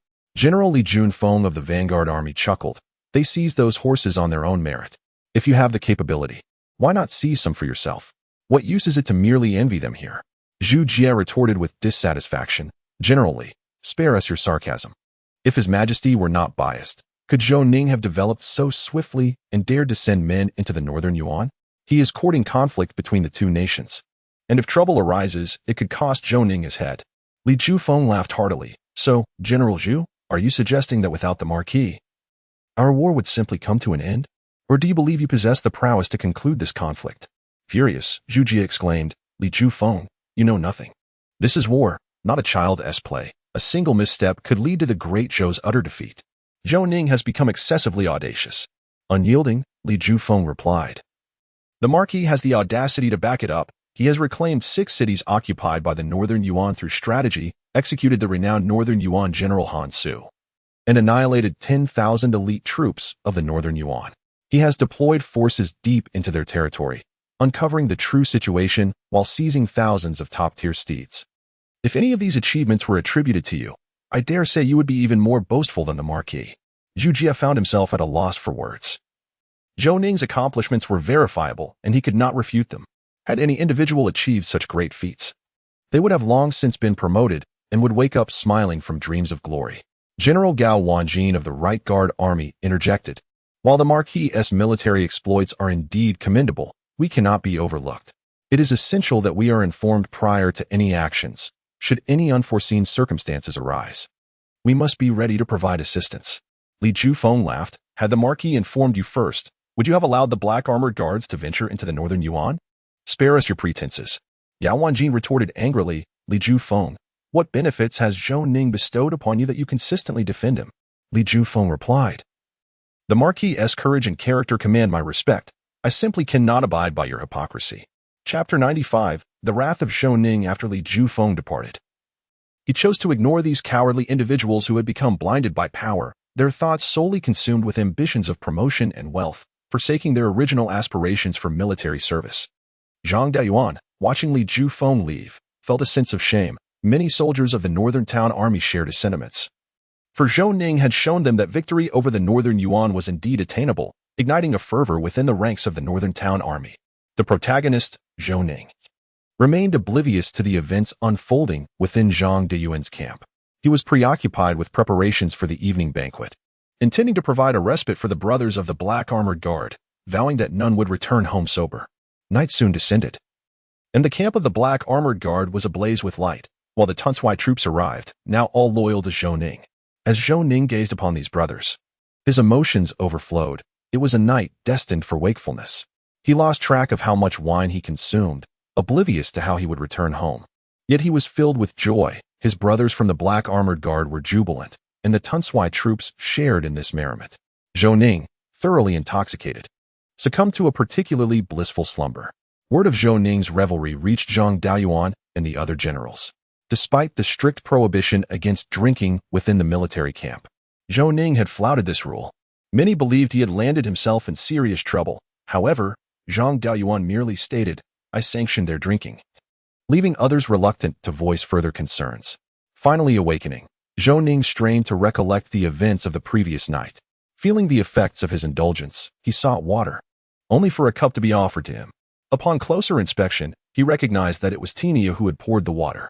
Tinia had remained awake throughout the night, having abstained from drinking out of concern for Zhou Ning's well-being. Zhou Ning inquired, "How long have I been asleep?" Tinia replied with a grin, "It is already noon.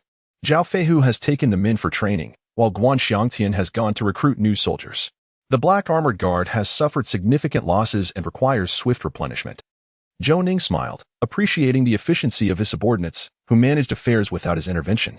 At that moment, a black armored soldier stumbled into the tent, battered and weak, urgently imploring, "My lord, hurry to save General Wei. It may be too late." After uttering these words, the soldier collapsed. Zhou Ning promptly summoned the military doctor to attend to him, eager to ascertain the situation, but the soldier had already lost consciousness. Understanding the need for immediate action, Zhou Ning dispatched a message for Zhao Feihu to return with his troops. Soon enough, the black armored soldier regained consciousness. Zhou Ning learned that Wei Qingyun and his companions had been captured in Luocheng by none other than the notorious Lu Dogwan, known as the Brave Marquis, a familiar face to Zhou Ning. The incident began when Wei Qingyun delivered compensation to the family of a deceased black armored brother and fortuitously witnessed a group abducting local women.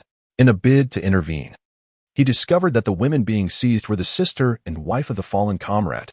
The perpetrator of this heinous act was Lu Hai, who, embittered after Zhou Ning had rendered him incapacitated, had descended into a twisted state of mind, abducting attractive women and subjecting them to various forms of torment until he ultimately drove them to their demise. Encountering two women of noteworthy beauty, Lu Hai commanded their abduction, only to be confronted by Wei Qingyun. Upon realizing Wei Qingyun's affiliation with Zhou Ning, Lu Hai refused to let the matter go. Ever since his downfall, he had taken to traveling with dozens of henchmen, unable to confront Zhou Ning directly and refrain from harming his subordinates. Lu Hai opted instead to unleash his men upon Wei Qingyun, intending to deliver a severe beating. However, Lu Hai underestimated the Black Armored Guards, suffering a brutal beating that left him battered and bruised. His numerous subordinates also fared poorly in the encounter. Upon learning of the incident, Lu Dogwan rushed over, and upon witnessing Lu Hai's plight, he immediately ordered the capture of Wei Qingyun. A fierce battle ensued, weapons were drawn, and ultimately, Wei Qingyun and his companions, outnumbered, were apprehended. Lu Dogwan, upon discovering they were associated with Zhou Ning, stripped them of their clothing and hung them at the city gate as a means of humiliation towards Zhou Ning. Infuriated by this affront, Zhou Ning, who had previously refrained from conflict, felt compelled to respond. He had not sought trouble the last time, but Lu Dogwan's deliberate humiliation of Wei Qingyun was a direct slap to his face. In a fit of rage, Zhou Ning commanded Zhao Feihu to assemble the troops, declaring his intent to confront Lu Dogwan in Luocheng, questioning how many heads Lu Dogwan possessed to oppress the common people and commit such villainy. Pondering if the Great Zhou still upheld the law, Zhao Feihu cautioned, "My lord, mobilizing the entire army may be excessive. Leading troops to Luocheng without authorization is a grave offense. We should tread carefully." Zhou Ning retorted with a cold smile, "That is precisely my intention. Let them know that Zhou Ning is not to be trifled with, even if you are a distinguished marquis with numerous military achievements." With 5,000 black armored guards, Zhou Ning advanced towards Luocheng. Upon reaching Yambiguan, General Xin Xiu mistakenly believed they were under attack by the northern Yuan and immediately ordered his soldiers to stand ready. However, upon recognizing Zhou Ning, he could only smile wryly. From his elevated position, Xin Xiu inquired, "My lord, what brings you here with such a formidable force?" Zhou Ning replied loudly, "General Shan, I have urgent military matters that require my presence in Luoqing. I request that you open the gates of Yanbiguan to allow us passage." Although Xin Xiu had not heard of any pressing military situation, the fierce demeanor of the black armored guard suggested that something serious was indeed afoot. Thus, he ordered the gates opened, permitting Zhou Ning and his forces to pass. After Zhou Ning had departed for some time, Xin Xiu grew increasingly uneasy and promptly dispatched someone to find Zhang Daoyuan to ascertain the situation, verifying whether Zhou Ning truly had military orders. Zhou Ning raced through Yanbiguan, arriving at Luoqing just before nightfall. At the city gates stood numerous tall pillars, from which hung the battered bodies of black armored guards. With Wei Qingyun in a particularly dire state, his flesh torn and bloodied. In a swift motion, the black armored guards shot arrows, severing the ropes that bound them, and galloped forth to catch them before they hit the ground. Zhou Ning commanded, "Feihu, seize the city gates and compel the city guards to surrender. Any resistance shall be met with lethal force." Zhao Feihu led the charge, crashing into the gates of Luoqing as the city guards attempted to shut them. But he easily overwhelmed them, swiftly securing control of the gates. Zhou Ning, witnessing the battered Wei Qingyun, seethed with anger, knowing that several black armored guards had perished, brutally beaten to death. His fury was enough to ignite the entire Luoqing. Wei Qingyun slowly opened his eyes, recognizing Zhou Ning as their savior, and hoarsely urged, "My lord, hurry and save them. 2 women remain in their clutches." Zhou Ning ordered assistance for the injured and set forth towards the residence of the Yangwu Marquis. Determined that no one would save Lu Dogwan and his family today, he intended to raze the Yangwu Marquis' estate to the ground.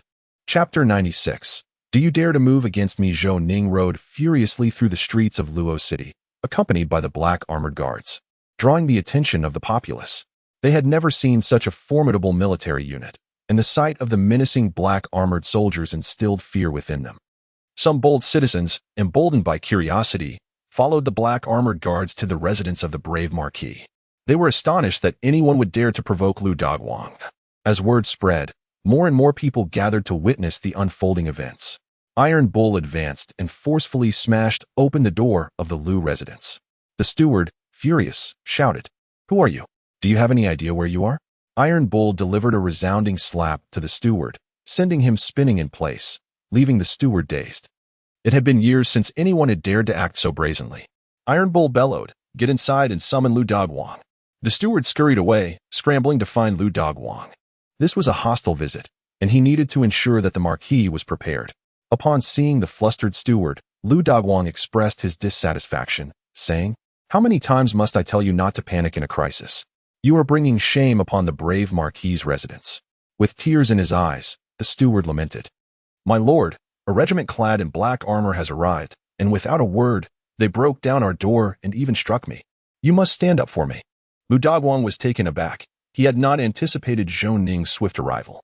Well prepared, he believed his cousin Lu Daliang was already on his way. Lu Dogwang immediately ordered the steward to gather the guards of the residence. After Zhou Ning's previous escape, Lu Dogwang had selected a group of seasoned veterans to safeguard his home, convinced that Zhou Ning's black armored guards could not possibly overpower his trained men. There were already factions attempting to sway Lu Dogwang against Zhou Ning. Lu Dogwang was well aware of the conflicts between Zhou Ning and the aristocracy. Being a man of merit himself, he naturally found himself opposing Zhou Ning. He had also established connections with certain individuals in the capital, seeking to leverage their influence against Zhou Ning. His desire for vengeance for his son ran deep. Lu Dogwang arrived at the gates of the brave Marquis' residence with 300 guards. Upon witnessing the heavily fortified black armored guards, he remained unfazed and filled with confidence, believing that Zhou Ning would not dare act against him.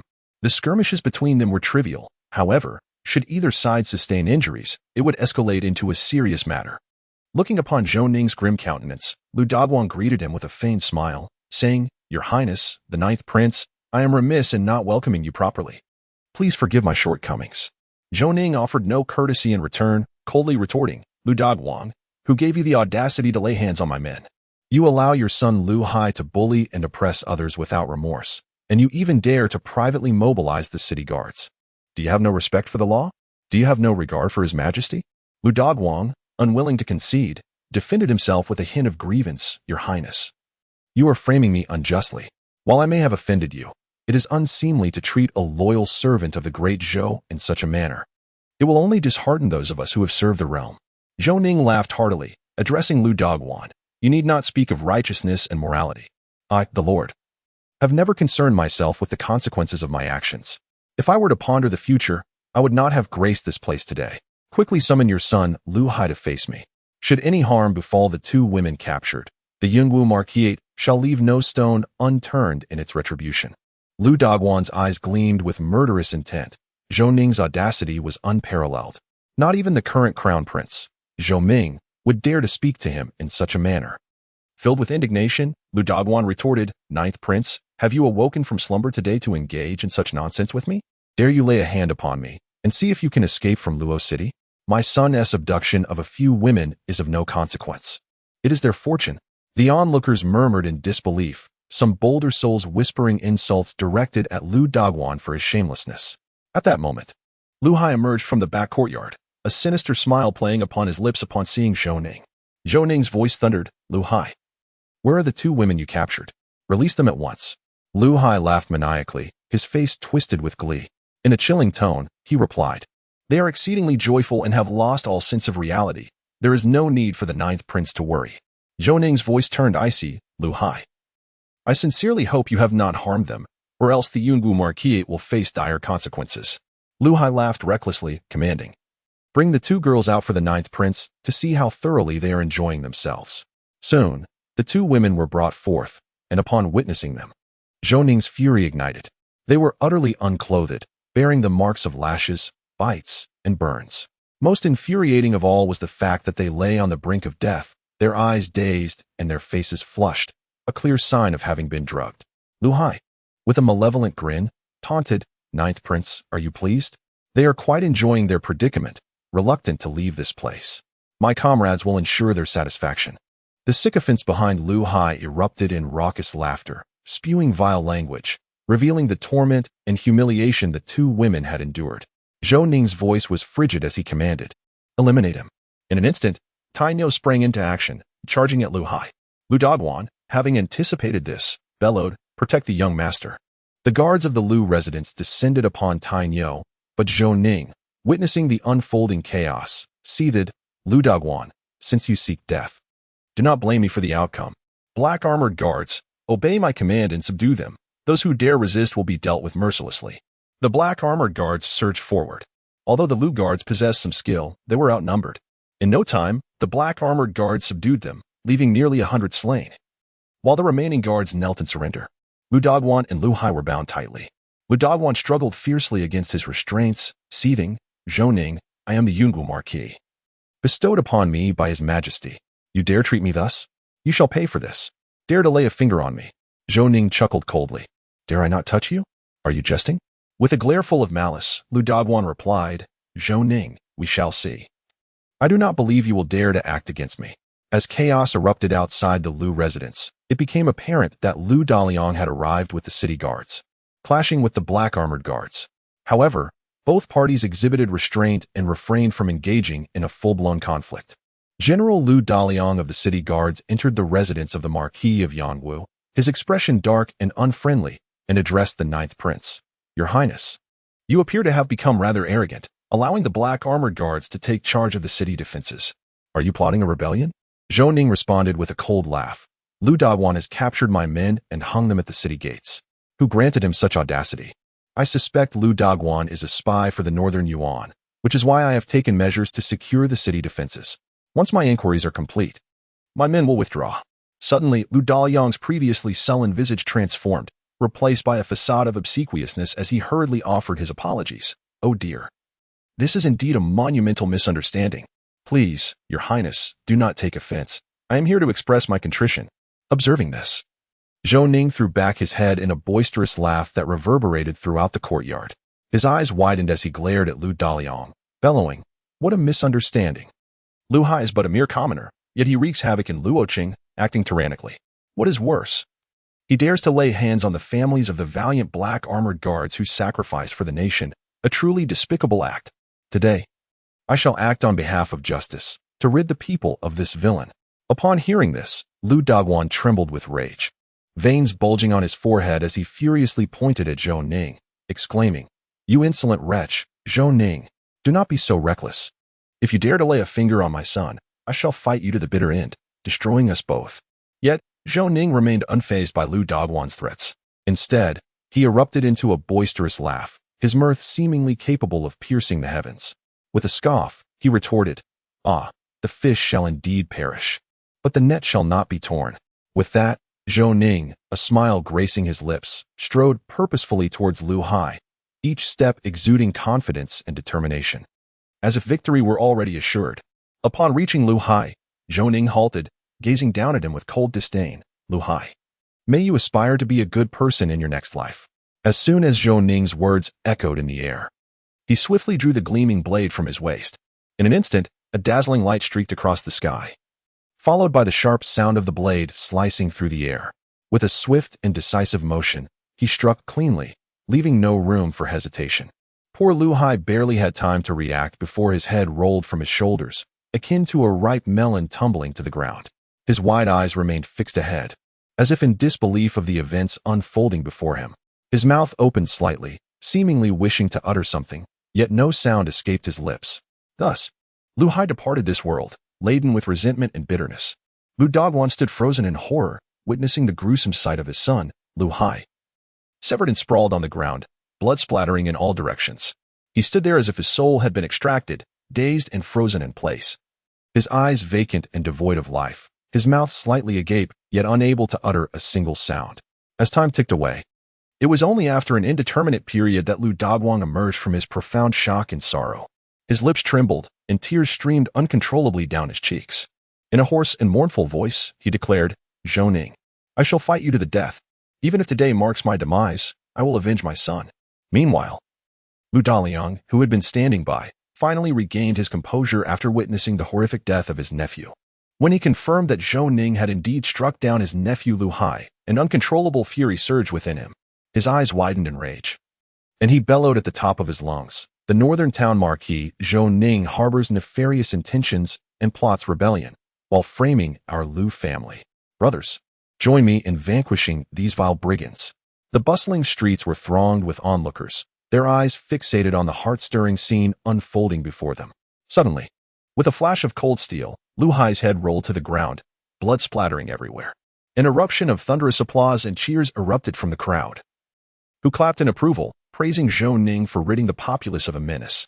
At that moment, both commanders issued their commands simultaneously, and in an instant, the two armies roared in unison, drawing their swords like tigers descending a mountain.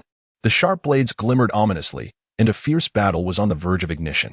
The once eager spectators, now witnessing the unfolding chaos, turned pale with fear. Realizing danger was imminent, they scattered like a swarm, fleeing in terror to avoid becoming innocent victims of the impending bloodshed. Amidst the turmoil, Zhou Ning, with eyes wide and voice hoarse, shouted at Lu Daliang across the way. "Lu Daliang, as a distinguished general of the court, you bear the heavy responsibility of protecting your homeland and safeguarding the people. Yet now, without discernment, you ally yourself with Lu Dagwan and his son. Do you not fear the scorn of the world?" Lu Daliang erupted into a maniacal laugh, his face contorted with malice, as if his laughter could pierce the heavens. "Ha ha ha, our Lu family is waned, and in this generation, Lu Hai is our sole heir. Yet you, a fool unaware of your own demise, dared to take his life. Today, no matter the outcome, I shall ensure you pay in blood for this transgression, even if it leads to my own obliteration." Simultaneously, Zhou Ning was consumed by rage. With wide eyes, he shouted to the city guards, "All city guards, lend me your ears. Lu Dagwan and Lu Daliang are notorious for their heinous deeds in Luoqing. As members of the city guard, entrusted with the sacred mission of protecting our homeland, how can you allow yourselves to be manipulated by such treacherous scoundrels? Now, if you lay down your weapons immediately, I shall pardon your past actions and personally plead with His Majesty for leniency on your behalf. However, should any of you remain obstinate and unrepentant, do not blame me for my mercilessness. I will show no mercy." Upon hearing Zhou Ning's impassioned words, the hearts of many city guards wavered. They were acutely aware of the numerous misdeeds committed by Lu Dagwan and Lu Daliang, yet had long been compelled to obey the commands of these brothers due to their tyrannical influence. At this moment, having received the promise and assurance from the Marquis, many city guards began to hesitate. After all, they had families to consider, and none wished to blindly follow the Lu brothers into a dark abyss, ultimately facing a tragic fate. Consequently, an increasing number of city guards slowly relinquished their tightly gripped weapons, expressing their willingness to surrender. However, amidst this apparent shift in allegiance, a small faction of diehard loyalists remained obstinate. These individuals clutched their weapons as if they were their last lifeline, resolutely refusing to yield. It is essential to note that these individuals were trusted confidants of the Lu brothers, having basked in their power and indulged in the suffering of the innocent, their hands stained with the blood of countless common folk. To the ordinary populace, they were nothing short of embodiments of evil, deserving of retribution. Yet, even in the face of overwhelming pressure and encirclement, they displayed no remorse, still attempting to resist to the bitter end. Zhou Ning's expression darkened, exuding a chilling aura as he surveyed the crowd with piercing eyes, coldly declaring, "I have afforded you an opportunity, but regrettably, you have not cherished it.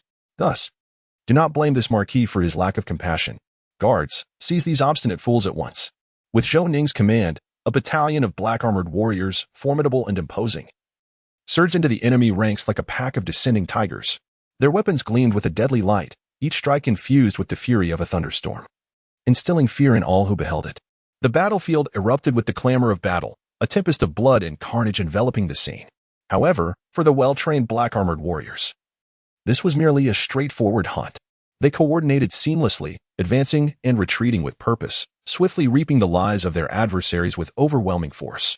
In less than an hour, the once defiant enemy forces were utterly routed, the ground littered with corpses, rivers of blood flowing freely.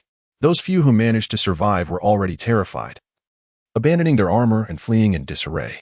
At that moment, Lu Dagwan and Lu Daliang, sensing the impending doom, sought to escape amidst the chaos. Yet, how could their every move elude the vigilant gaze of Zhou Ning? Zhou Ning scoffed inwardly, contemplating, "Think you can flee? It shall not be so easy. If I allow these two instigators to escape today, how can I face the common people of Luochen? How shall I answer to the court? And what of the families of the fallen black-armored warriors and Wei Qingyun?" In an instant, the Iron Bull charged forward like a fierce tiger, colliding with the Lu brothers in a fierce struggle. The Iron Bull, having trained in martial arts since childhood, has mastered unparalleled skills, unleashing them now with an intensity akin to a tempest. Momentarily, the Lu brothers find themselves at a loss. Yet, they are no ordinary adversaries, seasoned in countless battles. They possess a wealth of combat experience. Faced with the Iron Bull's ferocious onslaught, they remain composed, skillfully countering his attacks with a variety of techniques. As the conflict ensues, neither side gains the upper hand.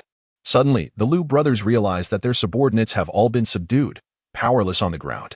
Sensing the dire situation, a wave of panic washes over them. They understand that if they continue to engage the Iron Bull, their escape may become impossible. Thus, exchanging a knowing glance, they silently agree to seize the moment and extricate themselves from his grasp. However, as they momentarily divert their focus, the Iron Bull keenly detects this opening. In the blink of an eye, he swings his iron rod with startling speed, striking Lu Daliang's leg with the precision of a lightning bolt. A sickening crack echoes as Lu Daliang cries out in agony, collapsing to the ground, rendered immobile. A heart-wrenching scream pierces the air as Lu Daliang, racked with pain, falls backward, landing heavily on the cold, unforgiving ground. This sudden, excruciating torment robs him of any will to resist, leaving him convulsing helplessly. Witnessing this harrowing scene from a distance, Lu Dagwan's heart ignites with fury and profound sorrow. Seeing his younger brother injured and incapacitated, he rushes forward without hesitation, intent on rescuing Lu Daliang from his plight. Yet, as he approaches, the Iron Bull's powerful arm swings once more, the heavy weapon crashing down with lethal intent. With a dull thud, the fatal blow strikes Lu Daliang's head. In an instant, a gruesome mixture of red and white erupts from the shattered skull, splattering across Lu Daliang's body. The horrifying scene is so shocking that time seems to freeze. Gazing at his brother's mangled corpse, Lu Dagwan's eyes burn with rage, tears streaming uncontrollably. He realizes there is no escape from this dire circumstance, yet a deep-seated hatred compels him to make one final stand. Resolutely, he abandons his struggle with the Iron Bull and lunges toward Zhou Ning. At this moment, Lu Dagwan is consumed by a singular thought. Even at the cost of his life, he must slay Zhou Ning, ensuring that if he must perish, it is with purpose. In this critical moment, the Iron Bull watches as Lu Dogwan charges toward Zhou Ning like a fierce beast, yet he remains unfazed. Lu Dogwan moves swiftly. Reaching Zhou Ning in an instant, a twisted, malevolent smile etched upon his face. For he has come seeking vengeance for the blood-soaked tragedy of his family, all of whom met a gruesome fate at Zhou Ning's hands. However, in the face of the formidable Lu Dogwan, Zhou Ning merely curled the corners of his mouth into a slight, disdainful smile. In a flash, he drew from his waist a dazzlingly sharp blade. In an instant, the blade glimmered with a chilling light, akin to a bolt of lightning slicing through the sky. Before Lu Dogwan could react, he felt a sudden sharp pain. And upon looking down, he discovered a deep gash carved into his chest by the blade.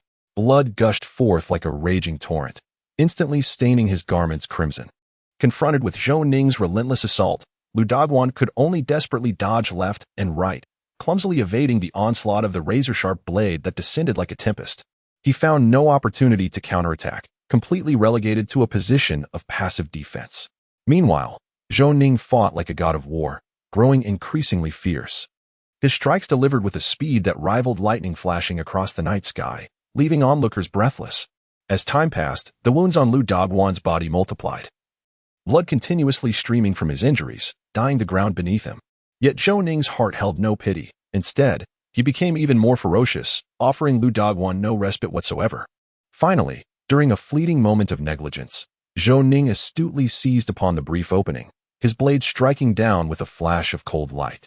Lu Dogwan let out a horrendous scream as one of his arms was severed, tumbling several feet away. Zhou Ning stood coldly, gazing at the wretched figure before him, and slowly sheathed his bloodied sword.